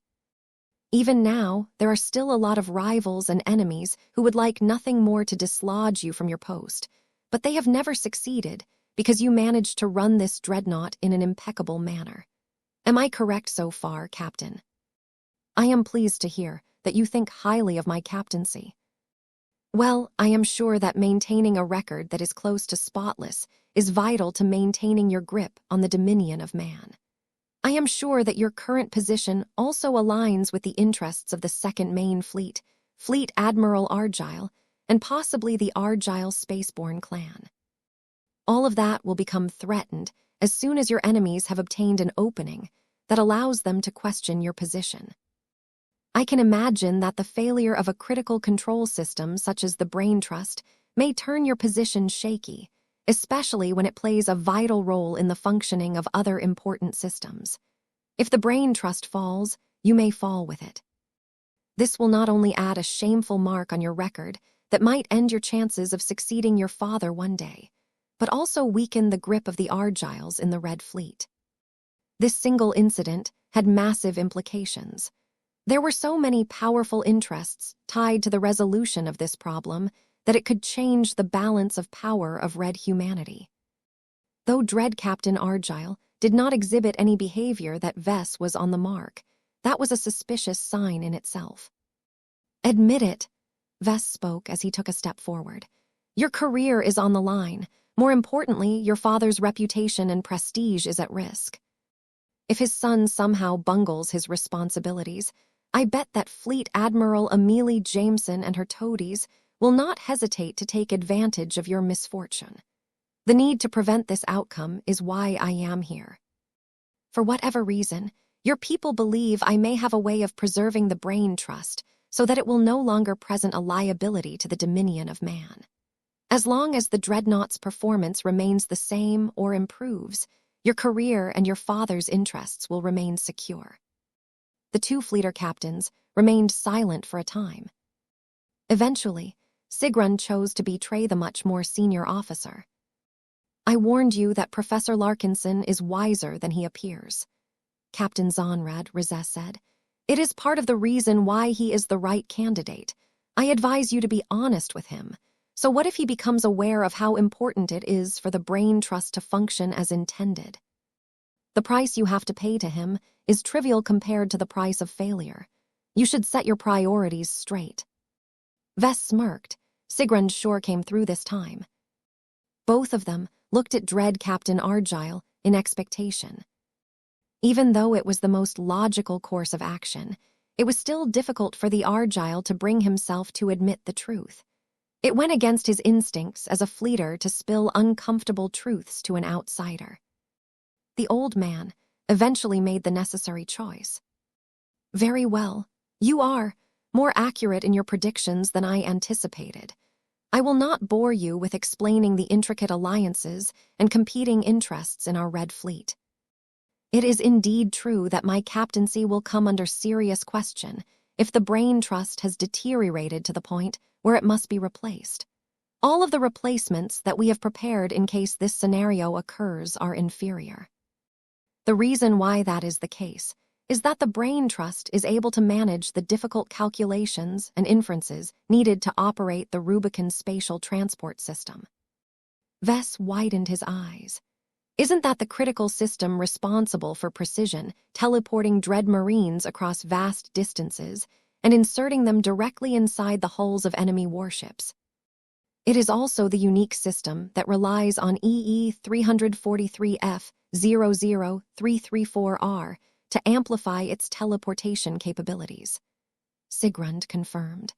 I am not aware of every piece of high technology that the Red Fleet has at its disposal, but I am certain that there is nothing comparable in our arsenal. The dominion of man is of such critical importance to us that it utilizes the best of the best. There is no excuse to employ an inferior teleportation system for one of our dreadnoughts. The Brain Trust is an excellent complement to the Rubicon because there are favorable aspects about the organic AI cores that cannot be replicated by more conventional alternatives. That was a highly informative explanation. It was so helpful to Vess that dread Captain Argyle couldn't help but gaze at his fellow fleeter with obvious suspicion. Whose side was Sigrund on? The captain of the Babylon excavator was clearly weakening Argyle's bargaining position with these uncomfortable revelations. Please refrain from divulging any further confidential information, Captain Rizet. I am doing what is necessary to foster cooperation between the two of you. Sigrund innocently spread his arms. I am not your enemy, dread Captain Argyle. Admiral Chelsea Mealy and the 7th Light Fleet is counting on the continued support of the 2nd Main Fleet. It is not in my best interest to see you falter. In my humble experience, I have seen many potential problems spin out of control due to misunderstandings and lack of disclosure. As tempting as it is to withhold critical secrets, this is not the time to play games. I advise you to be honest and open to Professor Larkinson.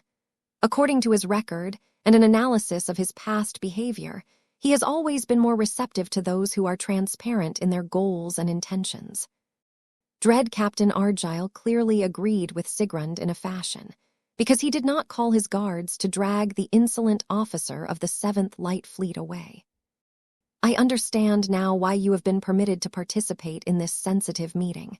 You are not only here because of your expertise in AI systems.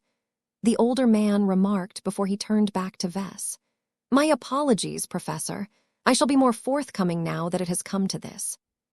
It is true that we need help. Our analysis has indicated that you have the potential to be of service to us. Before we can proceed any further, I must ask you a vital question. Now that you have observed the Brain Trust, do you believe you can solve the ongoing problem and stabilize our primary control system? Vess slowly grinned. Oh, I can definitely resolve this issue for you. I have several ideas on how to tackle this problem. I have to say that your analysts have come to the correct conclusion. My expertise is just right to handle this kind of affair. There are 2 issues which we have to determine. Explain. We both need to determine how far you want to go to permanently solve this problem. This will largely depend on your risk appetite. How far are you willing to go to realize your ambitions? That caused dread Captain Argyle to frown. What else? How much are you willing to pay to command what may possibly become the strongest warship in the Red Ocean? 5837, the right building blocks. The mood inside the Brain Trust changed when Vess spoke. With a few sentences, he had taken all of the initiative. There was no way this conversation could proceed without the 2 fleeters deferring to his words. It felt nice to be able to gain a measure of control in this situation. Vess certainly did not want to get taken advantage of. In his experience as a leader, he had found that the best way for him to avoid getting exploited was to engage in it himself. Dread Captain Volkert Argyle did not exactly look pleased with how quickly he had lost control over the rhythm of this conversation. They were all standing in the heart of a dreadnought that was completely under his command. This was his home ground, yet now that Vess understood that he held the most important cards, the fleeter had no choice but to play along. Please enlighten us with your ideas, the centuries-old man requested. Our own scientists and engineers have formed possible solutions, but none of them seem reliable enough for me to agree to these measures. I hope that your proposals are able to inspire greater confidence. Vess smirked at that. Then you should be happy to hear what I have to say. Since you have been gracious enough to tell the truth, I shall reciprocate and do the same. I have come up with 3 different solutions, each of which have very different implications. The first one is the most straightforward one. It also happens to be the least riskiest option. I have already determined within the first minute of entering this so-called brain trust that it is well within my capabilities to cease the individual brains from spontaneously forming random sentient personalities. Is that truly the case? Ha ha ha, Vess confidently laughed. Who do you think I am? The previous public inquiry has made it abundantly clear that I excel at creating life in objects that are not necessarily supposed to be alive. I know more about this field than anyone else, and that includes star designers. Is it too much of a stretch to believe I am unable to do the reverse? Solving this problem is incredibly simple. I merely have to remove the variables that enable these brains from spawning new life. I can do it right away without any further preparation if necessary. The only annoying part is that I will have to alter the individual brains one by one. Since there are easily over 1,000 stored inside this chamber, this will likely take all day. Both Dread Captain Volkert Argyle and Captain Zonrad Rizeb blinked in surprise. They had different reasons to believe that Vess just happened to possess the right expertise to solve the problems related to the brain trust. In the eventuality that he was not capable of solving the problem, he almost certainly possessed contacts who might have a better shot. Neither of the two expected that it would be that simple. How certain are you that this proposed solution will turn the brain trust into a stable and reliable organic AI core array again? The Argyle heir asked, with a hint of excitement in his tone. I won't say 100%, but it should be pretty close. Vess remained confident as he answered the question. This is really child's play. If you are still afraid that the brains might circumvent my initial solution and mutate into a living monstrosity anyway, then I can add extra countermeasures if necessary. I am sure that Helena will do me a favor if I ask nicely. How do you estimate the risks of failure and complications? 10% or less. I am not doing anything too complicated. You can consider it as the metaphysical equivalent of picking up a plasma torch and cutting off a few critical components inside the brain units. It is much easier to destroy than to create. Thank you for your clarification, Professor. That is a clear enough analogy. Dread Captain Argyle seriously considered whether he should request Vess to employ this solution right away. It would instantly solve a headache as well as a potential threat to the Argyle power base. Let me be honest, Captain, I do not prefer this solution, Vess quickly said. It is not only boring, but it is also a huge waste. Look around you. Look at all of these brains. They all possess genetic aptitudes that would have turned their original owners into talented and powerful Mech pilots beyond comparison. To allow these fleeters to ignore their potential as Mech pilots is already a huge missed opportunity. I really cannot stand it that you guys keep limiting your use of these brains. They still have a lot of potential, and I just happen to possess the means to draw it and help you derive much more benefits out of their existence. How? Vess grinned wider. It's quite simple. I have the means to make the original experiment succeed.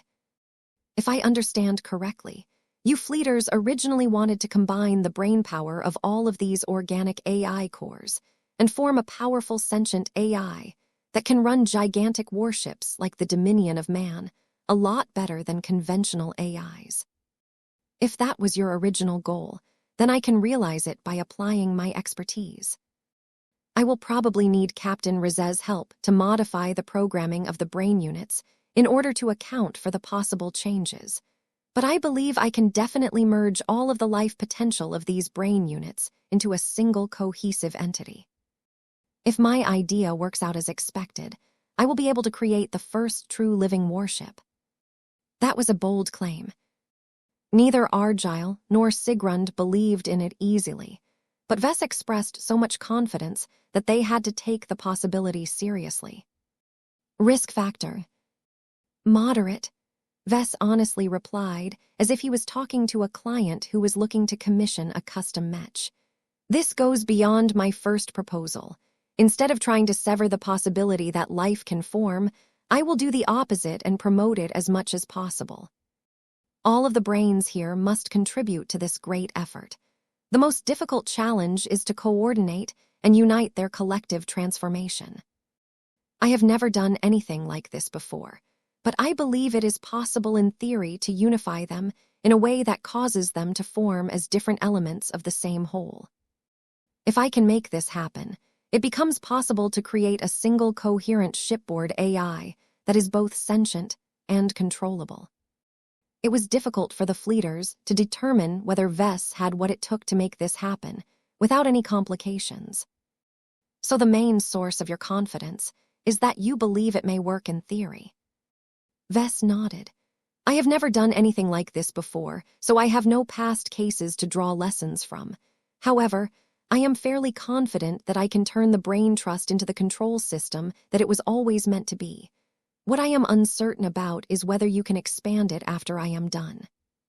It may be that you won't be able to add more brains to this construct, as they are not part of the initial Gestalt entity. I am also wondering how extensively you can change its programming after it has come into being. I can program it myself at the start, but how it will develop after it is born is largely dependent on how it is treated and what it is exposed to. You will need to raise your new shipboard AI as an impressionable child. Treat it well, and it shall turn the dominion of man into an unstoppable dreadnought. Treat it poorly, and it may abandon you when you most need its power. That was not exactly welcome news. The fleeters always found it important to maintain full control over their own technology. Most technological devices were supposed to behave exactly as instructed. It would be difficult for them to get accustomed to a new reality where they needed to consider the feelings of their warship. Dread Captain Argyle looked hesitant about this option. It was not as solid as the first plan, but it was actually what he initially expected when the Red Fleet invited the developer of living mechs to the dominion of man. What is your third idea? Now that was a big one. Vess exuded a lot more passion and enthusiasm as he finally had an opportunity to explain his most ambitious idea. This is a big one, so brace yourselves. My brief tour through your dreadnought has inspired me. All of the artwork expresses the Red Fleet's common goal of making the human race rise to a position of supremacy. The will of the crew is constantly endeavoring to make this come true. Furthermore, trillions of humans who have witnessed the dominion of man capture a tide station during Operation Night Jazz have come to place their faith in your dreadnought. It is remarkable for me to see how much weight and meaning your majestic vessel has gained in our society. Where are you going with this, Professor? Dread Captain Argyle asked in a vigilant tone. Vess waved his arm. I see an opportunity. There are a lot of building blocks that happen to fall into place. First, your brain trust is primed and ready to form a powerful metaphysical entity. Second, the dominion of man is an incredibly powerful dreadnought. Third, much of her power is derived from her extraordinary spark reactor.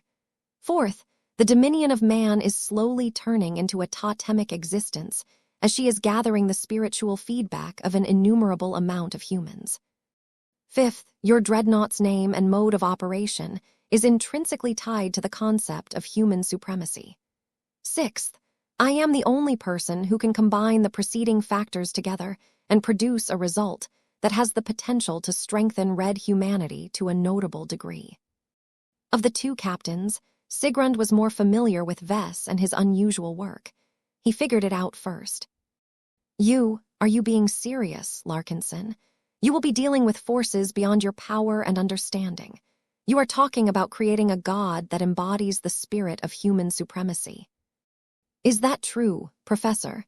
Dread Captain Argyle reacted with astonishment. Vess continued to grin. I admit that the risk factor of this plan is greatest. I still favor it because the potential gains are by far the greatest. The dominion of man is the perfect candidate for this transformation. If there is one thing that modern humans do not lack, it is their unflinching belief in the strength and superiority of their race. If we can take advantage of this trait and use it to empower a powerful new ancestral spirit, we can essentially create a new godlike entity that will help protect our race during these trying times. The best part about this is that this spirit will not randomly wander off and do its own thing, but will remain tied to the brain trust. That does not sound reassuring. What good will it do to anchor this dangerous god to one of our most important warships? There are lots of benefits, Vess responded. It will not only allow your Red Fleet to remain in direct contact with this entity, but its growth will also spur on the growth of your dreadnought. The more powerful the ancestral spirit becomes, the more difficult it is to defeat the dominion of man in battle. Her rise in combat performance will far exceed that of the other 7 dreadnoughts. I even theorize that it might just fulfill the original goal of creating them all. As long as the dominion of man continues to embody the spirit of human domination, she may ultimately gain the power to win a fight against a god Mech. This was his boldest claim yet. It was so important to the fleeters that dread Captain Argyle could not help but lower his instinctual resistance towards this risky plan. 5838 The Spark. The 3 possible solutions that Vess had dropped onto the lap of dread Captain Volkert Argyle were so impactful that the meeting ended shortly afterwards. It couldn't be helped. Not only did Vess present 3 very different approaches to resolve the same problem that had plagued the crew of the dreadnought, but he also claimed he could produce results that far exceeded what the fleeters expected from the eccentric Mech designer. Perhaps they should have known better. Vess had a well-known track record for consistently exceeding people's expectations. The problem right now was that Vess had given the captain of the Dominion of Man a choice rather than a solution. There was so much riding over this affair that not even the designated commander of this powerful dreadnought dared to make a choice. This matter was too sensitive for Volkert Argyle to share with his command staff. He trusted many of his subordinates, but the Dominion of Man was not an exclusive possession of the 2nd Main Fleet or the Argyle Spaceborne clan.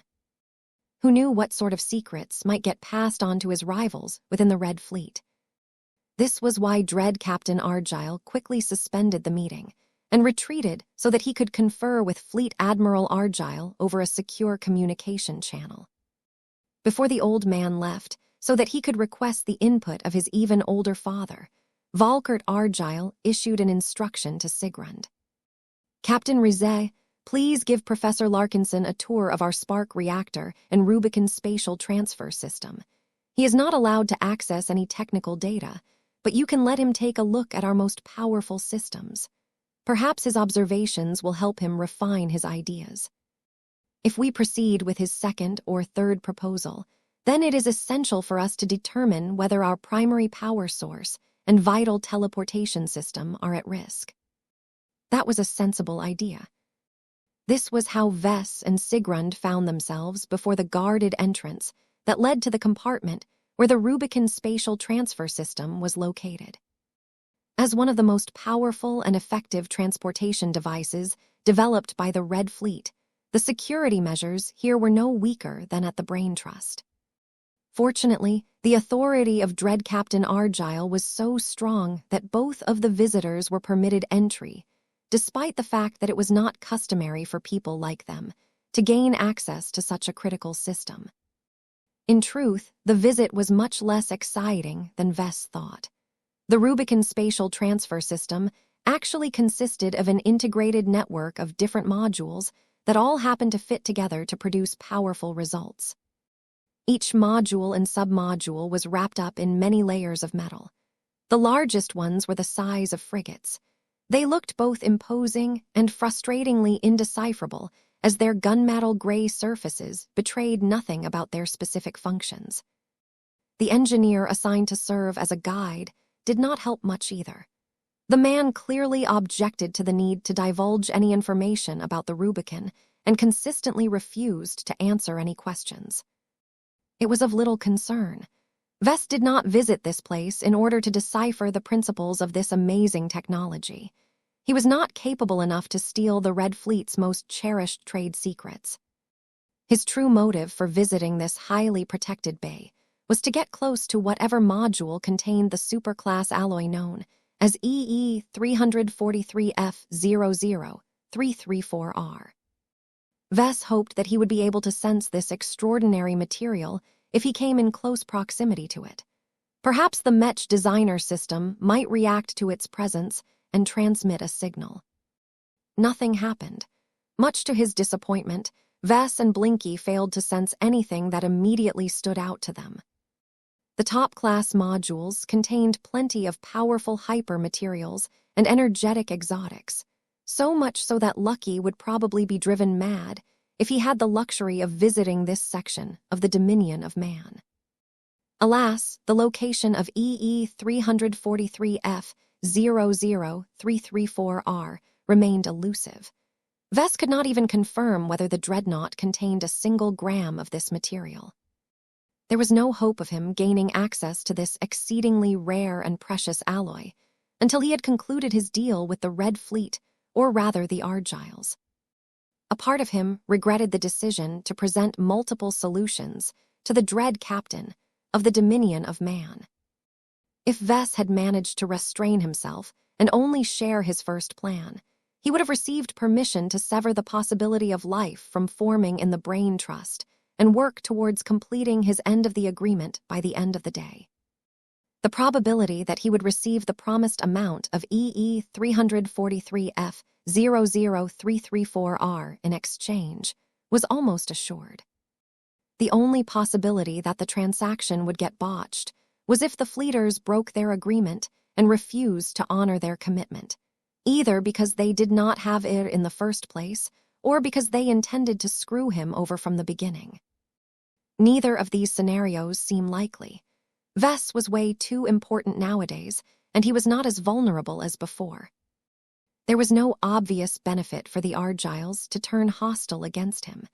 Doing so would only further the interests of their rivals within the Red Fleet. Aside from that, Vess was pretty sure that if anything happened to him, the destroyer of worlds and the evolution which would most certainly raise hell on his behalf. Both god pilots had made it clear in their own ways that he enjoyed their backing and protection. Few people should be stupid enough to challenge their commitment. In any case, there was nothing more for Vess to explore in this guarded chamber. I suggest we depart, since none of the scientists and engineers are willing to answer our questions, Sigrund advised. Good idea. I think I will be able to make a lot of important observations once I get close to the legendary spark reactor. Vess came up with a lot of theories on the nature of the spark reactor ever since he first learned about it. Now that he had stepped aboard the dominion of man, a few of them became a lot more plausible than before. However, Vess refrained from forming a definite conclusion until he came close enough to get a much better look at the true nature of this highly potent power source. For whatever reason, Vess started to feel more apprehensive as the floater platform brought him closer to the center of the dreadnought. It did not escape his notice that there were fewer personnel around him as he neared this all-important section. The amount of dread Marines on patrol and on guard increased by a noticeable degree. They all kept a close eye on Vess and Sigrund. Unlike the Rubicon spatial transfer system, Vess could clearly feel the presence and the might of the spark reactor. In fact, it was so strong that he and Blinky actively had to hunker down and raise their spiritual guards in order to withstand the growing pressure. It was as if Vess willingly walked up to a blazing inferno. Anyone sane would have turned around and run away a long time ago, but he refused to do so because he wanted to figure out the true nature of the spark reactor. "Are you well, Professor?" Sigrund asked with clear concern. I'm okay. It is just that the spark reactor is making me feel a lot hotter than normal," Vess said. "Does it have this effect on every Mech designer?" "I am not privy to the answer. I advise you to retreat if you are unable to cope with the conditions. It would not serve any of us if you become sick or injured, because you happen to be susceptible to the invisible radiation produced by the spark reactor. No, I am not retreating, Vess firmly spoke. This super-duper reactor is an unavoidable variable in both my second and third plan. I cannot ignore it if I want to implement any of my more ambitious ideas. Besides, the spark reactor is not actively seeking to burn me down. I just happen to be more sensitive to its energies. I think I can employ a few measures that can mitigate its harmful effects. It would be helpful if you can inform the Dread Marines not to do anything drastic. Vess did not do anything foolish like activate his spatial barrier or call down one of his design spirits. Both of them had a good chance of getting burned if he brought them closer to the powerful spark that kept the dominion of man running. He instead tried to rein in his spiritual senses and compress his spirituality as much as possible. This was difficult to pull off since he was not accustomed to doing this. Blinky especially struggled to close off his senses since he often tried to do the opposite. Vess had always benefited a lot from his companion spirit's powerful sensitivity towards spiritual energy. Though Vess did not look like he had done anything on the surface, he somewhat managed to decrease his sensitivity to the point where it became significantly more tolerable for him to remain in the presence of the spark reactor. Okay, I am all right now. Let's pass through the remaining gates. This should better be worth it. I don't think I will come close to another spark reactor anytime soon. It took a lot more time than Vess wanted for the pair to get past the final security checkpoints. Dread Marines and a multitude of fixed defensive hardpoints guarded the main entrance that led to the spark chamber, as it was called. By the time the Dread Marines finally became satisfied that Vess and Sigrund could pose no conceivable threat towards the main power source of their dreadnought, they were finally allowed inside, though a squad of medium and heavy Dread Marines shadowed them on a constant basis. Annoyances aside, Vess immediately felt it was worth all of the hassle for him to enter the spark chamber. The massive reinforced bulkheads encompassed a chamber that was large enough to fit an entire destroyer with plenty of room to spare. All of this room was clearly necessary because the main components of the spark reactor required this much space in order to fit inside the dominion of man. It's huge, Vess gasped in genuine amazement. It is hot as well, even though the temperature inside this compartment is only 0.2 degrees Celsius higher than the standard ship temperature setting. That surprised Vess. Sigrund's spirituality was much weaker and less developed. For him to be able to experience the metaphysical heat radiated by the powerful spark of flame that was locked inside the starship-sized spark reactor was remarkable. Sigrund was clearly not the only individual who became affected by the extraordinary spark of flame. The Dread Marines betrayed no signs of discomfort, but the engineers who all wore hazard suits for whatever reasons occasionally behaved as if they were working on a particularly hot day. At this point, Vess did not dare to stare too directly at the spark that was buried inside the massive layers of metal and components. He tried to study this extraordinarily powerful phenomenon with only a fraction of his normal sense. It was just enough for him to perceive more details about the spark that he would have otherwise missed if he was further away. Vess froze. If his diminished senses did not deceive him, the spark did not take on the shape of a star, a burning candle, or a simple round circle. Instead, it took on the shape of a human figure that consisted entirely of flame. Vess had no idea what this remarkably powerful entity was supposed to be, but he had a strong feeling that it was alive. The discovery that the spark reactor was actually powered by a living entity of sorts was so massive that he almost lost his restraint. What was going on? Who or what was he looking at? Was it even safe for the spark reactor to draw power from this mysterious entity? 50 at 39, creating monsters. Vess became stumped by what his spiritual senses managed to perceive. While it was difficult to glean too many details when he tried to dull them as much as possible, he sure as hell could not miss the distinctly humanoid shape of the spark resting in the center of the spark reactor. Vess suddenly had an illusion that the spark reactor was not as complicated as its immense size suggested. The starship-sized contract appeared to be nothing more than a giant prison, regulator, and power siphon. Its main purpose was to do nothing more than to contain and exploit this mysterious spark entity. A lot of thoughts were racing through his mind right now. There was very little data for him to pursue, but what flew observations he made through his suppressed spiritual senses already blew up a lot of assumptions about the spark reactor. He never imagined that the Fleeters, who abhorred cultivation and metaphysical phenomena of all kinds, would actually resort to powering their precious dreadnoughts by drawing energy from a fire entity. Regardless of the severe violation of their own principles, it was clearly worthwhile for the Fleeters to develop the spark reactor. Part of the reason why Vess felt so discomfited, even if he was standing hundreds of meters away from the center of the spark reactor, was because the flame entity was just that powerful.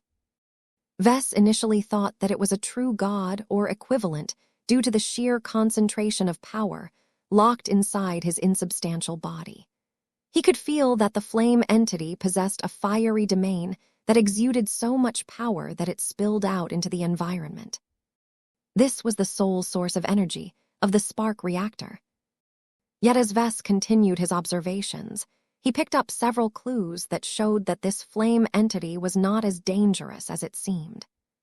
For one, it was abnormally young and undeveloped.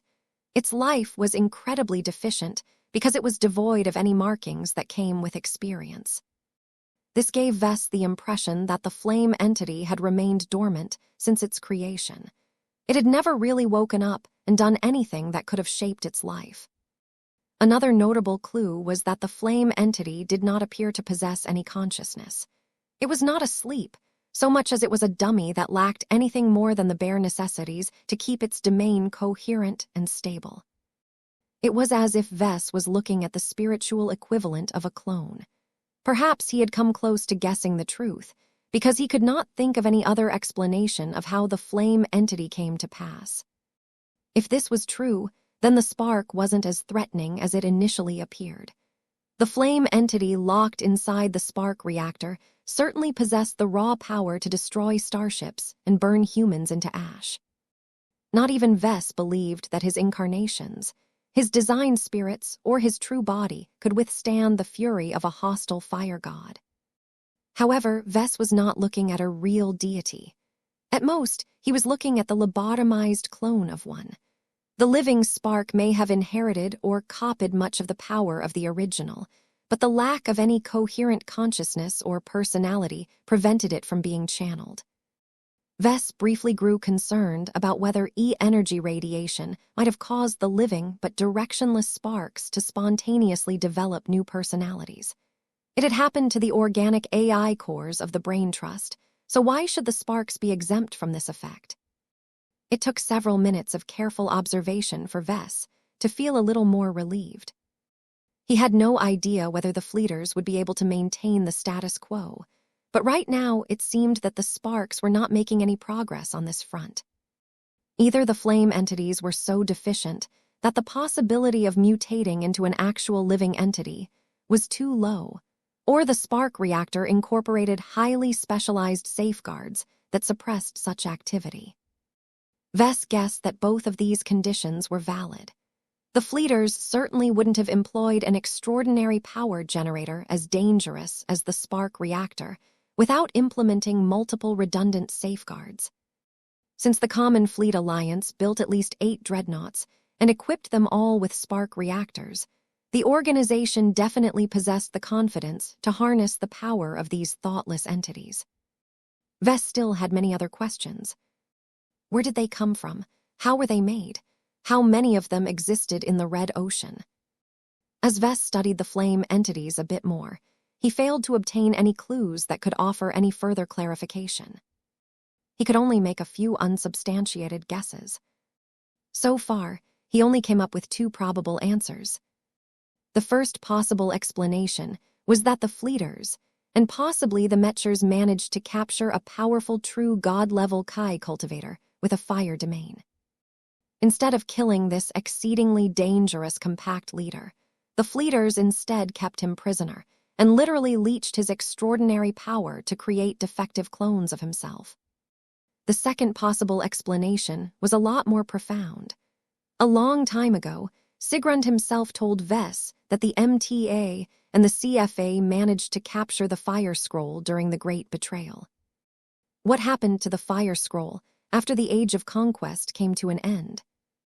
Vess sure as hell did not believe that the Mechers and the Fleeters were content to leave such a powerful relic unused. It was even more unthinkable for them to destroy it like what happened with a few other sacred scrolls. He knew the Mechers and the Fleeters well enough that they were hungry for power and always sought for ways to expand their might.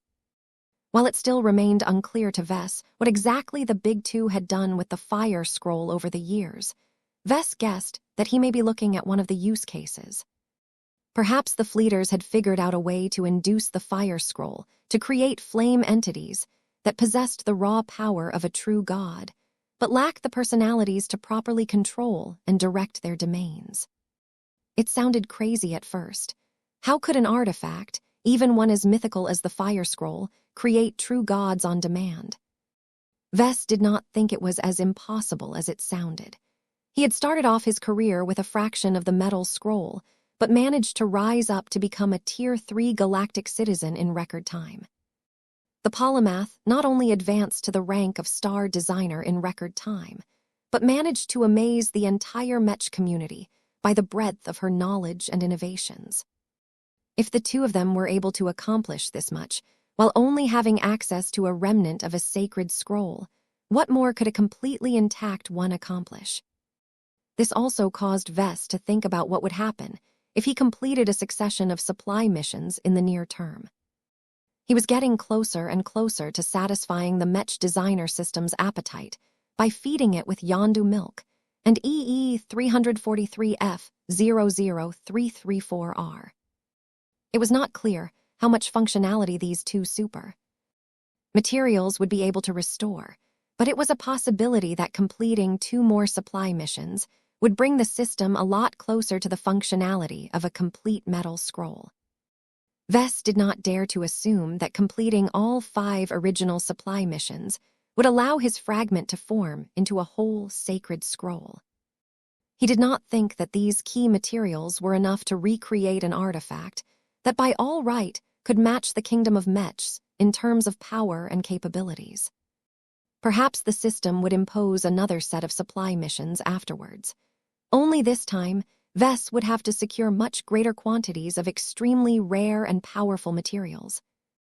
He hoped that wouldn't happen. He did not like to be ordered around as if he was an errand boy. "Are you doing all right, Professor Larkinson?" Captain Rizet asked with clear concern. "I am still okay. I don't have any desire to come closer, though. Let me stay for a few minutes. I almost got what I came for. Being able to see the spark reactor from this distance has been very fruitful. I can already see that I need to modify a few plans to account for the actual state of the spark reactor." Vess was not lying. He truly had to adjust his plans to prevent his potential solutions from either subsuming, destroying, or maybe even waking up the living sparks that were supposed to remain silent and unmoving. A part of him briefly entertained the idea of granting the fiery entity inside the spark reactor with an actual personality, but he quickly got rid of this dangerous notion. As much as he wanted to make the entire dreadnought alive, it was far too dangerous to override all of the decisions and precautions made by the fleeters. "Is there anyone around here that can give us an explanation of the spark reactor?" Vess asked. "I can approach a few of the engineers, but do not expect any answers out of them. It is doubtful that they know more than the subsystems they are assigned to maintain, and they are probably restricted from divulging any useful information regardless." Sigrund was right. Every engineer he spoke to had been less than forthcoming. Just because Dread Captain Argyle allowed the guests to visit the spark chamber did not mean that the Dominion of Man was ready to offer up every secret.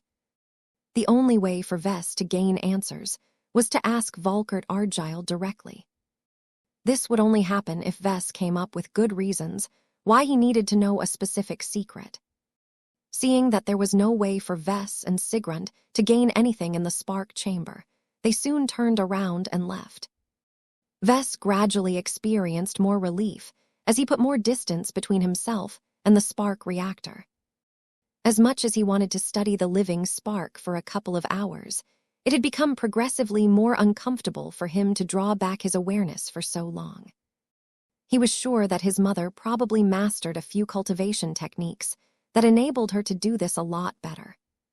Once the pair of guests entered a spare lounge where they were allowed to wait until Dread Captain Argyle got back to them, Sigrund couldn't help but ask a question.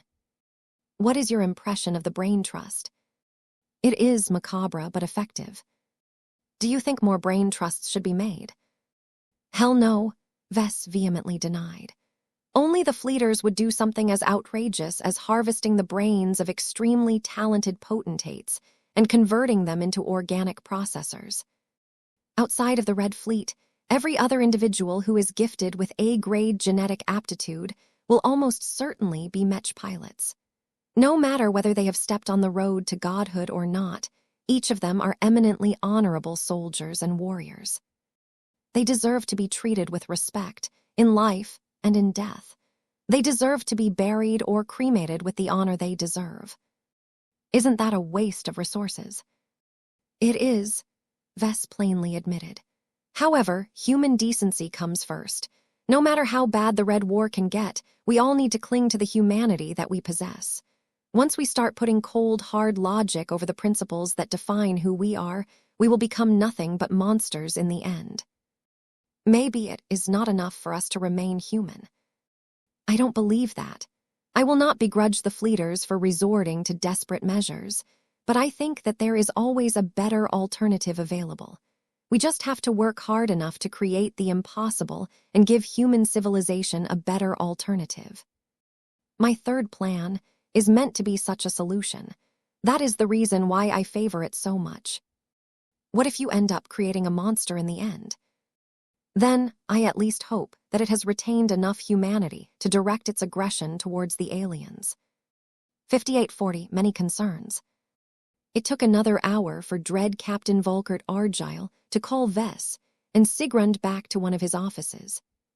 The fact that it took so much time for the master of the Dominion of Man to summon his guests said a lot about how much arguing had taken place behind the scenes. Of course, the impeccable Dread Captain did not exhibit any sign of that. He continued to comport himself as a man who led one of the most powerful warships in the Red Ocean. If Vess had his way, he would turn into the most powerful one beyond any comparison by the time he was done. As Vess and his Fleeter friend took their seats, Volkert Argyle went straight to the point. I have spoken extensively with Fleet Admiral Argyle and his closest experts. They have analyzed your descriptions and conducted their own investigations. It is of their opinion that, while you have the capacity to fulfill your promises, the outcomes of your second and third plan are anything but certain. Has your visitation to the Rubicon Spatial Transfer System and the Spark Reactor given you any reason to revise the estimated success rates of your plans? I haven't been able to learn much due to lack of information, Captain, but the Spark Reactor was not what I expected. Its unusual properties have forced me to adjust my plans, but nothing else has changed. I see. Absent any goals and motivations, the Fleet Admiral favors a middle ground solution. The potential reward for activating the Brain Trust and encouraging it to form a singular, loyal, and controllable sentient AI is a significant breakthrough for the Red Fleet. If the outcome of your second plan can transform the Dominion of Man into the most effective dreadnought among the 8, then that is more than worth the risk of failure. At worst, we will implement our contingency plan and forcibly remove the Brain Trust and put a conventional AI core array in its place. I am willing to put my own career on the line, but I will not fail my responsibility and risk the safety of the Dominion of Man herself. That was the most rational course of action the Second Main Fleet could take. The risks were not too high while the potential gains were significant enough to boost the second main fleet and the Argyle spaceborne clan. Even if an accident occurred that caused the Brain Trust to be scrapped, but the damage was not too catastrophic. Dread Captain Volkert Argyle might be forced to fall on his sword, thereby harming the prestige of the Argyle spaceborne clan. Reputation mattered a lot in the Red Fleet, but Fleet Admiral Stanley Argyle was more than capable of taking the hit. There were still plenty of ways for him to make up for this blunder. Vess would feel bad if this happened. Volkert Argyle was rather decent for an old fleeter and did not deserve to be dismissed for circumstances that he was not responsible for.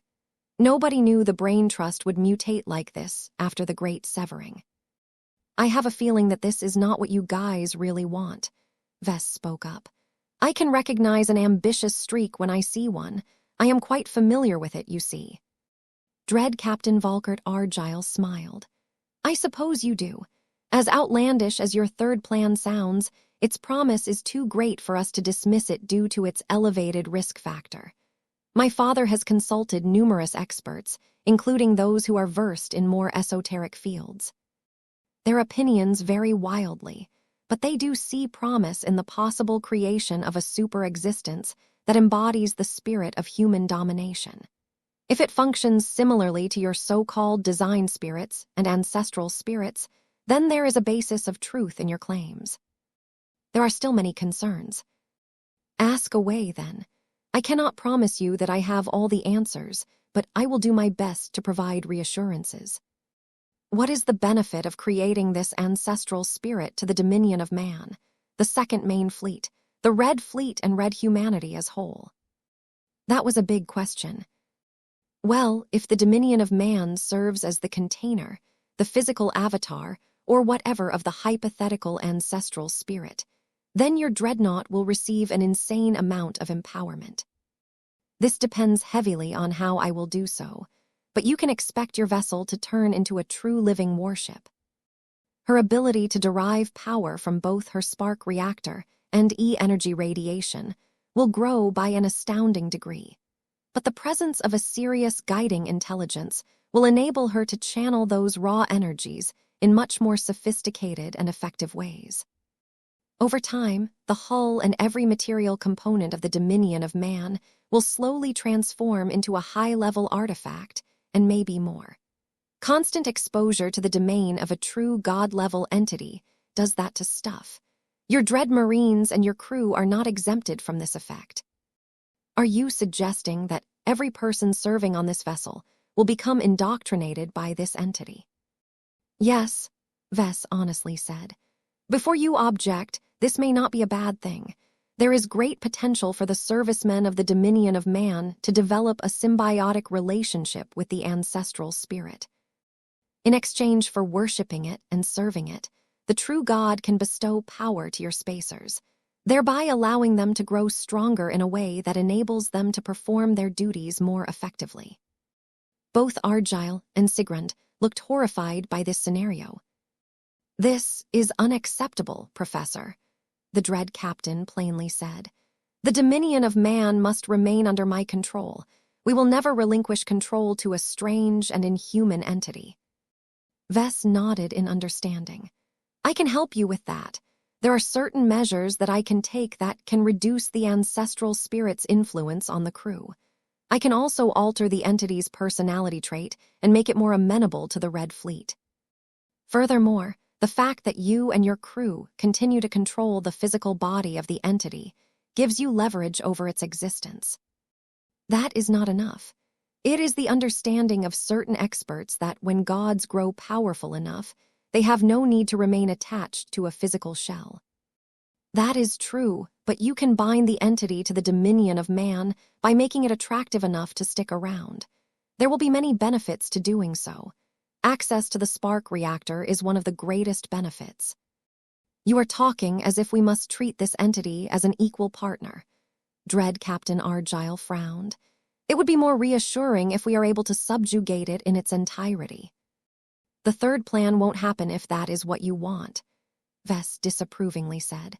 My expertise lies in promoting synergy and mutual growth between humans and living mechs. I have done so with great success, and I think I can adopt a similar approach to the dominion of man. I will not pervert my design philosophy just to give you greater control. Besides, such attempts will either backfire horribly or cause its potential to be diminished. I have learned over many years of working that it is best to seek earnest cooperation.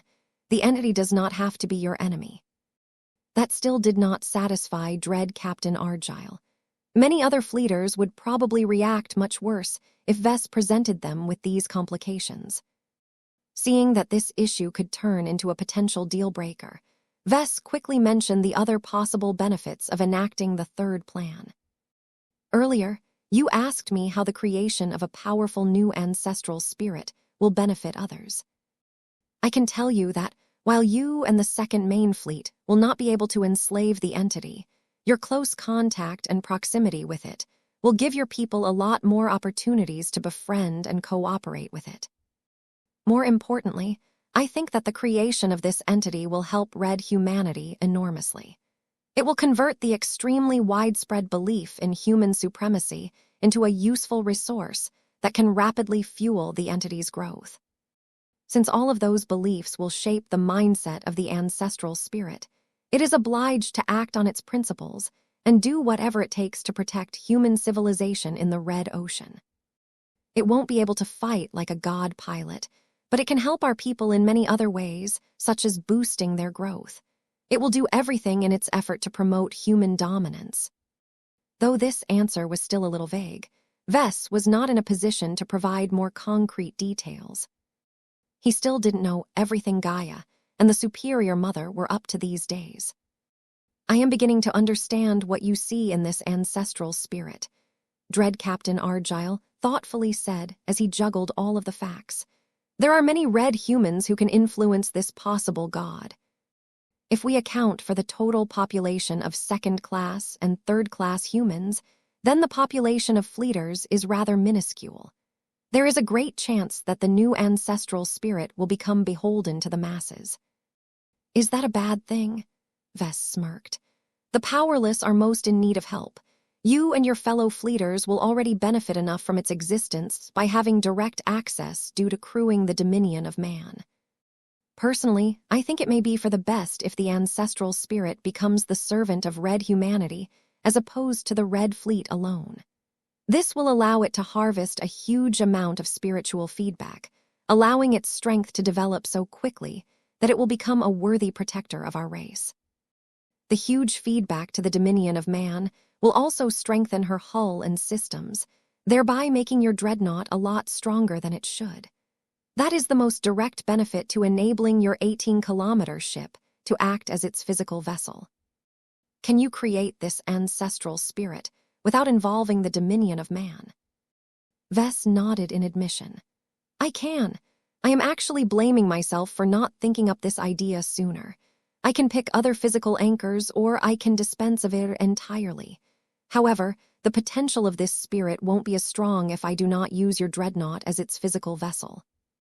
There are a lot of special conditions that make this potential living creation synergize with the dominion of man. They fit so perfectly with each other that it is far too wasteful to reject this opportunity. I think we both know that red humanity is not going to fare well in the Red War. We need all of the power boosts that we can get, and this situation has the potential to do that in a massive way. Dread Captain Argyle started to look as if he was increasingly more willing to support the third plan. Unfortunately, he couldn't entirely set aside his many misgivings. What if the ancestral spirit becomes corrupted? The dread captain pressed. What if it loses control or turns against red humanity?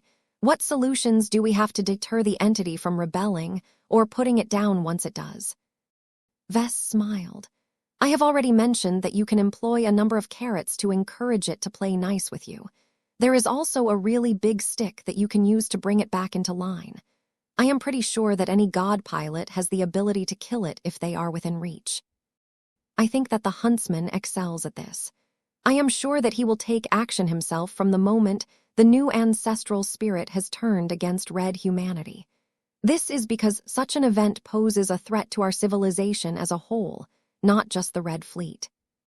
It did not take a genius to determine that the fleeters would not be happy if they had to rely on the help of a god pilot to bail them out. It would be a massive humiliation if the fleeters proved to be unable to clean their own mess. Chapter 58, 41 Question of Permission. Dread Captain Volkert Argyle faced an extremely difficult choice. The benefits mentioned by Vess sounded incredibly tempting. No matter whether he was more interested in promoting his own power base or wished to contribute to Red humanity as a whole, the creation of a powerful ancestral spirit could provide massive boons to everyone aside from cosmopolitans and native aliens. However, the lack of direct control measures made this proposal deeply disconcerting. The fact that the Red Fleet would be unable to exert strong control over the entity made it questionable whether the fleeters would become the ultimate beneficiaries of this gambit. "You present me with a difficult dilemma, Professor Larkinson," the Dread Captain eventually said after a few minutes of thought. "I must convey your answers to my father once again and wait for his reply. This matter has far exceeded my authority." It could even be argued that a decision as large as this should involve the Mechers as well. I suppose questions of this nature fall under the jurisdiction of the Red Collective. There was an unspoken message behind these words. Vess needed to offer the correct response in order to clear the way for the third plan. "The Red Collective does not exist as of yet," he said. "You can either wait until it is formed in order to handle it in the proper fashion, or you can act in haste. You can argue that time is of the essence. The more preparations we make before the native aliens launch their inevitable offensive, the more humanity has drawn strength from an additional protector. Even though this entity will be harvesting the spiritual feedback of every Red human, it will still start its life by being directly tied to the dominion of man. You can argue that it is mostly an affair of the Red Fleet. So long as the primary focus at the beginning lies in empowering your dreadnought, there is plenty of justification for you to act sooner rather than later." These were good arguments. Vess could clearly tell that Dread Captain Argyle received what he needed. "I have one more question," Volkert Argyle said as he leaned forward. "What do you seek to accomplish by enacting the third plan? Are you looking to expand your power base by having one of your creations serve a vital role in our civilization?" Vess decided to be honest and smiled. "The thought has crossed my mind. I am under no illusion that I can control the thoughts and behavior of an entity that is on par with star designers in certain ways. However, I have found that many of my creations usually remember who granted them life in the first place. I think it will be quite helpful if I can trade favors with another powerful ancestral spirit. I am not looking to control our society through this creation. It's impossible for me to control other independent life forms. I just think it is really helpful if our civilization has another true god on its side. Aside from its predicted effects on the dominion of man, how will it be able to contribute in battle? Will it be able to manifest directly? I don't know. I think it should be able to do so within a certain range of your dreadnought. I very much doubt it can appear anywhere else and destroy alien warships left and right. It won't be able to beat god pilots of the same level. It is a lot more versatile, though. The fact that it can harvest the spiritual feedback, and most probably the faith of practically every Red human, will allow its reach and awareness to extend everywhere. As long as people believe in human supremacy and do not actively reject the entity in question, they will be connected to it in a fashion. That caused Dread Captain Argyle to frown again. That reminds me of a description of your kinship networks. I believe that there are numerous leaders who wish to address this topic more extensively once the Red Collective has been formed. There are no rules that prohibit me from making a new kinship network. Vess grinned. I am sure the Mechers might grow upset if we act without informing them first, but as long as you fleeters are willing to provide enough support, I am sure it will be okay. If it comes down to it, it is better to ask for forgiveness than permission. That did not exactly inspire confidence. The Dread Captain clearly did not receive the assurances he wanted to hear, so he was still left with a difficult choice. However, his obvious struggles abruptly ceased. His posture grew firmer while his eyes blazed with determination. Vess was surprised by how abruptly Volkert Argyle cast aside all of his doubts. Fleet Admiral Argyle will issue the final verdict. However, I will strongly recommend him to adopt your third plan, not because it will strengthen the dominion of man the most, but also because I genuinely believe it will serve Red humanity best. I am not entirely in favor of creating an artificial god for people to worship, but the estimates that I am privy to makes me think that humans require the sustenance of faith in order to keep up their morale. It is much more beneficial to act preemptively when we still can. It will be too late if our people have given in to despair. From the way that Argyle talked, he probably had access to different future projections than Vess. Nonetheless, both of them were in agreement that Red humanity needed to do way more in order to increase their chances of survival. That was why neither Vess nor Volkert Argyle preferred the safer options. They were too restrained and did not go far enough to drag their race out of the pit. One final question. The Dread Captain spoke. Why are you so willing to go above and beyond our initial request and aid the Red Fleet? I am not questioning your goodwill, but I will need to provide an answer to the more skeptical advisors in my father's employ. The Mechers will not be happy if you do this for us. Your relationship with them may be jeopardized. They may even consider your move to be an act of betrayal. Vess leaned back in his chair. It is a good thing that I am not a real Mecher. I may be a Mech designer, but it has always been the Mechers who have tried to pull me into their organization. They never really gave me a choice. While I am more than happy to cooperate with them on certain matters, I think it will be helpful to remind them that I am still my own person. Besides, once the Red Collective gets up and running, it is inevitable that I will occupy a high position within this new organization. There are many reasons for me to support this initiative. Very well, I shall consult with Fleet Admiral Argyle one more time. I think that he will either choose the second plan or the third plan. This should not take too long. The Dread Captain was right. Vess and Sigrund only had to wait for 1.5 hours before a pair of Dread Marines escorted them back to the same office. Compared to before, Volkert Argyle looked a lot more tired than before. What is your father's verdict? Refuge and audacity. Pardon, Vess blinked. Fleet Admiral Stanley Argyle is of the opinion that desperate times call for desperate measures. Despite the many problems and lack of broad support for this plan, he is convinced that the possible benefits are enough of a justification to proceed with your third plan. We are willing to put the future of the dominion of man as well as our personal careers at stake because you always deliver on your promises, more or less. We are making a highly atypical decision by putting our trust in you. We shall provide you with as much support as you need within reason to implement your most ambitious plan. Vess felt both excited and relieved after he received this answer. He successfully managed to hoodwink the Argyles in playing along with his crazy plan. He resisted the urge to rub his hands like a greedy bastard and immediately thought about how he would pull off his mad scheme. Fortunately, he did not waste all of his time while he waited for the fleeters to make up their minds. There are multiple components to my plan, Vess immediately explained. The brain trust is the core.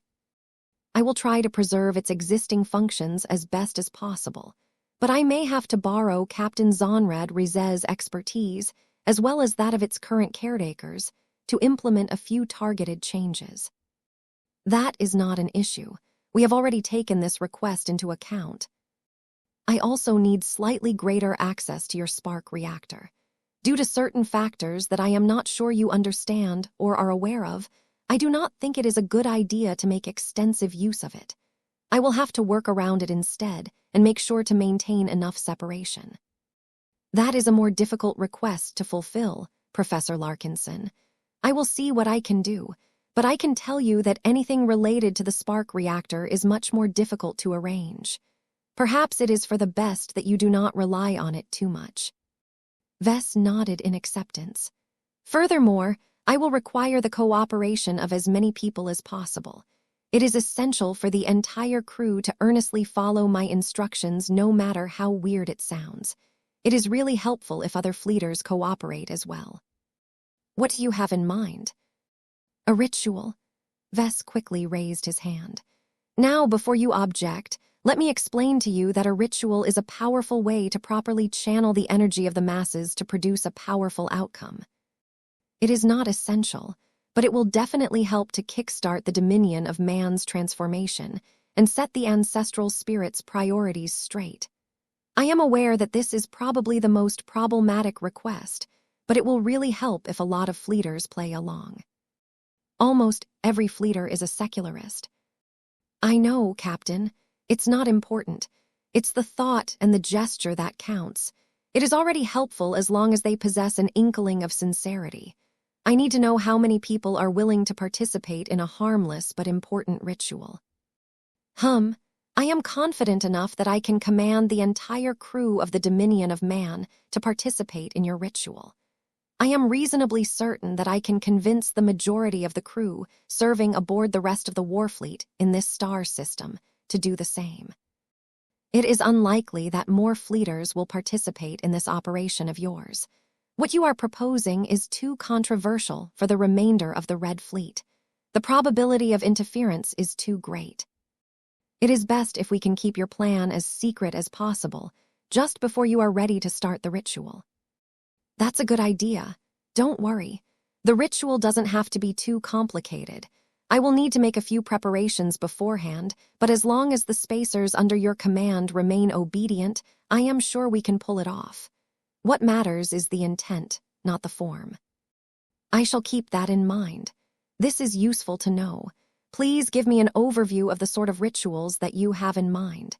If any of it involves human sacrifice or other depraved acts, then do not expect us to agree." Vess gave the Dread Captain a reassuring smile. "Don't worry. I may be descended from a cold-hearted, mass-murdering cultivator who has drained the life out of entire planets in order to fuel her lust for power, but I am not my mother. I am a lot more modern compared to her. No one needs to get killed. It will be helpful if your crew is open to cutting open their bodies at the right time. There is power in lifeblood." 5842. Human Technological Supremacy. The Dominion of Man had opened herself up to Vess. Not literally, but metaphorically. Once Fleet Admiral Stanley Argyle settled for the third plan, the fleeters granted Vess wide latitude to implement changes and other necessary preparations needed to produce the desired outcome. Whole departments filled with the best officers, specialists, scientists, and engineers reluctantly accepted his instructions. Vess gained access to entire databases that stored much of the technological schematics of the Dominion of Man. If there was anything he required that could not immediately be met, then Dread Captain Volkert Argyle would endeavor to help whenever possible. There were times where Vess had the illusion that he had somehow devil-tongued the Red Fleet into surrendering control of the Dominion of Man. Vess was well aware that the huge amount of permissions and authority he gained over the irreplaceable dreadnought could either elevate or ruin this priceless strategic asset. He had taken on a huge amount of responsibility by promoting the third plan. It was too much for a single senior Mech designer to bear.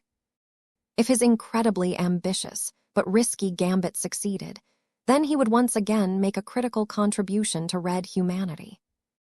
Not only would he strengthen the Second Main Fleet's ability to survive the alien onslaught, but he would become the progenitor of yet another true God-level entity that firmly stood on Red humanity's side. If he failed, a range of catastrophic outcomes would occur. From frying the Brain Trust to utterly destroying the Dominion of Man, there was no way that Vess would look good in the aftermath. Failure was not an option. Yet Vess could not bring himself to stop what he was doing. From a rational perspective, the potential gains were massive, but the risks were too high for any sane person to choose this course of action. There were too many variables in play. This meant that too much stuff could go wrong. A few faults here and there might not cause his gambit to fail, but if they started to compound on each other, it could easily trigger a destructive cascade that could tear the dominion of man apart. As stupendously huge and tough the dreadnought may be, Vess did not have complete confidence in her ability to withstand every kind of pressure, especially when her core systems became compromised. Vess could not properly account for all of the variables, and neither did all of the fleeters serving on the dominion of man. It was not their fault. Vess accumulated a lot of mystical knowledge, many of which might be of use in the attempted transformation of the dominion of man. He was not a shipwright. His technical background might allow him to comprehend a part of the insane level of science and engineering that led to creation of this amazing dreadnought.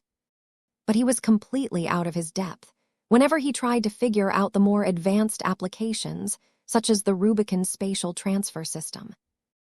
Not that the fleeters granted him access to the highly classified documents that explained how they worked. The Red Fleet was not that reckless. The true secrets of the dominion of man remained firmly out of reach, unless Vess could come up with a very good explanation why he needed to know these details. However, the fleeters probably knew that it did not matter if Vess gained access to technical documents of the less critical systems of the dreadnought. Not only was the reading material so immense that they could fill entire libraries, but they required insane masteries of multiple scientific disciplines in order to figure out the basic principles of a high-tech component. It was futile for Vess to learn how any of the primary, secondary, and tertiary systems of the dominion of man worked. Without resorting to extraordinary measures, it would take hundreds of years for him to study all of the relevant science. It would take at least a century to figure out how the CFA and R-Rays shipbuilders translated all of that scientific theory into the incredible engineering that made up the dominion of man. By the time Vess reluctantly gained the qualifications to reproduce a much inferior and limited version of the dominion of man, an entire age might have already passed. Vess truly felt small and diminished the more he came face to face with how much of a collective effort the fleeters had put into engineering not just one, but multiple dreadnoughts. The culture shift was too big for Vess. As a consummate Mech designer, he frequently worked on Mech design projects that could either be completed by himself or a small team of colleagues. While the technological sophistication of Mechs varied wildly depending on their criteria, the fact that they were limited to a relatively small package meant that Vess rarely felt overwhelmed. The dominion of man was beyond him. It may be that only star designers possess the raw qualifications to design such monstrosities by themselves. The fact that the fleeters managed to develop these amazing dreadnoughts by relying on nothing but a huge amount of relatively mundane scientists and engineers was nothing short of a man-made miracle. The name that the fleeters bestowed on the dreadnought seemed more apt the more he studied it. The development and construction of the dominion of man represented one of the grandest triumphs of human domination in the age of Mechs. The Titanic capital ship was a celebration of human glory and technological excellence, millions upon millions of cutting-edge researchers and supremely qualified naval engineers contributed to her creation, either directly or indirectly.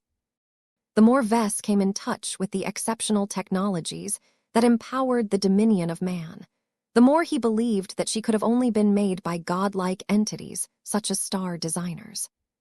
The fact that the Common Fleet Alliance managed to not only develop, but also update the dreadnought by relying on the collective efforts of mortal minds was impressive beyond belief. Vess gained a much better appreciation of the CFA and RF's staunch rejection of metaphysical phenomena. Aside from a few exceptions, the fleeters had long rejected the easy but unreliable solutions offered by cultivation. They stuck to their guns and became progressively better at substituting mysticism with human innovation. It did not surprise Vess that the RF's top scientists and engineers easily matched the depth of understanding of master Mech designers in their own specialties, all without breaking past their mortal limitations. Of course, it helped a lot that these incredibly clever minds were at least a couple of centuries old and augmented beyond any reasonable boundaries. Dread Captain Volkert Argyle was hardly the only fleeter who gave up all pretense of maintaining the human form so that they could attach external cybernetic modules to their bodies. On the first day after Vess received a mandate to prepare the dominion of man for her radical transformation, he constantly moved back and forth in order to inspect and designate changes in many different departments and sections. It was literally impossible for Vess to visit every single compartment. The 18-kilometer dreadnought was not only longer than any other capital ship that Vess had boarded, but she was also fairly wide and vertically stacked. The internal volume of the Dominion of Man was so massive that Vess could not imagine the amount of thrust necessary to move her incredibly thick hull. There was not enough time for Vess to do more than issue a series of instructions before he had to visit another important department. He could not afford to devote months or years to this ambitious transformation project. This detour was already delaying his return to Constantinople Roman VIII, so he was eager to get this done as expediently as possible. Dread Captain Argyle could not afford to park his dreadnought in this location for too long either. The incredible firepower and the immense boarding capabilities of the Dominion of Man were sorely needed at the front lines. The longer the Dominion of Man stayed away from the fighting, the more pressure the less capable forces had to endure. If this went on long enough, progressively more first-class war fleets and Mech forces would suffer serious casualties. As Vess finally returned to the Brain Trust, after completing an incredibly hasty and truncated tour through the enormous hull of the dreadnought, he met up with Sigrund once again. The renowned AI specialist did not accompany Vess because his place was right here. The Brain Trust's programming needed to be updated in order to accommodate a range of possible changes, many of which Vess was not certain whether they would occur. The workload was enormous even for a fake human that was secretly controlled by a hybrid AI. Fortunately, Sigrund gained the privilege of receiving the assistance of the caretakers of the Brain Trust. Their work and expertise were vital to priming the Brain Trust for the upcoming transformations. "How is your work coming along?" Vess asked. "There is not enough manpower." Captain Zonrad Rizeg grunted as he gestured his head at the hundreds of programmers, engineers, and biotech experts working in and around the massive Brain Trust. "I would have preferred at least 5 times more personnel, but confidentiality gets in the way of that. I have argued multiple times that maintaining secrecy is not as important as increasing the success rate of our risky plan, but the dread captain refused to budge." Vess shrugged. It's not his fault. His hands are tied. Just because he and his father have bent a lot of rules doesn't mean they can dump all of the rules, customs, and traditions of the Red Fleet out of the airlock. They have already done more than what was necessary to give us extensive access to the Dominion of Man. The stuff I have seen and learned in the last 24 hours is enough to keep my mind occupied for centuries. For whatever reason, the fleeters did not bother to disable or inhibit his cranial implant. This allowed him to record and store a huge amount of observations and documents in his mutated internal storage unit. Coming face to face with the huge amount of technical data needed to understand even the more mundane systems of the Dominion of Man explained a lot why the original Archimedes Ruble excelled in data storage. Whatever the case, even if Vess utterly failed to accomplish his goal, he at least managed to secure a consolation prize, not that he intended to decipher it all himself. Given the scandalously short time frame we are working on, I am put in the unenviable position of rushing my work and suspending a large amount of optional assignments. Sigrund spoke as he continued to produce new programming code. I am reasonably certain that we will be able to finish all of the essential software changes before the deadline. But the lack of redundancies and contingencies in the Brain Trust's operations system leaves us with a very thin safety margin. I will need to remain present during the event in order to apply changes on the spot. Vess nodded in understanding. I know that the circumstances are anything but ideal at the moment, but this transformation is not as reckless as you think. When it comes to metaphysics, intent and will are far more important than rigor and precision. What I mean by that is that you can afford to be sloppy as long as your overall ideas are sound. You only need to give a vague direction to E-energy before it will do the rest. Sigrun directed a skeptical expression towards Vess.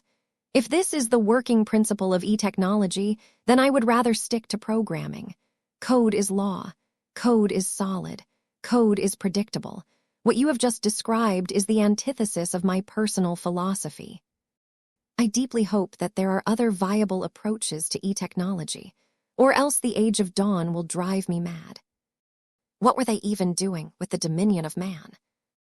5843, Secret Intentions. None of the fleeters understood the third plan. Neither dread Captain Volkert Argyle, nor all of the scientists and engineers under his command, possessed a complete grasp of what Vess wanted to accomplish. Sure, Vess had to give the fleeters at least a few explanations, but they either came with a lot of omissions or simply did not go deep enough. There were several reasons why Vess effectively kept the fleeters in the dark about his full plan. First, they lacked the metaphysical experts who could understand the full and profound scope of his ambitious plan. The vast majority of crew members serving aboard the Dominion of Man possessed no access to cultivation knowledge, even though the fleeters definitely preserved a lot of knowledge stolen from the 5 Scrolls Compact. The few fleeters that did possess expertise were mostly assigned to operate the spark reactor and other confidential ship systems. Even then, their knowledge was highly specialized and not broad enough to understand the entire breadth and depth of Vess' plan. That suited him fine. It was better if the fleeters did not fully understand what Vess was trying to accomplish. He had a strong feeling that dread Captain Argyle would definitely chicken out if he understood the full depth of Vess' true plan. It should have been called the fourth plan, due to how much further Vess was willing to go to combine all of the available ingredients into a work beyond comparison. Intellectually, Vess was honest enough to admit that he was going too far again.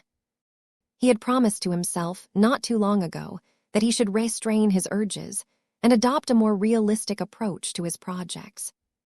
He had already broken this promise. The temptation was too great. The amount of resources that the fleeters were wasting was just an affront to his sensibilities that he did not want to hold back in the slightest this time. Perhaps Gloriana may have contaminated a bit more than most, because this was definitely the sort of mindset that she would have adopted in this scenario. Fortunately, he did not inherit too much of her perfectionism, because he would have insisted on sticking around for a few years in order to be certain that everything would go exactly right. Vess did not really believe it was fundamentally necessary for him to invest so much time on preparations. The ingredients were already in place. Vess just had to tie them together and unite them under a single purpose. The fundamental process was not that complicated, but the scale was so much greater that it was unprecedented. Vess put a lot of faith in his tried-and-true approach. He willingly surrendered a lot of control in the hopes that the birth of a new life form would fill up all of the gaps and correct a lot of mistakes. This was the only way for him to complete the most essential preparations in a matter of days. However, he was well aware that a lot could go wrong as a result. If the initial creation and development of the true God-level ancestral spirit randomly went off track, then it might easily result in a demonic entity that would exploit and bring out the worst traits of red humanity. If that happened, then Vess and the Red Fleet would have no choice but to knock on the doors of the huntsman and beg him to clean up their mess. Despite the enormous price of failure, Vess did not let that deter him from pursuing his secret plan. He soldiered on and continued to issue all kinds of instructions to the fleeters. The people serving on the dominion of man implicitly trusted him for the most part. Those who were skeptical of his capabilities either kept their mouths shut or stuck to their regular duties. Vess felt rather guilty for withholding the full truth from them. The Red Fleet was his client, and the dominion of man was its property. He had no right to experiment on it as if the dreadnought was his personal possession. Yet dread Captain Volkert Argyle still granted Vess a lot of leeway, more than any other Mech designer and outsider should ever possess. The Argyles had succumbed to temptation as well. They had become fixated on the promise to transform the dominion of man and create a powerful new ancestral spirit that they had completely ignored all of the obvious warning signs. It was times like these where his reputation and credibility made all of the difference. Vess really did not want this to become the incident where Vess trashed it all and turned himself into a galactic pariah. This better succeed. The stakes were too high. Knowing that there were multiple possible calamities in store for the future, Vess refused to settle for a stable course. He truly believed that red humanity couldn't afford to meander around when threats from the Red Ocean and the much more distant Messier 87 loomed over everyone's heads. If there was one benefit to adopting this approach, it was that Vess did not have to worry about whether the result would be weak. All of his theories pointed out that the outcome would be explosive. The entire dwarf galaxy was bound to change once he was done. It made him feel both excited and burdened by responsibility. There were far too many moments where his rationality warned him that he needed to slow down and take his time.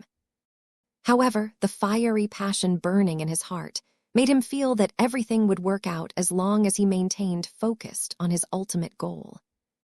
No matter whether he succeeded or failed, the lessons he learned and the experiences he gained from his attempt to transform the dominion of man would serve him well.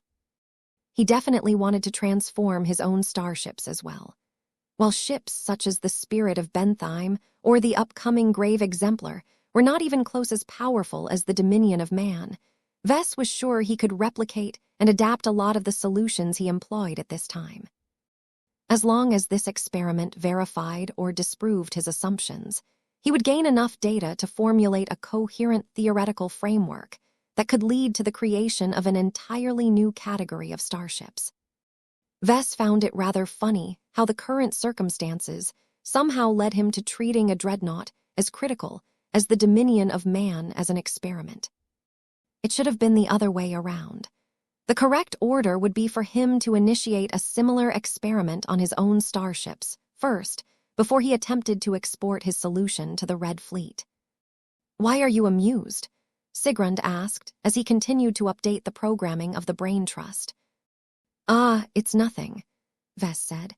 "I am happy that the crew has been cooperative enough to fulfill their instructions on schedule. The changes made across the hull will play a huge role in promoting the efficacy of the ritual.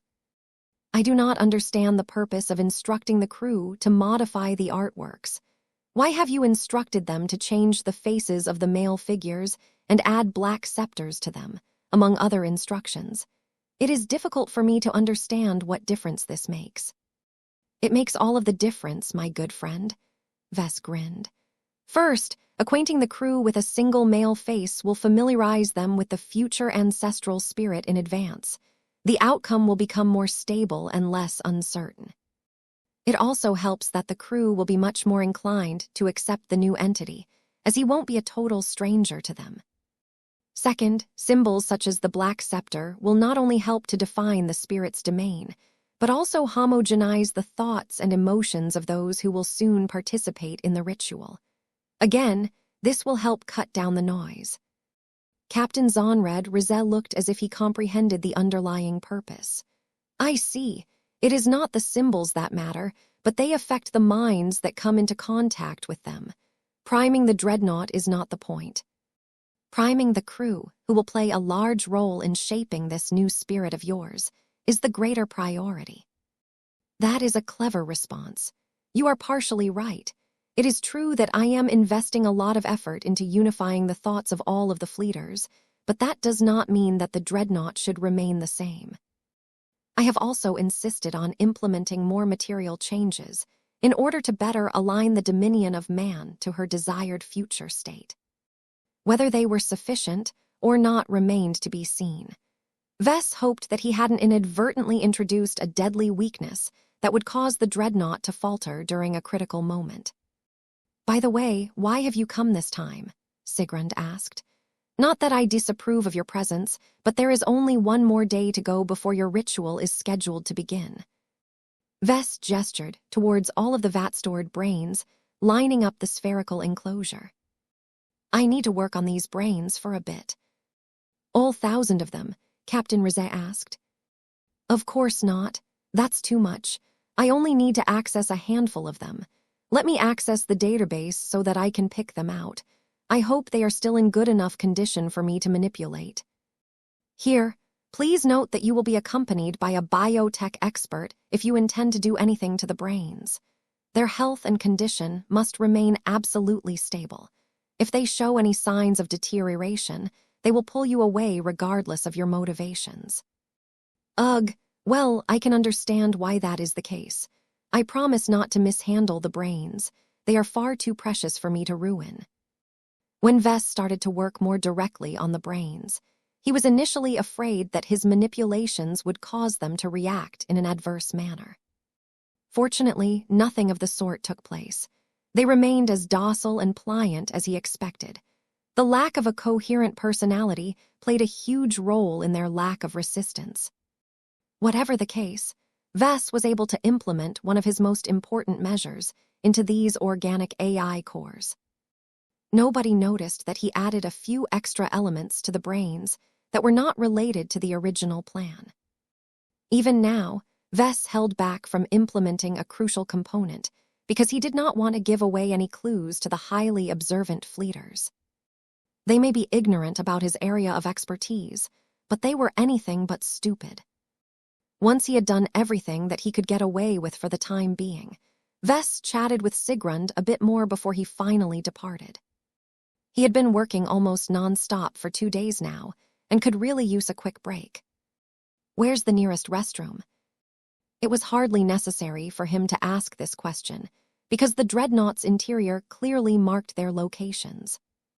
When Vess entered a bathroom stall and sat down on the toilet seat, he did his best to act natural so that he wouldn't give away any suspicious clues to the hidden sensors. He activated a mental command and promptly appeared inside the system's space. The plan he connected in his mind was so radical and groundbreaking that he realized he needed to resort to additional measures in order to increase his success rate. Failure loomed far too close at the moment.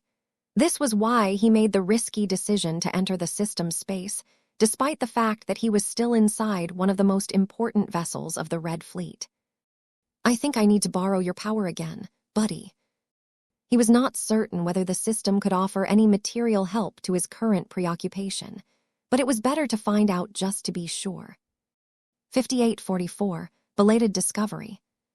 If Vess had a choice, he would have preferred to reduce his dependence on the system. He had done a pretty good job so far. He had managed to complete several successful Mech designs and overcome numerous major issues without needing to enter the system's space. This not only proved that he was not only doing a good job at developing his own capabilities, but also ensured that he did not increase his enormous debt of karma towards the heavenly authority of the Milky Way galaxy too quickly. Alas, Vess felt that the current situation had become too dire for him to persist in his abstinence. The rewards for success were too great, and the price of failure was too painful for him to ignore the help that the Mech designer system could provide. Once he entered the system space, he steeled himself before ascending the stairs to the top of the mountain. He did not take any detours to visit the Tree of Possibilities or the Divine Bazaar. He had spent a lot of ascension points in the past and hadn't worked hard enough to stockpile them again. Aside from completing Mech designs and fulfilling a handful of easy system missions, Vess had not done anything else to build up his reserve of AP. A part of him regretted that he had not prioritized the acquisition of ascension points as of late, but he had been far 10-11. Too busy as of late. As he reached the plateau at the summit of the mountain, he stepped inside the sacred temple and took note of the silence and tranquility around him. The place was empty as always.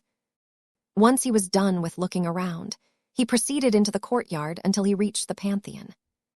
The statues of himself and his incarnations beckoned to him. It had been a while since he last took a proper look at his status. Let's see how much progress I have made. Name, Vess Larkinson. Profession, Senior Mech Designer. Specializations, Mutual Growth. Ascension Points, 212 app. Attributes. Strength, 23.1. Dexterity, 4.3. Endurance, 31.3. Intelligence, 8.2. Creativity, 9.0. Concentration, 17.9. Spirituality, 33.8. Genetic aptitude, G. Skills. Abilities. Evaluation. A renowned senior Mech designer who has begun to master the mysteries of life, Mechs, synergy, and the occult. His progress had been astronomical in the past few years. Vess had managed to deepen his foundation in the sciences and master a lot of high technologies. He had acquired so many new sub-skills that it was not worth his time to study each and every new entry. He made all of these gains through honest study, rather than swallowing enlightenment fruits. While the system did not think that Vess had managed to elevate any of his major skills to the level of a master Mech designer, he felt that he was making good progress in assembly, mechanics, and physics. A few more years of focused study would not be enough to reach the standard of a genuine first-class master Mech designer, but he should be able to master enough of the fundamentals to design most general first-class mechs without any significant problems. Vess actually did benefit that much from studying the changes to his status. Sure, he gained and improved Manet skills and sub-skills, but he did not need a report card from the Mech designer system in order to know what he was capable of. He was already able to evaluate his Mech design capabilities quite well by himself. The numbers associated with his attributes had all increased dramatically in a relatively short span of time. Vess, the journeyman Mech designer, used to be a lot weaker than Vess, the senior Mech designer and lesser phase lord. The rather dramatic increase in his spirituality attribute was fully expected, given how much Blinky's powerful new cultivation technique had dramatically strengthened his foundation. The explosive increase in his physical attributes was also not a surprise. A phase lord was astronomically stronger than any human. The numbers clearly did not scale in a linear fashion, so none of it soared into the hundreds of the thousands. Vess frankly did not understand where these numbers came from and how they were calculated. He had no clue what kind of measuring scale the Mech designer system used to rate his raw capabilities. It wasn't really important. The numbers only truly became useful if he had other people to compare against. Even then, Vess could rely on his appraisals to come up with good enough estimates. There was no need for a system to spit out a series of arcane numbers. There was only a single entry that Vess truly needed to know. 212 ascension points, that's not much. It could buy him a lot of time to extend his stay in the system space. It could also allow him to buy a few cheaper enlightenment fruits to expand his knowledge base. Unless the knowledge contained within those fruits were directly relevant to his current preoccupation, it was not worth stuffing his brain with a huge injection of theory. Maybe I can buy a useful tool or material in the Divine Bazaar. This was actually a much more viable choice this time. The selection of goods were always random, but if it happened to present a relevant good that could increase his success rate in any way, then it was definitely worth the price. Vess did not descend from the summit of the mountain right away. He took the time to explore the other sections of the sacred temple in order to check up on a few matters.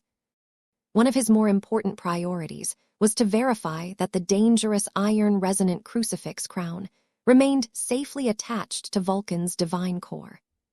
Fortunately, nothing changed in this regard.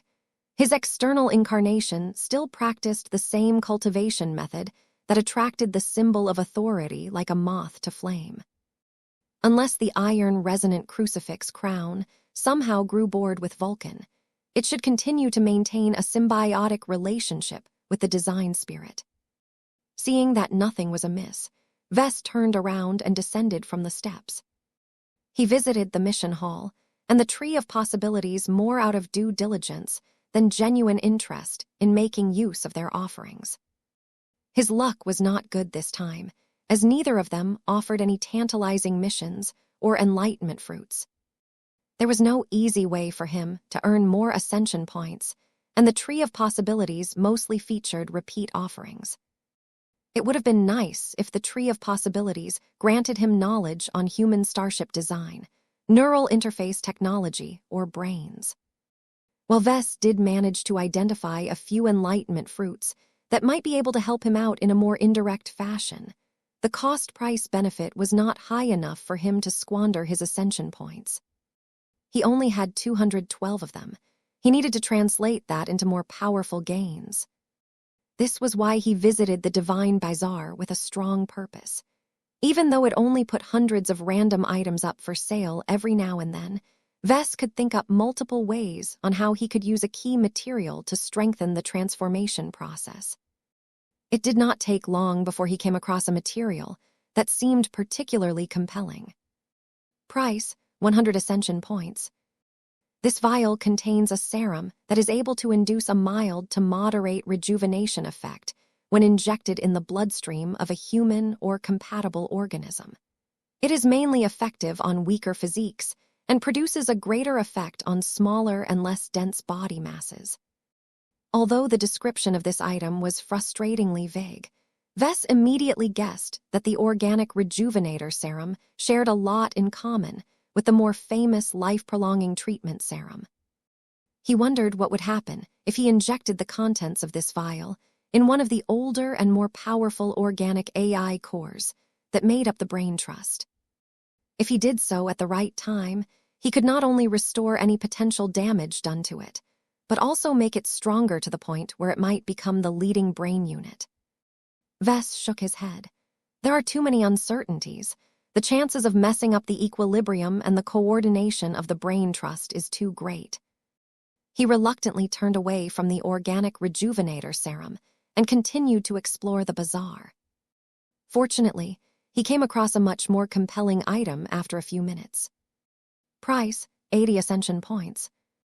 Ingesting this potion will quickly restore the Chi energy state of a cultivator, while also generating a temporary state of heightened focus. When the active effects have passed, weaker cultivators will crash and remain exhausted for several days. While the system refused to give him any detailed numbers or how effective it was for him, Vess strongly believed that it was useful to his current self.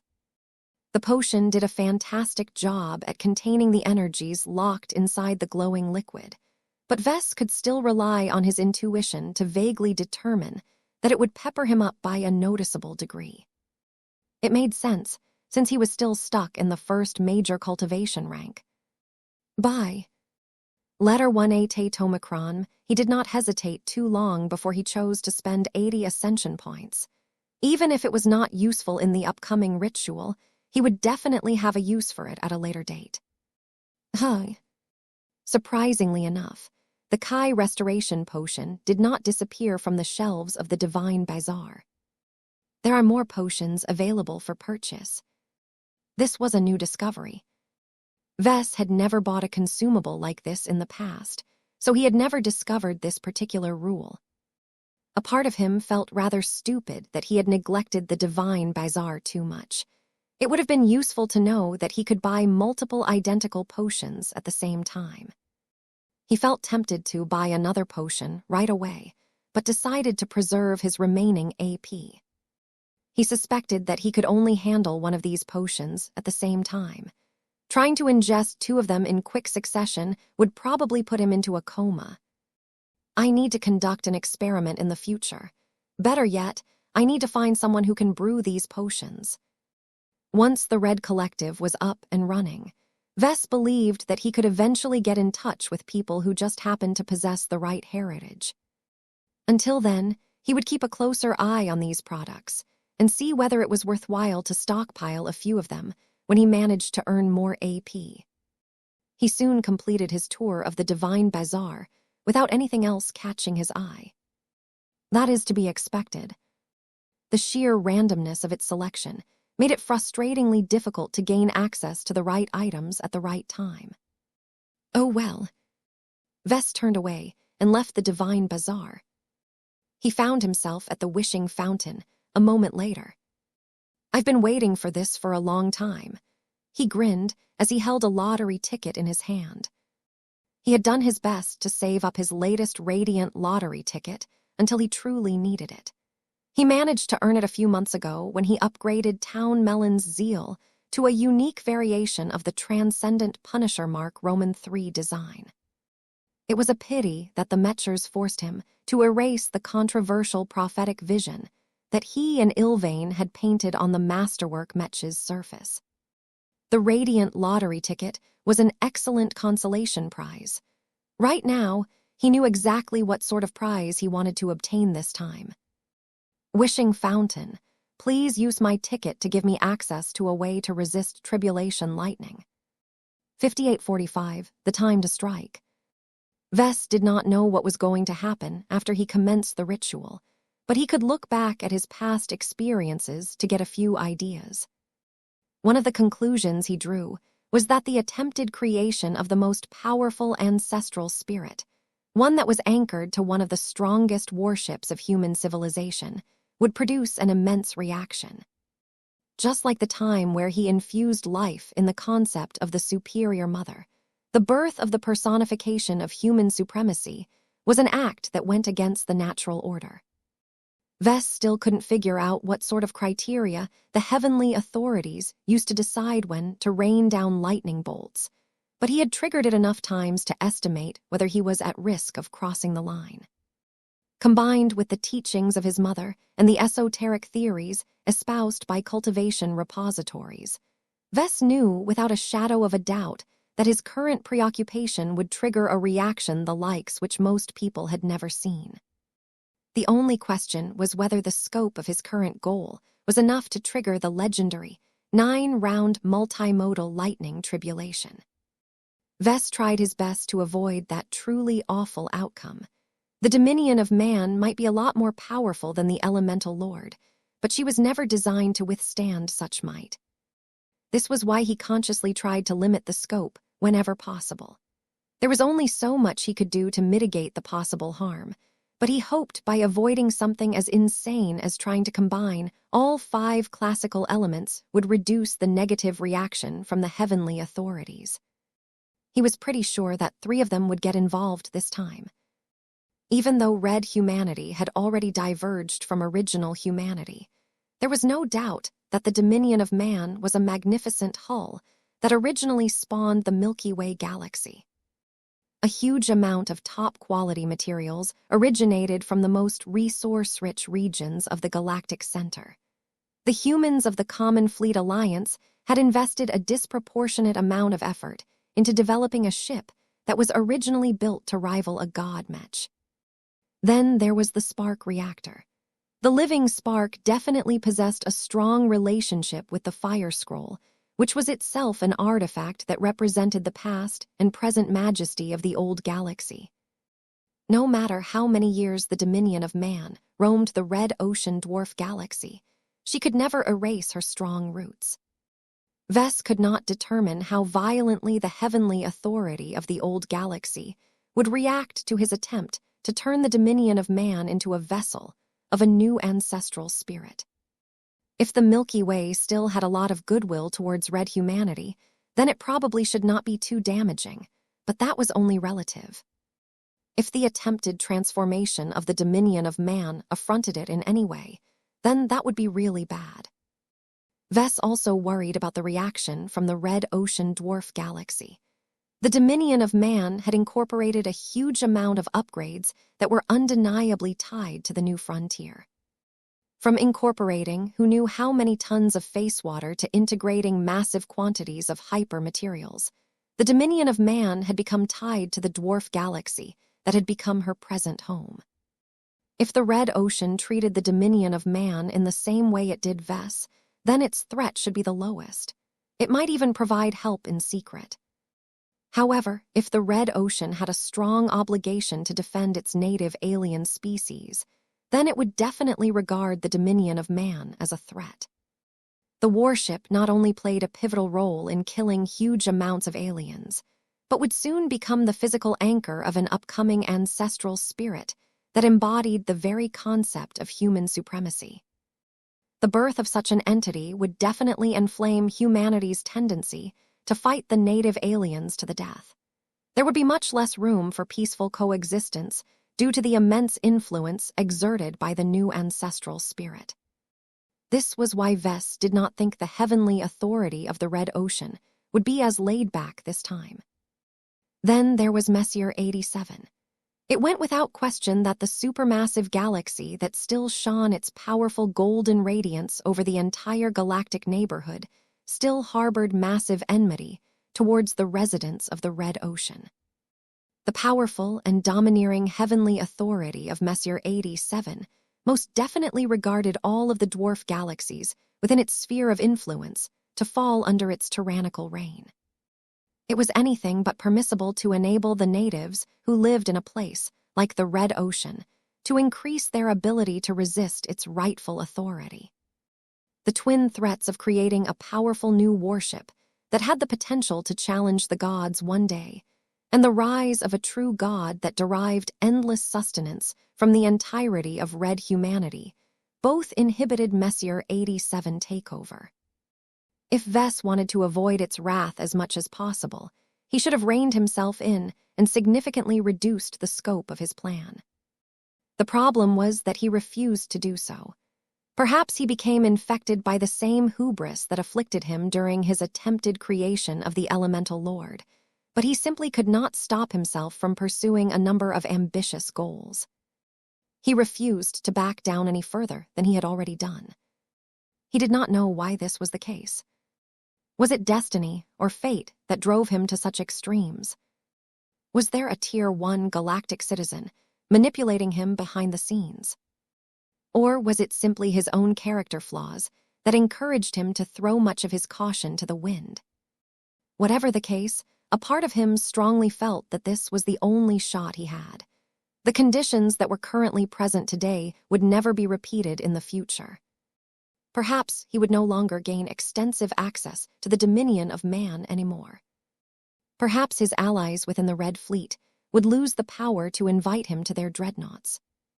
Perhaps the Dominion of Man was about to lose her brain trust or undergo a process of upgrades that ruined her compatibility with the specific transformation he had in mind.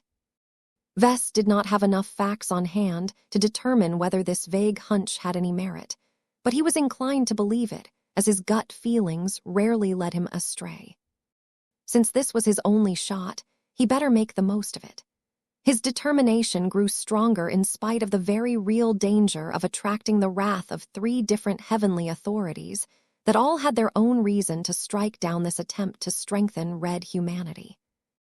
This was the main reason why he stood in front of the wishing fountain, while a precious radiant lottery ticket began to burn up and infuse the water with chromatic power. The wishing fountain started to shake. The waters that glowed with the colors of the rainbow become more agitated. The air around the site became more charged with energy. Vess grew more concerned. He had made a rather presumptuous request. Every lottery ticket past a certain threshold granted him the privilege of narrowing the range of possible prizes, but he had pushed very far this time. Would the wishing fountain accept his request? The more time passed by, the more he grew reassured. The wishing fountain had yet to reject his plea. Whoosh! The multicolored fountain water suddenly rose into the air and formed into a giant wheel. The wheel started out as a simple round shape that constantly twisted in color, but slowly became more and more solid and defined.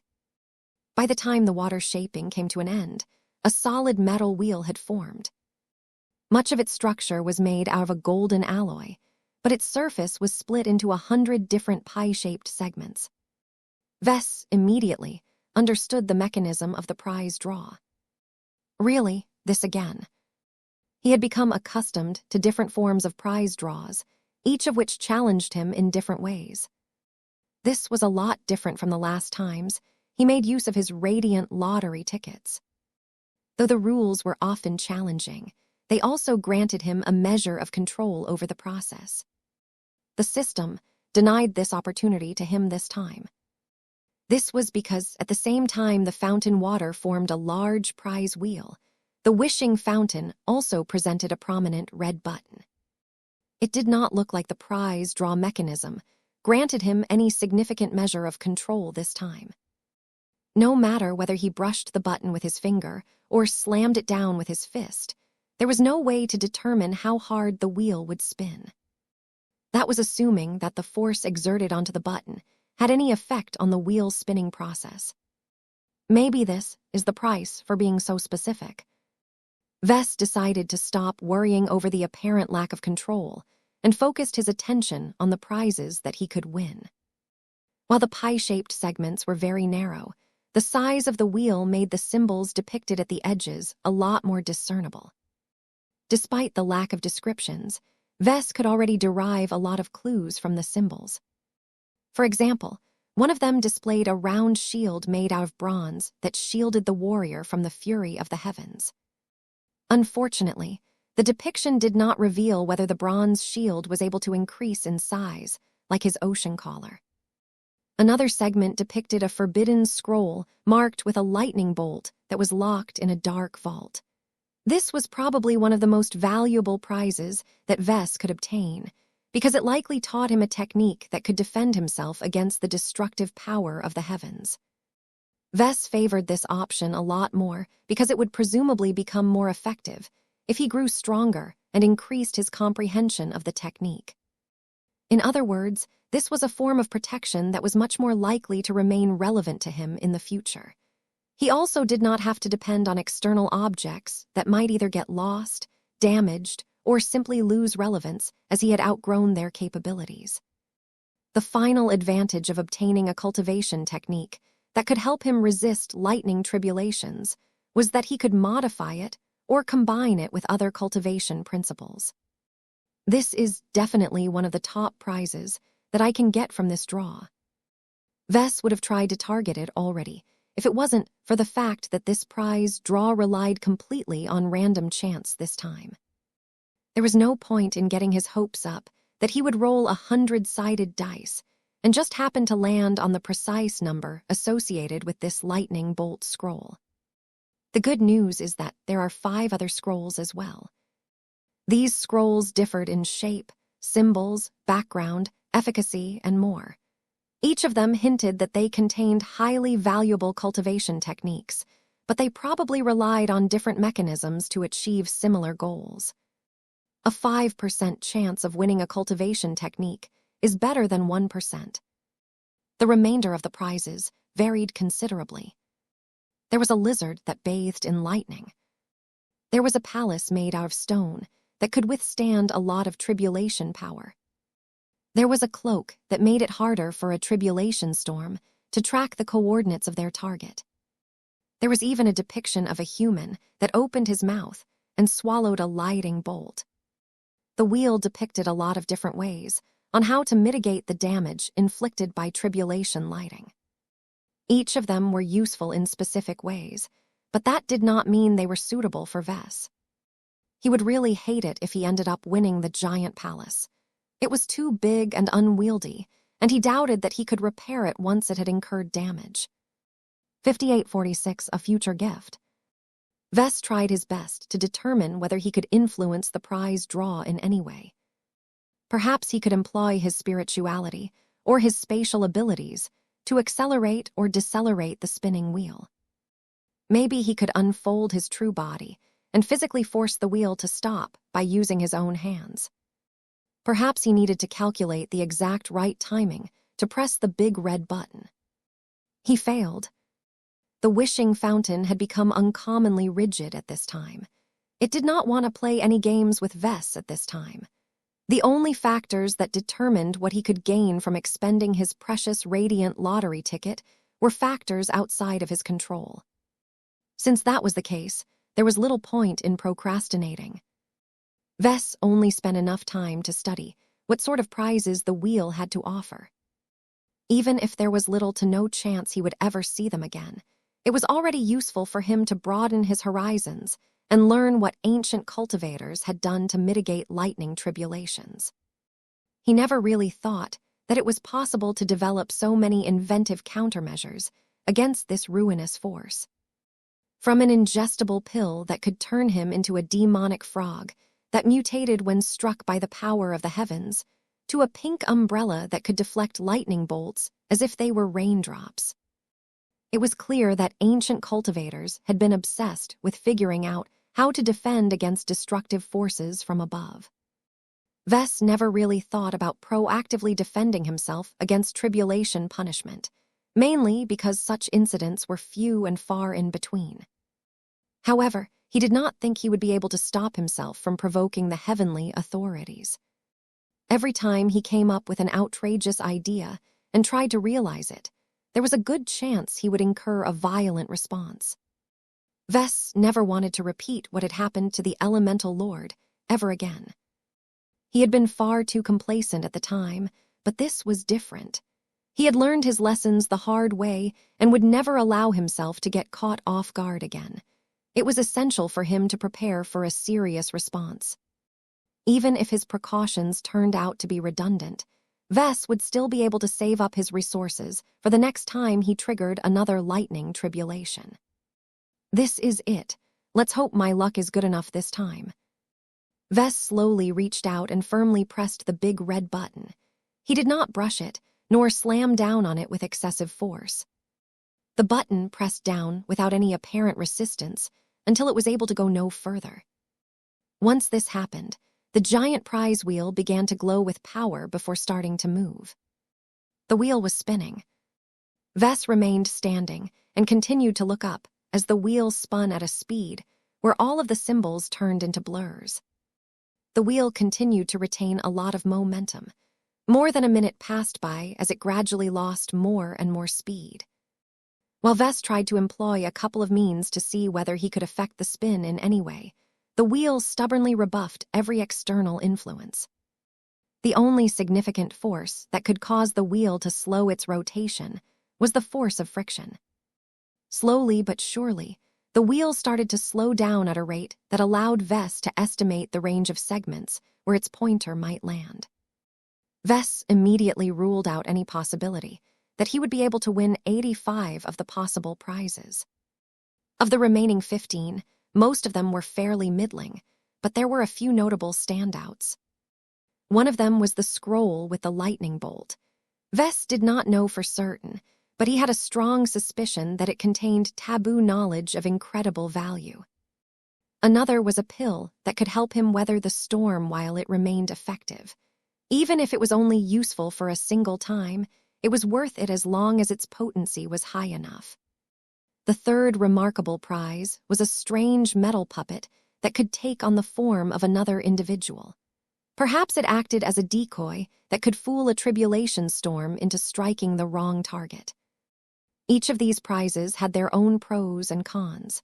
It would be ideal if the pointer stopped at any of their associated segments, but as the wheel slowed down, Vess began to frown.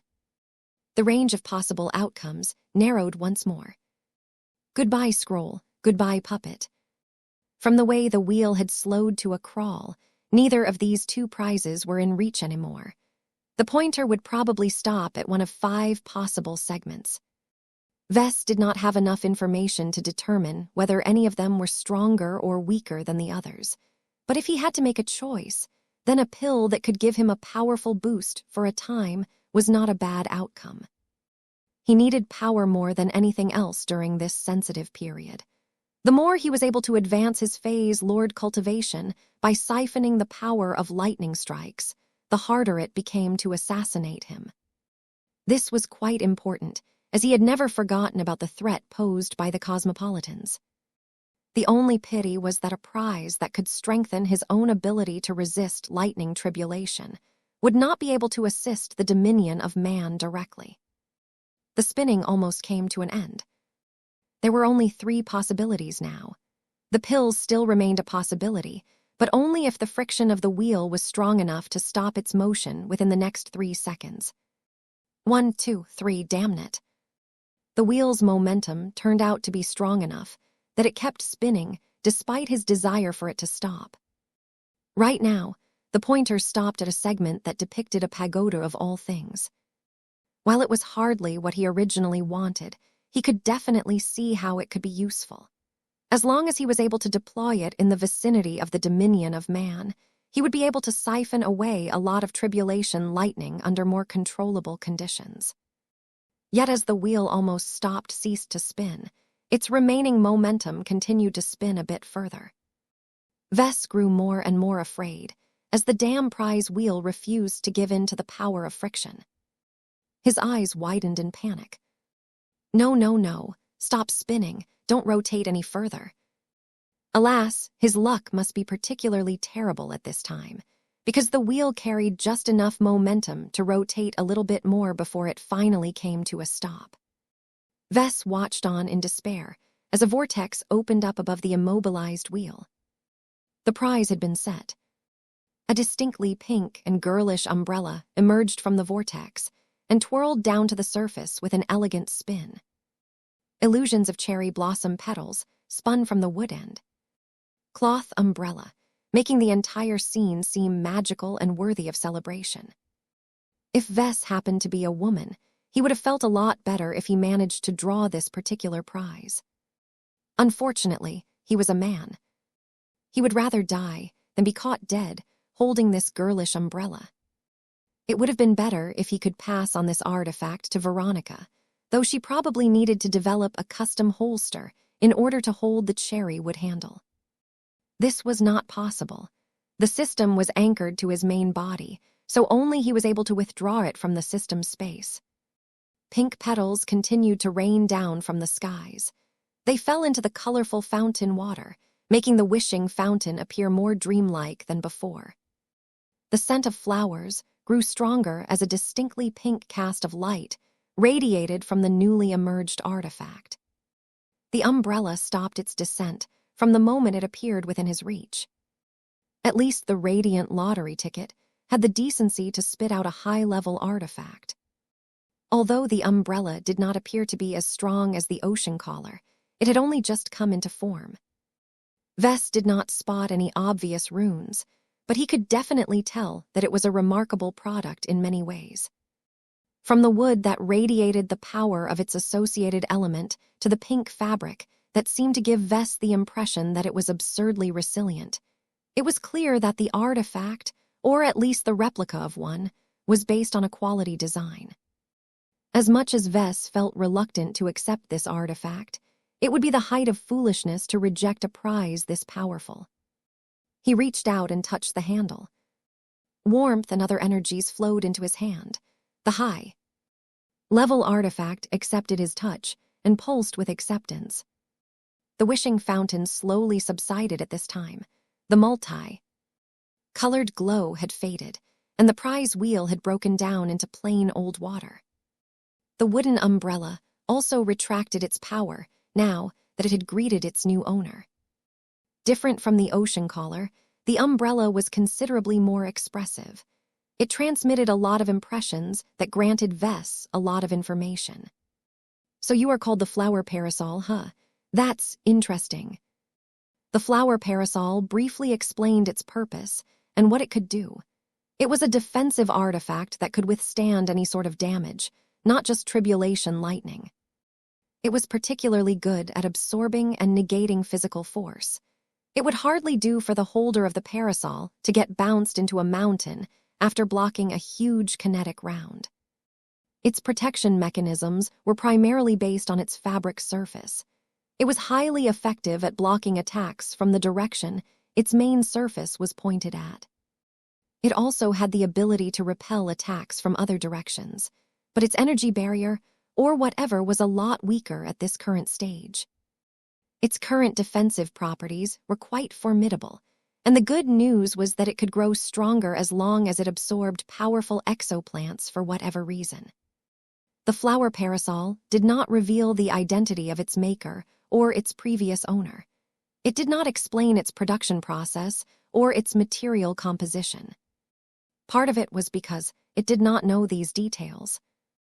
Another part of it was because the flower parasol did not accept Vess as its true owner. This was pretty logical. Vess already carried a high-level artifact in the form of the ocean caller. Powerful objects like these tended to have egos. He would have to expend a lot of effort to force multiple powerful artifacts to tolerate each other's presence. However, this did not seem likely because there was an even stronger reason why the flower parasol felt reluctant to deepen its relationship with Vess. He was a man. The flower parasol made it very clear that it was explicitly designed to be held by a woman. Vess was not a woman, therefore he was not an eligible owner. The main reason why the flower parasol tolerated him was because he had won it from the wishing fountain. This gave him a bit of leeway. It also helped that his domain was more to its liking. It was not uncomfortable for the flower parasol to remain in his presence. Can you shrink or expand in size? The umbrella, whose surface was covered by embroidered flowers, shook in his hand. Vess grew disappointed. The flower parasol had only ever been designed to be held by human-sized women. This was a big letdown, because there was no way this artifact was big enough to cover his entire true body. That did not stop Vess from figuring out how he could make use of it, but he was not that eager to hang onto it after he was done with the dominion of man. Please bear with me for a time. Once I return to my family, I will think about gifting you to my wife or children. I am sure they will be more to your liking. 5847, Easy Defense. Vess did not ask for the flower parasol, but he received it anyway. There was no point in trying to get a refund or thinking about what he could have done to draw a different prize. He already expended his only radiant lottery ticket. The only way he could make use of the wishing fountain was to spend his AP on more lottery tickets, but their quality was so much worse that it was unlikely they would produce anything good. It was better to accept this outcome and move on with his life. So what if he obtained a girlish protective umbrella? At least it made for a nice anniversary gift if he presented it to his wife. I'm not sure whether it is suitable for her, though. Its design was pretty, but its quality did not exceed the masterwork threshold. Vess believed that this was mainly because the system created it directly from energy based on an existing template. Since it hadn't been produced by a proper craftsman, it lacked the personal touches that could have elevated it into a true piece of art. Pity. That did not mean it was weak. Quality was just one of the aspects that determined the strength and utility of high-level artifacts. His ocean collar served him well, despite the fact it suffered from the same flaw. Besides, there was always room for improvement. He might not be a traditional craftsman, but Vulcan was different. Vess spent a bit of time on testing and examining the flower parasol.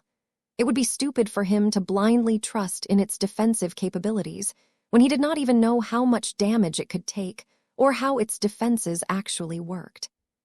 He managed to learn a lot through his initial experimentation. The flower parasol was a fairly powerful artifact that possessed a lot of growth potential. It was capable of absorbing compatible E-energies to nurture its strength in various ways. However, the best possible way to promote its growth according to its original trajectory was to feed it lots of flowers, and not the regular kind. There was no point in feeding it roses, daisies, or other ordinary plants. Only ones that mutated to the point of developing extraordinary properties could promote its evolution. The stronger the plant, the greater the effect. You're the wooden version of Lucky, Vess concluded. The flower parasol was a lot less naughty, fortunately. Vess spent a lot of attention on testing its defensive properties. He applied both physical force and his weapons to see how much it could take. Even in its present condition, the colorful umbrella was far more resilient than it appeared. While it was definitely designed to look pretty and elegant, its primary function was to shield its holder from damage, no matter whether it was physical, energy, or spiritual in nature. Vess was unable to test whether it could resist more unconventional forms of attack, such as toxic gas clouds, but he had a good feeling that its maker was not stupid enough to disregard these possible threats. One of the more pleasant discoveries that he made was that the flower parasol did not need to be injected with any of his spiritual energy in order to defend against powerful attacks. It possessed a sizable energy reserve that powered its defensive functions. Each action expended the stored energy, but it could easily be replenished by exposing it to E-energy radiation or receiving energy directly from its holder.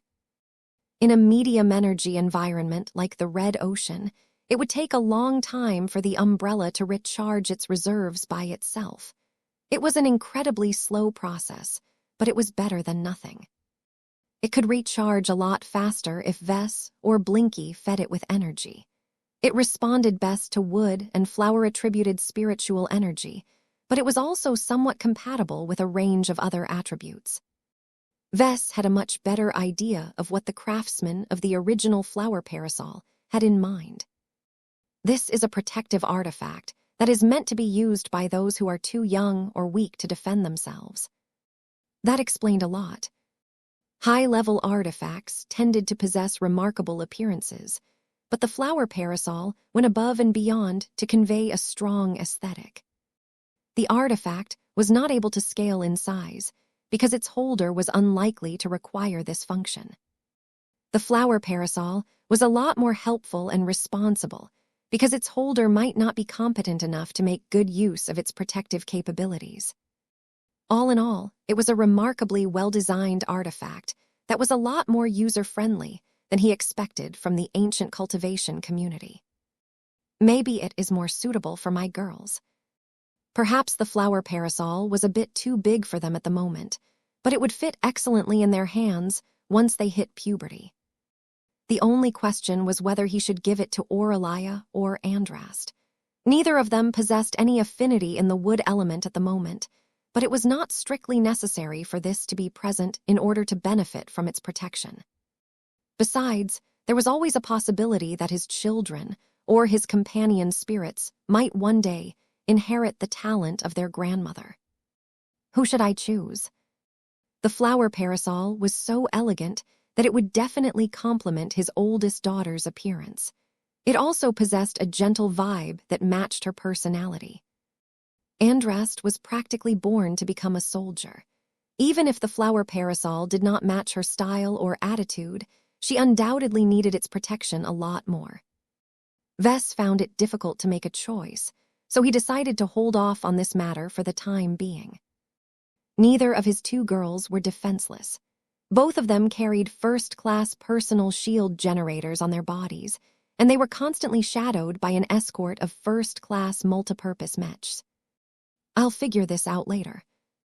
What mattered the most right now was how effectively it could resist a lightning tribulation. It should be quite decent at this job, but that was all Vess could determine. It definitely had its limits. Once the incoming damage was too much, the umbrella would begin to incur physical damage. Can you at least repair yourself when your fabric is torn or whatever? The flower parasol released a warm pulse.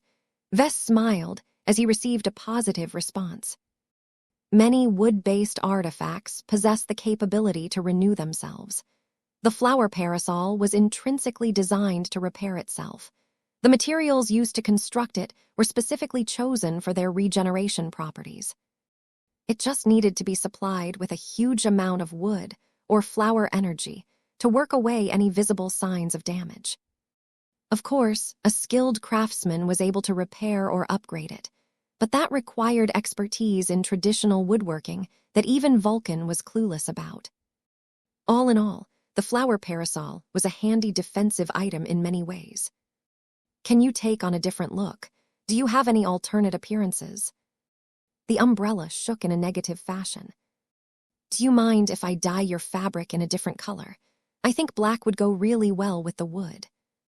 This time, the flower parasol became so agitated that it tried to bonk him on the head. Okay. Message received. You can keep your appearance. I think you look really pretty, by the way. I think a lot of girls will fall in love with your look. It took a while to soothe the anger of the high-level artifact. Attempting to alter the look of the flower parasol was definitely a taboo that he should avoid. Now that Vess gathered a lot of data on what it could do, he began to think about what he should do next. Vess did not strictly need the protection of the flower parasol. Its damage tolerance was decent, but not high enough for him to rely on it while keeping his true body out of sight. Besides, it was not necessarily good for him to block incoming tribulation lightning entirely. He had to absorb at least a part of it to promote his evolution by relying on a process of destruction and creation. It went without saying that the umbrella could never cover a dreadnought as enormous as the dominion of man. Vess had a few other ideas on how he could make effective use of it. He already settled on a particularly good one. He had long worried about a potential weak point in his plan, but the flower parasol should be able to provide him with a safety margin at a critical time. All right, I've studied you long enough. It is time for me to get back to work. Would you like to accompany me in the meantime? The flower parasol definitely preferred to be at his side at this time. It did not want to get stuffed inside the vault of eternity for long stretches of time. When Vess finally exited from the system space, he did so carrying a random decorative umbrella. He definitely attracted the attention of a lot of fleeters when he emerged from the bathroom with the flower parasol attached to his back. Vess knew that he would have looked even sillier if he expanded the umbrella. Its pink and girlish appearance would have definitely produced a lot of misunderstandings. He tried his best to banish his shame and pretend that there was absolutely nothing wrong for him to carry an item that should only be held by the likes of his daughters. "Where did you get that umbrella, Vess?" Sigrund asked as he looked up from his work console. "That is clearly not an ordinary object. Are you even cleared to bring it inside this brain trust?" Vess dismissively waved his hand. "It's fine. I can't tell you where I got it, but it will be useful in a way. It is better to find out whether this umbrella of mine produces any problems while I carry it around. It will definitely be helpful once we kick off our plan." Though Sigrund clearly did not know what to make of the flower parasol, he was open-minded enough to accept the possibility that this seemingly flimsy umbrella was capable of doing a lot more. Cultivation was weird and illogical like that. Such relics were always more than they seemed. The slight interruption did not affect their schedule. Vess and Sigrund resumed their work without issue and steadily finished their essential assignments within the deadline that they had set. "We're done," Vess informed Dread Captain Volkert Argyle. "The Brain Trust has been partially reprogrammed while Dreadnought is primed to undergo a comprehensive transformation. Have you followed my recommendations?" "Partially. We have temporarily relocated many sensitive parts, materials, and so on to our other starships. We have also locked down many loose objects and increased our Dreadnought's ability to withstand energy damage. We cannot be sure that our measures are effective, but you can rest assured that the Dominion of Man will not fall apart if a key system has malfunctioned." "Good. What is about to happen will not allow the Dominion of Man to survive unscathed. I cannot determine the severity of incoming strikes, but it is better to be safe than sorry. Have you prepared for one of the worst-case scenarios?" Dread Captain Argyle grimly nodded. The original developers of the Dominion of Man did not entirely trust the Ether Brain Trust. It cannot be ejected from the hull in an instant, but there are multiple instruments in this chamber that can instantly erase the harvested brains as long as they receive the right command. Are you certain that will cause our ship to escape further reprisals? Vess did not look too certain. Perhaps it's a little complicated. The Brain Trust is definitely the focus, but the rest of the ship is also involved. I am sorry I cannot offer any greater clarity at the moment. We will just have to wait and see. 5848. Endless possibilities. So you have a plan. Jovi's projection said in a tone that sounded anything but amused. I do, Vess replied as he had donned his unending regalia once again. Would you care to explain? I can't, Vess said in an apologetic tone. This is a plan that involves the Red Fleet. It is not the business of the Red Association to meddle into the affairs of its rival. But if this upcoming plan unfolds as I expected it to, then it is inevitable that the changes will be felt among your Mechers, as well as the rest of Red humanity. I had a suspicion that was the case. My eye of providence has observed many disconcerting signs. Our destiny is in flux. The future is clouded, but it is clear that a turning point is coming. Whatever you have in mind has far-reaching effects, no matter what will happen in the end. This does not appear to be an affair that will remain confined to the Red Fleet. Vess let out a tired breath. I am not sorry for imposing my latest scheme on us all, but I can promise you that the Fleeters and I are sincerely working for the betterment of our race and civilization. A unique opportunity has presented itself to us, and the time to strike is now. The Dominion of Man is more than just a dreadnought. She is a symbol. I intend to empower that and transform her into a beacon that can ignite the light of hope in a galaxy filled with darkness. Jovi frowned when he heard that. I know you well enough that whenever you set your mind on a grand design, the consequences will reshape our society. Granted, much of the changes that you have introduced so far can be regarded as positive contributions, but the recklessness and haste that characterizes your works can often lead to unpredictable consequences. The call to establish the Red Collective is just one of them. Less than a month has passed since the public inquiry, and already you are thinking about initiating a plan that will change everyone's lives again. If Vess had a choice, he would have preferred to lay low for a few years. The problem was that he did not have a choice. Sure, Vess could renege on the deal and depart from the Dominion of Man right away. Yet that would mean that he would be missing out on an opportunity for a lifetime. The conditions were so favorable that Vess would not be himself if he tried to take advantage of them. The brain trust alone was a fantastic resource that would allow him to create a truly unique work that could be regarded as one of his proudest legacies of his career. It did not matter that the Dominion of Man was a massive warship as opposed to a Mech. It did not matter that his work primarily benefited warship fanatics as opposed to the Mech community. It did not matter that he would not be able to gain any control over the immense power of an evolved dreadnought. Vess was a creator. Sure, he mostly designed Mechs, but that did not mean he was as rigid as the other members of the Mech community. He liked making stuff. He liked becoming good at it. He especially liked earning recognition for his works.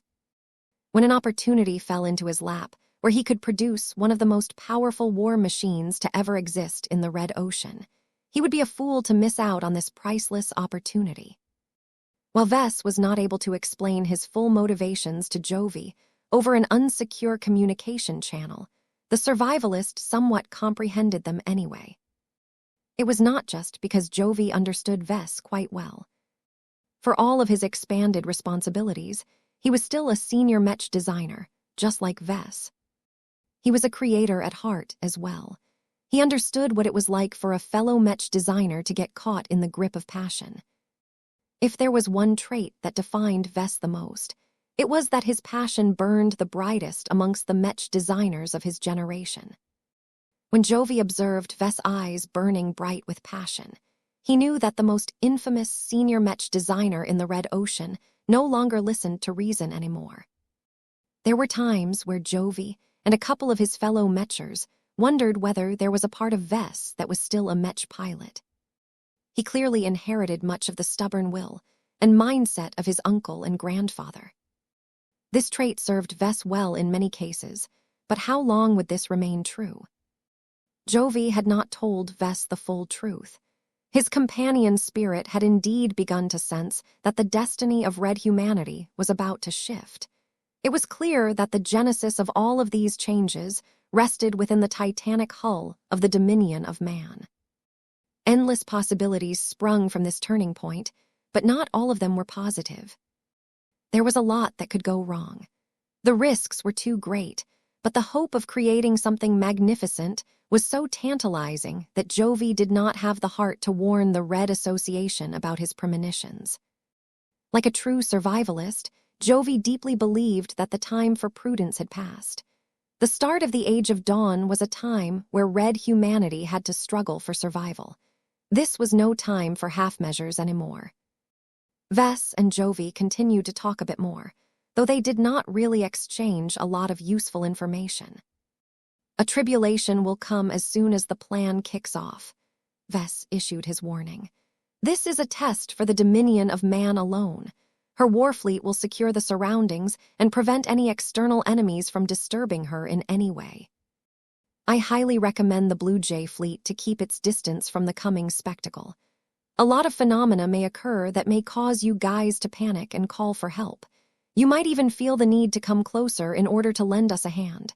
Don't. This is a test for the fleeters. Make sure that everyone else knows that as well.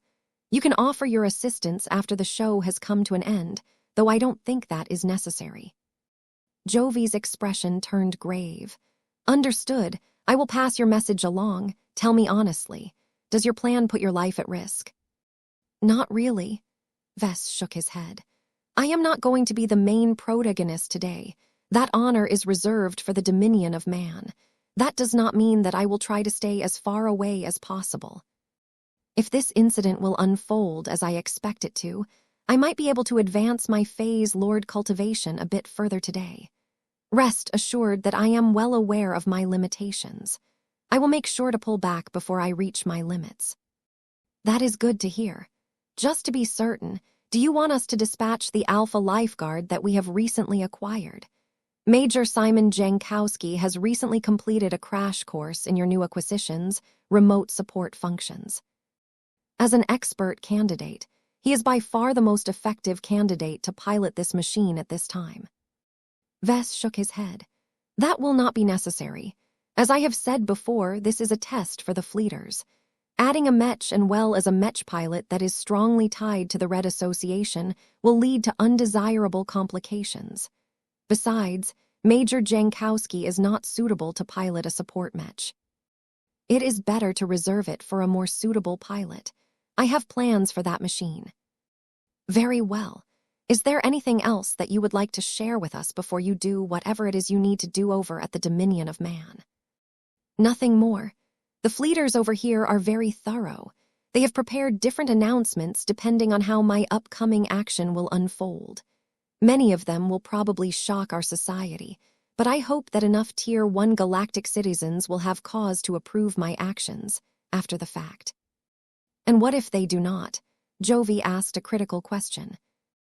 I am not a coward who will run from my own responsibilities.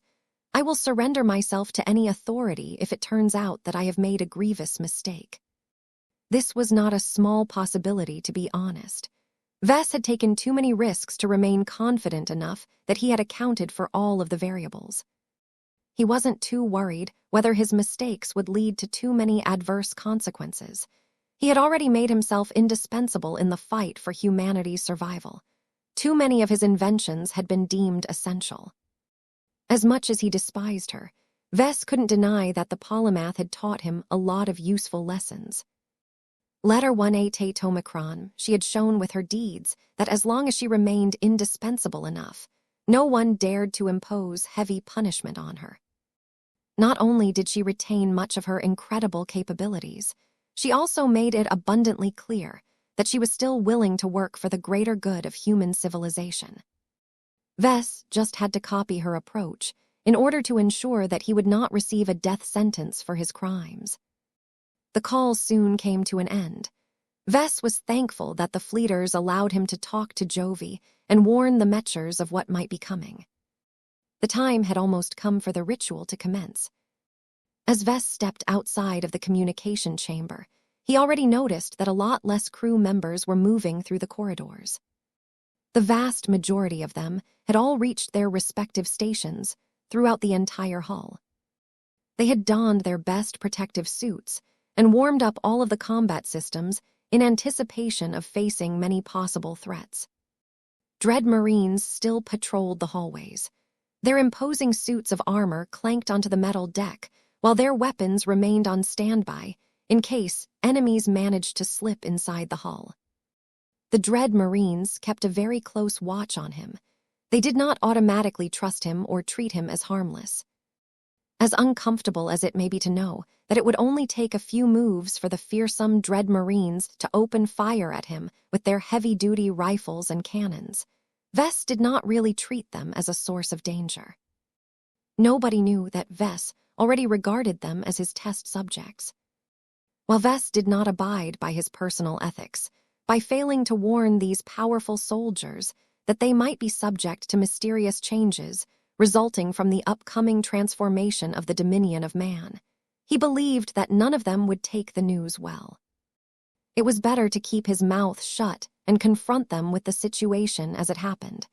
There wouldn't be enough time for these troopers to weigh their choices, but that may be for the better. The Dread Marines needed to choose with their hearts, not their minds. Once Vess returned to the processing chamber that hosted the Brain Trust, he met up with Sigrund again. Just like Vess, Captain Zonred Rizet wore his own suit of combat armor. The secret AI did not want to take any chances. Ready. Vess nodded as his unending regalia folded a helmet over his head. Yeah, you can tell Dread Captain Argyle that he can begin according to the schedule.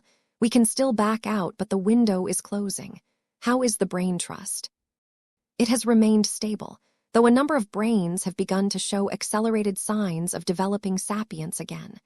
Whatever you have done has lowered their inhibitions. It will be fine so long as we make our move in the next hour. 5849, the legacy of the Fleeters. The time had finally come. Vess and the crew of the Dominion of Man had completed all of their essential preparations. The war fleet surrounding the dreadnought had shifted the deployment of its elements and brought every vessel to a state of heightened combat readiness. The tension among the fleeters was palpable. Though nobody had told them a lot of information, they were all smart enough to know that a big change was on the horizon. Nonetheless, the fleeters were used to obeying orders. So long as Dread Captain Volkert Argyle and Fleet Admiral Stanley Argyle issued their instructions, nobody thought about disobeying. Sure, there were many fleeters who entertained doubts. It was human nature to do so. Yet each of them had been trained to obey when it was expected of them to do so. This was especially the case in wartime, as any form of dissent or unauthorized initiative could ruin everything. Unless their superiors did not do anything stupid like driving their starships straight into the local star, they were expected to act like diligent cogs in a well-oiled machine. Vess observed everything from his post at the Brain Trust and developed a lot of admiration for fleeter culture. The Red Fleet had its weaknesses, but its predecessor did not rise to become one of the dominant powers of the Milky Way by acting stupid. Centuries of brotherhood and tradition bound them together in a way that largely enabled them to maintain the loyalty and obedience of its personnel, without needing to resort to a shortcut like a kinship network. Though Vess did not think his Larkinson clan was doing anything worse, he had to admit that his clansmen had grown far too dependent on the Golden Cat to keep them all in line. The consequences would be devastating if their ancestral spirit died or went missing one day. Vess hoped that day would never come. He had already prepared a few contingencies in case the worst had happened, but there was no way to guarantee that his backup plans would fill up the gaps. 2 minutes, an officer announced. The fleeters had already completed their last-minute chores and assignments. The armored figures had all gathered together to await the start of a secretive operation. Vess and Sigrund were no exceptions. Neither of them were part of the chain of command of the dreadnought, but they stood at attention anyway in order to show their respect. 1 minute. The Dominion of Man never truly paused. Too many of her systems needed to keep running in order to ensure the massive dreadnought remained in working condition. There were also many spacers that constantly needed to monitor the Titanic ship's activities to ensure that nothing catastrophic could occur. Nonetheless, a huge number of personnel no longer paid any mind to their duties because their attention was needed elsewhere. Each of them were eager to gain answers today. It was not a secret that Vess had come and proposed a bold plan that would have massive implications for their proud warship. The fact that the Dread Captain chose to address the entire crew meant that they would finally gain a few answers. 10 seconds. Practically everyone aboard the Dominion of Man stood still. Soon, projections appeared in front of every gathering of personnel. They all displayed the splendid primary command center of the massive dreadnought. The tall and enormous artwork that carried the same name as their vessel could clearly be seen in the background. Amidst all of the work consoles, manned by armored personnel, a single leader stood in front of his floating command seat. Dread Captain Volkert Argyle chose to face his crew while wearing a formidable suit of armor with a cape flowing behind his back. He looked like he shared a lot more in common with a light Dread Marine than a warship officer at the moment. While the custom suit of Dread armor looked a lot fancier, it did not lose any of its protection or lethality. High-quality weapon modules had been attached to its frame, making it clear that the commanding officer was not above getting his hands dirty if the situation left him with little choice. Hopefully, that wouldn't be necessary, but Vess could not rule out this possibility. In order to be able to connect with his crew, Volkert Argyle chose to face his crew with the helmet off. His head looked so disproportionately small compared to his officer, Dread armor, that the sight seemed rather comical. Nobody laughed, of course. The cybernetic captain spoke. "Spacers of the Red Fleet, I come before you with an important announcement. A plan will soon be set into motion that will change the very nature of our flagship. These changes will not remain confined to our proud vessel. The second main fleet, the Red Fleet, and even Red humanity will become affected by our secret initiative." The man's face grew stern. "I will not lie to you. What we are about to embark upon is dangerous and untested. What little we know so far suggests that we will provoke a reaction that might cause our defenses to be tested, and not in a manner you expect. Despite the unusual challenges we are about to face, I have great confidence in our dreadnought's ability to weather the coming storm. The Dominion of Man does not break. She was designed to break apart alien warships and metaphysical threats alike. Our flagship must not falter now that she is about to be subjected to unspeakable forces." The Dread Captain's words caused a lot of crew members to become concerned. The way he spoke made it sound as if they were about to confront compact cultists or whatever. Many officers have already received a small briefing that may have produced more questions than answers. Dread Captain Argyle continued. "The ritual is not a joke. It is not an empty gesture. In a dwarf galaxy where E-energy radiation has exposed us to a facet of reality that we have almost forgotten in the preceding years, many new phenomena have become possible. Our actions, as empty as they may seem, have consequences." The Dread Captain slowly turned around until his cape faced his entire crew. The man pointedly looked up at the Dominion of Man, which displayed a perfect family of humans occupying an idyllic land that buried the bones from an innumerable amount of alien species. The enormous masterwork was so exquisite and compelling that a lot of fleeters were unable to look elsewhere. "Remember who we are. We are humans. We are the descendants of conquerors. We are the weak, short-lived pink-skinned mammals who managed to sweep aside the 7 apex races and claim half of the Milky Way for ourselves. We are the masters of the most powerful and numerous battleships to roam the stars. We are the inheritors of the greatest military organization in human history." The fleeters took a huge amount of pride in their warships and their legacy. No matter how much the 5 Scrolls Compact facilitated their conquest of the Milky Way, it couldn't have been done without the massive rollout of warships and warfleets. Volkert Argyle turned to face his audience once again. For good or worse, the age of conquest has passed. Each of you knows what came after. Humanity's unbridled greed had to be curtailed. We suspended our conquests and no longer waged total war against our alien neighbors because we could not do so anymore. The age of Mech was a time of stability and restoration. Our warships kept the peace and ensured that neither humans nor aliens could pose a threat to our civilization.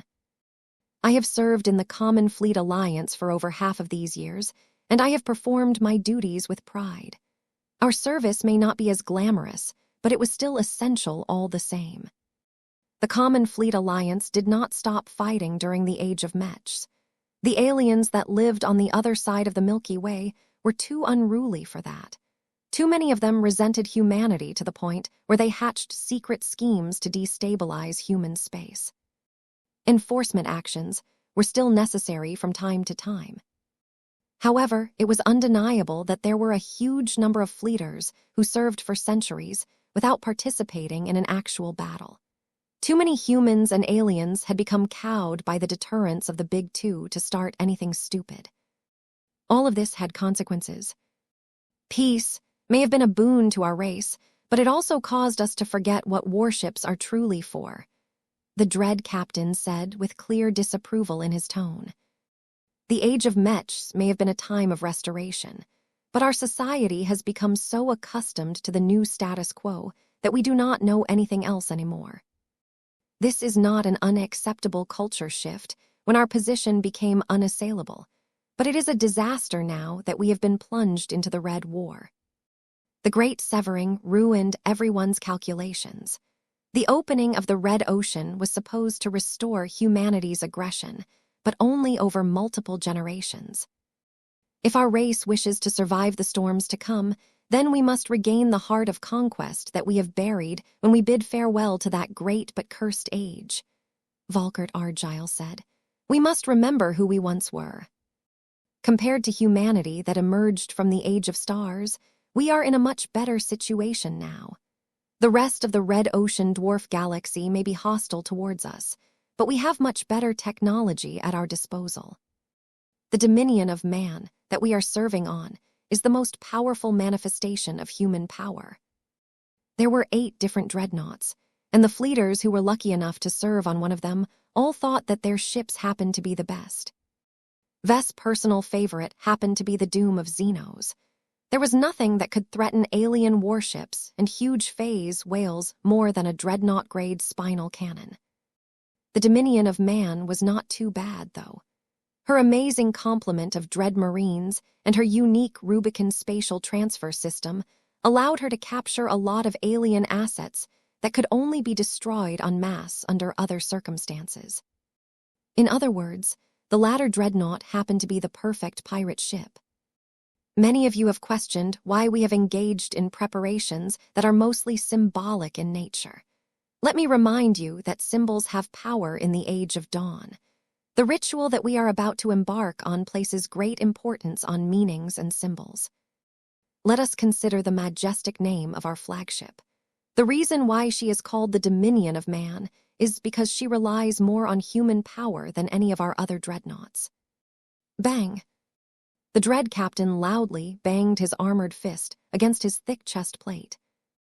Unlike the guns of Armageddon that can bring many more formidable gun batteries to bear, our flagship's true arms are our Dread Marines, the strongest and most well-equipped soldiers to ever exist in the Milky Way and the Red Ocean. Armed with the most advanced high technologies of the human race, we are all of the weapons that our dreadnought needs. A huge amount of Dread Marines became ecstatic when they heard this. They were far too disciplined to make any celebratory actions, but their pride and satisfaction clearly radiated from their thick suits of dread armor. Today, I am asking all of you to step up. Our dreadnought and our crew may be a handful of steps ahead of the rest, but that is not enough for us to win the Red War. This is why we must realize the name of our flagship and serve as a standard bearer for the rest of human society. We must make considerable sacrifices in order to elevate our mighty vessel, but I have strong belief that each of you will endeavor to work with me to make our human dream come true. The age of conquest has passed, but the age of dawn shall become our generation's triumph. Semper Fortis. Semper Fortis. 5850, an act of madness. Vess was impressed by dread Captain Volkert's speech. The 281-year-old commanding officer spoke so much, yet shared so little relevant information. This made a lot of sense. The aim of Volkert Argyle was not to be transparent and explain to his crew what was about to happen ahead of time. The point was to put everyone in a supportive state of mind. What was about to happen next would definitely cause them to be confronted by an unprecedented situation. While the fleeters were way too well-trained to stop and gape at what was unfolding around them, it would be significantly damaging if they all became distracted by their doubts. It was the job of the captain of the dreadnought to give everyone a reason to stand fast and work towards a common goal. Volkert Argyle's speech soon came to an end. Remember what we are fighting for. If everything proceeds as planned, the dominion of man shall become more than a mere warship. No other dreadnought in the possession of the Red Fleet will be her equal anymore. It is not technology that shall prevail today, but the power of common men. As the vanguard of humanity's revival in the Red Ocean, we must shed our blood to begin the ritual that will change our flagship forever. This must be a voluntary act. The power of sacrifice must be sincere in order for our mighty ship to accept your tribute, however small it may be. Please make your decision and spill your blood onto any surface within a single minute. And spill your blood onto any surface within a single minute. The ritual shall commence with or without your contribution. Though the dread captain sounded more like a cult leader than an officer of the Red Fleet, hundreds of millions of spacers obeyed without question. Since every fleeter serving on the Dominion of Man was wearing a vacuum-sealed suit, they couldn't pick up a knife and cut their finger or whatever. Instead, they all activated a command that caused their combat armor to insert a tiny needle into their bodies. The drops of blood extracted by these needles soon squeezed out different ports and began to splatter the decks and bulkheads of whatever compartment they resided at the moment. The drops of blood were so small that they could easily be missed by the naked eye. Yet the gesture was still valid, despite the unorthodox way the fleeters shed their blood. The sacrifice of a single ordinary fleeter was not significant enough for anyone to notice. The fact that the vast majority of the crew serving aboard the gigantic dreadnought obeyed the instruction of their commanding officer resulted in a much stronger reaction. Just as Vess anticipated, the collective sacrifice and the strong intentions behind this gesture caused the Dominion of Man to become charged with extraordinary meaning. That did not mean that the dreadnought was about to evolve. Anyone could repeat this gesture in different locations. What made this different was that Vess intended to make active use of this ceremonial gesture. Before the power of this blood sacrifice faded, Vess began to make his move. I am starting. Get ready. Ready. Begin the blood extraction. Every brain in a vat was connected to a lot of different devices. One of them could easily draw out a small portion of blood that circulated through the brain cells. Each of these drops of blood passed through numerous channels until they spurted into a small wooden bowl that floated in front of Vess' armored form. It went without saying that this blood was a lot more special. Taken from over 1,000 different brains with A-grade genetic aptitude, Vess could clearly feel that the precious liquid possessed a huge amount of untapped potential. The researchers of the CFA had harvested a lot of brains from old and accomplished officers. They all served as captains, commodores, and admirals back when they were alive.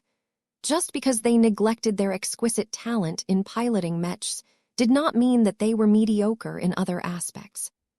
Each of them leveraged their natural gifts to varying degrees, from accelerating their learning speeds to processing data a lot faster than their colleagues. These gifted fleeters all demonstrated enough excellence for their brains to be donated to the Brain Trust.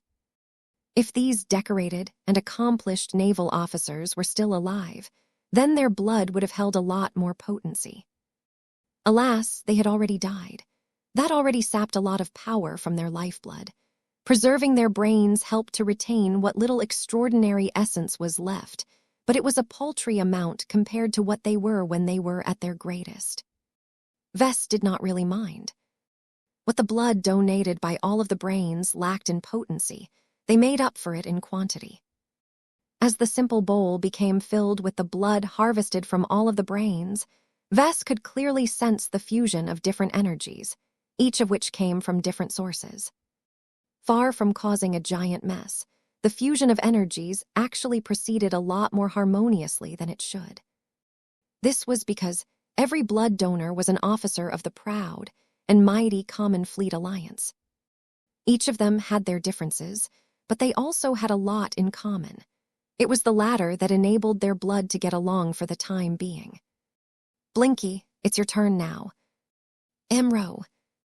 The star cat emerged from his helmeted head and immediately started to manipulate the amalgamation of spiritual energies attached to all of the blood. The goal was to homogenize the spiritual energies as much as possible. Blinky proceeded to do so by cutting off a lot of impurities that would only be detrimental to the outcome of this ritual. There was no time for finesse. The companion spirit cut off parts as long as he harbored any doubts about the usefulness of retaining them. Though crude, the process quickly reduced the differences between all of the energies and caused them to become more and more identical to each other. Blinky deliberately retained their spiritual imprints, not because it was too troublesome to remove them all, but because Vess intended to preserve this condition. The spiritual energies each came from humans who used to be highly accomplished CFA officers. Disconnecting these ingredients from the humans they used to belong to was a considerable waste. Vess also felt that retaining the markers that tied them to their original human identities fell in line with the spiritual product that he intended to make. Emro. Once Blinky was done with removing as many impurities as possible in such a short time frame, he immediately commenced the next phase. The star cat opened his maw and began to release a huge amount of life-attributed energy. This was the spiritual energy that was almost unique to Vess. It was infused with the power to create life out of nearly anything. This time, Vess intended to create his new ancestral spirit with the spiritual remnants of over 1,000 CFA officers as the key ingredients. There was no need for Vess to add any other spiritual ingredients to the mix. Doing so might cause the resulting outcome to become more stable and sophisticated, but it also had a much higher chance of triggering a more destructive lightning tribulation. Since Vess had no intention of calling down lightning bolts that were powerful enough to sunder the dominion of man in half, he restrained himself and tried to keep this act of creation as simple as possible. That might not be possible in a few aspects due to the fact that he had taken ingredients from so many different sources, but the pre-treatment should have removed a lot of problematic variables. So far, not much about this creation process was particularly new to Vess. He was gradually breathing life into a brand new spiritual entity that not only exemplified the Fleeters, but also the belief in human supremacy. Yet if that was all that Vess intended to do, then there was no need for him to take so many precautions. This was only a small part of his full plan. Minutes passed by as Blinky continued to merge all of the different spiritual energies into a cohesive amalgamation that would form a singular personality derived from countless remnant human personalities. Even though Vess had never done anything like this before, he was pretty sure that the risks of failure were fairly low. He and Blinky had an excellent handle on the situation. Nothing strange occurred that hinted to them that their process was flawed. As the new spiritual entity slowly came into being, Vess clearly sensed the rituals around him at work. Shedding blood was just the first step. The Fleeters all received instructions to engage in nonsensical actions that nonetheless possessed great symbolic significance. They ranged from dancing in circles while holding black scepters to praising the coming of the spirit of human domination. Naturally, The fleeters were more than reluctant to engage in these silly acts, but they followed instructions anyway. Their performance left a lot to be desired, but Vess did not really mind it. The vast majority of the crew members were sincere enough to contribute small parts of themselves to this ongoing effort. The effects were subtle but crucial. A lot of potential problems related to mashing the spiritual remnants of so many different personalities together never occurred. The personality of the new amalgamation exhibited a lot more stability than he initially expected. A sense of wonder and success started to emanate from the drying bowl of blood. Vess curled his lips into a grin. If this was the limit of his ambition, then there was no need to keep his newly obtained flower parasol within his reach. While Blinky was on the cusp of completing this crucial phase, Vess barked a warning towards Sigrund. I am about to commence the third phase. Keep a close eye on the activity of the brain trust. Make sure that the 5 alpha brains remain absolutely healthy and stable. Roger. Vess stepped forward. The floating blood bowl and Blinky seamlessly kept up with his movements. He only stopped when he reached the side where a special set of organic AI cores had been placed. Out of all of the brain units placed within the brain trust, 771 of them possessed a genetic aptitude score of a. 259 of them were characterized with a genetic aptitude score of a. Only 5 of the harvested brains were blessed with a genetic aptitude score of a plus. This said a lot about the preciousness of the latter. Any potentate that managed to measure at this score when they reached 10 years old were usually snapped up in an instant. Vess found it agonizing to see that the fleeters were so prejudiced against Mech that the former owners of these brains rejected the opportunities of their lifetimes. It was such a glaring misuse of strategic resources that he couldn't help himself from correcting this grave injustice. You may have wasted your opportunity to ascend to godhood in life, but I shall make sure you shall do so in death. This was perhaps the most critical sensitive phase of the process. Many of the software and hardware changes to the brain trust were solely designed to facilitate this unprecedented act.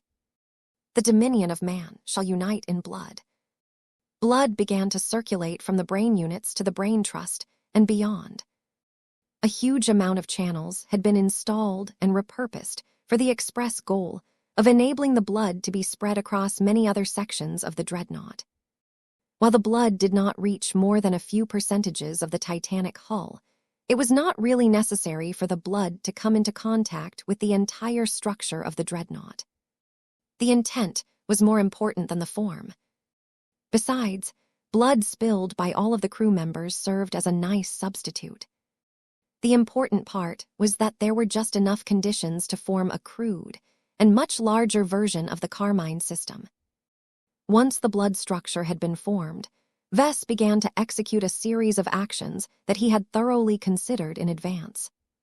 He manipulated the newly created spiritual product into forming a pact with the enormous dreadnought. This was supposed to be impossible. The dominion of man was not a living Mech, and the new spiritual entity did not possess a physical body that could circulate blood. This was why the 5 Alpha Plus brains were the key to his plan. They formed the nucleus of the brain trust. All of the lesser brains served as expansions according to the specialists who maintained this powerful array. You shall become the blood vessel of my latest creation. Vess anchored the new ancestral spirit to all of the Alpha Plus brains at once. This shouldn't have worked under normal circumstances, but the point of the brain trust was that it used neural interface technology to connect everything together. The brain units were only neurally connected to each other, but also the operating system of the dominion of man. Whatever the case, nothing unexpected occurred. Vess was successfully able to anchor the ancestral spirit to the 5 Alpha Plus brains due to these unique circumstances. Vess grinned when he saw that every condition had been satisfied. The dominion of man imitated a Carmine Mech well enough to function as a very rough and primitive version of a Carmine warship. His latest spirit happened to satisfy the conditions of a Carmine Mech pilot due to the fact that he gained a body in the form of 5 of the most precious brains on this ship. The pact is made. The consequences of forging this critical spiritual connection under these abnormal circumstances were massive. A huge amount of pressure began to form above everyone's heads. The heavens themselves judged that an act of creation had taken place that clearly violated the natural order. The act was so daring and brazen that the reaction was bound to be fierce. The reason why Ves began to cackle was because he actually managed to pull it off. He managed to forge a blood pact with 2 completely different existences that completely diverged from anything he had worked with before. The most extraordinary part about all of this was that he had centered his work around the alpha plus brains of the Brain Trust. The potential implications were enormous. Ves knew that blood pacts had the ability to increase the effective genetic aptitudes by a small measure. This caused him to come up with a bold idea. Was it possible to break the natural barrier that prevented Mech pilots from attaining S-grade genetic aptitudes? Even if the blood pact was unable to make enough of a difference to increase the genetic aptitude of 1 alpha plus brain, what about 5 of them working in unison? They were so strongly connected to each other that they practically functioned as a single superbrain. With the Carmine system thrown into the mix, Ves theorized that what he had done might just be enough to do the impossible.